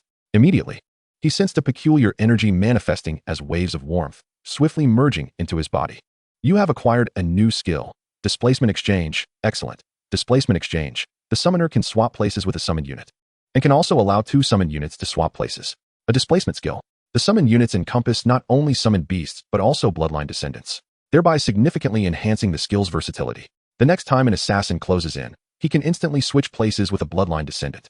Imagine, after an assassin has exerted immense effort to reach Gu Chen, the very next moment, they find themselves confronting a bloodline descendant instead. Then boom, self-detonation. The assassin would undoubtedly be left dazed, their mind buzzing with confusion. A smile crept across Gu Chen's face as he began to anticipate the next adversary who would attempt to assassinate him. Ignoring the remnants of battle scattered around him, he stored the Nightmare Sovereign and the Undead Golem into the summoning space, then examined the map and continued deeper into the wilderness. The clues left by Wang Chongshan had come to an abrupt halt here. Shortly thereafter, a squad of Li family guards caught up to his location. They discovered footprints leading further ahead, indicating that Gu Chen had fled deeper into the wilderness. Deeper into the wilderness? Was Gu Chen about to enter the abyss? What shall we do? Continue the pursuit? The depths of the wilderness had already been infiltrated by the abyss, teeming with countless alien creatures and perilous beyond measure. It would be a miracle to survive, let alone return. Who among you wishes to venture there? Upon hearing this, a chorus of heads shook in unison. Common guards earned only a few thousand coins monthly. Would they risk their lives for such meager pay? Madness. The master has issued a death order to bring Gu Chen back. What now? In that case, let us send someone back to Lin City to report to the master, informing him that Gu Chen has escaped into the depths of the wilderness and that Wang Chongshan is pursuing him with all his might. We shall remain on the periphery to provide support. Agreed, let it be so. After a brief discussion, they selected 2 individuals to rush back to Lin City while the others remained stationed at the wilderness's edge, vigilantly monitoring their surroundings. 20 minutes later, in Lin City, at the Li family estate, Li Xiao received word that Gu Chen had escaped Lin City and entered the depths of the wilderness. Useless. A bunch of inept fools. A mere level 10 novice. And yet he managed to flee from the Li family's pursuit into the wilderness? What are you all doing? Li Xiao's anger surged, his expression rife with irritation. The guards and servants below him hung their heads in shame, too embarrassed to speak. A lowly commoner dared to kill my son. This is intolerable. All members of the Li family mobilize. I do not care what methods you employ, alive or dead, I want that boy back. Furthermore, issue a bounty across the realm. Whoever brings me Gu Chen's head may choose any epic 5-star set from the treasure's pavilion. Li Xiao gritted his teeth, each word emerging from his mouth laced with profound hatred. In that moment, everyone realized that Gu Chen was undoubtedly doomed. The Li family was mobilizing their entire force and had even issued a bounty. Even a mosquito entering the wilderness would likely be captured at this rate. After all, an epic 5-star set is worth over 100 million. Such an extravagant bounty would surely stir the entire northern region. Indeed, once this exorbitant bounty was released, it ignited a fervent discussion across the 7 cities of the northern region within mere minutes. The vast majority of adventurers, even if they devoted their entire lives to dungeons and the abyss, could never amass an epic 5-star set. Yet now, simply by capturing a level 10 adventurer, one could obtain a treasure worth over 100 million. Such an opportunity is truly rare and coveted. In an instant, throngs of adventurers flocked toward Lin City's wilderness, eager to uncover Gu Chen's whereabouts. Meanwhile, 1,000 miles away in Gubei City, ever since Gu Chen severed ties with the Gu family and left in a fit of rage, the Gu family estate had plunged into an unprecedented silence, primarily due to Gu Qingfeng. Following the uproar of that day, Gu Qingfeng had grown distant from his concubine, Qin Yun, refusing to speak with her. He locked himself in his study, dismissing all servants, ignoring military affairs, abstaining from food and drink, and rejecting any contact with the outside world. It has now been a full 2 days and nights. At present, he was devoid of his former extraordinary demeanor, his entire being exuding a sense of despondency and defeat. Reflecting on Gu Chen's rebukes from that day, he felt a wave of disorientation. The esteemed war king of the northern region, revered by the subjects of the empire, had reached a point of severing ties with his own son. This engendered an unprecedented sense of frustration within him. Gu Chen was the legitimate heir of the Gu family. His sternness had merely aimed to toughen his son. Was that truly a fault? Your Majesty? The butler, Gu He, called from outside the door. Didn't I say to dismiss all trivial matters and not to disturb me? Gu Qingfeng's brow furrowed, a surge of anger flashing across his face. He was not in the mood to address any issues at present. No, Your Majesty, I have urgent news to report regarding the young master. What has happened to him? Before the words could leave his lips, Gu Qingfeng burst through the door, his fierce eyes trembling slightly. Could it be that Gu Chen has returned? That he realized his mistake and wishes to apologize? Gu Qingfeng's expression shifted from gloomy to bright, for he was, after all, his son. If Gu Chen were to proactively seek forgiveness, how could he hold on to the harsh words he had previously uttered? Although Gu Chen's character was rebellious, lacking ambition, and even unable to become a true adventurer, if only his son were willing to return, what harm would there be in supporting him for a lifetime? Upon witnessing Gu Qingfeng's anxious demeanor, Gu He felt a tremor in his heart and hastily spoke up. Your Majesty, we have just received news from Lin City. The eldest young master has killed the heir of the Li family and subsequently fled into the wilderness, where his whereabouts remain unknown.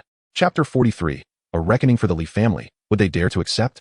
Your Majesty, the Li family has issued a bounty across the entire region, promising an epic 5-star set to anyone who can bring back the young master's head.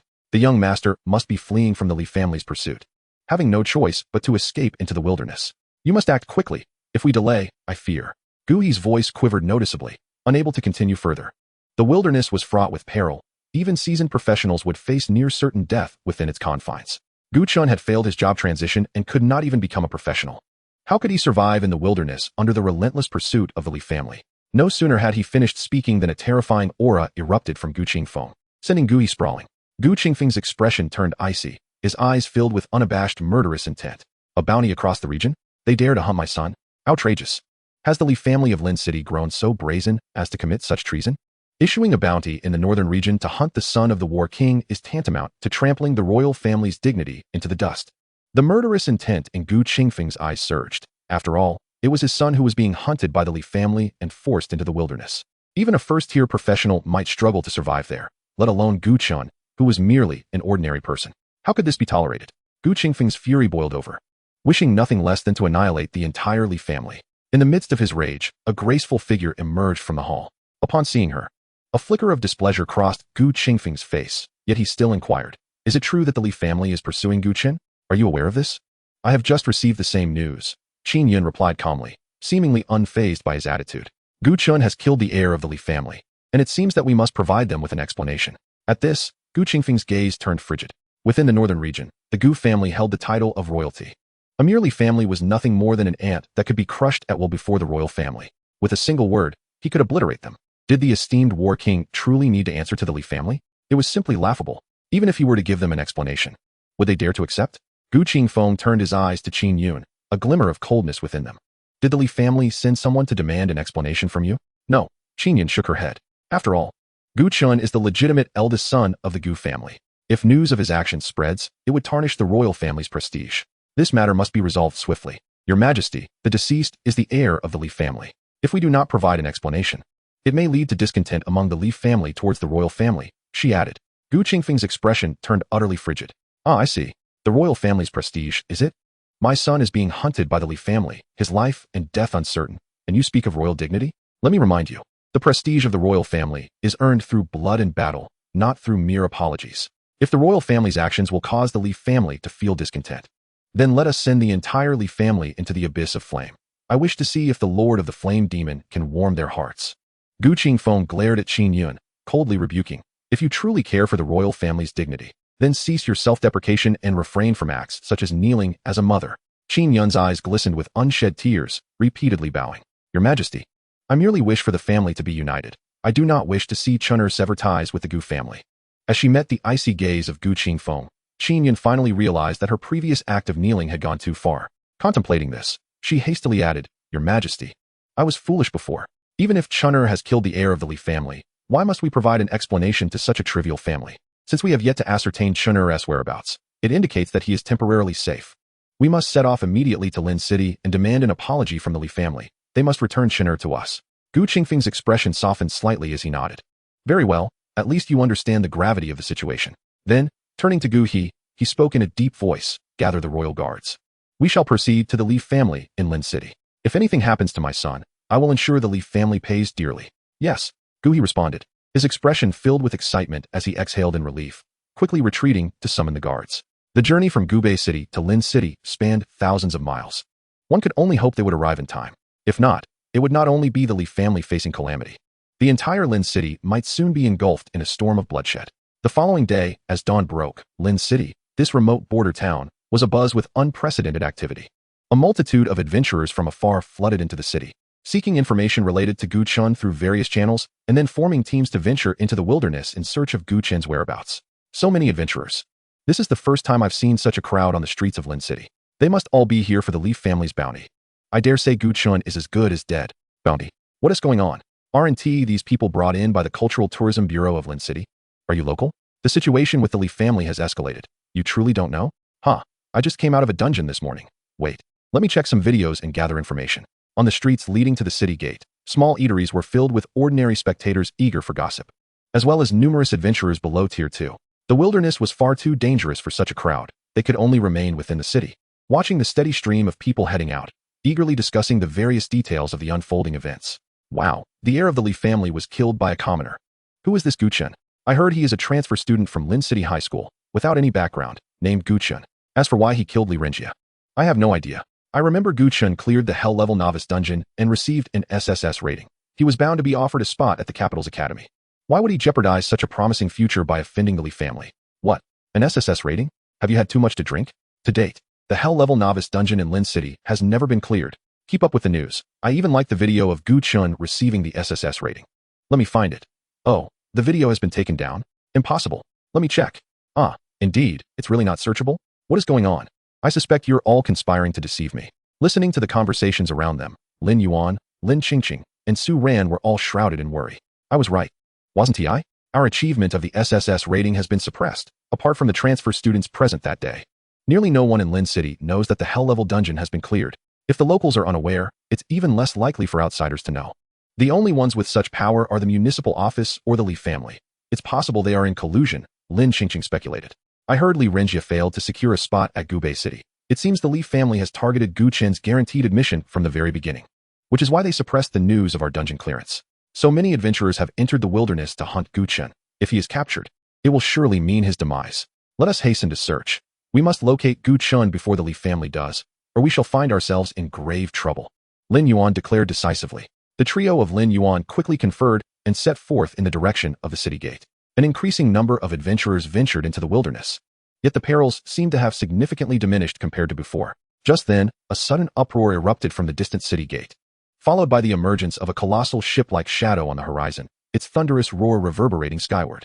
Soon, a gigantic warship loomed above Lincheng, upon which stood numerous warriors clad in black armor, the Gu family banner fluttering vigorously in the wind.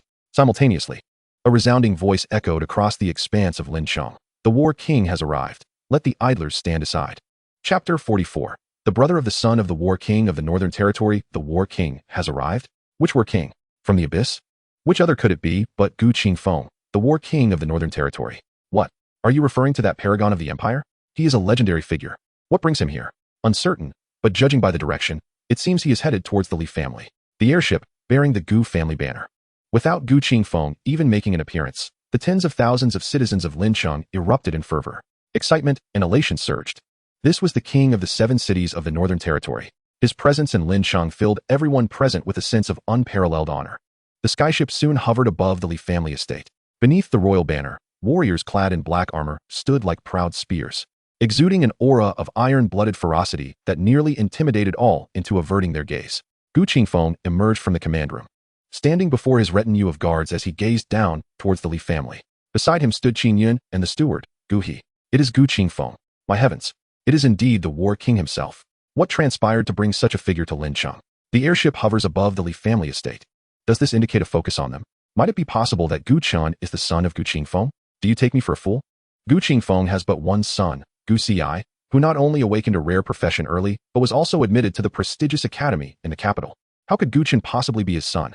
Never mind, speculating is futile. Let us hasten to the Li family and see. At this moment, Lin Cheng was practically deserted, with throngs flocking towards the Li family estate.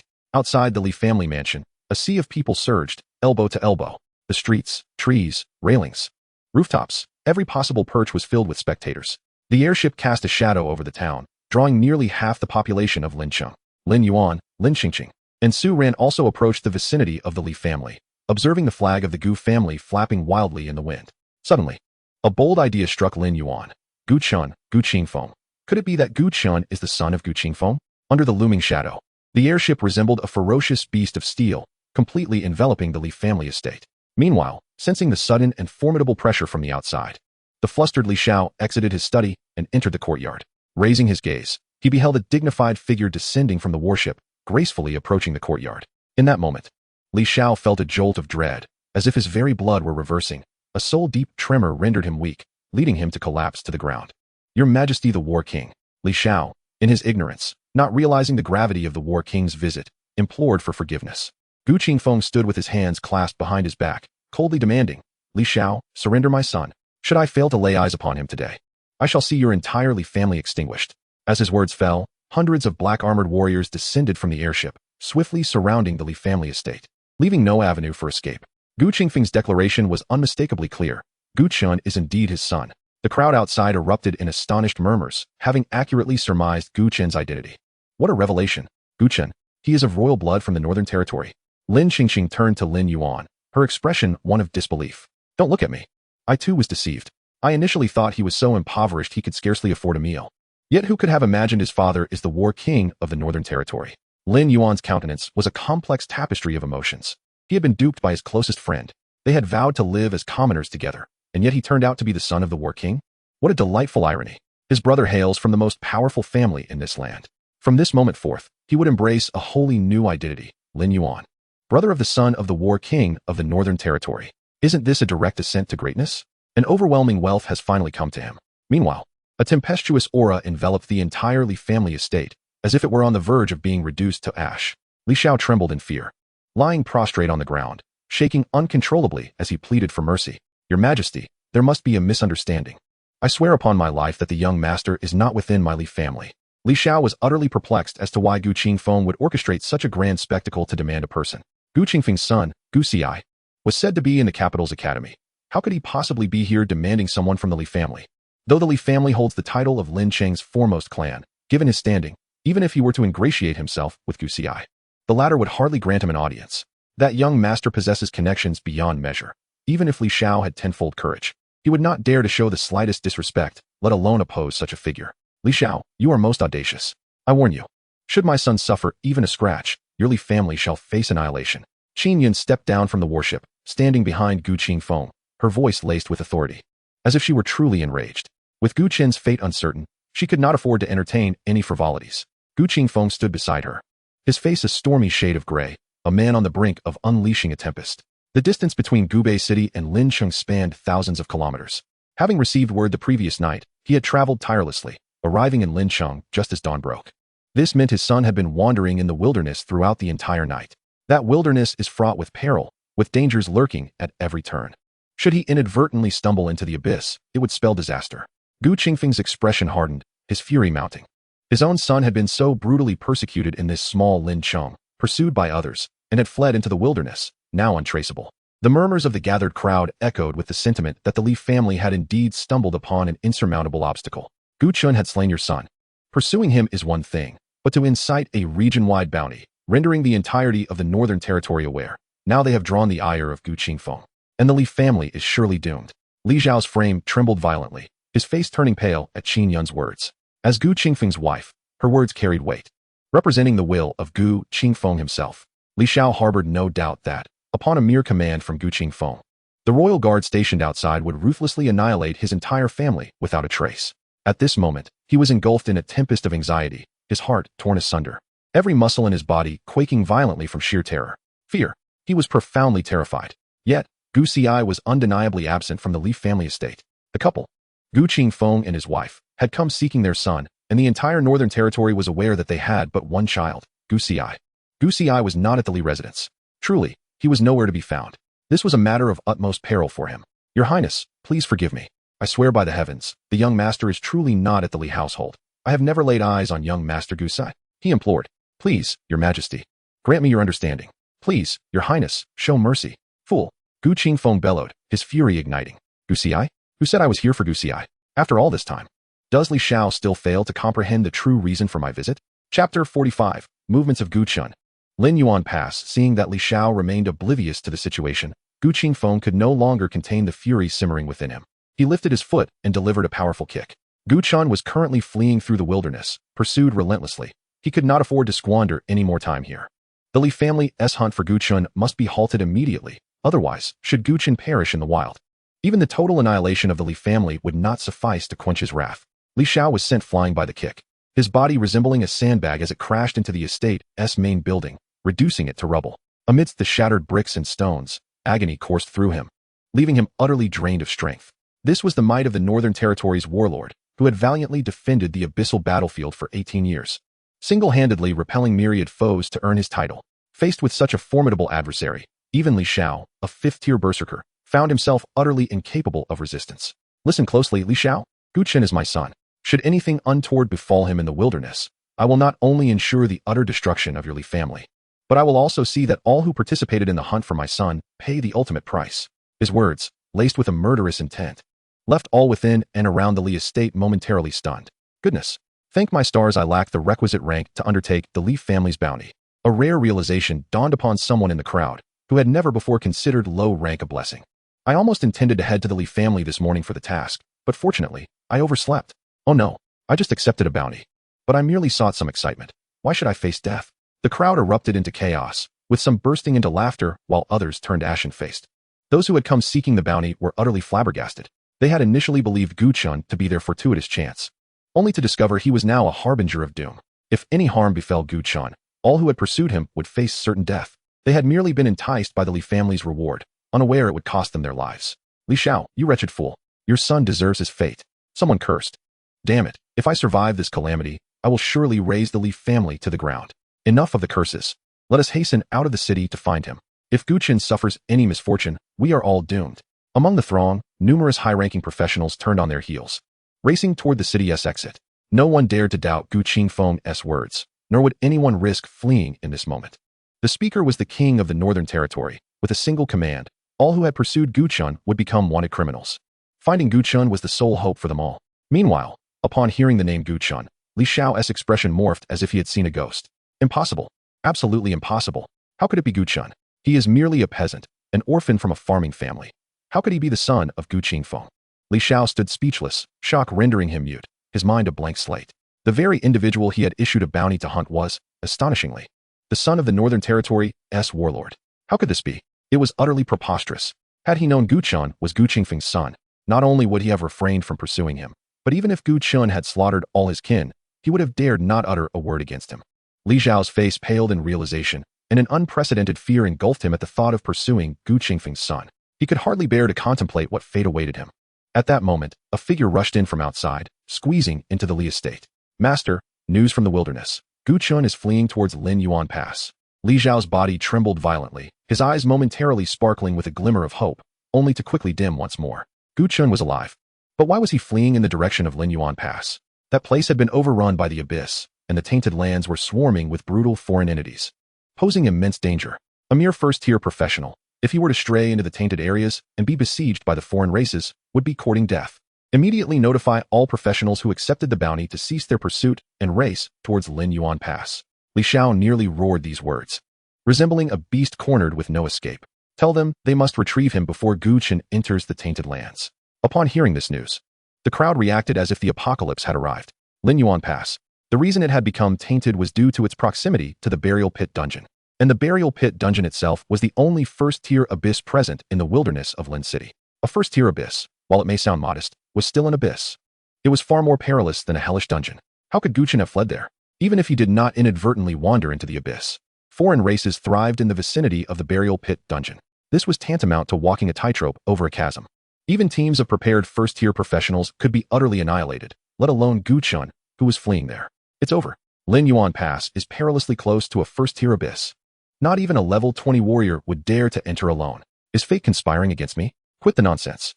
Hurry out of the city. If we reach early, we might be able to bring him back. Li Xiao, you better await my return. If I survive this ordeal, I shall surely topple your Li family. The Burial Pit Dungeon. A first-tier abyss. Each of these alone was terrifying enough, and now, combined, it was an explosion of horror. Though the news of Gu Chen's survival had reached them, in the eyes of the crowd, he was merely taking one step closer to death. No, that was not right. The wilderness was a labyrinth. The closer one got to Lin Yuan Pass, the more formidable the foreign races became. Why would he flee in that direction? Was he truly seeking his own demise? Lin Yuan, pulling a map from his spatial storage, scrutinized it, growing increasingly perplexed. At that moment, Lin Qingqing also glanced over, her expression revealing her own confusion. The route to Lin Yuan Pass is unsuitable for escape. He is clearly being pursued. Why would he choose this direction? At that moment, Su Ran pointed to the map's Lin Yuan Pass and slightly adjusted the angle downwards. Gu Chen, a figure of great purpose, did not seem to be fleeing nor heading towards Lin Yuan Pass. A slender, fair hand moved downward, resting upon 4 small characters. He had reached level 10. Could it be that he intended to delve into the first-level Abyss Burial Dungeon? Su Ran's words instantly illuminated Lin Yuan and Lin Qingqing's expressions.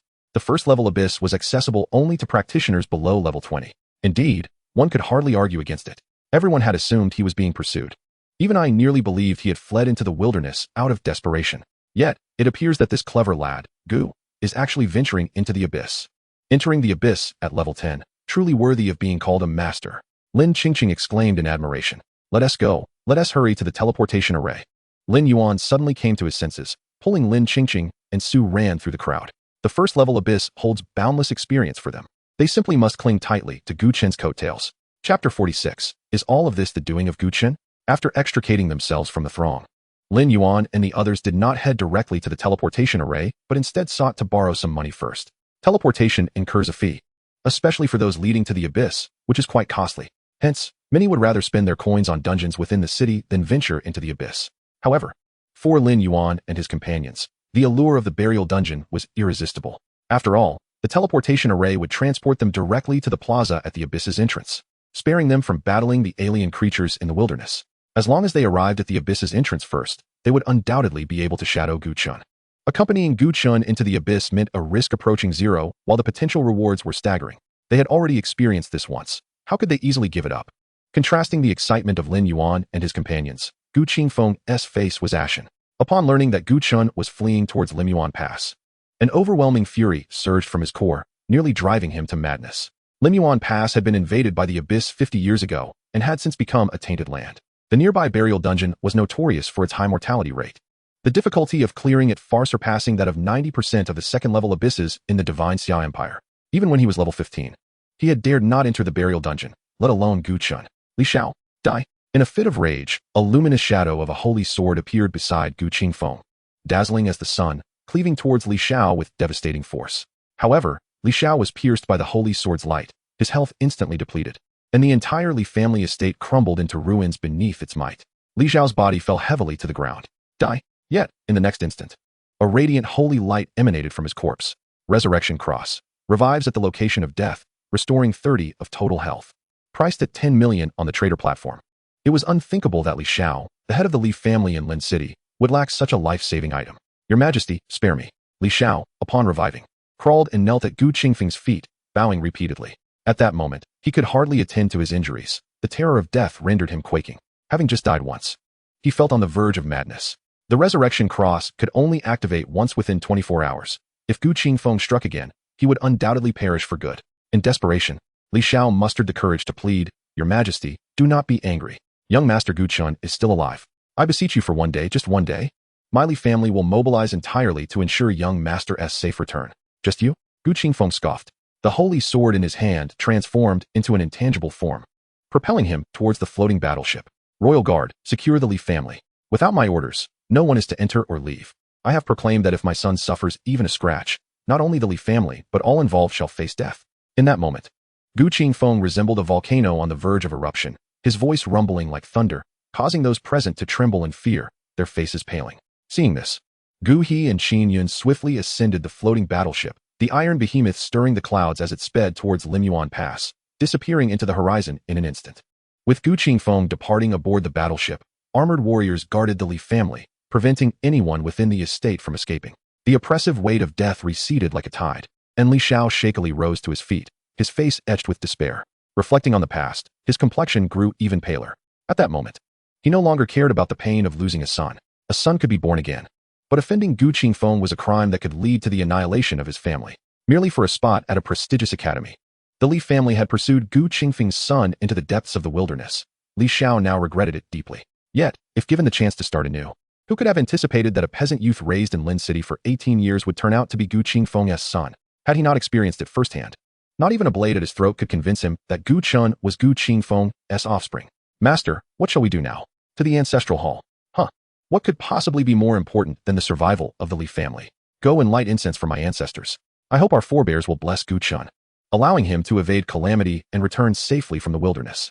Li Xiao, disregarding his injuries, limped towards the direction of the ancestral hall. The royal guard stood watch outside. Escape was impossible, and now he could only hope that the spirits of his ancestors would protect the Li family. Gu He, have you found out the truth? What is the reason behind the conflict between Chun and the Li family? Gu Qingfeng stood upon the floating battleship, feeling a tumult of emotions. In his memory, Gu Chen had always been unambitious and unruly, a hopeless case. Yet, why was he now so aggressive, even killing Li Renjia and fleeing to the wilderness? Was this an extreme measure to force him to compromise? Or was there more to this than meets the eye? Your Majesty, we have clarified the situation. The root of all this turmoil stems from the Li family's attempt to seize young master Gu Chen's guaranteed admission quota. Guaranteed admission quota? Gu Qingfeng's brow furrowed slightly. Gu Chen was not even a practitioner. What admission quota could he possibly possess?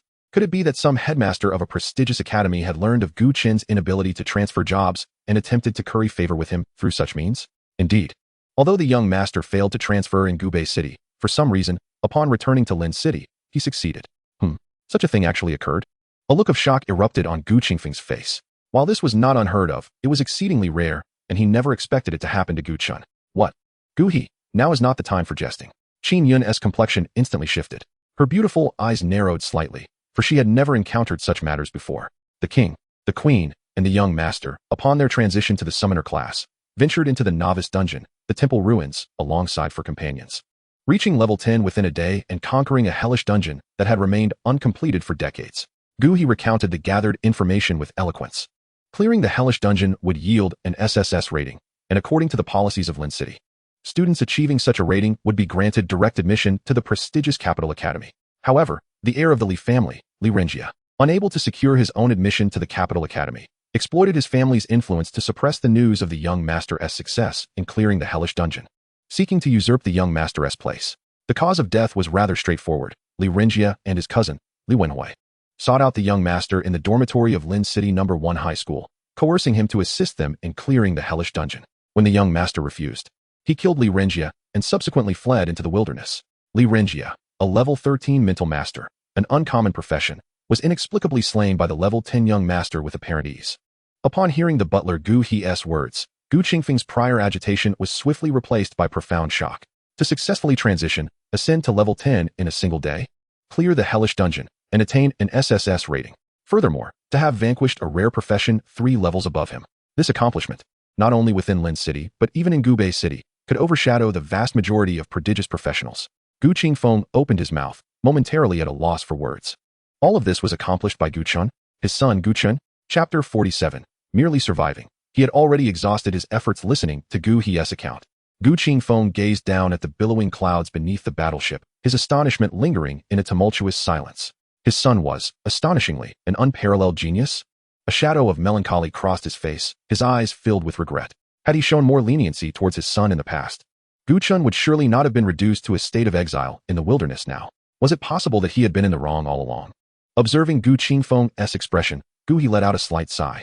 The world recognized Gu Ci, the son of the northern frontier's war king, as a genius, having not only transitioned to a rare profession ahead of schedule, but also gained admission to the capital academy. Yet, who knew the extent of the resources Gu Qingfeng had invested in Gu Ci?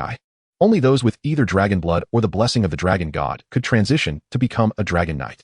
Gu Ci possessed no dragon lineage. The resources expended on him throughout his upbringing nearly equated to an entire year's military expenditure for the northern frontier. It is no exaggeration to state that if those resources were piled upon a mere pig, it could emerge as a final boss with 1,000,000 hit points. And Gu Chen, throughout his life, the Gu family's investment in him consisted solely of the monthly living expenses during his stay at the Gu household. In contrast, who was the true unparalleled genius? With a sigh, Gu continued, "Your Majesty, did you not always believe that the eldest young master was wallowing in self-pity? A hopeless cause?" Gu Chen furrowed his brow slightly. "What? Could there be more to this story? I have discovered that the eldest young master grew up in a peasant household, living in poverty, enduring hunger, frequently oppressed by the offspring of the affluent. Yet, despite such circumstances, his academic performance remained commendable. It was only after entering high school that the peasant couple passed away, leaving him without support, struggling even for basic sustenance. Therefore, he was compelled to hustle between merchants, laboring for a meager monthly wage of a few hundred coins, even resorting to skipping school to work. We all believed he was squandering his education, reprimanding him for his lack of ambition, but we were mistaken. He was not lacking in ambition, rather, he was unable to pursue it. You previously despised his self-destructive behavior and neglect of his studies? He is not foolish. He knows better than anyone that with diligent study now, even if he cannot transition or gain entry into a higher academy in the future, he could still secure a high-paying job and lead a better life. But he cannot. Each day he attends school is a day of lost income. A day he goes hungry. The promise of a better life years down the line feels too distant. If he does not skip school to earn money, he might starve within a week." At this point, Gu He's face displayed a complex expression, a blend of sorrow and irony. Gu Qingfeng's son, the legitimate heir of the northern frontier's royal family, had nearly fallen to the brink of starvation. It was unfathomable to consider the torment he had endured over these 18 years. Silence. Gu Qingfeng's expression hardened, and he was engulfed in an indescribable silence. Previously, he had struggled to comprehend how someone as timid as Gu Chen could have killed Li Renjia. But now he understood. What fate awaited a peasant boy targeted by the most prominent family in Lin City? Suppression, domination, with no hope of rising again. The news of clearing the hellish dungeon was thoroughly suppressed, and the attempt to seize the admission slot was the perfect example. Faced with such oppression, no matter how gifted he was, he could not escape the Li family's control. Thus, he was left with two paths ahead of him: to submit as a servant, willingly becoming a pawn of the Li family, or to sever ties and fight against them to the bitter end. Clearly, Gu Chen chose the latter. He was not forcing anyone through such extreme measures. He merely sought to survive, striving to grasp the scant gifts fate had bestowed upon him. For him, merely living had already exhausted all his strength. Gu Qingfeng inhaled deeply, his heart trembling violently as if pierced by 1,000 needles. He could scarcely believe that for the past 18 years, Gu Chen had lived in such abject humility. He had once thought that suffering would be a form of tempering for Gu Chen, but he was mistaken. Suffering was merely suffering, not something to be sought after. And it would not render Gu Chen any more exceptional. No wonder Gu Chen chose to sever his ties with the Gu family. In this moment, Gu Qingfeng realized his errors. His heart surged with a tumult of grief and fury, and an inferno of rage ignited within him. How dare the Li family of Lin City bully my son, Gu Qingfeng? I shall see to it that the Li family is obliterated. Gu Qingfeng turned to gaze at the ethereal sea of clouds beneath the battleship, directing his eyes toward Lin City, cold murderous intent emanating from him. Gu He informed the royal guards to eradicate the Li family without leaving a trace. Yes, Gu He complied without hesitation, swiftly notifying the guard commander. In an instant, hundreds of royal guards stationed outside the Li family residence in Lin City drew their sharp swords and surged into the Li family estate. Soon, the members of the Li family within the manor met a gruesome fate. This was merely a fraction of the Li family, as the majority had already retreated deep into the wilderness. Nonetheless, it matters not. Those individuals were merely sent forth to pursue Gu Chen and have long since been inscribed upon the kill list, with no avenue for escape. This is the Northern Territory. Anyone whom Gu Qingfeng wishes to eliminate would find it exceedingly difficult to evade, even if they sprouted wings. Deep within the wilderness, as Lin Yuan and the others had surmised, although Gu Chen advanced towards the Lin Yuan Pass, his true destination lay to the south, at the tomb of the buried bones. Brother Chen, look. If we proceed straight in this direction, we will reach the Lin Yuan Pass. 50 years ago, it was invaded by the Abyss and has since become the stronghold of the alien races. Last year, 5 teams entered to undertake missions there, mostly consisting of 4th-tier experts. Ultimately, only 3 emerged alive. Amidst the swirling black mist, a youth of noble bearing and exceptional demeanor walked alongside Gu Chen. His name was Su Xia, whom Gu Chen had met at the Zhenyuan army base. Unlike other professionals in the wilderness, Su Xia did not come to hunt the alien races. He had appeared at the Zhenyuan army base in search of a rare material. This material could only be found in the 2nd-tier Abyss tomb and was essential for forging level 10 epic equipment. Upon learning of Su Xia's intention to craft epic-grade gear, Gu Chen recognized that he had encountered yet another affluent individual. After exchanging a few words, Su Xia expressed his willingness to pay 800,000 for the material should Gu Chen procure it. Su Xia glanced at the compass in his hand, then tilted his body to indicate a section of the black mist. Brother Chen, that is the direction of the tomb of the buried bones. If we were to walk, it would take at least 3 hours to reach it. As he spoke, Su Xia snapped his fingers. In the next instant, the black mist surged, revealing a sleek, deep blue sports car on the ground beside them. However, if you ride in my hover coupe, we shall arrive in no more than half an hour. Hover coupe? As Gu Chen gazed at the luxurious vehicle, resembling a deep blue beast, his lips twitched slightly. Such a large automobile, how did it materialize? It was neither an item nor equipment, and the spatial storage could not possibly accommodate it. By the way, what is your profession? He inquired. A spatial mage? Su Xia chuckled. I failed my class change. I'm just an ordinary person. Get in. We will soon arrive at the tomb of the buried bones. With a shift of his gaze, Gu Chen noticed a subtle glimmer on Su Xia's finger, a dark silver spatial ring. Chapter 48. This is more agonizing than being killed. The tomb of the buried bones lies deep within the wilderness, among the most challenging abysses of the first tier. Yet, this did not deter a multitude of professionals from gathering at the Abyss Square to challenge it. In both dungeons and abysses, risk and reward are proportionate. The higher the difficulty, the greater the mortality rate, and consequently, the more substantial the rewards upon successful completion. Moreover, with adequate preparation, the Abyss is evidently more cost-effective compared to dungeons. After all, dungeons incur exorbitant fees. For instance, the first-tier Hell-level dungeon in Lin City charges 3 million per person for each entry. This sum is undeniably steep, on one hand. The operation and maintenance of the dungeon require considerable financial investment, while on the other, the faction controlling the dungeon profits from it. Newbie dungeons follow suit. Albeit the laws of the Divine Summer Empire grant class changers a 10-day free period for novice dungeons, which is a form of special consideration for the student populace. At this moment, the Abyss Square was teeming with professionals, much like the Dungeon Square, where most were seeking teammates. Presently, Lin Yuan, Lin Qingqing, and Su Ran had arrived at the entrance of the Abyss. With no communication in the wilderness, they were unaware of Gu Chen's current whereabouts. Nevertheless, they were astute enough to remain stationed at the Abyss entrance. Thus, anyone entering the Abyss would inevitably pass beneath their watchful eyes. As Lin Yuan observed the numerous raised signs amidst the crowd, a sudden thought struck him. Right, there are only 3 of us now. Even if we wait for old Gu, that would only make 4. Shouldn't we recruit another member? The more members in the team, the greater the experience bonus. Thus, lacking one individual equated to a loss of experience. Indeed, while we await the Great One, let us recruit someone. After all, finding actors for a first-tier Abyss is not particularly easy, Lin Qingqing remarked. Not particularly easy? I recall that there are quite a few actors for novice dungeons. Why is it so difficult to find actors for the first-tier Abyss? The novice dungeons are relatively simple, and class changers possess little combat power. They all hope to level up before the academy assessment, hence there are naturally more actors. However, the first-tier Abyss is different. A few strong professionals grouped together can yield far greater rewards than bringing actors along, and second-tier professionals in the Abyss typically compete for experience. So few are willing to act. I see. You all keep an eye on the Abyss entrance. I'll go inquire. Lin Yuan nodded, somewhat understanding, and approached a level 12 swordsman among the crowd seeking teammates. After all, they were both swordsmen, making conversation potentially easier. Hey, we are short one teammate. Would you like to join us?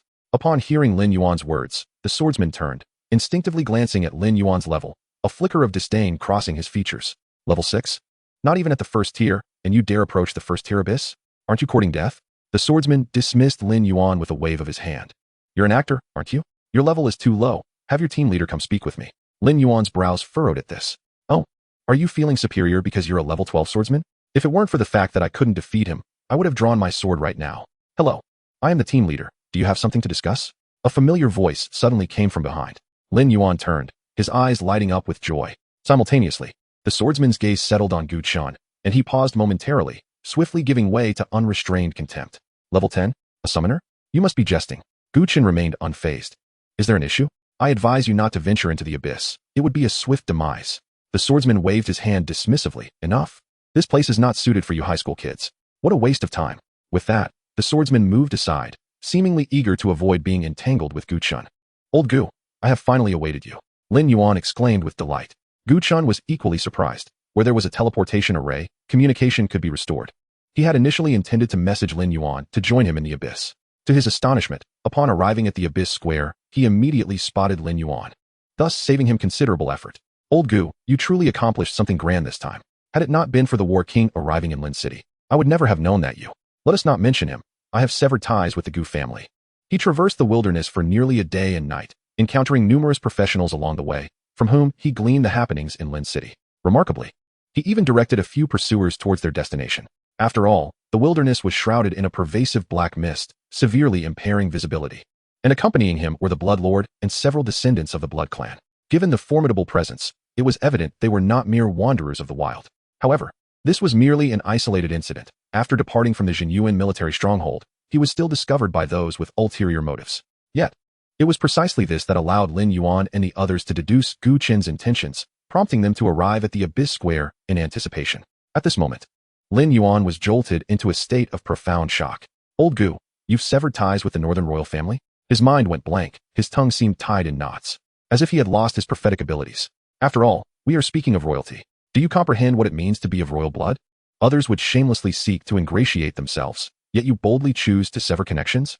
Observing Gu Chen's earnest demeanor, Lin Yuan's face contorted into a grimace that was even more lamentable than tears, his molars nearly grinding to dust. That was the Northern royal family. I was on the brink of becoming a brother to a royal scion. Such unimaginable wealth. Damn it, this is more painful than death. By the way, isn't our team short one member? I happen to have a friend with me. Gu Chen interrupted Lin Yuan's lamentations, gesturing towards Su Xia. Lin Yuan's expression instantly reverted to normal as he glanced at Su Xia. Upon doing so, he nearly lost his composure again. This Su Xia was not even a professional. Wait a minute, buddy, you're not a professional, yet you dare to venture into a first-tier abyss? Su Xia responded nonchalantly, what is the big deal? Are the requirements to join your team as an actor that stringent? Must one be a professional? Lin Yuan was momentarily taken aback, unable to formulate a rebuttal. Indeed, an actor in the team does nothing. What difference does it make whether or not they are a professional? Moreover, Su Xia, being a non-professional, would not siphon off experience. Yet his presence could provide a significant experience boost to the 5-member team. With this thought, Lin Yuan's lips nearly stretched from ear to ear. You absolutely must join our team. Chapter 49. All in is a form of wisdom. Su Xia entered the team. Prior to this, no professional team had ever brought a failed class change ordinary person into the abyss. Such behavior was utterly incomprehensible to others. However, for Gu Chen, there was no distinction between bringing an ordinary person and a professional, as he would be the one doing all the heavy lifting, while the others merely needed to cheer him on. Moreover, Su Xia was not without merit. He hailed from Wanqing, and the Buried Bones dungeon was conveniently located at the Wanqing border. This meant that, in terms of familiarity with the abyss, Su Xia was perhaps the most knowledgeable among them. Nevertheless, upon learning that Gu Chen intended to enter a nightmarish level abyss, he was taken aback. What? Nightmarish level? Brother Chen, are you sure you don't want to start with the normal level? Or even the hard level would suffice? Gu Chen paused, realizing he had previously only mentioned entering the Buried Bones dungeon without specifying whether it was normal or nightmarish level. We indeed are heading into the nightmarish level abyss. If you find it too perilous, you may withdraw from the team now. Of course, I can refund your money, and if materials drop later, you can come to me to purchase them. Worst case scenario, I can find someone else. There are so many people at Abyss Square. It's unlikely I won't find an actor. Su Xia wore a conflicted expression, momentarily unsure whether to proceed. The nightmarish level abyss presented challenges surpassing those of hell-level dungeons, where there would be no opportunity to escape using a teleportation scroll upon sensing imminent danger. More often than not, by the time one realizes the threat, it is far too late.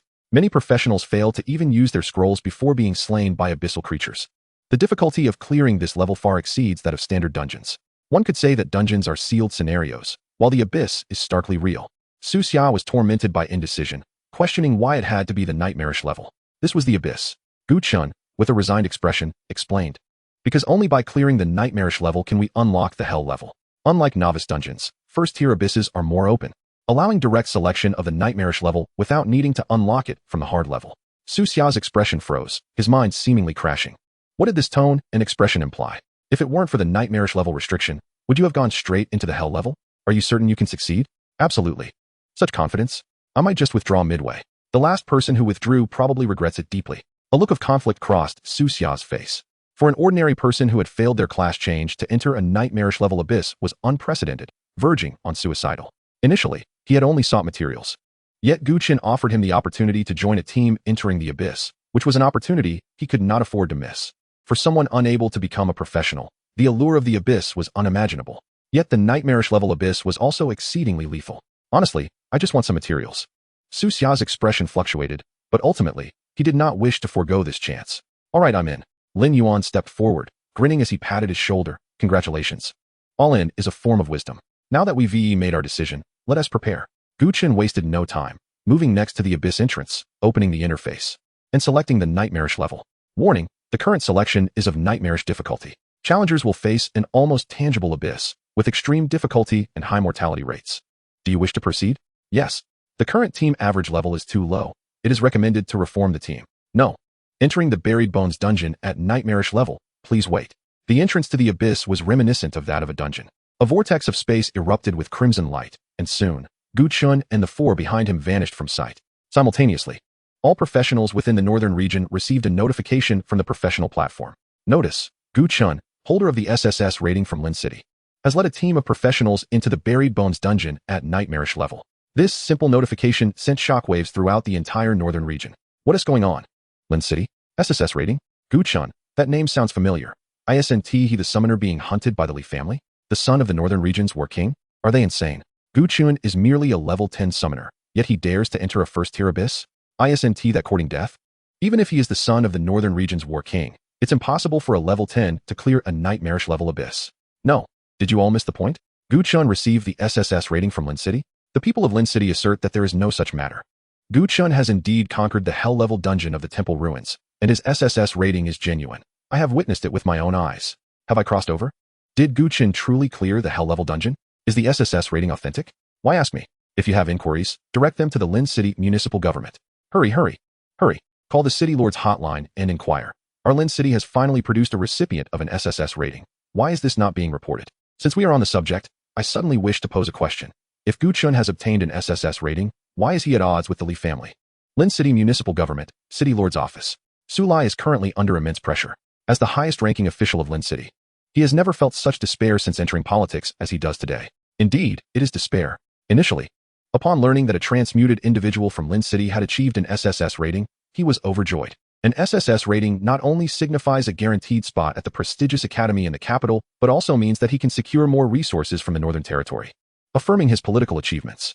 Just as he planned to report this matter to the city of Gubei, he received a request for an audience from the Li family. Li Xiao made a rather modest request, asking the municipal government to delay the application process for the guaranteed spot by a few days. As for other matters, the Li family would handle everything.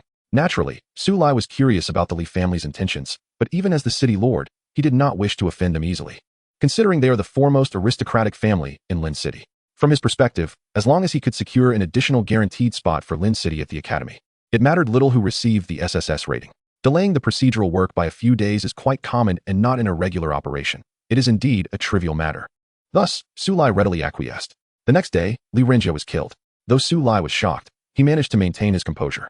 However, today, when Gu Qingfeng arrived, Su Lai could no longer sit still. Following this, Gu Chen's identity was revealed to be that of Gu Qingfeng's son. In that instant, Su Lai was thrown into a complete panic. As a mere city lord, he had inadvertently obstructed a royal prince's guaranteed spot. Even his death would not absolve him of such a transgression.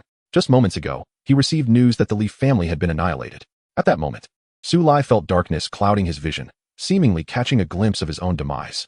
He was exceedingly anxious, nearly on the brink of collapse, but suddenly realized that since all the Li family members were dead, it meant that he was the sole keeper of this secret. With this realization, he understood that if he could promptly secure the guaranteed spot for Gu Chen, he could land safely. With this thought in mind, Su Lai immediately seized the telephone on his desk. Secretary Li, initiate emergency procedures immediately to allocate the guaranteed spot to Gu Chen, and extensively report on the clearing of the hell-level novice dungeon. Quickly, swiftly, it must be done with urgency. Su Lai shouted the word quick 3 times, a display of panic he had never shown before. Yet, before his words had fully registered, a striking notification appeared on the monitor before him. Notification: Lin City SSS rating recipient Gu Chen has led a team of professionals into the nightmare-level Buried Bone dungeon. Upon reading this information, Su Lai's eyelids twitched, and his expression became utterly frozen. It was over. Everything was over. With this announcement, he could no longer conceal the delay in the application process for the guaranteed spot. Chapter 50, First Level Abyss, Buried Bone Dungeon. You have entered the First Level Abyss Buried Bone Dungeon Nightmare level. Please pay attention to safety and proceed with caution. Accompanied by a slight sensation of weightlessness, Gu Chen and the others found themselves in a damp, dimly lit cavern, the air thick with a pungent, fermented odor that lingered in their nostrils. This smell, goodness, it is truly unbearable. Lin Yuan cursed loudly, hastily covering his mouth and nose as his stomach churned violently. Gu Chen frowned slightly, while Lin Qingqing and Su Ran immediately began to retch, both women instinctively covering their mouths and noses, their faces contorted in discomfort. Although this acrid stench posed no direct threat, it would undoubtedly impair their combat capabilities. Among the group, only Su Xia appeared unaffected, as a metallic mask had somehow adorned his face. Noticing the reactions of his companions, Su Xia promptly retrieved 4 identical masks from his spatial ring. Here, put these on. This is my design, the N99 respiratory mask, capable of purifying the air within the dungeon, and it also features communication, night vision, and automatic tracking functions. N99 respiratory mask? Lin Yuan quickly grabbed one and donned it. The foul odor was swiftly filtered away, replaced by a refreshing breath of air. Instantly, the entire world seemed to brighten. Gu Chen, Lin Qingqing, and Su Ran also hastily put on their masks, collectively exhaling a sigh of relief. I recall that the latest masks on the market are the N98 model produced by the Eternal Life Group. What is this N99 model you speak of? Lin Qingqing inquired. The N99 model is an upgraded version of the N98, set to begin pre-sales at the Eternal Life Group's new product launch in 3 months. Su Xia's voice resonated from within his mask. What? This is the latest respiratory mask, and it hasn't even been released to the public yet? How did you acquire it? The Eternal Life Group is the nation's leading technological conglomerate, commanding significant orders from the genuine army thanks to its advanced weaponry developed in-house, even surpassing several military-industrial groups. The Su family is the actual power behind the Eternal Life Group. Rumors say that there is a key figure within the Su family whose exceptional research capabilities have granted the Eternal Life Group a tremendous technological edge and commercial value, making it the designated partner of the genuine army. Wait, your surname is Su? Lin Qingqing's tone was filled with astonishment. Are you the genius from the Su family? The one who developed the extraordinary weapon that targets the abyssal races, allowing the Eternal Life Group to secure major contracts with the genuine army?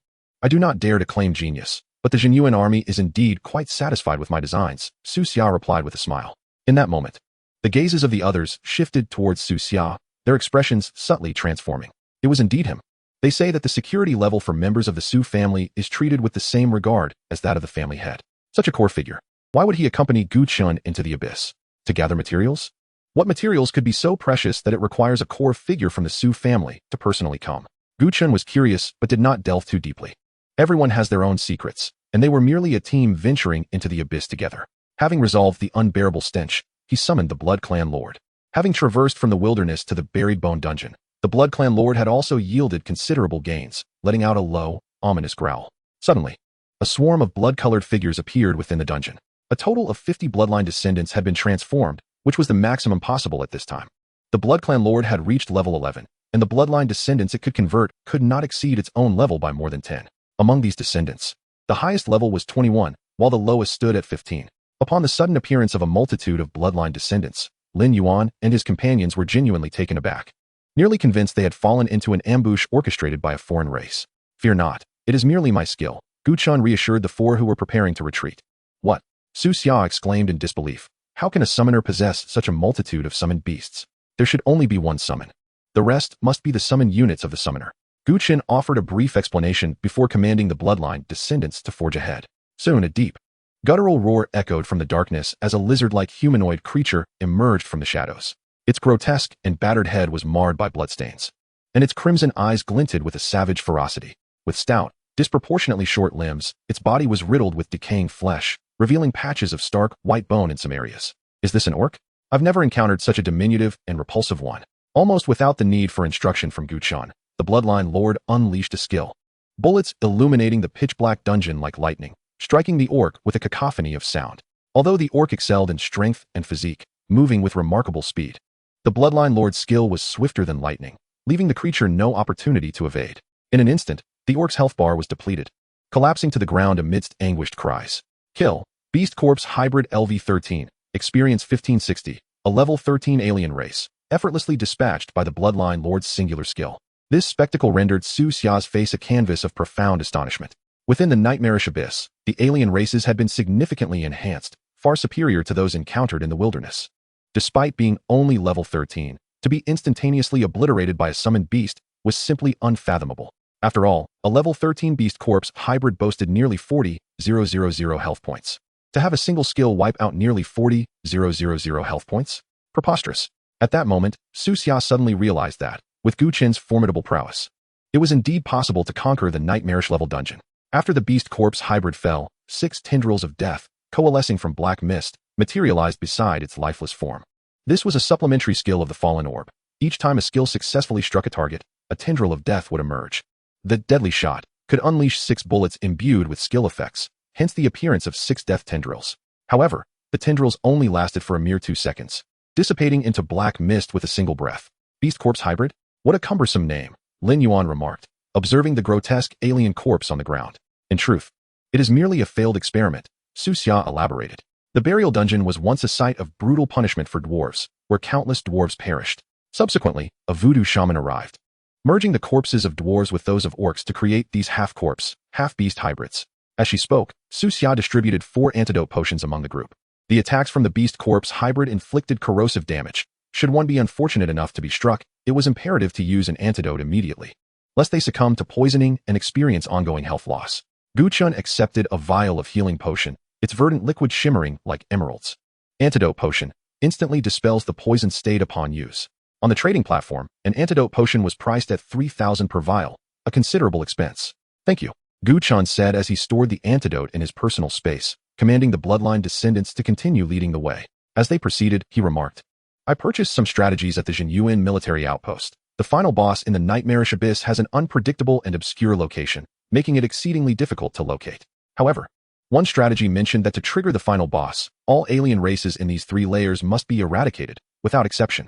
If even a single alien remains, the conditions for the final boss's appearance cannot be met. Therefore, to obtain the record-breaking reward after clearing the dungeon, we must expedite our monster-slaying efforts. Chapter 51. Proceed to the main dungeon. Slay the beast corpse chieftain. Though the nightmarish abyss is fraught with peril and high mortality rates, the first completion record emerged decades ago. Thus, if Gu Chen sought substantial rewards post-clearance, he could only aspire to break the record. Yet this was the abyss. Was breaking such a record truly feasible? Currently, the highest achievement in the nightmarish abyss stood at 6 hours and 47 minutes, held by Liang Yi, the current Lord of Wanqing. This record was established by Liang Yi and his team at level 19, nearing the limits for ordinary practitioners. Any faster was deemed impossible. However, for Gu Chen, certainly, this would not be the endpoint. As they traversed the dungeon, several beast corpse hybrids would occasionally leap from the darkened corners. For Gu Chen and his companions, this posed no danger, as a substantial number of Bloodline descendants were scouting ahead. Bang! A shot rang out, striking the beast corpse's head and inflicting over 8,000 damage. The beast corpse could be classified as an undead creature, having been forged from the corpses of orcs and dwarves, exhibiting formidable resistance to both physical and magical damage. In the wilderness, a bullet from the Bloodline Lord could deal approximately 12,000 damage to a level 13 alien race. However, upon striking the beast corpse, only 8,000 damage remained, a testament to its commendable defensive capabilities. Fortunately, the Bloodline Lord's damage output was sufficiently high, and with the kill reset, as long as they were not elite aliens, most would meet their end at the hands of the Bloodline Lord. Gu Chen summoned the Nightmare Sovereign, who, alongside the Bloodline Lord, was tasked with eliminating foes. The Bloodline descendants took on the role of hunting, scouring every portion of the dungeon to ensure not a single hidden beast corpse hybrid escaped detection. Although the base attack of the Nightmare Sovereign was not as potent as that of the Bloodline Lord, with the support of Nightmare minions, it could unleash tenfold damage, swiftly dispatching level 13 beast corpse hybrids. Bang! The Bloodline Lord squeezed the trigger, a barrage of bullets whistling forth, transforming the beast corpse hybrid into a sieve. Simultaneously, the Nightmare Sovereign blinked in, achieving a kill in an instant. Kill, beast corpse hybrid LV13, experience 1560. Kill, beast corpse hybrid LV13. Experience 1573. The pace of experience gain was markedly accelerating, in contrast to the mere 500 or 600 experience gained from alien races in the wilderness. Slaying aliens within the abyss yielded threefold rewards. Moreover, with the presence of Bloodline descendants, both hunting and killing progressed at an impressive rate. As the Bloodline descendants continued to penetrate deeper into the dungeon, Gu Chen and his companions soon arrived at a desolate expanse strewn with bones. As they traversed, the brittle bones beneath their feet crunched incessantly. Is this the main dungeon? So soon? Does that mean we are nearing the chieftain of the beast corpses? Su Xia surveyed the surroundings and quickly recognized their location. The burial dungeon comprises 3 layers, with the first layer serving as the main dungeon. The initial challenging location housing a high-level elite beast corpse, the remains of the former dwarf chieftain, known for its formidable combat prowess and difficulty to contend with. Su Xia immediately remarked, in order to confront the beast corpse clan leader, we must first eliminate all the beast corpse hybrids surrounding us. Otherwise, if we directly enter the main prison, we will be easily besieged by these hybrids. But wait, even with 50 Bloodline descendants clearing the way, we shouldn't be able to access the main prison so swiftly. What is happening? Have we lost our way? A look of perplexity flickered in Su Xia's eyes as he glanced at his companions, only to find Gu Chen's expression remarkably serene, showing no signs of distress despite their premature entry into the main prison. Typically, within the abyss, the strategy is to first eliminate the common alien creatures, reserving the elite ones for last. This approach significantly reduces the difficulty of combat. Therefore, those who previously ventured into the bone burial dungeon would clear the beast corpse hybrids on the periphery before entering the main prison to confront the clan leader. This method not only diminishes the challenge, but also allows for experience points to be gained from defeating the lower-level hybrids, facilitating an easier fight against the clan leader post-leveling. Moreover, once the common alien creatures are eradicated, the clan leader's combat prowess diminishes considerably due to its ability to summon additional foes as long as it remains in battle. At this moment, Gu Chen interjected, "The Bone Burial Dungeon is quite unique. We must eradicate all alien beings within the 3 layers of the dungeon to trigger the final boss's appearance. This means that if we overlook even a single creature, we will squander considerable time searching for it. Unless we defeat all the beast corpses, we shall never encounter the ultimate boss. Hence, I have devised an alternative strategy. We should first approach the main prison and utilize the clan leader's summoning skill to gather all the ordinary beast corpses from the first layer, allowing us to eliminate them as swiftly as possible." "What? You intend to confront the beast corpse clan leader first? That would cause all the surrounding corpses to swarm in here. How will we manage that?" Su Xia's expression changed dramatically. "Do not panic. We shall confront them as needed," Gu Chen replied, waving his hand as the imposing figure of the undead golem materialized within the main prison, emanating a black luminescence that spread from its feet, afflicting all present beast corpses with utter exhaustion. Immediately afterward, the Nightmare Sovereign advanced, conjuring a profound dreamscape within the main prison, ensnaring all the beast corpses present. As the deep dream unfolded, piercing screams echoed throughout the main prison, the dream energy inflicting sustained and significant damage upon all the beast corpses within. Their health points plummeted, losing nearly 10,000 health every second. Witnessing such an exaggerated effect, Su Xia felt a jolt of disbelief wash over him. Meanwhile, Lin Yuan, Lin Qingqing, and Su Ran, observing Su Xia's expression, nodded in satisfaction. Indeed, this was the state they sought. 3 parts bewilderment, 3 parts astonishment, 3 parts incredulity, and 1 part existential doubt. Lin Yuan recalled his own first encounter with Gu Chen in battle, when he too had worn a similar expression. The area of effect explosive damage, while not instant kill, could decimate large groups within mere moments, akin to a harvest game. Although the beast corpse hybrids in the main prison were also ordinary aliens, they were at level 16. With 3-fold health, it was somewhat unrealistic to expect the deep dream to eliminate them instantaneously. Furthermore, the formidable beast corpse clan leader had yet to make an appearance. At that moment, a series of ominous, resonant thuds echoed from the darkness, followed by rhythmic tremors throughout the dungeon. A powerful, savage aura suddenly erupted, advancing toward them.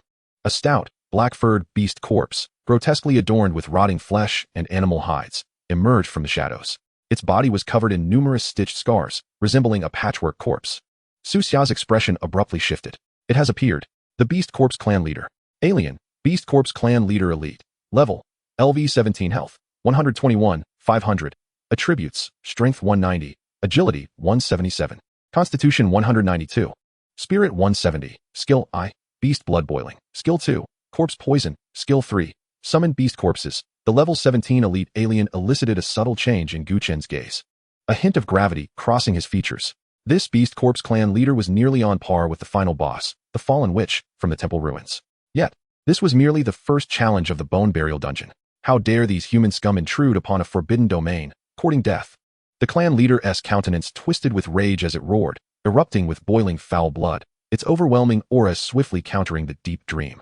At this juncture, the numerous common beast corpses outside seemed to have received a signal, frantically charging toward Gu Chen and his companions. Su Xia, witnessing this scene, turned pale, contemplating the use of a teleportation scroll. Given the current situation, it appeared that Gu Chen had no feasible means to combat such an overwhelming horde of beasts. Suddenly, Gu Chen concentrated, and the undead golem erupted with 3 layers of black radiance. 2 beams of darkness struck the beast corpse clan leader, applying utter exhaustion and black death plague. All attributes were reduced by 50, damage taken increased by 50, healing effects diminished by 90, and life points continuously drained. The 3rd beam transformed into a dim shadow, rapidly enveloping the entire main prison from the golem's center. Within the forbidden domain of magic, the consumption of all targets surged tenfold. With all 3 skills unleashed, a comprehensive debilitation ensued. The clan leader's ferocity was instantly halved, and the deep dream once again unleashed its terrifying energy, beginning to dismantle the horde of beast corpses within the main prison. Even if the clan leader possessed high health, it would inevitably succumb under such overwhelming debilitation. Defeated beast corpse hybrid LV-15, experience 1957. Defeated beast corpse hybrid LV-15, experience 1960. Defeated beast corpse hybrid LV-15. Experience 1952, with a cacophony of harvest, experience points surged as if propelled by a rocket. The beast corpse hybrids perished en masse. And it wasn't long before Gu Chen's level ascended to 12. Level up, level, LV-12, 323-421-600. Strength, 337. Agility, 336. Constitution, 338. Spirit, 509. Summoned Beasts. Blood Sovereign LV-12 Legendary. Nightmare Ruler LV-12 Epic. Undead Golem LV-12 Epic. Current talent. Dark Bloodline available. No one shared their experience. And this rate of advancement soared. 5 individuals ventured into the abyss, where the difficulty escalated.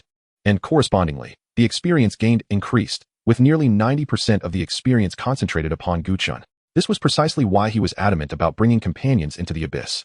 Such a pace of extermination was unfathomable to other professionals. Merely a wave of beast corpses storming in from the outskirts was enough to elevate him a whole level. A piercing scream abruptly interrupted Gu Chen's contemplation. An increasing number of beast corpse amalgamations were being obliterated by dream energy. And the beast corpse chieftain erupted in a furious rage, dark red, tainted blood surging from his body, suffusing the depths of the dreamscape, attempting to break through its confines. Yet, with the undead golem holding the front line, all resistance was destined to be futile. No matter how fiercely the weakened beast corpse chieftain assaulted the depths of the dream, he simply could not escape its imprisonment. The dream energy continually deconstructing his form resulted in a relentless depletion of his health.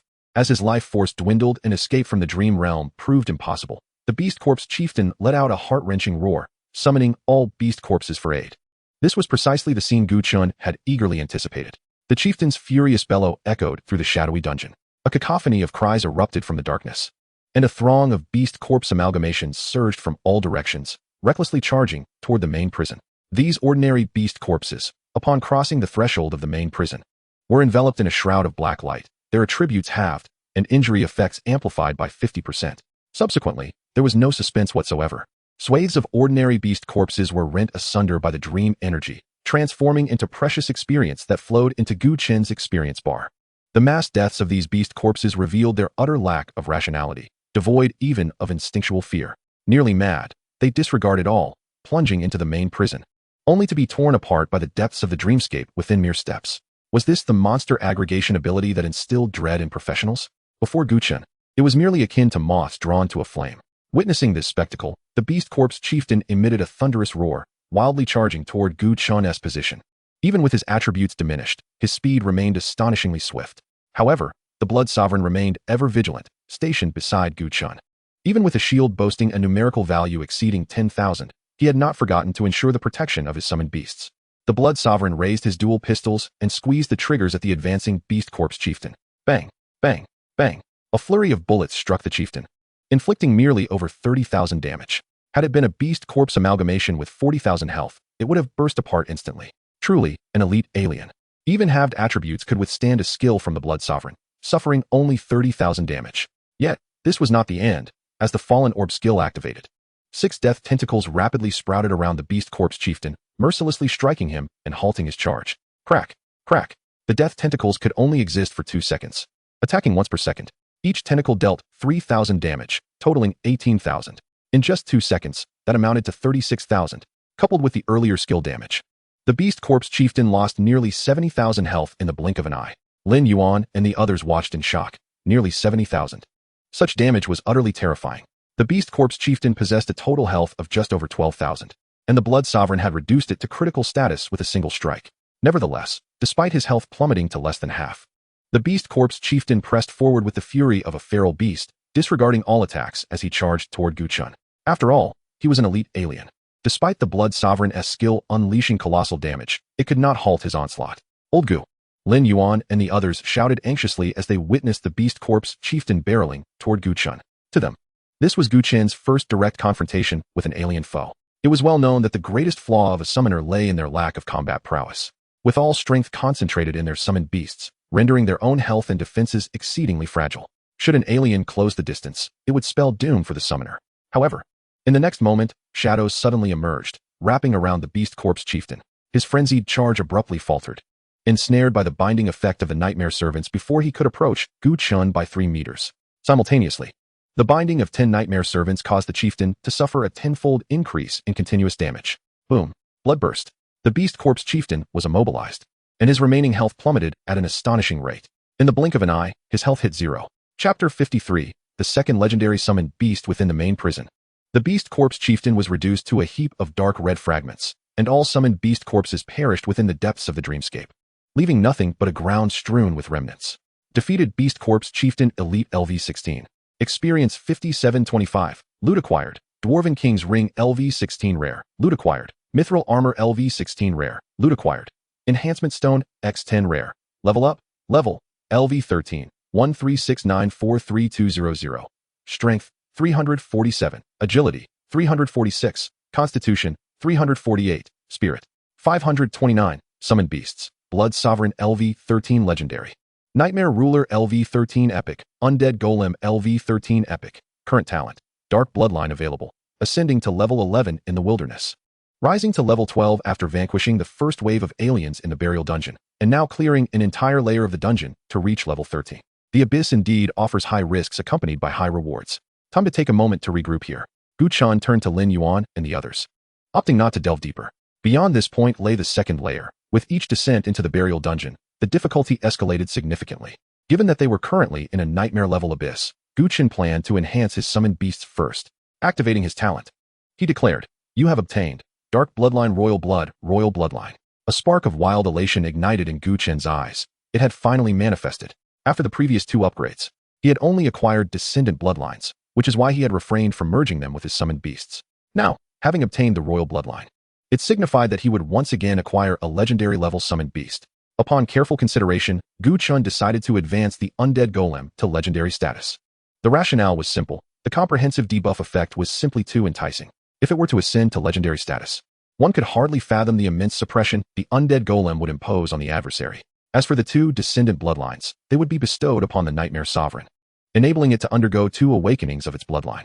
Bloodline Awakening successful. Bloodline Awakening successful. Nightmare Sovereign Epic. Level LV-13 Health 21, 300. Attributes: Strength 179, Agility 186, Constitution 185.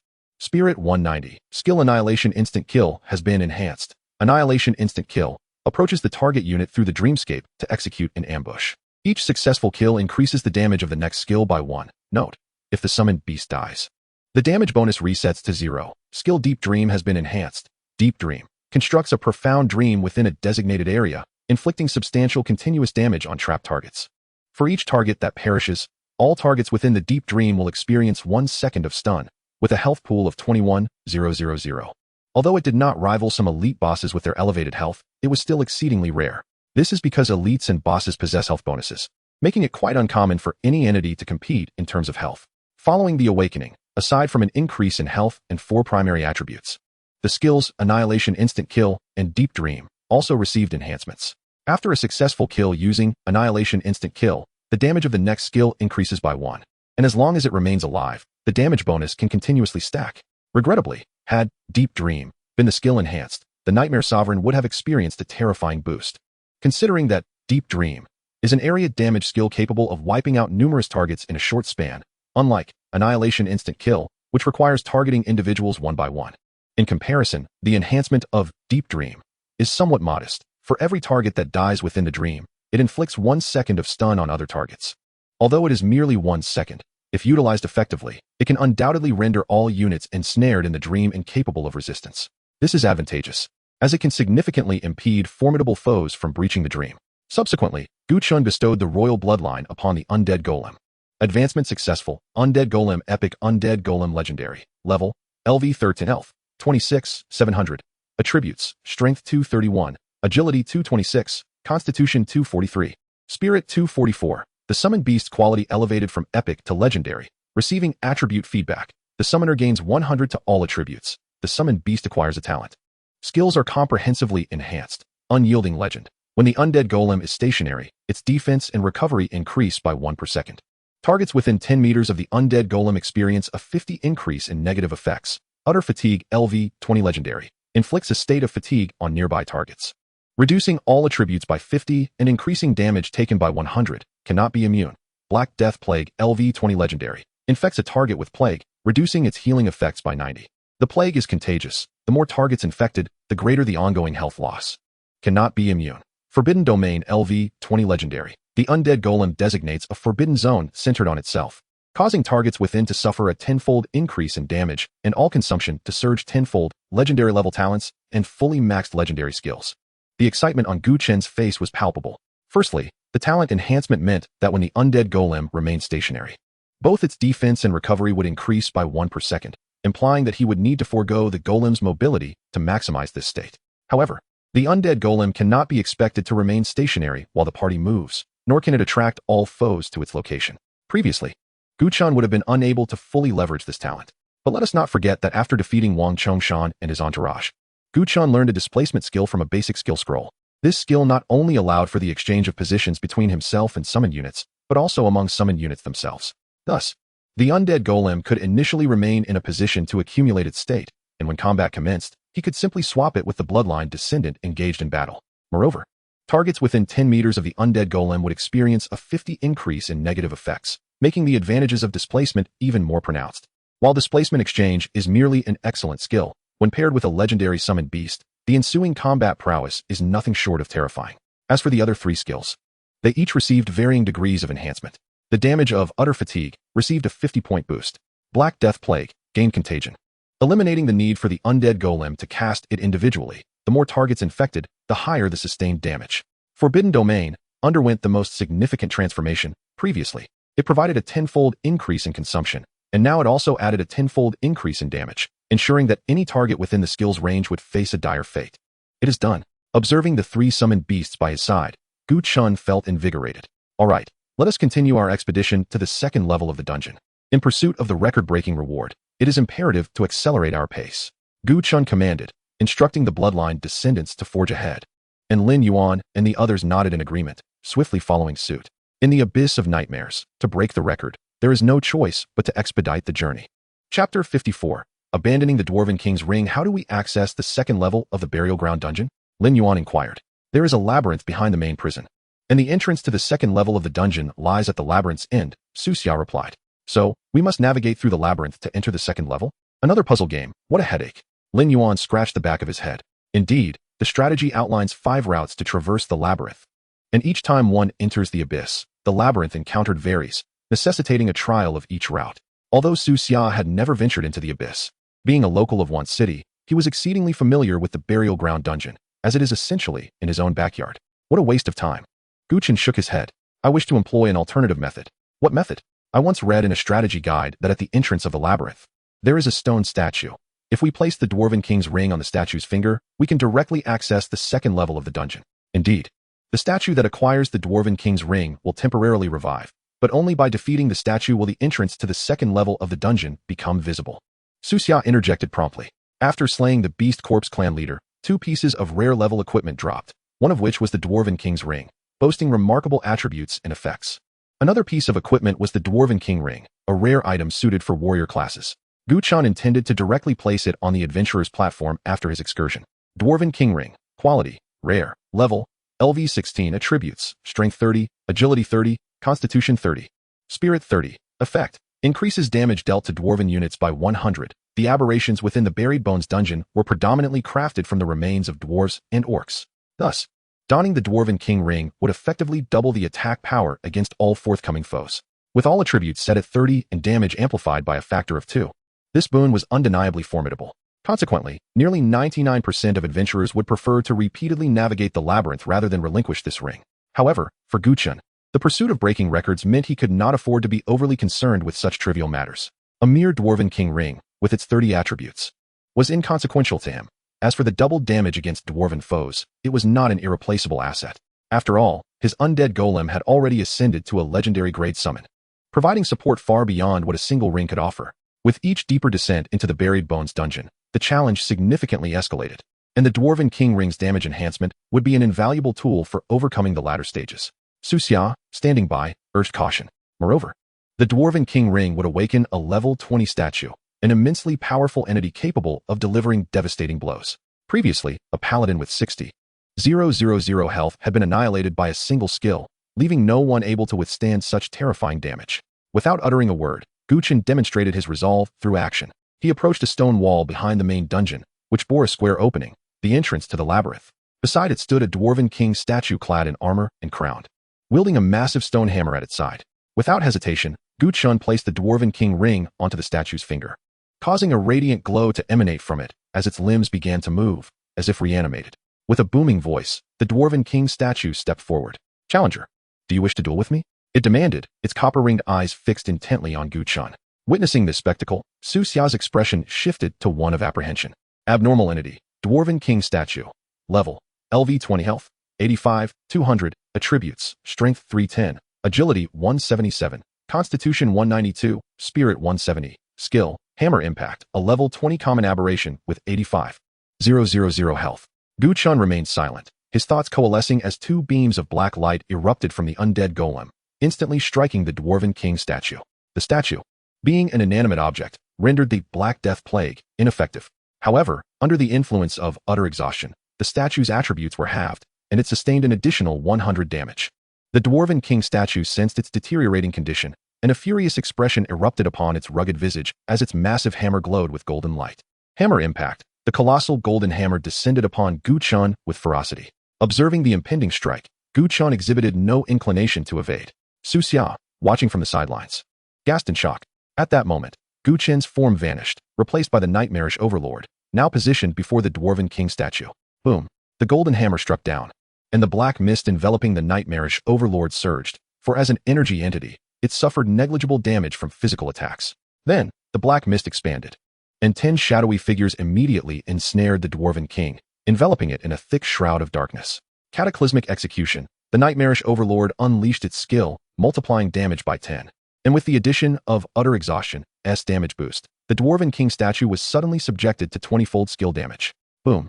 A heavy wail echoed throughout the dungeon.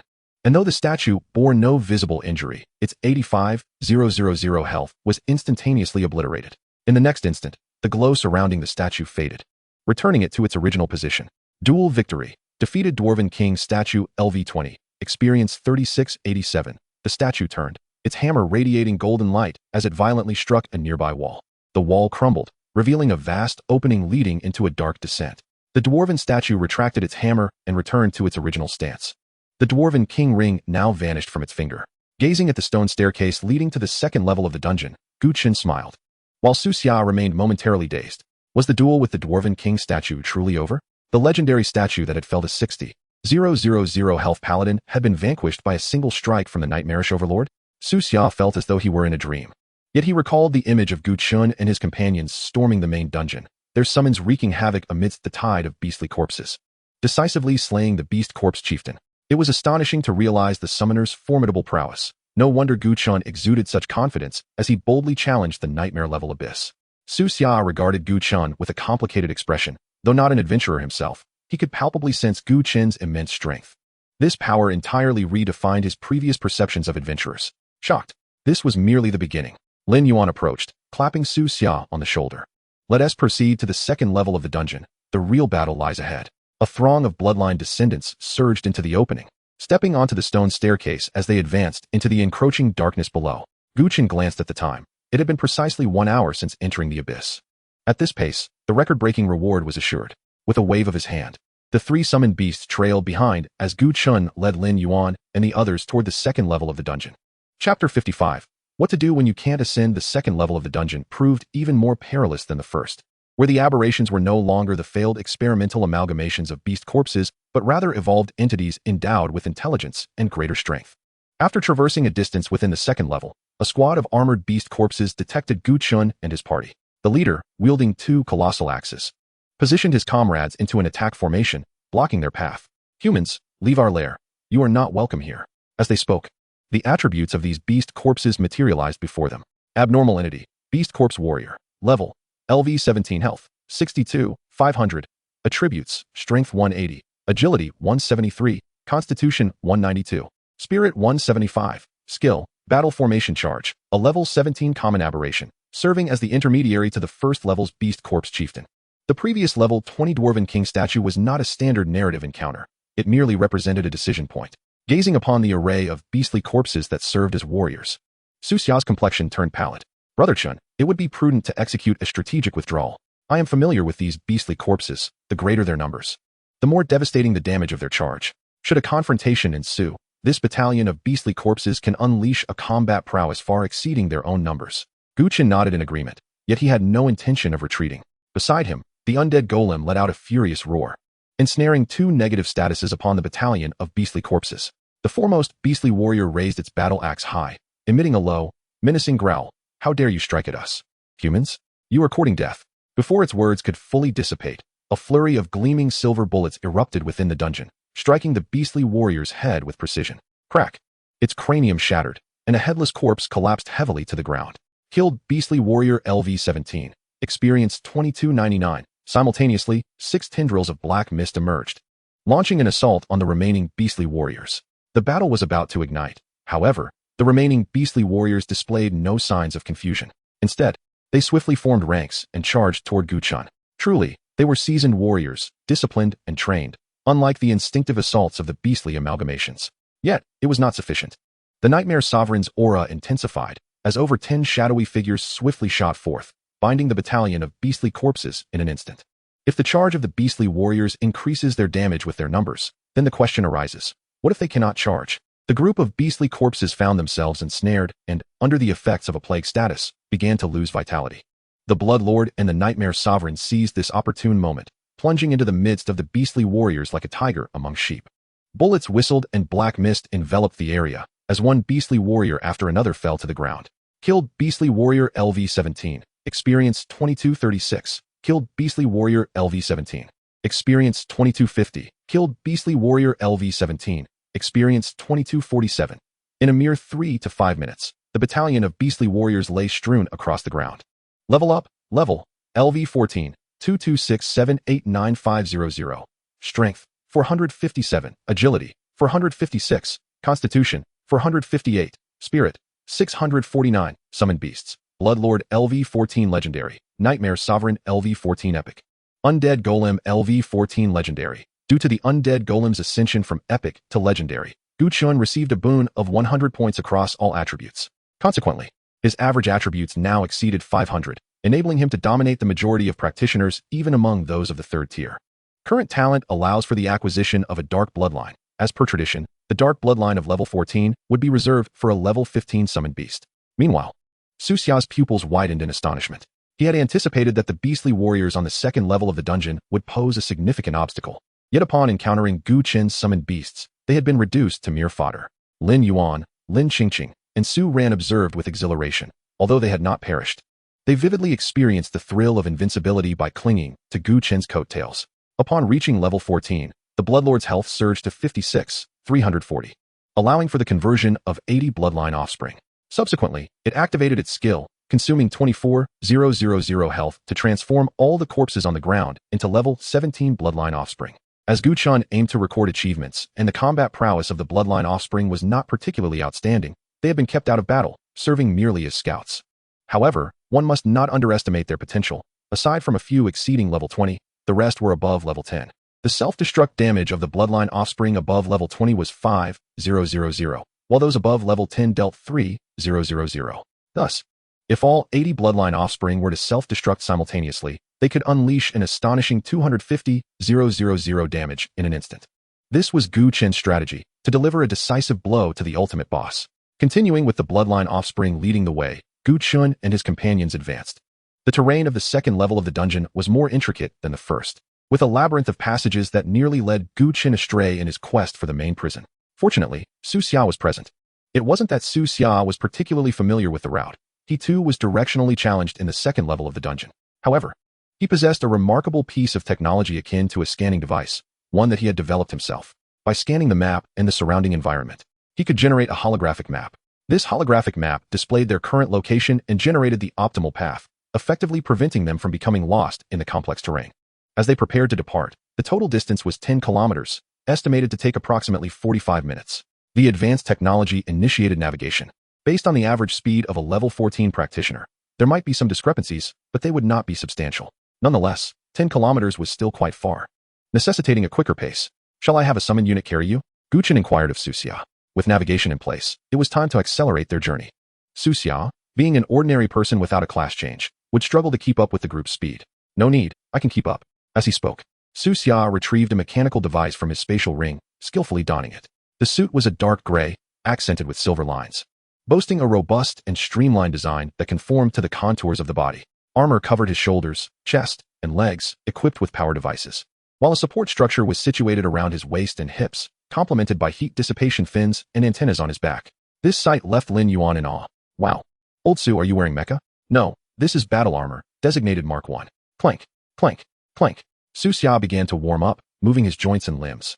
The armor emitting a series of mechanical sounds as he stepped forward, resembling an agile leopard, leaping nearly 8 or 9 meters in a single breath.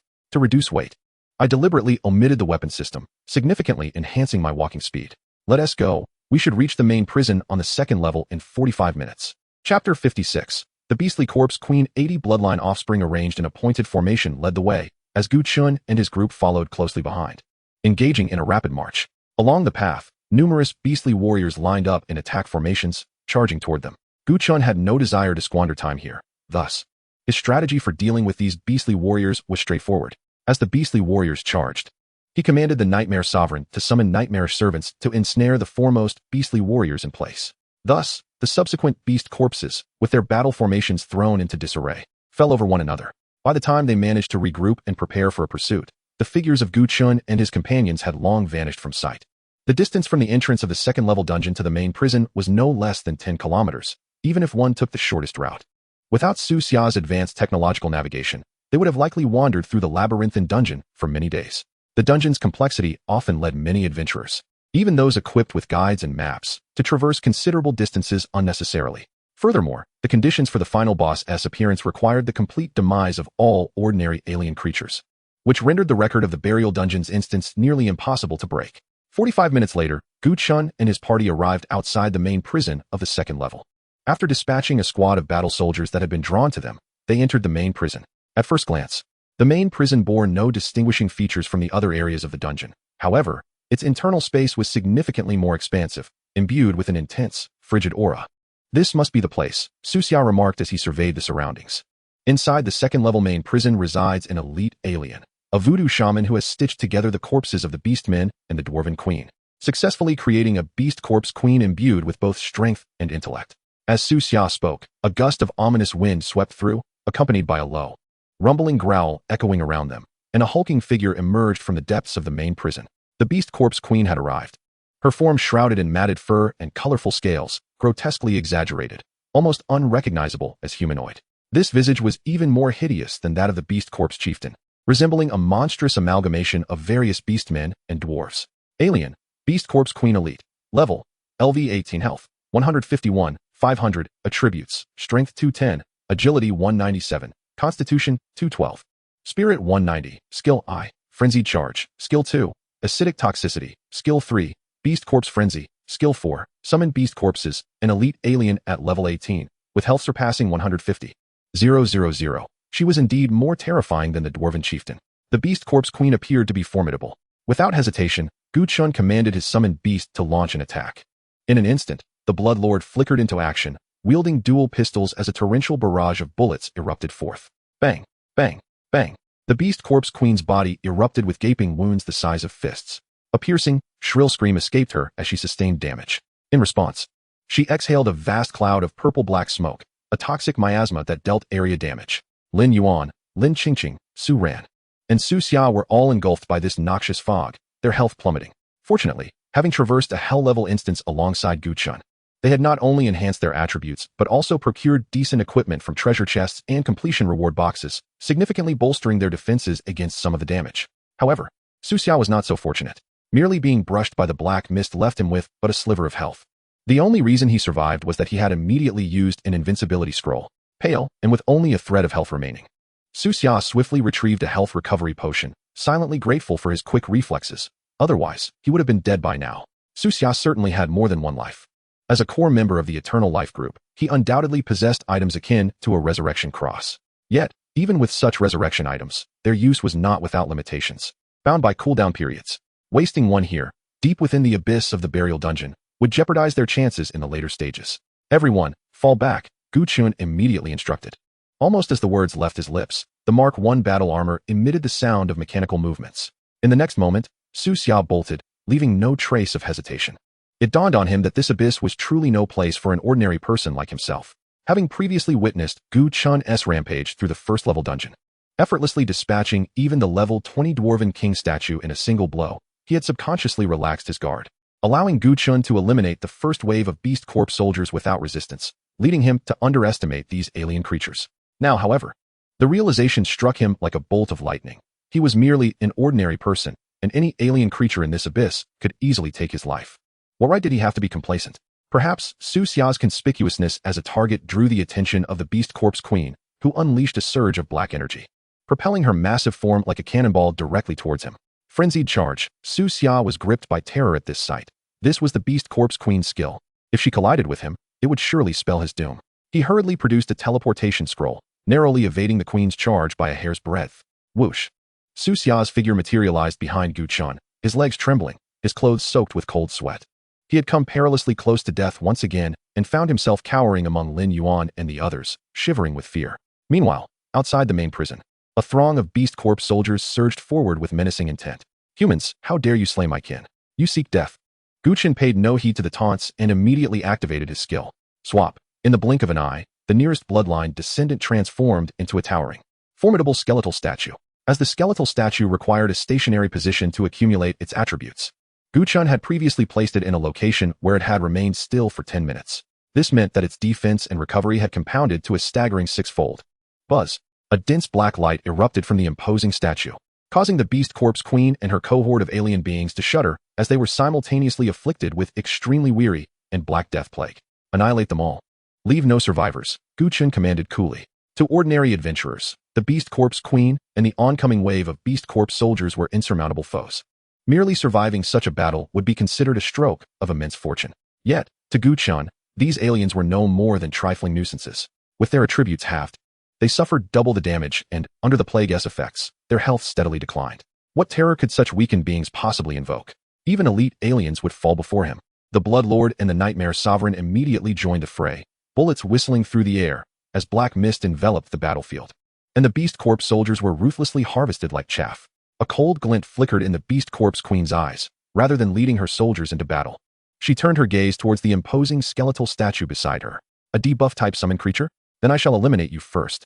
With a low growl, the Beast Corps Queen unleashed her skill, charging towards the undead golem. Chapter 57. Beast Corps Commander, Dominating Skills. The Beast Corps Queen, an elite entity of level 18, anticipated that her frenzied charge would annihilate the level 14 undead golem. However, upon impact, the skill only inflicted a meager loss of over 800 health points. The Beast Corps Queen's expression faltered as she gazed at the paltry damage dealt, a hint of confusion surfacing in her previously savage eyes. After ascending to level 14, the undead golem boasted a health total of 32,600 points. The damage sustained was virtually negligible. In fact, during her moment of bewilderment, the health points she had just stripped away began to regenerate right before her eyes. The Beast Corps Queen was taken aback, unsure of how to proceed. Before her loomed the towering figure of the undead golem, and she had never before encountered such a profound sense of despair. On the second level of the dungeon, the Beast Corps warriors had gathered in numbers, nearly encircling her, yet the Beast Corps Queen felt a chill run down her spine. She watched as the Bloodlord and the Nightmare Sovereign plunged into the fray among the Beast Corps warriors, with the previously silent Bloodline descendants joining the battle. The scene was unequivocally one-sided, a massacre in progress. The Bloodlord unleashed a relentless barrage in the center, while the Nightmare Sovereign picked off targets from the periphery. The two summoned beasts, one of legendary caliber and the other of epic, were simply beyond the capability of these common adversaries. Although most Bloodline descendants possessed attributes comparable to level 17 entities, their inherent vampiric instincts granted them speed, strength, and recovery abilities that surpassed their peers. Thus, the main prison resembled a grand slaughterhouse. Upon witnessing this spectacle, the Beast Corps Queen was consumed by fury. With a thunderous roar, a circle of purplish-red bloodlight erupted from beneath her feet. Streams of bloodlight surged forth, striking the surrounding beast corpses, who responded with furious howls, their eyes glinting with a bloodthirsty gleam, even expanding in size. This was the Beast Corps Queen's skill, Beast Corps Frenzy, which enabled all Beast Corps warriors to enter a frenzied state, granting them a 30 damage boost. Su Xia cautioned Gu Chen as he hid behind Lin Qingqing's robust form, scarcely daring to show his face. A 30 damage increase is indeed remarkable for an average combatant and could potentially turn the tide in certain battles. However, augmenting a group of weaklings by 30 would still render them weak, yielding no significant change. At best, it merely slowed their demise slightly. After approximately 3 minutes of combat, under the relentless onslaught of the summoned beasts, over 40 Beast Corps warriors lay sprawled lifelessly on the ground. The Bloodlord, undeterred, turned and charged towards the Beast Corps Queen, who remained locked in a desperate struggle with the undead golem. The Beast Corps Queen, The most rational entity in this dungeon's second level displayed behavior that was difficult to articulate. To claim she lacked reason would be inaccurate, for she had recognized from the onset of battle that the undead golem must be eliminated first. Yet, to suggest she was fully rational would also be misleading, as she had spent the entire encounter merely scratching the surface of the undead golem's defenses, neglecting the primary battlefield. A flicker of rationality, albeit minimal, was Gu Chen's assessment of the Beast Corpse Queen. Accompanied by a chilling wail, the Beast Corpse Queen succumbed to the dual pistols of the Bloodlord, her form oozing with dark, foul blood. Kill. Beast Corpse Queen Elite LV18. Experience gained, 7268. Loot acquired. Mirror Ring LV15 Rare. Loot acquired. Fate Amulet LV15 Rare. Loot acquired. Enhancement Stone X10. Loot acquired. Life Recovery Potion X5. Level up. Level.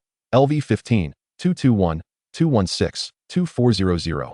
Strength. 467. Agility. 466. Constitution. 468. Spirit. 669. Summoned Beasts. Bloodlord LV15 Legendary. Nightmare Sovereign LV15 Epic. Undead Golem LV15 Legendary. Current talent. Unlock a Dark Bloodline. Another level gained. Entering the first tier of the Abyss at level 11. Enjoying the experience of 5 players all to himself, the pace of leveling up was simply exhilarating. Gu Chen glanced at the experience bar. The experience required for the next level had skyrocketed to over 160,000, indicating that the rate of progression would likely slow considerably from here on. The Beast Corpse Queen had dropped 2 pieces of equipment, a ring and an amulet. Mirror Ring, Quality, Epic, Level, LV15, Class Restriction, Summoning Class, Attributes, Agility 50. Spirit 100.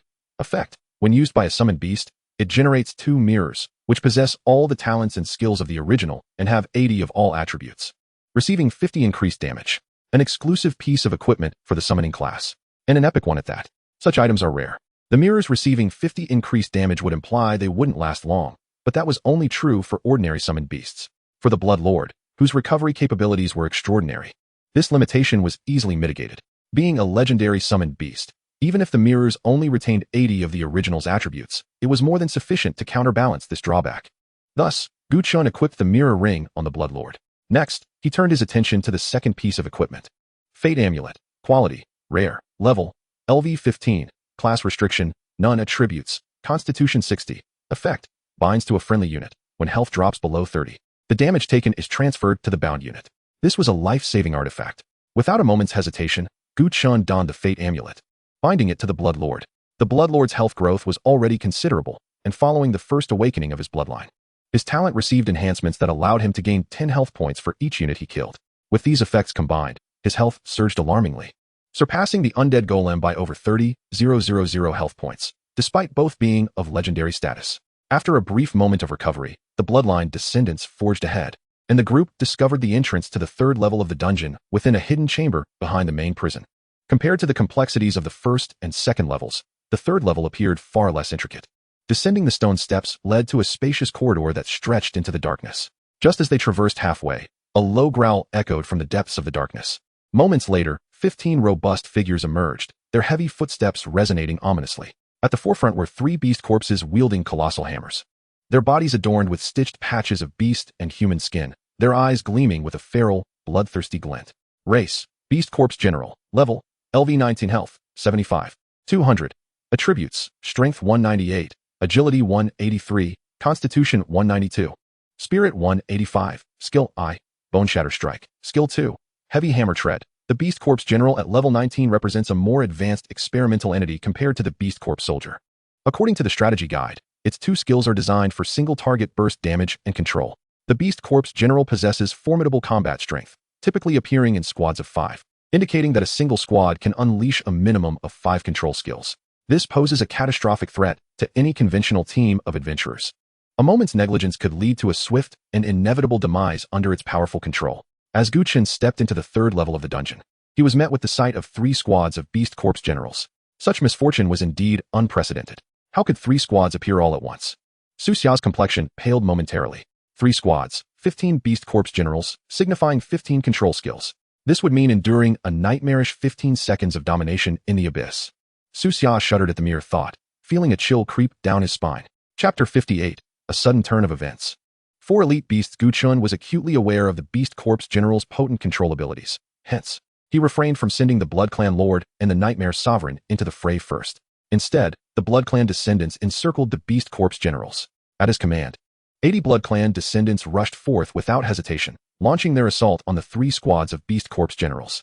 The charge of the Blood Clan descendants was essentially a ploy to bait the enemy's skills. You possess formidable control, don't you? A firm hold for 15 seconds? Come.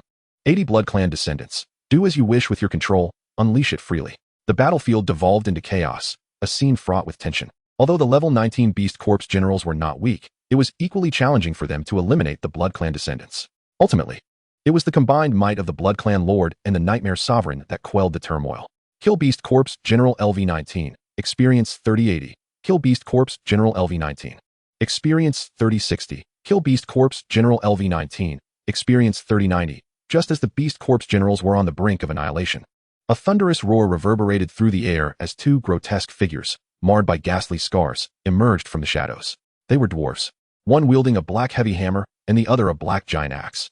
If one were to overlook the centipede-like sutures adorning their skin, these were the most human-like dwarves Gu Chen had encountered since entering the bone burial dungeon. Yet, in the next moment, Gu Chen's eyelids twitched violently. These 2 dwarves stepping out of the darkness bore the heads of Orcish beasts, a fusion of beast and man. Race, Elite Beast Corps Commander. Level, LV-20, Health, 185. 200. Attributes, Strength, 368. Agility, 293. Constitution, 372. Spirit, 295. Skill, I. Bone Shatter Strike. Skill 2. Summon Beast Corpses, with the appearance of these elite beings. The Beast Corps commanders, not 1 but 2, a horde of Beast Corps soldiers surged forth from every direction, frantically racing towards Gu Chen's position. Simultaneously, the ground trembled slightly, and a series of dull thuds emanated from the obscurity. Behind the Beast Corps commanders, 2 massive, muscular abominations lumbered forth. Their skin was dark green, laced with bulging veins, resembling twisted roots writhing across the surface. Their murky eyes glinted with malice, and their gaping mouths were lined with jagged teeth, dripping with a yellowish slime that exuded a nauseating stench. Race, Elite Beast Corps Aberration. Level, LV-20. Health, 236, 600. Attributes, Strength, 378. Agility, 223. Constitution, 392. Spirit, 205. Skill I. Limb Grasp. Skill 2.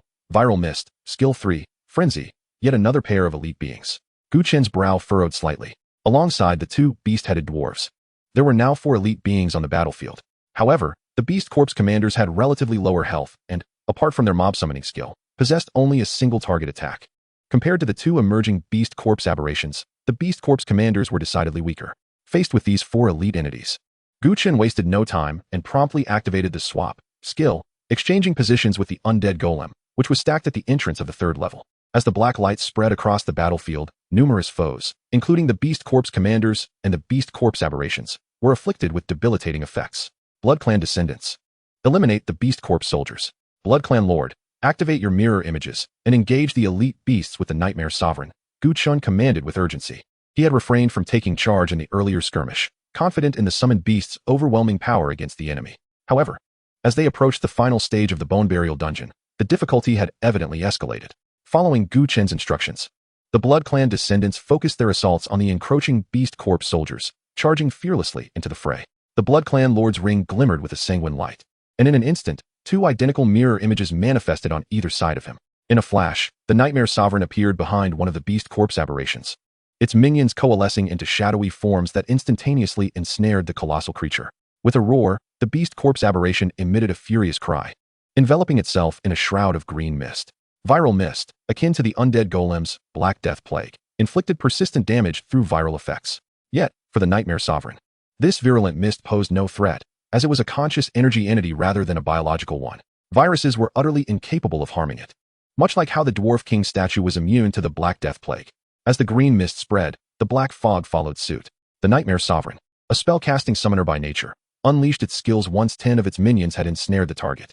Sensing an imminent danger, the Beast Corps aberration bellowed and attempted to evade the encroaching black mist, only to realize that its body was ensnared by shadows, rendering escape impossible. Instant annihilation activated. In an instant, dense black mist engulfed the Beast Corps aberration, and bolstered by the debilitating effects, it unleashed devastating damage, swiftly depleting its health to 0. Defeated Elite Beast Corps aberration LV-20. Gain 9,312 experience points. Acquired loot. Rare Heavy Injury Gauntlets LV-20. Acquired loot. Rare Teleportation Scroll. Acquired loot. 3 life restoration potions. At that moment, Witnessing the demise of its kind, another beast corpse aberration unleashed a furious roar, its body suddenly swelling with ferocity. Berserk, it dropped to all fours. Thick, beastly fur erupting from its skin, and sharp, menacing claws sprouting from its hands and feet, transforming into a frenzied beast devoid of reason. Just then, deafening gunfire erupted. The Blood Clan Lord appeared like a specter before the berserk beast corpse aberration, bullets raining down like a torrent of steel, creating gaping wounds in its massive form. The other two beast corpse commanders fared no better, being relentlessly pushed back by the Blood Clan Lord's mirror images. Though the mirror images possessed only 80 of the original's full attributes, the sheer power of a legendary summoned beast at that percentage remained formidable. Just as the beast corpse forces began to falter, spectral green energies surged forth from the darkness. These energies flowed into the three elite otherworldly beings, instantly restoring their lost vitality. Simultaneously, a dense toxic mist swept in from the shadows, rapidly expanding and causing the two mirror images to suffer grievous damage. Following this, a streak of purple energy shot out from the darkness, landing squarely on the corpse of the beast corpse aberration. With a roar, the beast corpse aberration suddenly opened its murky eyes, its flesh and blood ravaged by the sudden influx of toxic mist. Its massive form now draped in rotting flesh and exposed bones, resembling a zombie. In the next moment, that zombie-like giant body rose to its feet. Alive? Gu Chen's eyelids twitched as he gazed at the creature that resembled a zombie. Otherworldly, beast corpse mutant elite, level 20 health. Attributes. Skills. Another elite from another realm? The beast corpse mutant, with only its name and level visible, left everything else shrouded in mystery. What on earth was this creature? Chapter 59. All attributes are a mystery, terrifying indeed. Resurrected, the beast corpse aberration transformed into the beast corpse mutant, a level 20 elite. Its health, four-dimensional attributes, and skills were all obscured. The inability to see its attributes could stem from three possibilities. Either they were concealed, the opponent's level was too high, or there were simply no values to display. Clearly, the beast corpse mutant fell into the third category. Ultimately, it was merely a reanimated corpse, devoid of health and attributes. From another perspective, it could be considered invincible. What the hell? How is this any different from being invincible? Lin Yuan's eyelids twitched as he stared at the zombie-like figure, his scalp prickling with unease. How could they fight it? Without any visible values, even Gu Chen's explosive summon damage might not suffice. Lin Qingqing and Su Ran's faces paled slightly.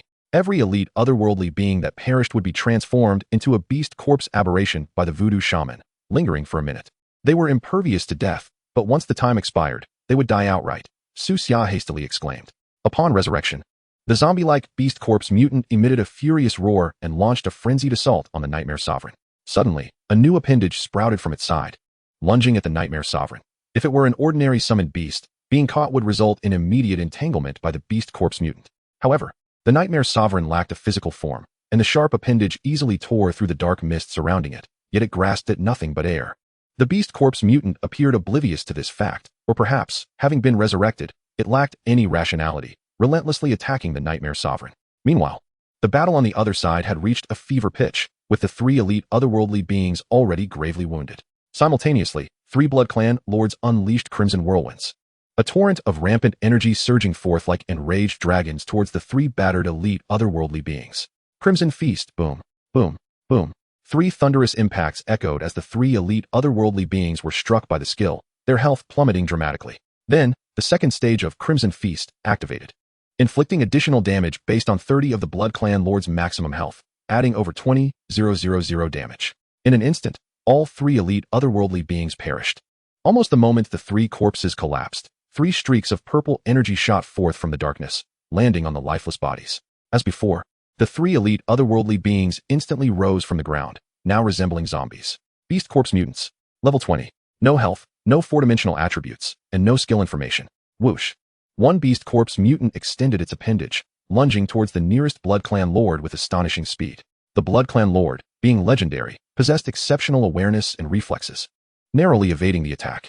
However, another mirror image reacted just a fraction too slowly and was swiftly struck by the appendage of the beast corpse mutant. The Blood Clan Lord was flesh and blood, and so was its mirror image. Thus, the piercing attack dealt tangible damage, instantly creating a gaping wound in the mirror image's form. With a violent tug, the appendage pulled the mirror image before the beast corpse mutant. Deep purple toxic mist erupting from its body, swiftly corroding the mirror image into a stark white skeleton. Crack! A pile of bones shattered on the ground. The mirror image barely had time to resist before meeting its demise. Witnessing this scene, Gu Chen's eyelids twitched sharply. What damage is this? Is this a joke? Even if the mirror image was slightly weaker, It still possessed 80 of the Blood Clan Lord's attributes, yet it was instantaneously reduced to bones by the Beast Corpse mutant. All four-dimensional attributes obscured, truly terrifying. With the mirror image's death, the Beast Corpse mutant did not pursue another mirror image or the Blood Clan Lord. Nor did it attack the Nightmare Sovereign. Instead, it charged directly towards the Corpse Mage, moving at an alarming speed. No, with such terrifying attributes, even the Corpse Mage, which had already stacked 10 times its defense, might not withstand it. The still Corpse Mage could accumulate defense and restoration, capping at 10 times. Yet, despite that, Gu Chen was reluctant to allow the Corpse Mage to take any risks. If this summoned beast perished, it would mean losing a trump card. His expression shifted slightly as he swiftly activated a skill. Swap position. In an instant, the Corpse Mage exchanged positions with the outermost Blood Clan descendant. As soon as the newly swapped Bloodline descendant made its appearance, it was almost immediately obliterated into a mist of crimson by a Beast Corpse aberration. Good heavens! That was a level 21 Bloodline descendant, and it was so effortlessly dispatched? Lin Yuan exclaimed in disbelief. This was merely a nightmare level. How terrifying would it be if it were hell level? Lin Qingqing's voice trembled slightly. We must delay. The Beast Corpse aberrations can only exist for a minute. As long as we buy enough time, we can end them. Su Xia furrowed his brow. 1 minute? It sounds brief, but considering the speed of the Beast Corpse aberrations, it is ample time for them to kill us several times over. Su Ran's gaze flickered slightly. After shattering a Bloodline descendant, the Beast Corpse aberration did not relent, continuing its charge towards the direction of the Undead Golem. Any Bloodline descendants and Beast Corpse warriors in its path were reduced to mere sprays of blood mist scattered across the ground. Lacking reason, it executed indiscriminate attacks, ruthlessly slaying even its allies. Simultaneously, another mirror image succumbed to the onslaught of the Beast Corpse aberration, reduced to a heap of mangled flesh. Gu Chen dared not underestimate the situation. Confronted by these elite extraterrestrials, whose attributes were all unknown, he promptly summoned the Bloodline Sovereign and the Nightmare Sovereign back. Following this, he activated a displacement skill, swapping the position of a nearby Bloodline descendant with that of the Undead Golem, bringing it to his side. Subsequently, all Bloodline descendants on the battlefield hastily converged towards him, forming a protective circle around Gu Chen and the 3 summoned beasts, akin to stars encircling a moon. All summoned units are gathering around him? What is he planning? Su Xia's face was marked with evident confusion. Old Gu, have you lost your mind? Isn't this inviting all the beast corpses to encircle you? Lin Yuan yelled anxiously. Stop your incessant wailing. Lin Qingqing pushed Lin Yuan aside. Indeed, when a master is at work, it surely cannot be as simple as we imagine. Su Ran nodded in agreement. At this moment, the summoned units, previously scattered across the battlefield, converged around Gu Chen, creating the appearance of being besieged. This change prompted all Beast Corpse warriors to redirect their attacks towards the center. The 4 elite extraterrestrials did not hesitate, simultaneously turning and charging forth with a roar, their targets clearly set on Gu Chen and the summoned beasts. In the meantime, Gu Chen nonchalantly snapped his fingers. Snap! Accompanied by a soft sound, the Nightmare Sovereign's surrounding black mist surged, constructing a deep dreamscape centered on its position. In an instant, the 4 charging Beast Corpse aberrations, along with dozens of surrounding Beast Corpse warriors, fell into the depths of the dreamscape. The dream energy acted like an invisible quagmire, drastically reducing their speed and causing their health to plummet. Chapter 60, Sacrificial Set. Quintuple damage multiplier. The sustained damage from the deep dreamscape caused the health of all beast corpses to continuously decline. The Beast Corpse warriors found their movements hindered, as if mired in a swamp, staggering under the assault of the dream energy. Only the 4 Beast Corpse aberrations, enveloped in a purplish-black energy, managed to shake off the dream's interference, charging towards Gu Chen and the summoned beasts. Unable to suppress them, Gu Chen's brows knitted slightly. This was the first time he encountered extraterrestrial beings unaffected by the deep dreamscape. Although the Beast Corpse aberrations could only exist for a minute, a brief span, it felt exceedingly prolonged in the throes of life and death combat. Fortunately, after the last Bloodline awakening, the deep dreamscape had received an enhancement, not only increasing its damage, but also adding control capabilities. These Beast Corpse warriors first suffered a halving of all attributes. And now with the onslaught of the dream energy, their health rapidly dwindled. Within just 2 breaths, numerous fell lifeless. As the Beast Corpse warriors perished, the Beast Corpse aberrations that were charging towards Gu Chen and the summoned beasts suddenly halted, standing dazed in place. Within the deep dreamscape, for each target that died, all remaining targets experienced 1 second of dizziness. Gu Chen and the Bloodline descendants were also within the deep dreamscape. However, as they were not the Nightmare Sovereign's targets, they were unaffected by the dizziness. Subsequently, under the influence of the dizziness effect, the 4 Beast Corpse aberrations moved as if the frames of a stuttering video, alternating between motion and stillness, their movements sluggish as that of a tortoise. Thus, the Beast Corpse aberrations were temporarily restrained. From all directions, Beast Corpse warriors and generals charged in like moths to a flame, rushing into the deep dreamscape. Estimating conservatively, there were at least 80 or 90 of them. With each death causing 1 second of collective dizziness, the trend indicated that it was entirely feasible to control the 4 Beast Corpse aberrations to their demise. Simultaneously, vast black mist suddenly dispersed within the deep dreamscape, and numerous death tentacles appeared out of thin air, striking violently at all Beast Corpse warriors. This was the effect of the Fallen Law Sphere. Each time the skill hit a target, a death tentacle would spawn beside it. Death tentacles existed for only 2 seconds and inflicted 6,000 damage. However, the sheer number of beast corpses was overwhelming. Inflicting 6,000 damage on 1 beast corpse amounted to 480,000 damage against 80. Dealing 480,000 damage within 2 seconds was indeed explosive. With the threat of the beast corpse aberrations neutralized, Gu Chen no longer restrained the Bloodline Sovereign and the remaining mirror image. Go, annihilate them all, whether beast corpse warriors or generals.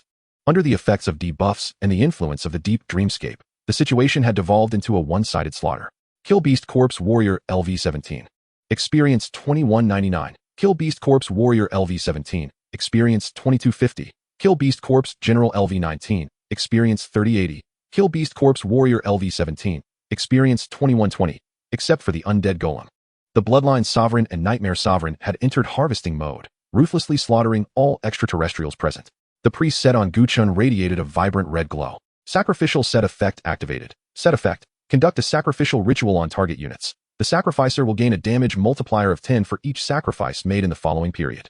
Without hesitation, Gu Chen bestowed the set effect upon the Bloodline Sovereign, with the sacrificial targets being the Bloodline descendants present. Out of 80 Bloodline descendants, he sacrificially claimed 50 in one go. 50 brilliant lights surged rapidly into the Bloodline Sovereign, causing its form to swell dramatically, bursting forth with crimson blood flames that blazed fiercely around it. Damage increased 5-fold. With a powerful push, the Bloodline Sovereign transformed into a crimson blur, charging out of the deep dreamscape to unleash a tempestuous assault upon the beast corpses advancing from the periphery. The dual gun spewed forth scarlet blood flames, vibrant as blood, continuously firing without pause, each shot striking precisely at the heads of the beast corpses. Bang, bang, bang. As each ferocious beast corpse drew near, its skull was shattered, transforming it into a headless corpse that crumpled to the ground. Basic attack. Without the slightest use of skills, it was all about basic attacks. In a state of sacrifice, the damage surged 5-fold, resulting in an explosive output. There was not a single beast corpse that could withstand a single shot. If there was, then 2 shots would suffice. The swarm of beast corpses fell like clay figures, one after the other. Hiss. Lin Yuan and the others, witnessing the carnage, couldn't help but gasp in awe, contributing significantly to global warming. Although they had grown accustomed to Gu Chen's summoned beasts unleashing overwhelming damage, they were still taken aback by the sheer absurdity of it all. A level 17 Beast Corpse warrior being felled with a single shot was already outrageous, but a level 19 Beast Corpse general also succumbed to a single shot? What was happening? Were the abyssal aliens collectively offering themselves as targets? The slaughter was chaotic. It was exhilarating. Lin Yuan trembled with excitement. While Gu Chen was in charge of the massacre, he was there to cheer. Among the 4, Su Xia was the most unrestrained. After all, he was the most knowledgeable about the burial dungeon, and witnessing the terrifying lethality of the Blood Clan Lord left him utterly astonished. His worldview was collapsing. A level 15 summoned beast could annihilate nightmare-level abyssal beast corpse warriors and generals with mere basic attacks. If he were to speak of this, he would surely be deemed mad and confined to a lunatic asylum. Yet, this was the undeniable truth. One by one, the beast corpses fell, while Gu Chen presided over the battlefield, steadily accumulating experience. Soon, a minute had passed. In the depths of the dream realm, the 4 mutated beast corpses collapsed to the ground, devoid of any signs of life. The experience and loot had already been collected during the slaughter of the beast corpses. 4 elite aliens had directly contributed 36,000 experience points and 6 pieces of equipment, providing immense satisfaction. The outcome was sealed. No more beast corpses charged forth. When the last beast corpse in attendance was slain, a chilling, piercing scream abruptly echoed in the darkness. Lin Yuan, Su Xia, and the others immediately covered their ears, while Gu Chen wore an expression of excitement. This scream had finally triggered the conditions for the final boss's appearance. A howling wind suddenly filled the cavern, echoing like the wails of vengeful spirits. Lin Yuan, Su Xia, and the remaining 30 Blood Clan descendants trembled violently, instantly immobilized by a powerful force. This was a mental attack. Gu Chen felt dizzy as well, yet he remained unfettered, for his attributes had surpassed 1,000. With his mental attribute being the highest among the 4 dimensions. Finally, it had appeared. Gu Chen squinted his eyes, his gaze directed toward a peculiar figure barely visible in the depths of darkness. The first tier abyssal, the nightmare level final boss of the burial dungeon, the Voodoo Shaman. Chapter 61. Do not misunderstand. I only wish to slay you. The Voodoo Shaman had emerged. Over 4 hours had passed since entering the abyss, and a look of satisfaction graced Gu Chen's face. Surely, record-breaking rewards were now assured. Next, he merely needed to eliminate the Voodoo Shaman to successfully conquer the nightmare-level abyss. The malevolent winds in the dungeon seemed to weaken, and the chilling wails of vengeful spirits gradually faded, accompanied by the sound of footsteps. A figure clad in dark beast fur emerged from the shadows, adorned with decorations carved from desiccated bones, and a gas mask obscured its true visage. In its hand was a fearsome-looking staff, the tip embedded with a crystal that shimmered with eerie light. Alien, Voodoo Shaman Boss, Level, LV20, Health, 283, 100, Attributes, Strength, 330, Agility, 310, Constitution, 290, Spirit, 360, Skill I, Pure Light Barrier, Skill 2, Death Thunderstorm, Skill 3, Corrosive Poison. The Voodoo Shaman approached, its dark eyes reflecting the multitude of beast corpses littering the ground. The mask turned toward Gu Chen and the others, and a low, hoarse laughter emanated from within. Ha ha ha, to think you could slay all the test subjects. Do you too wish to obtain power that transcends death? The unsettling laughter was laced with a chilling and malevolent intent. The Voodoo Shaman resembled a fervent scientific pioneer, obsessed with bizarre biological experiments, such as stitching together dwarf corpses with beast kin or transforming orc carcasses into aberrations. In summary, its objective was to convert corpses into monsters, which it perceived as a form of power that transcended death. Gu Chen, however, was unfazed. Do not misunderstand. I simply wish to slay you. A level 20 boss. This was the most formidable alien he had faced thus far. Should a party of other level 15 adventurers have arrived, they would undoubtedly meet their demise in droves. The mortality rate in the burial dungeon was among the highest in the second-tier abyss, and it was no jest. However, compared to the Blood Clan Lord's 5-fold damage, it was an entirely different matter. Slay me? Humph. Human, do you comprehend what you are saying? The Voodoo Shaman sneered, its body suddenly swelling. The beast fur coat bursting apart to reveal a robust, darkly hued physique brimming with explosive power. Its body was riddled with a multitude of stitched scars, resembling a corpse riddled with wounds. Suddenly, a pair of enormous bone wings unfurled from its back, resembling a scythe of death, adorned with jagged protrusions and sharp bone spikes, as if capable of tearing everything asunder. Roar! The undead golem let out a low growl, dark energy erupting from its surface, akin to 2 black meteors hurtling toward the Voodoo Shaman. Exhausted, Black Death Plague, whether elite or boss, once afflicted by these 2 statuses, they would lose at least half their health. The Voodoo Shaman raised a hand, and the crystal atop its staff erupted with blinding light, forming a barrier to shield itself from these 2 skills. Pure Light Barrier. This was a defensive skill capable of mitigating skill damage. However, it was unfortunate that all the skills of the undead golem were non-immune. The 2 black lights pierced through the barrier like meteors, striking the Voodoo Shaman in an instant. In the next moment, the debuff took effect. The Voodoo Shaman's momentum faltered, its attributes halved, damage taken doubled, and it began to suffer continuous damage under the plague status. Sensing the change within itself, the Voodoo Shaman erupted in fury, letting out a roar as several black lightning bolts coalesced around it. Death Thunderstorm. The Blood Clan Lord immediately launched an attack, unwavering and unyielding, charging straight ahead. The black lightning unleashed an astonishing force, crashing down upon the Blood Clan Lord with resounding booms. If this skill had been employed earlier, it could have easily slain a level 15 alien. Yet now, the Blood Clan Lord's health had only diminished by a quarter. The Voodoo Shaman paused momentarily, seemingly taken aback by the unexpectedly low damage it had dealt. However, it paid little heed, for it was currently in a less than optimal state. A skill that failed to inflict damage was, under the circumstances, quite understandable. Immediately, a brilliant black light erupted around it, and it pointed a finger at the Blood Clan Lord, unleashing a vast expanse of purple-black toxic mist that surged forth to assault the Blood Clan Lord. Corrosive venom was akin to the previous beast corpse aberration, both dealing toxic damage.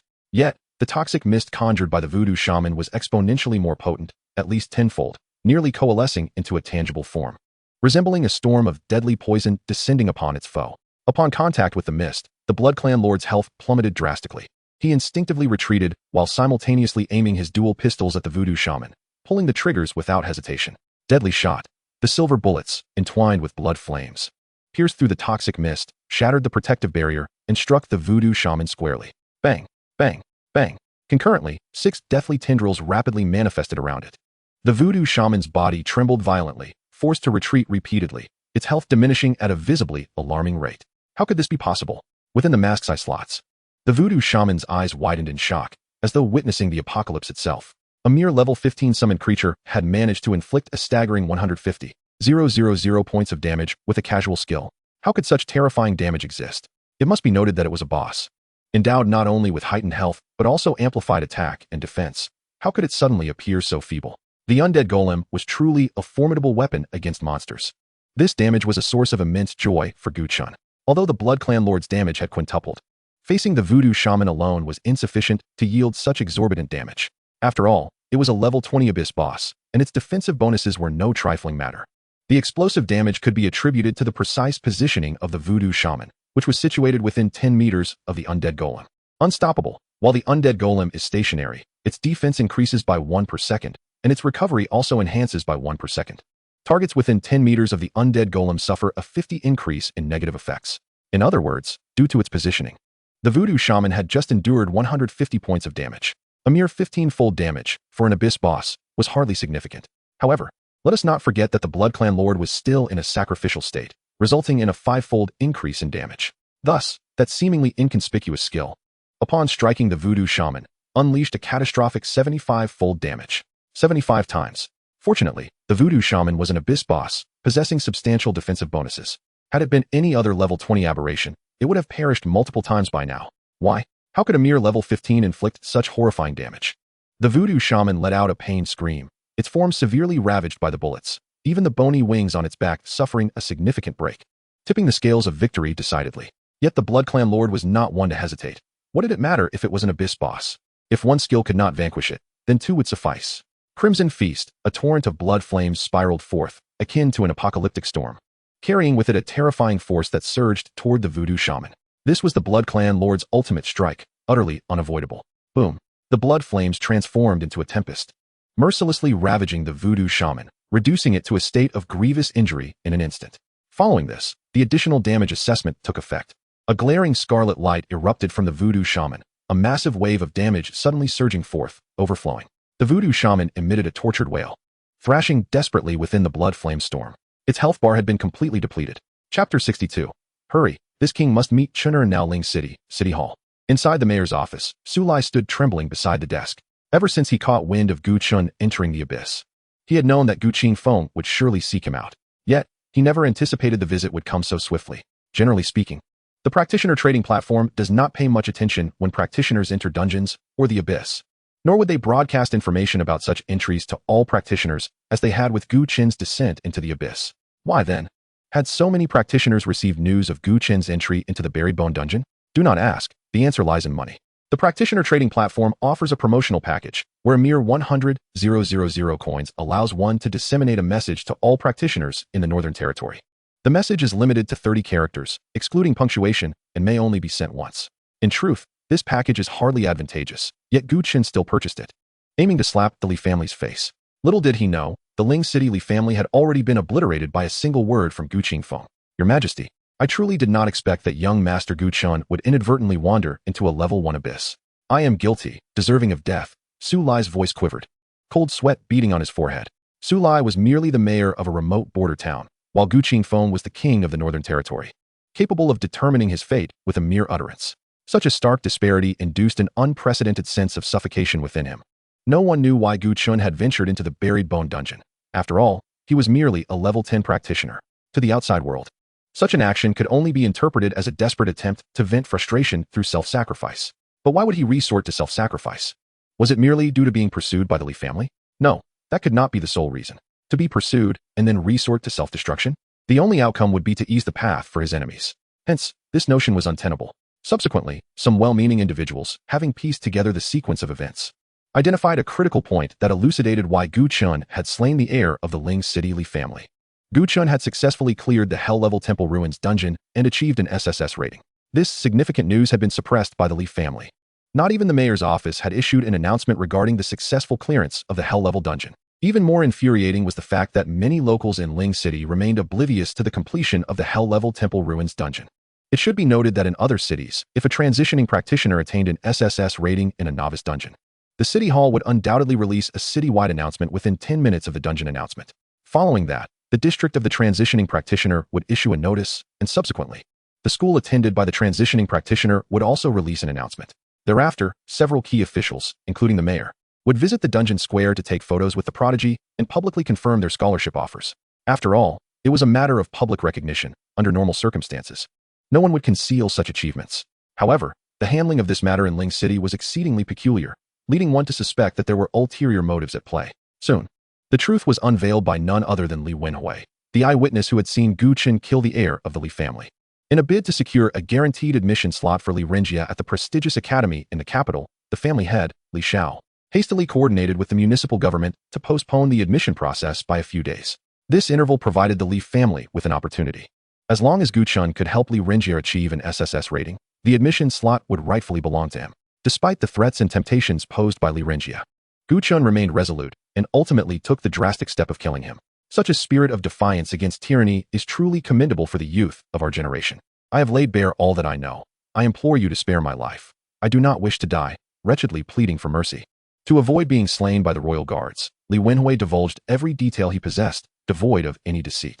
In light of this, the butler, Gu He, exhibited unexpected mercy and left him with a complete corpse. Meanwhile, Gu Qingfeng spent the entire morning searching the wilderness, only to learn upon his return to the city that Gu Chen had entered the abyss. Frustrated and without an outlet for his anger, Gu Qingfeng made his way to the municipal hall of Lin City, his expression somber as he entered the Lord's office. He cast a cold glance toward Su Lai, a hint of frost in his gaze. Lin City, you have managed well. This succinct remark sent a chill down Su Lai's spine, as he understood that ultimately, everything in Lin City was dictated by Gu Qingfeng, for he was the warlord of the northern frontier, the sole king among the 7 cities of the north, and also his master. Yet, it was troubling that the master's son had encountered peril within his domain. Not only had he been forced into the wilderness by the Li family, but he had also lost the admission slot as a consequence. Now that he had entered the abyss, one could only wonder why a mere level 10 practitioner would venture into the first-tier abyss, the graveyard dungeon. It was evident that he was driven there by pursuers, with no avenue left to escape. The thought sent a tremor through Su Lai, causing his legs to buckle as he fell to his knees. Your Majesty, I swear here and now to eradicate all practitioners who pursue the young master. I beseech you to spare my life. Just as Gu Qingfeng was about to respond, hurried footsteps echoed at the office door. Your Majesty, good news. Gu Chen has successfully cleared the nightmare-level abyss. He has emerged alive from the graveyard dungeon. The voice of butler Gu He rang out from outside, accompanied by Qin Yun, whose demeanor appeared somewhat unnatural at that moment. What? Is this true? Gu Qingfeng turned swiftly, disbelief etched across his features. Chinner, has he truly emerged from the graveyard dungeon? Your Majesty, how could I jest at such a critical moment? Please, take a look. Gu He wasted no time and activated the television in the Lord's office, revealing a prominent message on the screen. Lin City's SSS-level practitioner Gu Chen successfully led a team to clear the first-tier Abyss Graveyard Dungeon at Nightmare level. Successfully cleared the Nightmare-level Graveyard Dungeon. Excellent. Truly worthy of being my son. The shadows on Gu Qingfeng's face dissipated, replaced by an exuberant gleam in his eyes. Not only had Gu Chen survived, but he had also triumphed over the Nightmare-level Abyss, a feat that would overshadow many prodigies even in the esteemed city of Gubei. To put it bluntly, over the past decade, he had invested resources amounting to billions into his second son, Gu Xi. Yet even he had hesitated to enter the first-tier abyss at level 10, let alone achieving a successful clearance like Gu Chen had. As this realization washed over him, Gu Qingfeng's face radiated unrestrained excitement. Quickly, elevate the floating battleship. We shall head to the graveyard dungeon. I must see Chinner at once. Chapter 63. The flawed nature of suppressive education. Upon hearing the news that Gu Chen had cleared the nightmare-level graveyard dungeon, Gu Qingfeng felt a surge of urgency. In his lifetime, he had never yearned to see his son more than he did at that moment. After returning from the wilderness, he had visited the school where Gu Chen studied and had inquired with the homeroom teacher, Jiang Songhua, about his son's daily life, only to discover the myriad grievances Gu Chen had endured, especially after understanding the circumstances surrounding Gu Chen's act of killing Li Renjia. Gu Qingfeng felt an overwhelming sense of regret. Had he been aware of his son's situation sooner, he would have prevented Gu Chen from being driven into the wilderness by the Li family. Furthermore, had he merely revealed Gu Chen's identity, who in the northern frontier would dare to threaten the son of Gu Qingfeng? Yet, he had not done so. His inaction had allowed Gu Chen to suffer through numerous hardships from a young age. Now, not only had Gu Chen survived, but he had also successfully cleared the nightmare-level graveyard dungeon, a miracle indeed. Gu Qingfeng was now desperate to see Gu Chen, having resolved to compensate him for all the lost opportunities over the years. However, at that moment, Qin Yun interjected, Your Majesty, please do not rush. It is not yet time to go. Gu Qingfeng turned sharply to face Qin Yun, his expression growing cold. What do you mean? Do you not wish for me to bring Chinner back? No, Your Majesty, that is not my intention. Right now, Chinner has just emerged from the abyss and is likely planning to return to Lin City. If we leave the city to find him at this moment, we may end up with nothing. Moreover, we cannot be certain if he has calmed down. If we approach him and he refuses to see us, it would be quite the embarrassment. Consider this. Your Majesty, Chun'er would rather be pursued by the Li family of Lin City and flee into the wilderness than reveal his identity. It appears he harbors some resentment. Gu Qingfeng's expression shifted slightly. The reason his son had been pursued by the Li family stemmed primarily from his failure to publicly declare Gu Chen's identity, a responsibility that lay squarely on his shoulders. However, even if he had kept it under wraps, would Gu Chen not have the option to reveal himself? If Gu Chen had disclosed his lineage, the Li family would have thought twice before acting rashly. Contemplating this, Gu Qingfeng's face darkened slightly. Madam, what do you propose we do? Qin Yun, with a glint of mischief in her eye, suggested, Your Majesty. It is a momentous occasion that Chun'er has successfully cleared the graveyard dungeon. I propose we host a celebratory feast in Lin City, both to welcome him and as an apology. Gu Qingfeng agreed with the first part of her statement, but the latter part incensed him. Apologize. His countenance darkened immediately. What father would admit fault to his son? If this were to spread, what would the world think of Gu Qingfeng? I have wronged Chun'er and shall, of course, make amends, but as for apologies, I do not wish to hear of it again. Gu Qingfeng, the warlord of the northern frontier, a ruler feared across the seas, would never easily bow his head. He could acknowledge mistakes and correct them, but he would never admit to being wrong. Qin Yun's expression reflected her concern. What then shall we do? Chun'er was driven away by your actions, without a gesture from you. How can he possibly return? The butler, Gu He, silently rolled his eyes at Qin Yun's words. On that day, your kneeling forced him to leave. Yet now the villain is the first to complain? Isn't this turning the heavens upside down? Gu Qingfeng's brow furrowed slightly, although he was eager to see Gu Chen. The knowledge that Gu Chen was not in mortal danger allowed him to maintain his composure. He had not closed his eyes for an entire day and night in his quest to find Gu Chen. However, through Qin Yun's words, he suddenly realized something. Gu Chen had no intention of returning home. Could it be that this boy still harbored resentment towards him? Reflecting on Gu Chen's various criticisms of him in the Gu family hall that day, a surge of anger welled up within Gu Qingfeng. His son would rather be hunted, prefer to wander the wilderness, and even risk entering the abyss, than come to seek out his father? Was this a complete severance of their relationship? With this thought, Gu Qingfeng could not help but feel a spark of ire. Although he had been somewhat strict with Gu Chen over the years, it was all for Gu Chen's own good. As the saying goes, steel is forged through fire. Gu Chen may have suffered for 18 years, but look at his current achievements. What peer could match him? Which level 10 practitioner in the entire Divine Xia Empire could conquer the nightmare-level abyss without the aid of guilds or family resources, relying solely on his own strength? Historically, only Gu Chen could achieve such a feat. This precisely proved that his educational philosophy was correct. His rigorous approach to education was not in vain. Had it not been for those hardships that allowed Gu Chen to transform, he would have long remained obscure among the masses. Contemplating all this, Gu Qingfeng felt a renewed anger. It was his guidance that had elevated Gu Chen to his current heights. Yet Gu Chen bore no gratitude, and instead harbored resentment. This boy had mingled outside since childhood, acquiring a rogue's demeanor and failing to discern right from wrong. If he did not take the opportunity to impose some discipline while he was still young, who knew what chaos he might unleash in the future? Qin Yun smiled faintly. I believe your expectations of Chun'er are simply too stringent. You impose pressure on him, yet you have never done so with Zier, who is also your son. On the surface, Qin Yun's words seemed to exonerate Gu Chen, but the mention of Gu Zi only solidified Gu Qingfeng's resolve. His younger son, Gu Zi, had been by his side since childhood, excelling in virtue and conduct. He was certain that had the same circumstances been applied to Gu Zi, it would never have escalated to the point of severing ties as it had with Gu Chen. Zier has always been raised by me, displaying filial piety and causing no trouble. Why would he require any pressure? At this point, Gu Qingfeng snorted coldly. As for Chun'er, I have neglected to guide his character over the years. Although he has achieved some success now, if I do not correct his course promptly, he will undoubtedly become a source of disaster in the future. After discussing a few matters with Qin Yun, Gu Qingfeng had already made up his mind. Gu Chen was the legitimate heir of the Northern Kingdom's royal family. His temperament must be rigorously tempered, otherwise, how could he be entrusted with governing the Northern Kingdom in the future? Meanwhile, the butler, Gu He, listened to their conversation, growing increasingly cold in his heart. No wonder Gu Chen would rather enter the abyss than return to the Gu family. Such an oppressive educational style was suffocating to contemplate. Return home? Only to continue facing blame and repression? Any rational person would likely reject such a life. Gu Qingfeng pondered for a moment, then called out softly, Sulai. Sulai trembled slightly and quickly bowed. Your Majesty, I am here. What is the situation regarding Gu Chen's guaranteed admission quota? Please forgive me, Your Majesty. I will issue an announcement throughout the city immediately to secure the admission quota for young Master Gu Chen as swiftly as possible. That will not be necessary. Gu Chen is my son. He does not require your city's quota. Go tell Gu Chen that if he wishes to obtain a guaranteed admission spot at the capital's academy, he must come to meet me in Gu Bei City. Yes, I will certainly convey your words to young Master Gu Chen. Gu Chen ceased further conversation, sweeping his sleeve, and turned to depart. Chapter 64. Gu Chen, this talent will surely secure one city. In the abyss of buried bones.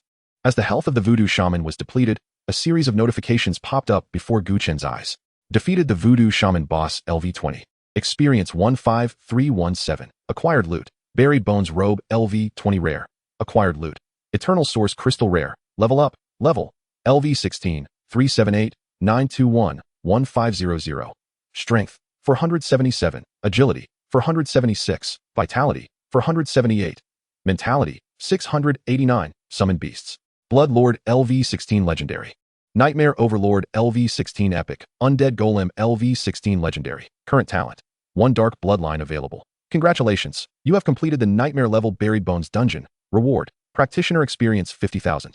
Abyss treasure chest 1 rare. Exiting the abyss in 5, 4, 3, 2, 1. Meanwhile, in the abyss square, throngs of practitioners were desperately searching for parties to join.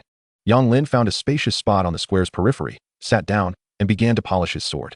He had just emerged from a normal level abyss with his teammates. Although their haul was modest, they had at least gained some experience. At this rate, with just one more normal level abyss cleared, he would be able to level up to 13.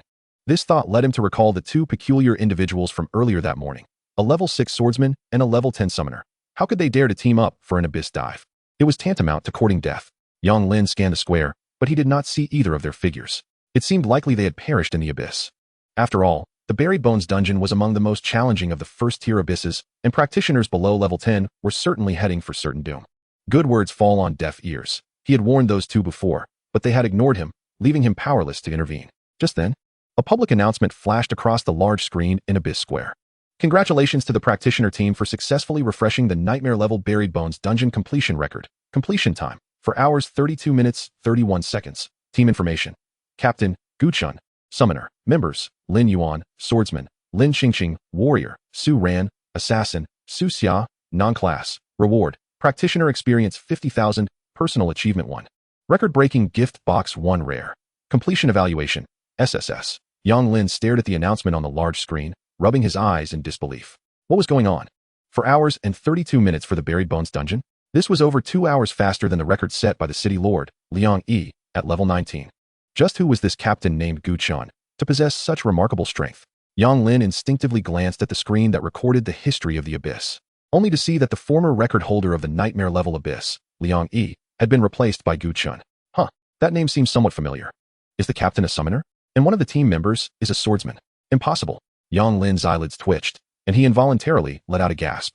The nearby professionals were startled, rolling their eyes in impatience. Stop howling. The abyss announcements are never wrong. Just because you can't do it doesn't mean others can't. Indeed. It had been years since there was any action. It was about time the burial dungeon's record was broken. I checked, and the team was comprised entirely of newly transitioned individuals, with the captain only at level 10 when they entered the abyss. Such a composition actually managed to break the record. It was utterly unheard of.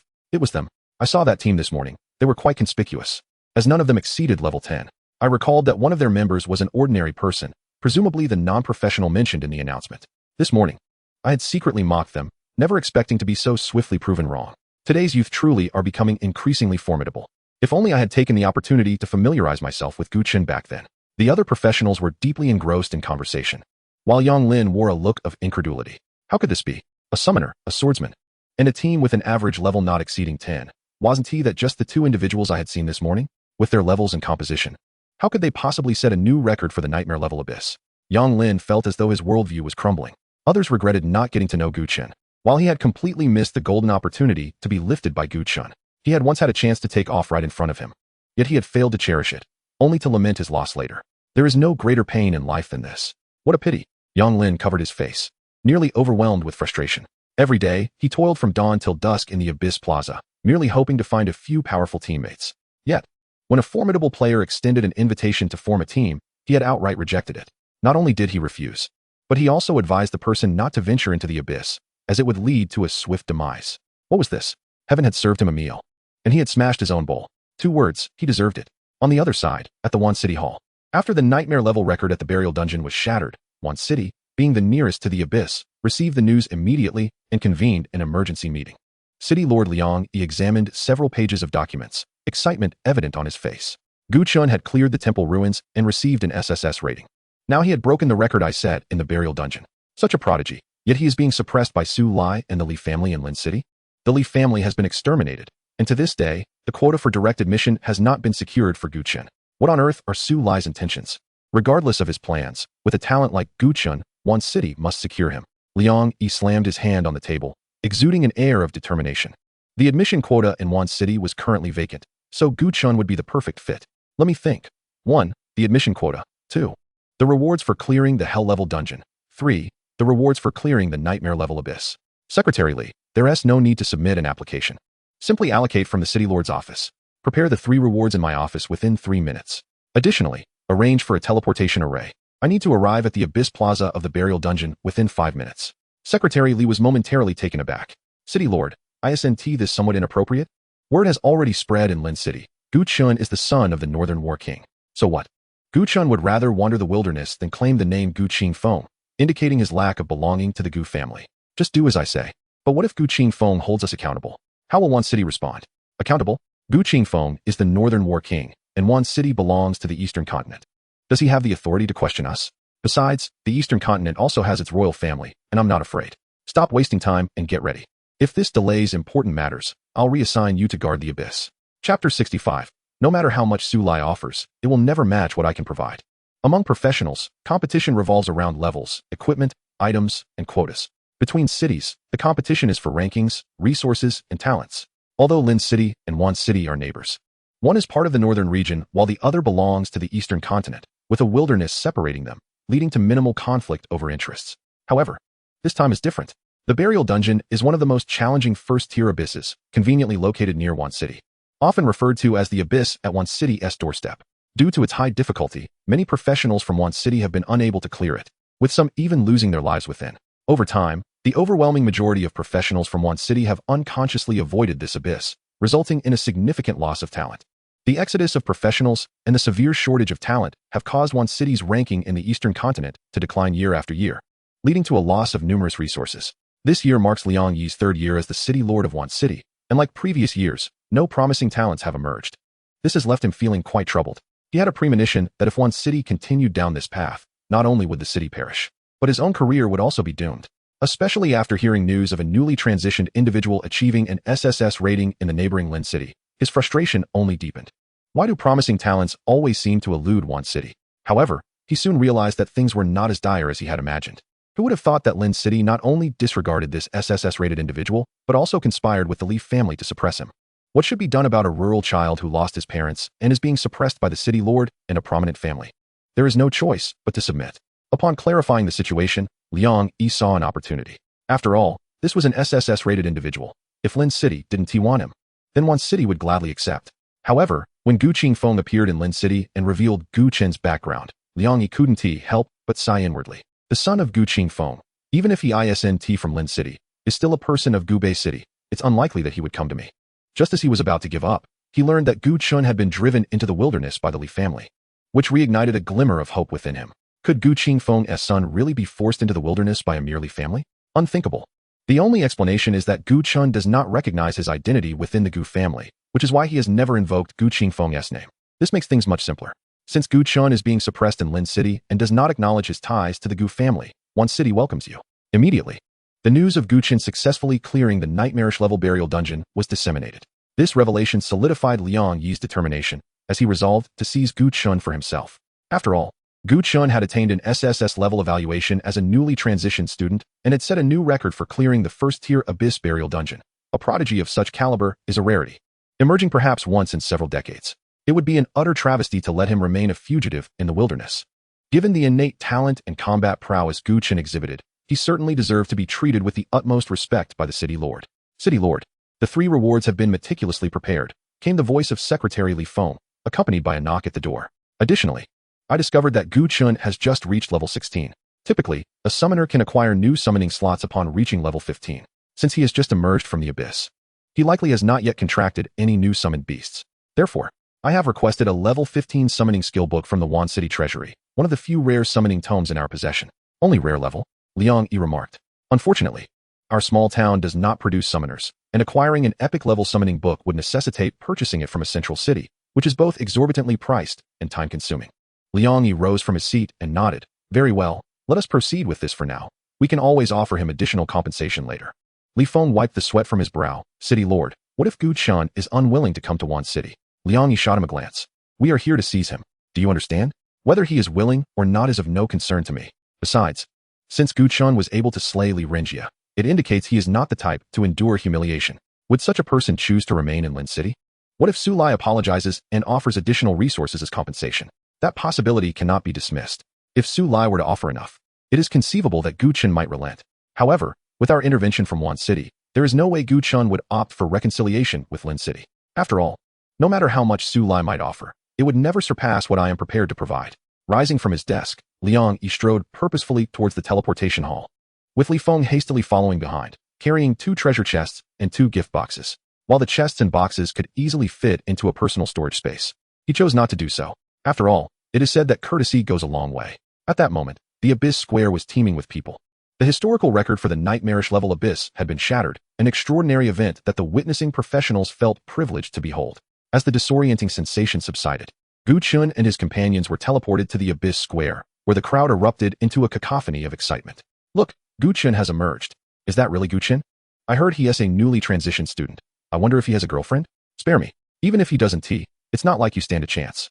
Does he fancy you for your age or your low level?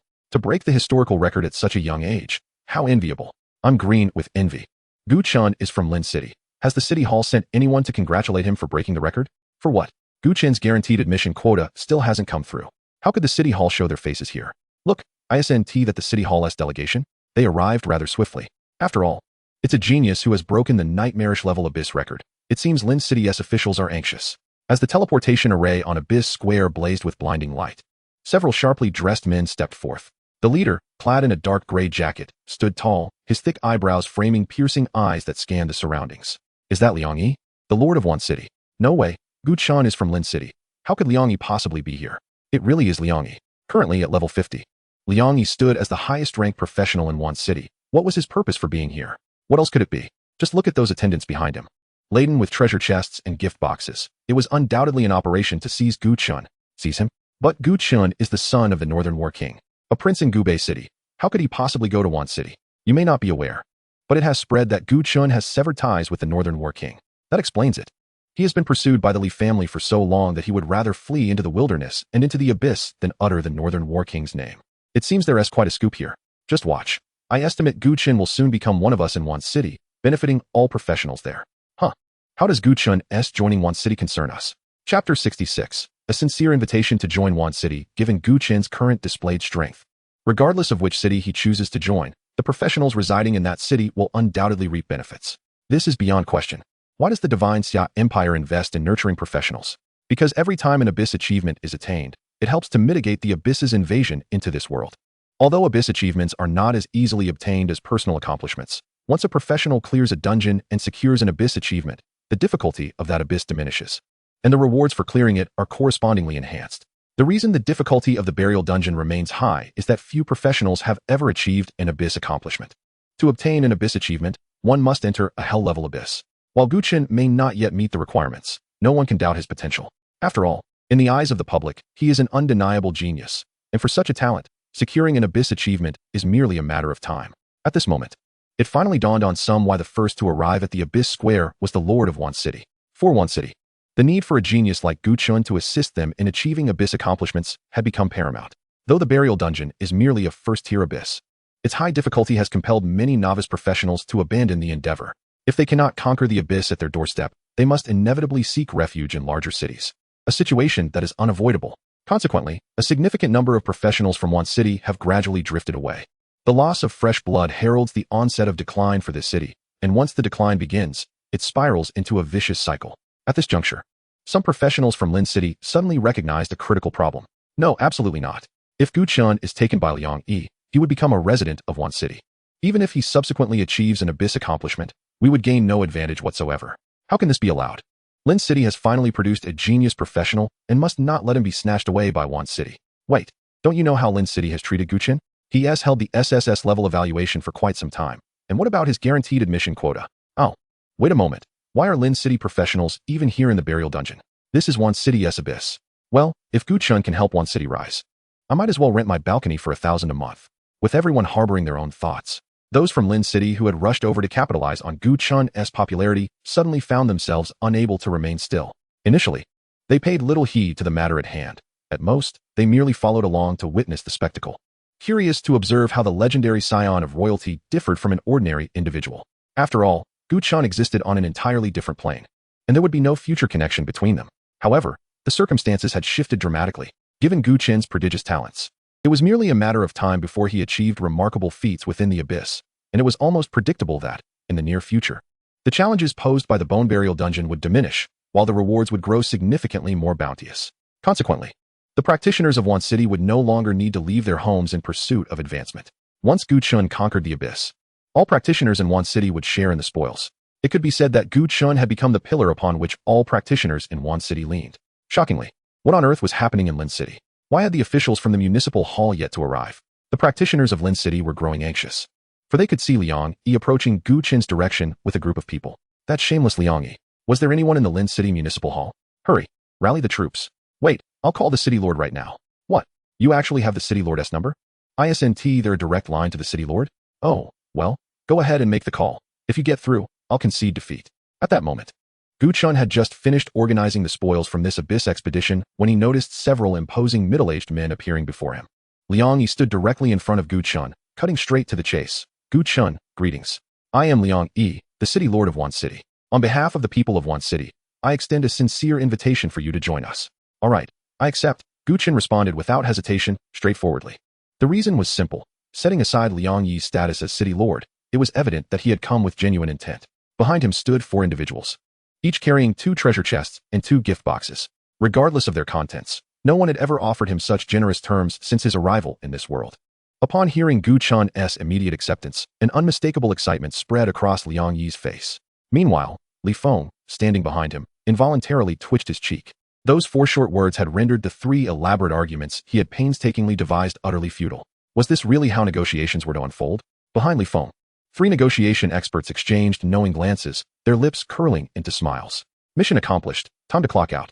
They had never encountered such an effortless task in their lives. Just as this joyous moment unfolded, another middle-aged man clad in a dark gray jacket arrived, accompanied by several others. No way. The officials from Lin City's municipal hall are only arriving now. The opportunity has already slipped away. Leading the group was City Lord Su Lai, whom I recognized from a recent news broadcast. 5 individuals in total, yet they arrived empty-handed? What kind of attitude is this? They truly do not regard Gu Chen with any importance? Setting aside the identity of the royal scion, he was still a prodigy who had conquered the nightmare-level abyss. My heavens. Thank goodness I am from Wan City. I can assure you that Lin City will undoubtedly fall into ruin under the leadership of this Su Lai. Young Master Gu Chen. Su Lai spotted Gu Chen and hurriedly jogged over. Young Master, on behalf of Lin City, I congratulate you on successfully conquering the first-tier Abyss Bone Burial Dungeon. The Li family has now been eradicated. Please return with me to Lin City, where the entire populace eagerly awaits to celebrate your victory. As for the guaranteed admission quota, it is true that the Lin City Municipal Hall has aired, rest assured. I have prepared a set of resources that rival the rewards for conquering the Hell level as compensation.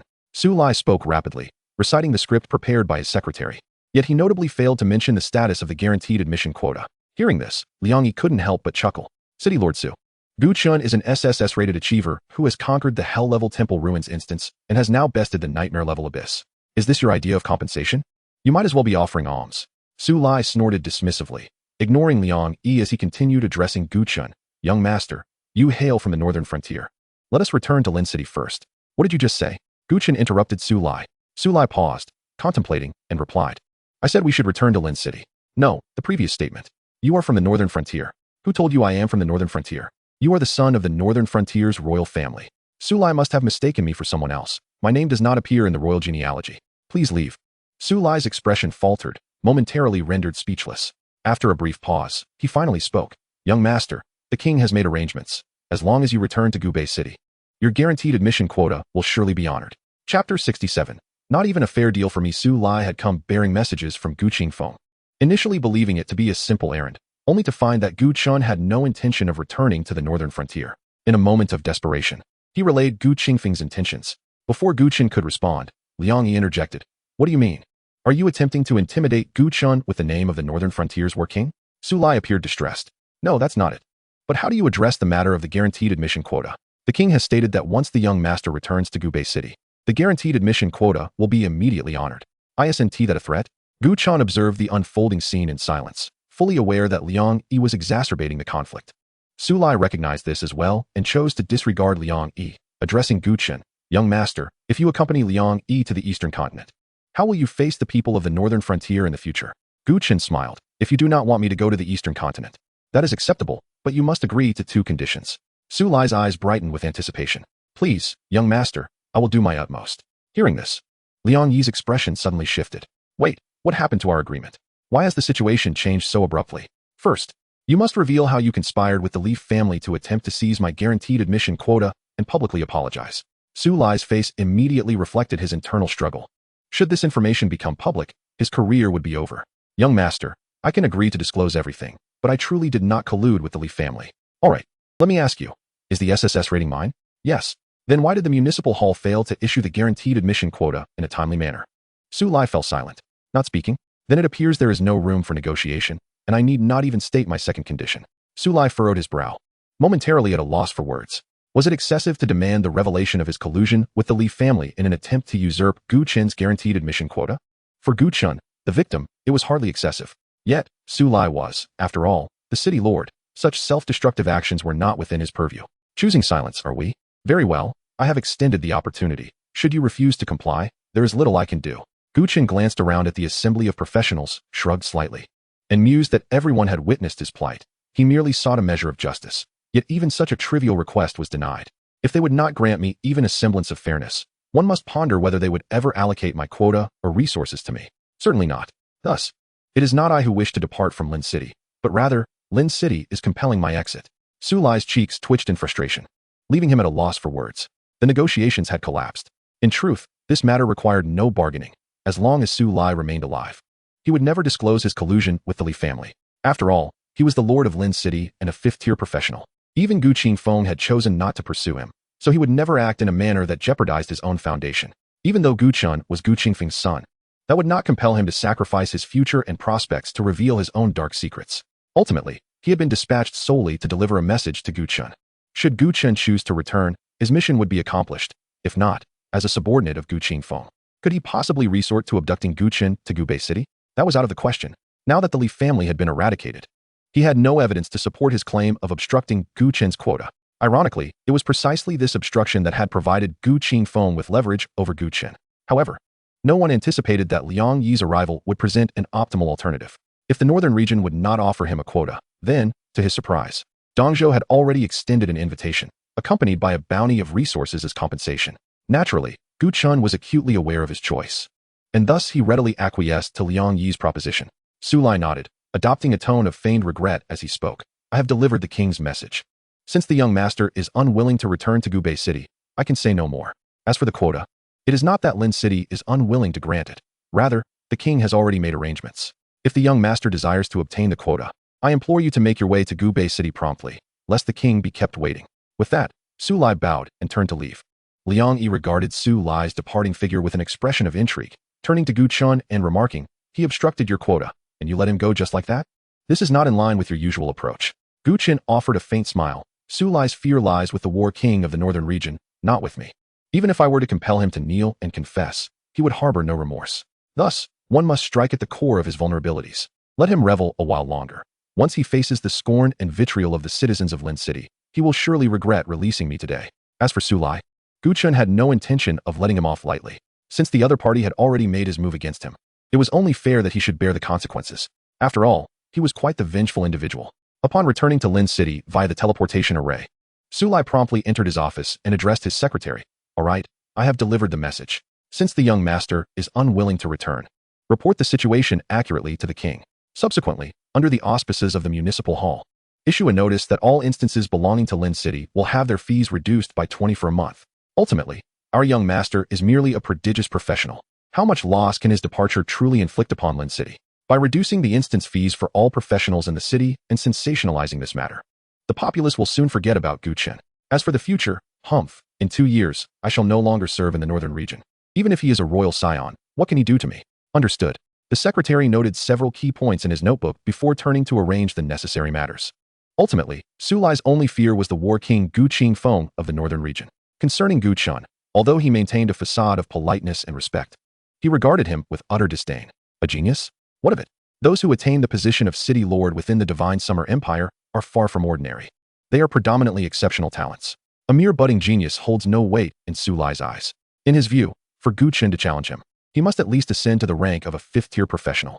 Unfortunately for Gu Chen, he had chosen the path of a summoner, a class that, despite initial strength, cannot alter the inevitable limitations of its future potential. The professional system has evolved over a century, yet no fifth-tier summoners have ever emerged.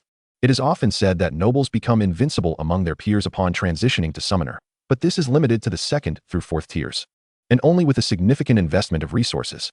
With each fifth level unlocking a summoning slot, no summoner can bear the cultivation costs required for the fifth tier. This, indeed, is the reason behind Su Lai's condescension toward Gu Chen. However, Gu Chen is no ordinary summoner. In a matter of days, Su Lai will surely regret his dismissive attitude. Chapter 68. 100,000 experience. After reaching an agreement with Liang Yi, Gu Chen accepted all the resources that Liang Yi had brought. Among them were an admission agreement to the Capital Academy, a rare level summoning skill book of level 15, a rare level instance treasure chest, and a rare level abyss treasure chest. Liang Yi made it clear that if Gu Chen could conquer the hell level abyss, he would be permitted to select any legendary grade equipment from the treasure trove in Wan City. However, there was a minor stipulation. He must first clear the hell level burial dungeon. Gu Chen readily agreed. He had just unlocked the hell level difficulty of the burial dungeon and would not venture into any other abyss. Were he to tackle another first-tier abyss, he would have to start anew from the nightmare level, which would be counterproductive. The conditions set by Liang Yi elicited unabashed envy from Lin Yuan and others. The privilege to select a piece of legendary grade equipment from Wan City's treasury was a luxury that even the city lord's son did not possess, underscoring Liang Yi's high regard for Gu Chen. Once all was settled, Liang Yi led Gu Chen and his companions through the teleportation array to Wan City. Accompanying them were Lin Yuan, Lin Qingqing, and Su Ran, all of whom intended to follow Gu Chen into the hell level abyss and had no desire to return to Lin City at this critical juncture. Among them was Su Xia, as the Su family was the foremost clan in Wan City. To express her gratitude, Su Xia specially invited Gu Chen and his companions to the Su family estate for a celebratory banquet. The materials she required earlier were the eternal source crystal dropped by the voodoo shaman. The two exchanged the agreed-upon price, with Su Xia transferring 500,000 directly to Gu Chen without hesitation. Upon receiving the transfer notification, Gu Chen was momentarily taken aback, wondering if he had misread the situation. Wasn't the amount supposed to be 180,000? Why was she sending him 500,000? Su Xia, with a serious expression, declared, "The excess amount shall be considered a deposit. I shall be included in the next venture into the hell level abyss. Should we procure an epic grade eternal source crystal, I wish to have the first opportunity to purchase it." No problem, Gu Chen readily agreed. After indulging in a sumptuous meal, Gu Chen received a transfer totaling 2 million from Lin Qingqing and Su Ran. The market price for an entry into the nightmare level abyss is around 1 million. Seizing the moment, Lin Qingqing inquired, "Master, you wouldn't consider changing teammates for the hell level abyss, would you? Grant us an hour. Su Ran and I shall procure the necessary funds immediately." Gu Chen pondered briefly. "That's fine. A venture into the hell level abyss costs 3 million. It shouldn't be too steep, right? Not too steep, but certainly not inexpensive." Lin Qingqing nodded eagerly, bidding farewell to the others before dragging Su Ran off to borrow money. From having nothing before meeting Gu Chen to now being laden with debt, neither Lin Qingqing nor Su Ran had ever imagined they would one day owe millions. Yet, they were more than willing to have a master as formidable as Gu Chen. Merely paying the market price to join the next abyss venture was an opportunity of a lifetime. Countless female professionals had likely paid exorbitant sums to advance quickly, a common occurrence in their realm. Compared to those, Lin Qingqing and Su Ran had indeed struck a fortunate deal. At least at this juncture, they maintained the upper hand. As long as they wished to continue accompanying Gu Chen, he would gladly take them along. Thus, "I shall grant you 2 hours. That should suffice for borrowing the money. Let us convene at the teleportation hall entrance in Wan City at 4 p.m. Understood. After the two departed, Gu Chen handed his identification card to Lin Yuan. The municipal office in Wan City required him to complete some procedures, typically necessitating the presence of the individual. However, with Liang Yi facilitating matters, Lin Yuan successfully secured a task of running errands. Subsequently, Su Xia arranged for a tranquil room within the manor for Gu Chen, who began to tally his gains. He had received 2 rewards from the abyss. One was a completion reward, comprising 50,000 experience points and a rare grade abyss treasure chest. The other, a record-breaking reward, also included 50,000 experience points, a personal achievement, and a rare grade record-breaking gift box. The total experience amounted to 100,000. While this figure was astonishingly high, it was justified, considering Gu Chen had single-handedly battled through the nightmare level abyss. In contrast, Lin Yuan and his companions received a mere 15,000 experience points each, significantly less than Gu Chen. Nevertheless, their combined total of 30,000 experience elevated them to level 11, allowing Lin Yuan and his team to decisively outstrip 90% of their peers in this cohort. After all, today marked only the third day since the job transition ceremony, with most individuals yet to reach level 10. To illustrate, had Li Wenhui still been alive, he would likely have barely attained level 11 by now. It is remarkable to consider that Lin Yuan and his peers, mere commoners, could match the level of Li Wenhui, who hailed from the premier family of Lin City, underscoring the rapidity of their advancement. It is not difficult to envision that even if they struggled to keep pace with Gu Chen after reaching the second tier, a bright future still awaited them. Gu Chen first claimed the 100,000 experience points. Experience 50,000. Experience 50,000. Level up. Level. LV 17. 412. 332. 1500. Strength. 487. Agility. 486. Constitution. 488. Spirit. 709. Summoned Beasts. Blood Sovereign LV 17 Legendary. Nightmare Ruler LV 17 Epic. Undead Golem LV 17 Legendary. Current talent. 1 Dark Bloodline available. Another level up, Gu Chen involuntarily exclaimed. Merely one abyss had propelled his level up by 6. Entering the first tier Abyss Burial Dungeon at level 11, accompanied by 4 actors, one of whom did not consume experience, was tantamount to single-handedly conquering a 5-person abyss while setting a historical record. In less than 5 hours, he ascended from level 11 to 17. Should any fragile professional hear of this, they would surely be struck with terror. He was 3 levels shy of becoming a second-tier professional, and should he successfully conquer the Nightmare level Burial Dungeon, he would undoubtedly reach at least level 19. This implies that before hitting level 20, he could opt to tackle another first-tier abyss for additional experience. The wilderness surrounding Wan City boasted only the Burial Dungeon as a first-tier abyss, and Gu Chen had no intention of repeating the endeavor. It held no allure. Rumor had it that there were commendable first-tier dungeons within Wan City, which perhaps Liang Yi could arrange for him. Next, Gu Chen laid all his items on the table before him. 1 rare-grade dungeon treasure chest, 2 rare-grade abyss treasure chests, 1 rare-grade record-breaking gift box, and a summoning skill book. Which should he open first? Chapter 69, Unboxing. Warrior-type Summoned Beast. You have opened a rare-grade dungeon treasure chest. Acquired Shadow Dagger LV 20 rare-grade. Acquired Teleportation Scroll X1. Acquired Enhancement Stone X15. Acquired Large Life Recovery Potion X10, a piece of rare-grade equipment, a teleportation scroll, and a collection of materials and consumables. The Shadow Dagger is designed for assassin-type professionals, augmenting strength and agility while endowed with an invisibility skill. The first attack following the cessation of invisibility is guaranteed to trigger a critical hit. It is indeed a tool for assassination. Although the equipment was exquisite, it was ill-suited for him.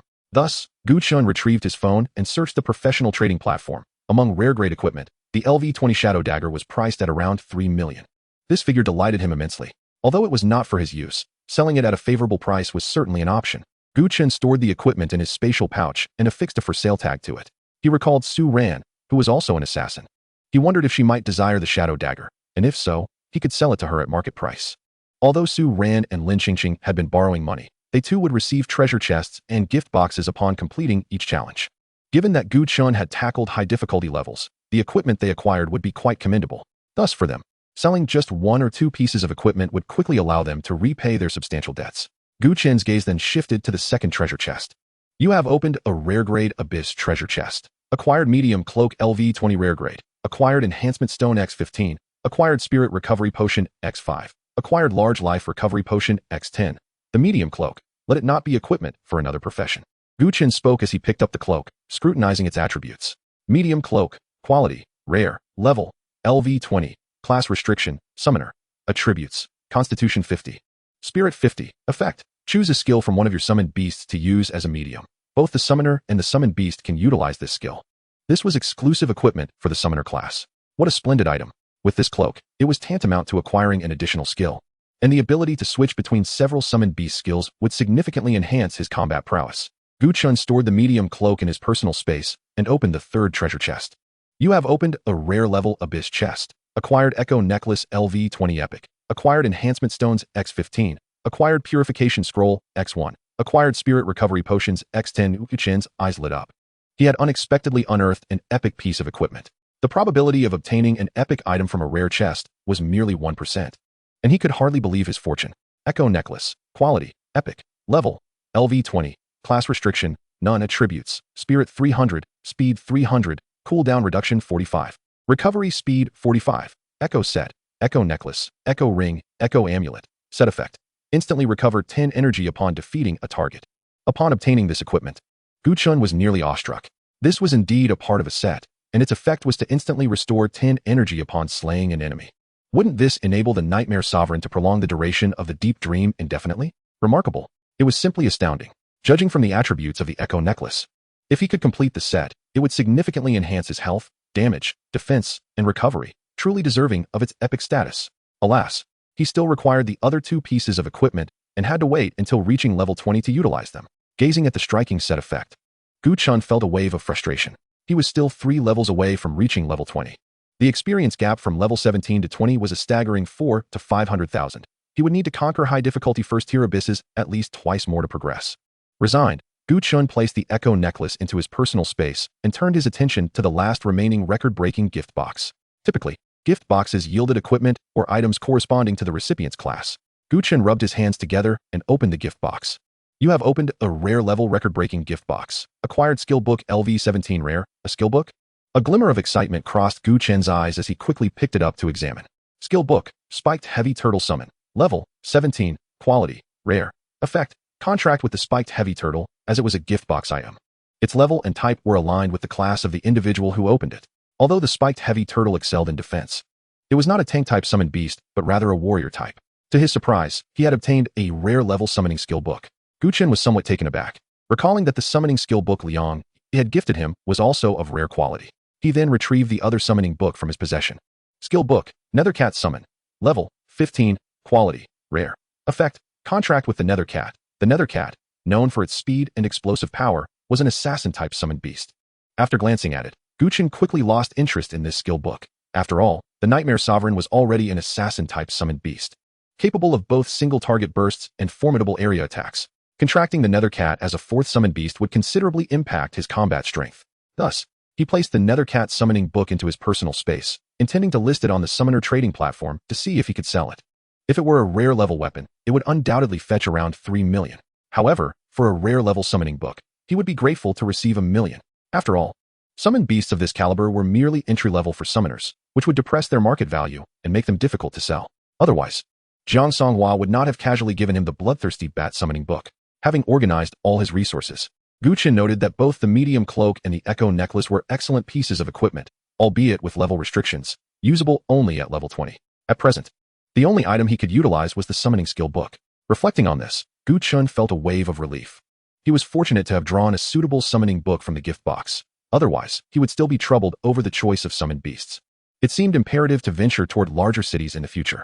Both Lin City and Wan City could only be considered third-tier cities within the Xingxia Empire, offering scant resources for the summoner profession. Liang Yi had previously explained to him that there were only 3 skill books of level 15 available in the Wan City treasury, and this Nethercat summoning book was the one with the highest growth potential among the 3 rare ones.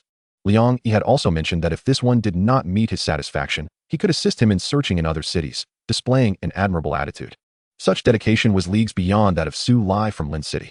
Currently, among Gu Chen's summoned beasts, the Bloodlord served as a ranged damage dealer.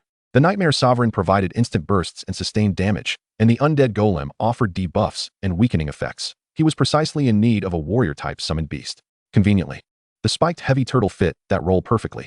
Chapter 70. The Killing Machine. Dark Hunting Dragon Turtle from levels 14 to 17. Gu Chen's god-level talent had yet to manifest.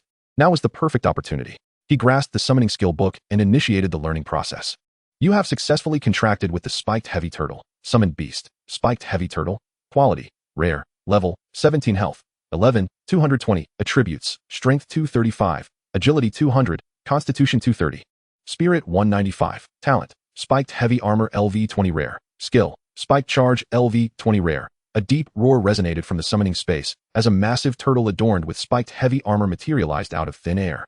Gu Chen did not scrutinize the attributes of the summoned beast in detail, for he still needed to endow it with the dark bloodline for advancement. Activating his talent, he successfully acquired 4 dark bloodlines in succession.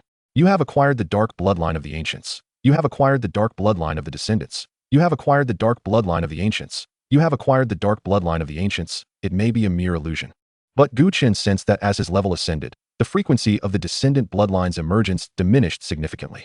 Prior to reaching level 10, it appeared almost every 2 levels. Yet this time, it took a 4-level increase to manifest once. However, it is somewhat regrettable that the royal bloodline did not make an appearance. Subsequently, Gu Chen bestowed the ancestor bloodline upon the spiked violent turtle, then utilized the descendant bloodline for bloodline awakening, and finally employed another ancestor bloodline to promote its star rating. Fusion of the dark bloodline of the ancients successful, summoned beast advancement, spiked violent turtle, rare dark hunter dragon turtle. Epic, summoned beast bloodline awakening successful, summoned beast star promotion successful, epic dark hunter dragon turtle, level, LV 17, health, 76, 220, attributes, strength 380, agility 350, constitution 360, spirit 320, talent, epic woe of ceasefire, epic retaliatory spikes, skill I, shattering charge LV 20, epic, skill 2, taunt of fury LV 20, epic, skill 3, dragon blood boil LV 20, epic boom. Accompanied by a resounding thud, the once deep brown turtle underwent a metamorphosis, its size swelling to resemble a towering hill. Its shell was hard and rugged, with serrated edges as sharp as blades, and the surface was adorned with irregular spikes, akin to a formidable armor that shimmered with a metallic sheen under the light. Its eyes sparkled like two brilliant sapphires, with sharp fangs protruding from its upper and lower jaws, and its body was covered in rigid, horn-like scales that glimmered like daggers. Its claws resembled hooks forged from fine steel, exceedingly sharp, and its robust limbs stood like colossal stone pillars, with bony spikes jutting outward at the joints. Presenting itself as a beast born for slaughter. Compared to the previous spiked violent turtle, the dark hunter dragon turtle exuded an even more formidable aura, radiating a bloodthirsty and frenzied intent to kill. Woe of ceasefire. The dark hunter dragon turtle gains a 10 damage increase for every instance of damage taken, with the effect lasting until it exits combat. Retaliatory spikes. When receiving melee damage, 50 of the damage is returned to the attacker as true damage. For every 20 points of constitution, the retaliation ratio increases by 1. Shattering charge. Launches forward, dealing significant damage and slowing targets in its path. With a knockback effect on the target at the path's end, Taunt of Fury. Provokes targets within a certain area, forcing them to attack itself for every attack received. It gains a 1 attack speed increase. Dragon Blood Boil. When health drops below 30, defense increases by 300, and health recovery speed increases by 300, with 76,000 health. Retaliatory spikes, damage increases, and taunts. It possesses output, defense, provocation, and control. Truly a hexagonal warrior. Capable of enduring and striking. A natural killing machine. Utterly invincible. This role is precisely what Gu Chen had been lacking all along. Only with the Dark Hunter Dragon Turtle engaging directly could the Blood Lord and the Nightmare Sovereign inflict greater damage. At this moment, the summoned beast lineup had taken on a fundamental shape. The afternoon swiftly passed, and Gu Chen's entry into Wan City became a hot topic not only in Lin City, but also in several nearby towns, garnering immense attention. At 4 p.m., another sensational announcement emerged from Wan City. Breaking news. Gu Chen has led a team of professionals into the graveyard dungeon at the Hell level in no time. Major media platforms clamored to report, igniting unprecedented fervor and propelling Gu Chen's movements to the trending charts. Gu Chen was baffled. He had just cleared the nightmare level abyss in the morning and entered the hell level abyss in the afternoon. Did he think he was someone special? Truly. Did he really believe the abyss was his personal domain? It seemed he had completely lost touch. If I were Gu Chen, I would at least allocate a day for recovery. Otherwise, one could not possibly clear it in good condition. Disappointment. Utter disappointment. Initially, it was believed that Lord Liang Yi had brought hope to Wan City, but it now appeared to be a false dawn. I had hoped Gu Chen would earn the abyss achievement in the graveyard dungeon. Is this all? Was he merely here to serve as fodder? I must say, you all are being rather excessive. Gu Chen is a genius invited by Lord Liang Yi. Yet you, who cannot even clear the ordinary abyss, dare to critique him? The news of Gu Chen entering the hell level abyss rapidly spread across short video platforms, especially in Wan City and Lin City, nearly erupting with activity. For Lin City, the vast majority of professionals did not wish to witness Gu Chen continue clearing the hell level abyss, as, from their perspective, Gu Chen had betrayed Lin City. Conversely, on Wan City's side, there were those who felt jealousy, those who found amusement, and those who hoped Gu Chen would rise to fame through a battle in the hell level abyss. Essentially, all hot topics from both cities began to revolve around Gu Chen. However, these discussions did not last long. Shortly after 8 p.m., an announcement was made in the abyss square of the graveyard dungeon, declaring Gu Chen's successful clearance of the hell level. Congratulations to the professional team for successfully refreshing the clearance record of the graveyard dungeon at the hell level. Clearance time: 4 hours, 2 minutes, and 56 seconds. Clearance team information. Captain, Gu Chen, Summoner. Team members: Lin Yuan, Swordsman; Lin Qingqing, Warrior; Su Ran, Assassin; Su Xia. Non-professional. Clearance evaluation, SSS. In an instant, countless topics flooded major media platforms, expressing profound astonishment and confusion regarding Gu Chen's clearance of the hell-level abyss. Following this, professionals began to engage in fervent discussions. With this latest achievement, had Gu Chen merely set a new record for the hell-level abyss, implying that this abyss's records would remain stagnant henceforth? If so, Gu Chen had only refreshed the hell-level abyss record, failing to meet the expectations of Liang Yi and the people of Wan City. After all, countless citizens of Wan City had hoped Gu Chen would attain the abyss achievement in the graveyard dungeon to alleviate the abyss's difficulty. If he had truly exerted himself, yet still failed to secure the abyss achievement, wouldn't all the resources provided by Liang Yi have been in vain? Soon, amidst the heated discussions among the populace, a video account quietly released a message. The 4 hours and 2 minutes were not the ultimate clearance time for the graveyard dungeon at the hell level. Had it not been for the pursuit of the abyss achievement, we could have cleared it half an hour earlier. This video account bore a simple line in its certification section: Gu Chen, the first-tier abyss achievement holder. Chapter 71, Abyss Achievement. Apologized to Gu Chen, immediately clearing the hell-level graveyard dungeon in 4 hours and 2 minutes, left no room for others. Who can enlighten me on the significance of Gu Chen's unprecedented achievement in the hell-level abyss? Indeed, the record-breaking reward can only be claimed once and is not subject to repetition. The burial dungeon is inherently challenging, and his actions have effectively obstructed the paths of other practitioners. How will others ever attain the record-breaking reward in the future? Gu Chen is nothing but a petty individual. I must inquire, do none of you possess the ability to observe? Did you not notice Gu Chen's mention of the abyss achievement? The abyss achievement? Are you certain he has obtained it? Immediately following Gu Chen's recent post, a flurry of comments surged forth. Simultaneously, an announcement echoed throughout the abyss square of the burial dungeon. Notification: the practitioner team has successfully cleared the hell-level burial dungeon and achieved the abyss accomplishment. Effective immediately, the difficulty of the first-tier abyss burial dungeon has decreased by 25, and the clearance rewards have been increased by 25. The 5 members of the practitioner team have received the abyss achievement badge. Boom. This announcement sent shockwaves through major media platforms, leaving practitioners from both Wan City and Lin City in a state of indescribable astonishment. Who is it that just disparaged Gu Chen? Come forth and apologize. An apology is mandatory. No excuses will be accepted. I warn you, apologize to Gu Chen immediately, or I shall expose you. The leader of Gu Chen's fan club has stepped up to battle. I told you, a genius like Gu Chen would undoubtedly secure the abyss achievement. How could the Lord Mayor's judgment be flawed? With the difficulty of the burial dungeon reduced by 25 and the clearance rewards elevated by 25, this encompasses the ordinary, hard, nightmare, and hell levels. It seems that practitioners from Wan City are in for a treat. How absurd. Gu Chen is one of us from Lin City. Why should such fortune elude us? To clarify, Gu Chen is now one of our own from Wan City, thanks to our exceptional Lord Mayor. Haha. We must also express gratitude to the Lord Mayor of Lin City. Were it not for him, how would Gu Chen have come to Wan City? Why are the people of Lin City silent? I suspect they are overwhelmed with a torrent of grievances. This infuriates me. I want to inscribe the word misery on Su Lai's leg. Haha. The citizens of Wan City rejoiced exuberantly, eagerly sharing their unexpected delight across various platforms, seemingly resolved to build their happiness upon the suffering of all practitioners from Lin City. Upon hearing this news in his office at the city hall, Liang Yi nearly leapt from his chair. The abyss achievement. Gu Chen has only just entered the hell-level abyss, and yet he has attained the abyss accomplishment. This far exceeded his expectations. In his plans, he had anticipated waiting until Gu Chen reached level 19, much like he had done, before attempting to see if he could obtain the abyss achievement in the burial dungeon. Little did he expect that Gu Chen would silently accomplish what no one else had managed for so many years. No one understood better than he how profoundly this action would elevate the practitioners of Wan City. He could even envision the explosive enhancement in the city's combat power over the coming years. Rewards. There must be rewards. Gu Chen, this entire floor has been prepared as your residence by the Lord Mayor. After emerging from the abyss of the burial dungeon, Li Feng led Gu Chen and the others to a luxurious apartment building situated in the very heart of Wan City. You mean, this entire floor is my residence? Gu Chen momentarily struggled to comprehend. Indeed, it is a spacious flat of 518 square meters, exquisitely decorated, with furniture and necessities already in place. Ready for you to move in, Li Feng replied with a smile, his demeanor reminiscent of a real estate agent. Gu Chen nodded, approaching the grand and imposing double doors, where he enrolled his facial recognition into the system. With a click, the doors swung open automatically. Gu Chen waved to Lin Yuan and the others, and they entered the abode together. The moment they stepped inside, the smart home devices sprang into action. The lights illuminated the space, the curtains gracefully parted, and the window opened to its fullest extent, allowing a refreshing breeze to flow through, making the environment bright and pristine.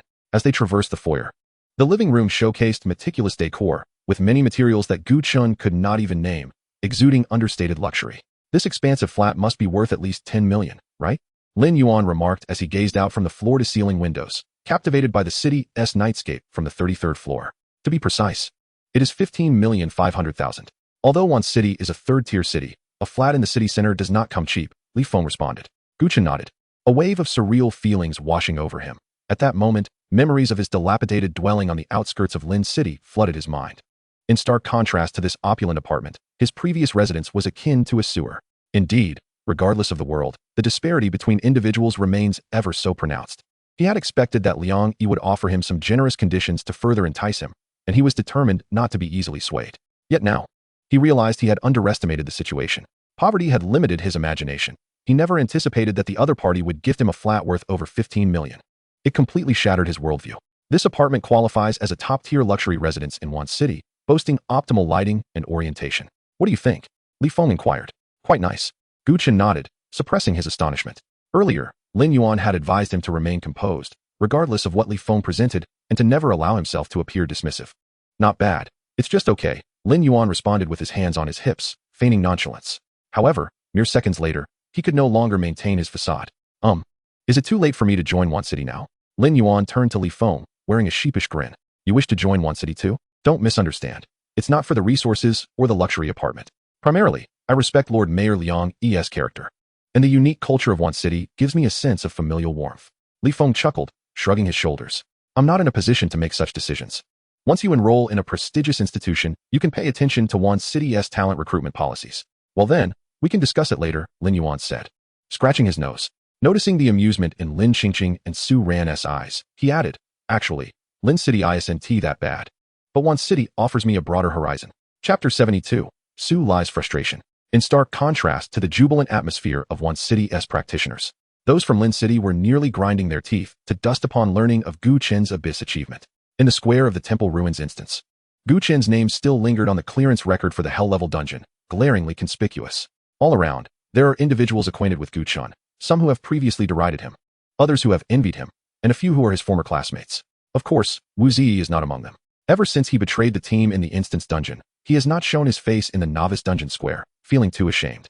Currently, among the novice practitioners, discussions predominantly revolve around Gu Chen. Have you heard? Gu Chen not only joined Wancheng but also achieved the abyss accomplishment in the buried bone dungeon. How enviable. It is highly likely that the newly promoted practitioners from Wancheng will opt for the ordinary level buried bone dungeon after clearing the novice instance. After all, the difficulty has been reduced by 25. Let us not forget, it is not merely the difficulty that has decreased. The rewards for clearing the buried bone dungeon have also been enhanced by 25. Alas, Wancheng is fortunate to have such a capable lord. Liang Yi has lured Gu Chen away, benefiting all low-tier practitioners in Wancheng. What has the Lord of Licheng offered us? I have heard that Su Lai has reduced the usage fees for Licheng's dungeons. What good is that? Without a reduction in dungeon difficulty, we low-tier practitioners remain without prospects. Su Lai is a petty man. While he appears to bestow benefits upon Licheng's practitioners, he merely favors the nobles and the wealthy, showing no regard for the plight of those at the bottom. It is hard to imagine the extent of the enhancement Wancheng's practitioners will experience due to Gu Chen. All of this is Su Lai's fault. Had he not allied with the Li family to suppress Gu Chen, he would never have left. Su Lai truly is despicable. In the Licheng administrative office, Su Lai sat at his desk, listening to his secretary's report, his expression dark enough to seem as if it could drip with gloom.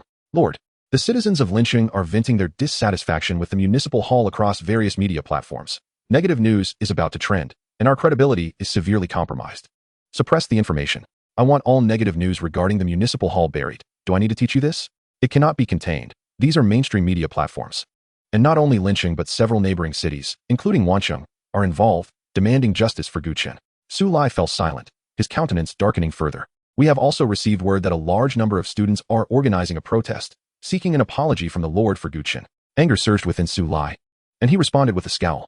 Gu Bicheng has sent news that starting this month, Licheng's taxes will increase by 15, and for the next 3 years, all subsidy policies from the northern region will not apply to Licheng. Proceed. Following the annihilation of the Li family, the 3 major families of Licheng have engaged in numerous violent confrontations to seize the Li family's industries, severely compromising the city's security. Are they all conspiring against me? Is this deliberate? They are all coming for me. Su Lai roared, his fist striking the table with ferocity, bloodshot eyes revealing his frayed nerves. Damn it. They choose this moment to create chaos.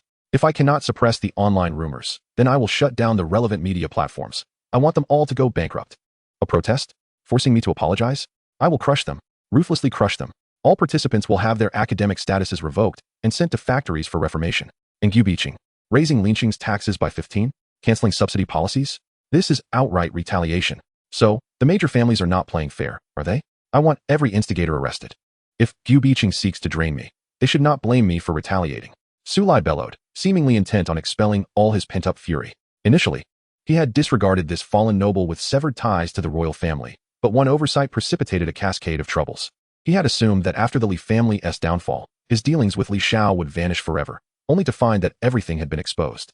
A torrent of emotions, frustration, rage, regret, overwhelmed him, and for once, he did not restrain himself. He needed to vent. Yet, as the city lord, Sulai did not completely surrender himself to his emotions. After a minute, he regained his composure. Taking a deep breath, his face revealed no trace of anger. He had come to terms with the fact that the cacophony of external voices was inconsequential. Even the position of lynching city lord was merely a job to him. In 2 years, his term would conclude, and he would be reassigned to the western regions or southern frontier. A prince of the northern region, humph. I look down upon you. I may not be able to provoke you, but can I not evade you? Sulai mused, a hint of resignation gleaming in his eyes. He had long since resolved to abandon his pretenses. In Gu Chen, the War King's residence, the news of Gu Chen leaving the northern region to join the eastern continent had reached the royal court. Gu Qingfeng was incensed. Had it not been for Qin Yun's intervention, he would have already dispatched troops to invade Wanqing. Your Majesty, Zi'er has called from the capital. The special recruitment assessments at the capital academy have been completed, and we are now merely awaiting the start of classes, Qin Yun stated, her voice brimming with joy and pride. Zi'er returns this afternoon, truly? Indeed, the child still thinks of us. She mentioned that once school begins, she will be busy, so she wishes to spend more time with us before then. Well, Zi'er has always been obedient and sensible. It is enough that she has this thought. In that case, go and have the steward prepare a banquet in the hall tonight to welcome her home. Qin Yun nodded, though a hint of concern crossed her features. Your Majesty, if you depart for the eastern continent now, should Zi'er return and find you absent, she may feel a sense of regret. Hearing this, Gu Qingfeng's expression became troubled. Both Gu Chen and Gu Zi were his sons. As a father, he could not afford to neglect one for the other. Traveling to the eastern continent, with the round trip and addressing matters concerning Gu Chen, would take at least 2 days. Moreover, it was likely that Gu Zi would not stay long upon returning. Contemplating this, Gu Qingfeng's brow furrowed with indignation. Gu Chen is undeniably his eldest son. Why must he continually cause trouble outside? As the elder brother, why can he not be as worry-free as his younger brother Gu Zi? It seems his previous thoughts were indeed correct. Gu Chen, having lived outside since childhood, had become too unruly and must be reined in lest he fail to achieve greatness in the future. With a long sigh, Gu Qingfeng resigned himself. Very well. Leaving the northern region was that rebellious child's choice. Even if he joins the eastern continent, he is unlikely to stir up much trouble for the time being. I shall remain in Gu Chen with you both for the next couple of days, and once Zi'er departs the northern region, I will settle accounts with that rebellious son. Qin Yun nodded, a soft escaping her lips as her previously furrowed brows relaxed. Chapter 73, The Wanqing Treasury, Unyielding Black Armor. The day following the completion of the hell-level Buried Bone Dungeon, Liang Yi fulfilled his promise. Li Feng escorted Gu Chen to the entrance of the Wanqing Treasury. The treasury of Wanqing harbors the greatest wealth of the entire city, containing countless pieces of equipment, items, and rare materials. Except for the city lord, only those who have made outstanding contributions to the city are permitted to enter and select treasures within. Gu Chen, having achieved accolades in the Abyssal Dungeon, qualifies as one such contributor to one city. He received a gold card from Li Feng, which grants him the privilege to select any one legendary grade equipment from the treasury. Go ahead, you may choose any equipment of legendary grade or lower, but this gold card can only be redeemed for a single item, Li Feng remarked, his voice laced with unmistakable envy. Nodding, Gu Chen stepped through the grand entrance of the treasury. Inside, the treasury resembled an expansive exhibition hall, showcasing a plethora of equipment and items, each at least of rare quality. The surfaces of the equipment and items emanated a dazzling array of colors, creating a mesmerizing spectacle before his eyes. Overwhelmed by the sheer abundance of treasures, Gu Chen felt akin to Lu Lao Lao stepping into the Grand View Garden, momentarily entranced. After perusing the vast selection, he realized that perhaps due to the rarity of summoners in smaller cities, there were not many pieces of equipment tailored for his class. However, he remained undeterred. While there may be few items for him, there were ample options suitable for his summoned beasts. After a thorough examination of the legendary grade equipment section, he ultimately selected a piece of armor, the Unyielding Black Armor. Unyielding Black Armor. Quality, Legendary. Level, LV20. Class restriction, melee classes, attributes. Constitution, 500. Health, 6000. Effect, inflicts 5 true damage per second to surrounding targets based on the wearer's maximum health. This effect does not apply to ranged classes. Upon careful consideration, Gu Chen decided to acquire this armor.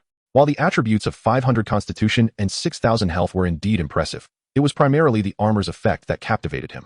The targets of this effect are enemy units. Equipping the unyielding black armor on the Dark Hunter Dragon Turtle would increase its health from 76,000 to a staggering 82,000. Consequently, the Dark Hunter Dragon Turtle could inflict over 4,000 true damage per second to surrounding targets during combat. This is per second, mind you. The skill, Rage Howl, can compel surrounding targets to attack the user, while Shattering Impact not only deals damage but also slows targets along its path. Coupled with the effect of the unyielding black armor, one can only imagine the chaos the Dark Hunter Dragon Turtle would unleash upon entering the abyss. Truly, it is legendary. This is the one for me. After redeeming the unyielding black armor with his gold card, Gu Chen exited the treasury, thoroughly satisfied. Outside, Li Feng awaited his return. Your expression suggests you've found an exceptionally satisfying piece of equipment, he remarked with a smile. Yes, please convey my thanks to the city lord. Gu Chen replied with a nod. Next, you have one more opportunity to enter a first-tier dungeon or the abyss. What are your plans? Li Feng inquired. Gu Chen, now at level 19, had only gained 2 levels from clearing the hell-level abyssal dungeon. The pace of his leveling had noticeably slowed. This was primarily due to the diminishing experience gained from defeating enemies as his level increased. Initially, a level 11 summoned beast defeating a level 13 beast corpse hybrid would earn around 1,500 experience points. Now, a level 17 summoned beast defeating a level 15 beast corpse warrior garnered less than 800, effectively having the experience. Additionally, the experience required for leveling up had also increased significantly. When entering the nightmare level abyssal dungeon at level 11, he needed only 20,000 to 30,000 experience to level up. However, upon entering the hell level abyssal dungeon at level 17, he found that he required over 300,000 experience for a single level up. Moreover, the record-breaking rewards could only be claimed once, meaning there would be no further experience bonuses for subsequent runs through the hell level dungeon. As his level increased, the experience required for leveling up continued to escalate, a fact that was unavoidable. Thus, with the chance to enter a first-tier dungeon still available, Gu Chen was eager not to let this opportunity slip away. Does the city lord have any plans? Gu Chen asked. Since Li Feng had broached the subject, he surely had something prepared. Recently, one city has constructed a new first-tier dungeon. If you are interested, the town hall can allocate a spot for you directly. Li Feng stated. Such direct allocation would waive the dungeon usage fee, saving over 1 million. A first-tier dungeon? How are the experience rewards? Gu Chen inquired, feeling intrigued. Well, although it is an artificial dungeon, the experience rewards for tackling hell difficulty are comparable to those of the abyss. The only drawback is that the difficulty is significantly greater than that of typical dungeons. The difficulty was not the primary concern, as long as the rewards were sufficiently high. He was unfazed by the challenge. After all, it was merely a first-tier dungeon. How difficult could it possibly be? Then it's settled. If you agree, I can send you some dungeon information. Wait, Gu Chen interjected, not wishing to rush into a decision. Since we are entering a dungeon, could I request a small favor from the town hall? Speak on, Li Feng replied. I've heard that the difficulty levels of artificial dungeons can be adjusted. I would like to tackle the hell level directly, as I am already at level 19. If I were to unlock it gradually from the hard level, by the time I reach the hell level, I would likely have already transitioned to a second-tier class. Once I become a second-tier practitioner, I will no longer be able to enter first-tier dungeons or the abyss. This may not be feasible for others, but since you have achieved an accolade in the abyss, opening the hell-level dungeon directly for you should be permissible. Alright, I appreciate it, Secretary Li. After their discussion, Li Feng sent Gu Chen some dungeon information and then proceeded to arrange for the dungeon allocation and the opening of the hell-level difficulty. Upon returning to his spacious apartment, Gu Chen summoned Lin Yuan and the others. Lin Yuan, Lin Qingqing, and Su Ran were not from one city, so for convenience, they all resided in Gu Chen's apartment. Given its ample space, accommodating guests was hardly an issue. The team for this dungeon run remained unchanged, retaining the previous lineup. Su Xia was also among the members. During their last venture into the hell-level abyssal dungeon, Gu Chen had acquired an epic-grade Eternal Source Crystal, which Su Xia purchased for 5 million. He claimed that with this material, he could develop a new generation of the Mark 21 battle armor. The reason for joining Gu Chen in the dungeon was to test the combat capabilities of this new generation of armor. Gu Chen readily agreed, as Su Xia would contribute to the team without claiming experience, and he was also curious about the new Mark 21 battle armor. After all, this was a world of universal class transitions. Was Iron Man about to make an appearance? Chapter 74, First-Tier Dungeon. Spider Cave is the difficulty of the first-tier dungeon, Spider Cave.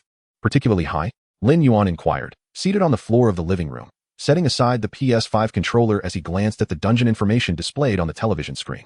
The difficulty is exceedingly high, and there are quite a few exotic creatures within, Lin Qingqing remarked. Quite a few? Su Ran tilted his head in inquiry. After a moment of contemplation, Lin Qingqing opted for a more fitting term, a plethora. In fact, an overwhelming multitude. After all, it is the spider's cave. Does that imply that the experience gained will also be abundant?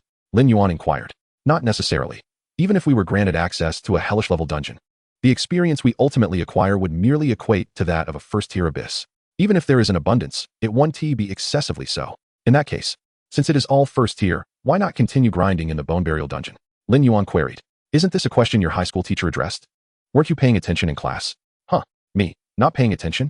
Come on, you go ahead and explain. I'll fill in any gaps. Lin Qingqing shot him a sidelong glance, but patiently elucidated. The abyss possesses a self-protective mechanism. If one repeatedly grinds the same abyss, the attributes of the practitioners will be suppressed, and the experience gained will diminish. Lin Yuan nodded in agreement. Yes, I share that belief. Therefore, if the Wan City Hall can approve our quota, that would be splendid. At the very least, it would spare us millions in dungeon fees, Su Ran lamented. Speaking of money, ahem, Gu Chen cleared his throat. The price for a first-tier dungeon is the same as that for a first-tier abyss. 3 million per person. Is that agreeable? Lin Qingqing grimaced at the thought of the expense. It's acceptable, but grant us a little time to sell equipment. We are currently burdened with considerable debt, and several online lending platforms have ceased granting us loans. Suddenly, Gu Chen recalled something and turned to Su Ran. By the way, I have acquired a level 20 dagger of rare quality. If you desire it, I can sell it to you at market price. I happen to be in need of a level 20 weapon, but I must first sell some equipment to gather funds, Su Ran admitted, scratching his head in embarrassment. All right, that settles it. Take a day to rest and prepare. We will venture into the first-tier dungeon, the Spider-S Cave, at 7 a.m. tomorrow, Gu Chen asserted. Finalizing the arrangements, he had received word from Li Feng that the dungeon quota had been approved, and the hellish level had been unlocked, alleviating a considerable hassle. Once everything was confirmed, Lin Yuan resumed playing on the PS5 in the living room, while Lin Qingqing and Su Ran set out to sell equipment. Although they could utilize the practitioner trading platform, the process was too slow, and with the dungeon expedition set for tomorrow, they might not have sufficient time. Thus, they headed directly to the equipment recycling shop in downtown Wan City. Su Xia volunteered to handle various preparations for the dungeon, such as strategies, consumables, food, and more. Gu Chen busied himself organizing his gear. In the hellish level bone burial dungeon, he had acquired 3 epic items, including the echoing ring and echoing amulet. The third item, the eternal source crystal, was sold to Su Xia. Even Gu Chen had anticipated that a single foray into a hellish dungeon would net him the complete echoing set. The attributes granted by the set were impressive, providing a total of 600 points in spirit, 500 points in speed, and 300 points in constitution and strength. The most powerful aspect was the set effect that Gu Chen yearned for. Each time he defeated a target, he would immediately recover 10 energy points. Upon reaching the next level, he would be able to don the echoing set. Although the epic second-tier set had yet to achieve a star rating, it was exhilarating enough. Early the next morning, Li Feng dispatched an MPV to transport Gu Chen and his companions to the dungeon square of the Spider's Cave. It was still before 7 a.m., and the number of practitioners at the dungeon square was relatively sparse. However, upon Gu Chen's arrival, several individuals recognized him. Gu Chen, what a coincidence. Are you also delving into the Spider's Cave? Master, you are my idol. Gu Chen, the people of Wan City welcome you. Gu Chen politely nodded in acknowledgement of the greetings surrounding him. Ever since he achieved the abyssal accomplishment in the bone burial dungeon, countless low-tier practitioners in Wan City had earnestly referred to him as their benefactor. After all, his actions had allowed the majority of them to gain a significant advantage from the very outset. As for the few who truly struggled, they harbored no resentment. In fact, they felt grateful to Gu Chen, as they could now rent their modest balconies to out-of-towners at prices exceeding 1,000. Without delay, Gu Chen led Lin Yuan and the others through the dungeon square to the entrance, where he proceeded with the operation. Identity verification successful. The current dungeon has been unlocked to hellish difficulty. Please choose wisely. Gu Chen instructed Lin Yuan and the others to prepare and unhesitatingly selected hellish difficulty. Current team average level is too low. It is advisable to reform the party. No. Entering the first-tier dungeon, Spider's Cave, hellish level. Please wait. The spatial vortex representing the dungeon entrance abruptly transformed into a blood-red hue, and a wave of intense, terrifying energy surged forth, engulfing Gu Chen and the 4 behind him. Upon sensing the oppressive aura of the hellish dungeon, the practitioners in the square swiftly turned their gazes, their expressions filled with shock and disbelief. Huh, it's Gu Chen. He.S. entering the hellish dungeon. What? How did he manage that? How can he directly enter a hellish dungeon? What is so surprising about that? Gu Chen is a favored figure beside Lord Liangyi. Unlocking a dungeon-S difficulty is no great feat for him. Sigh, I envy him. Although we are of the same age, he has already breached the hellish dungeon, while I can barely clear the normal level.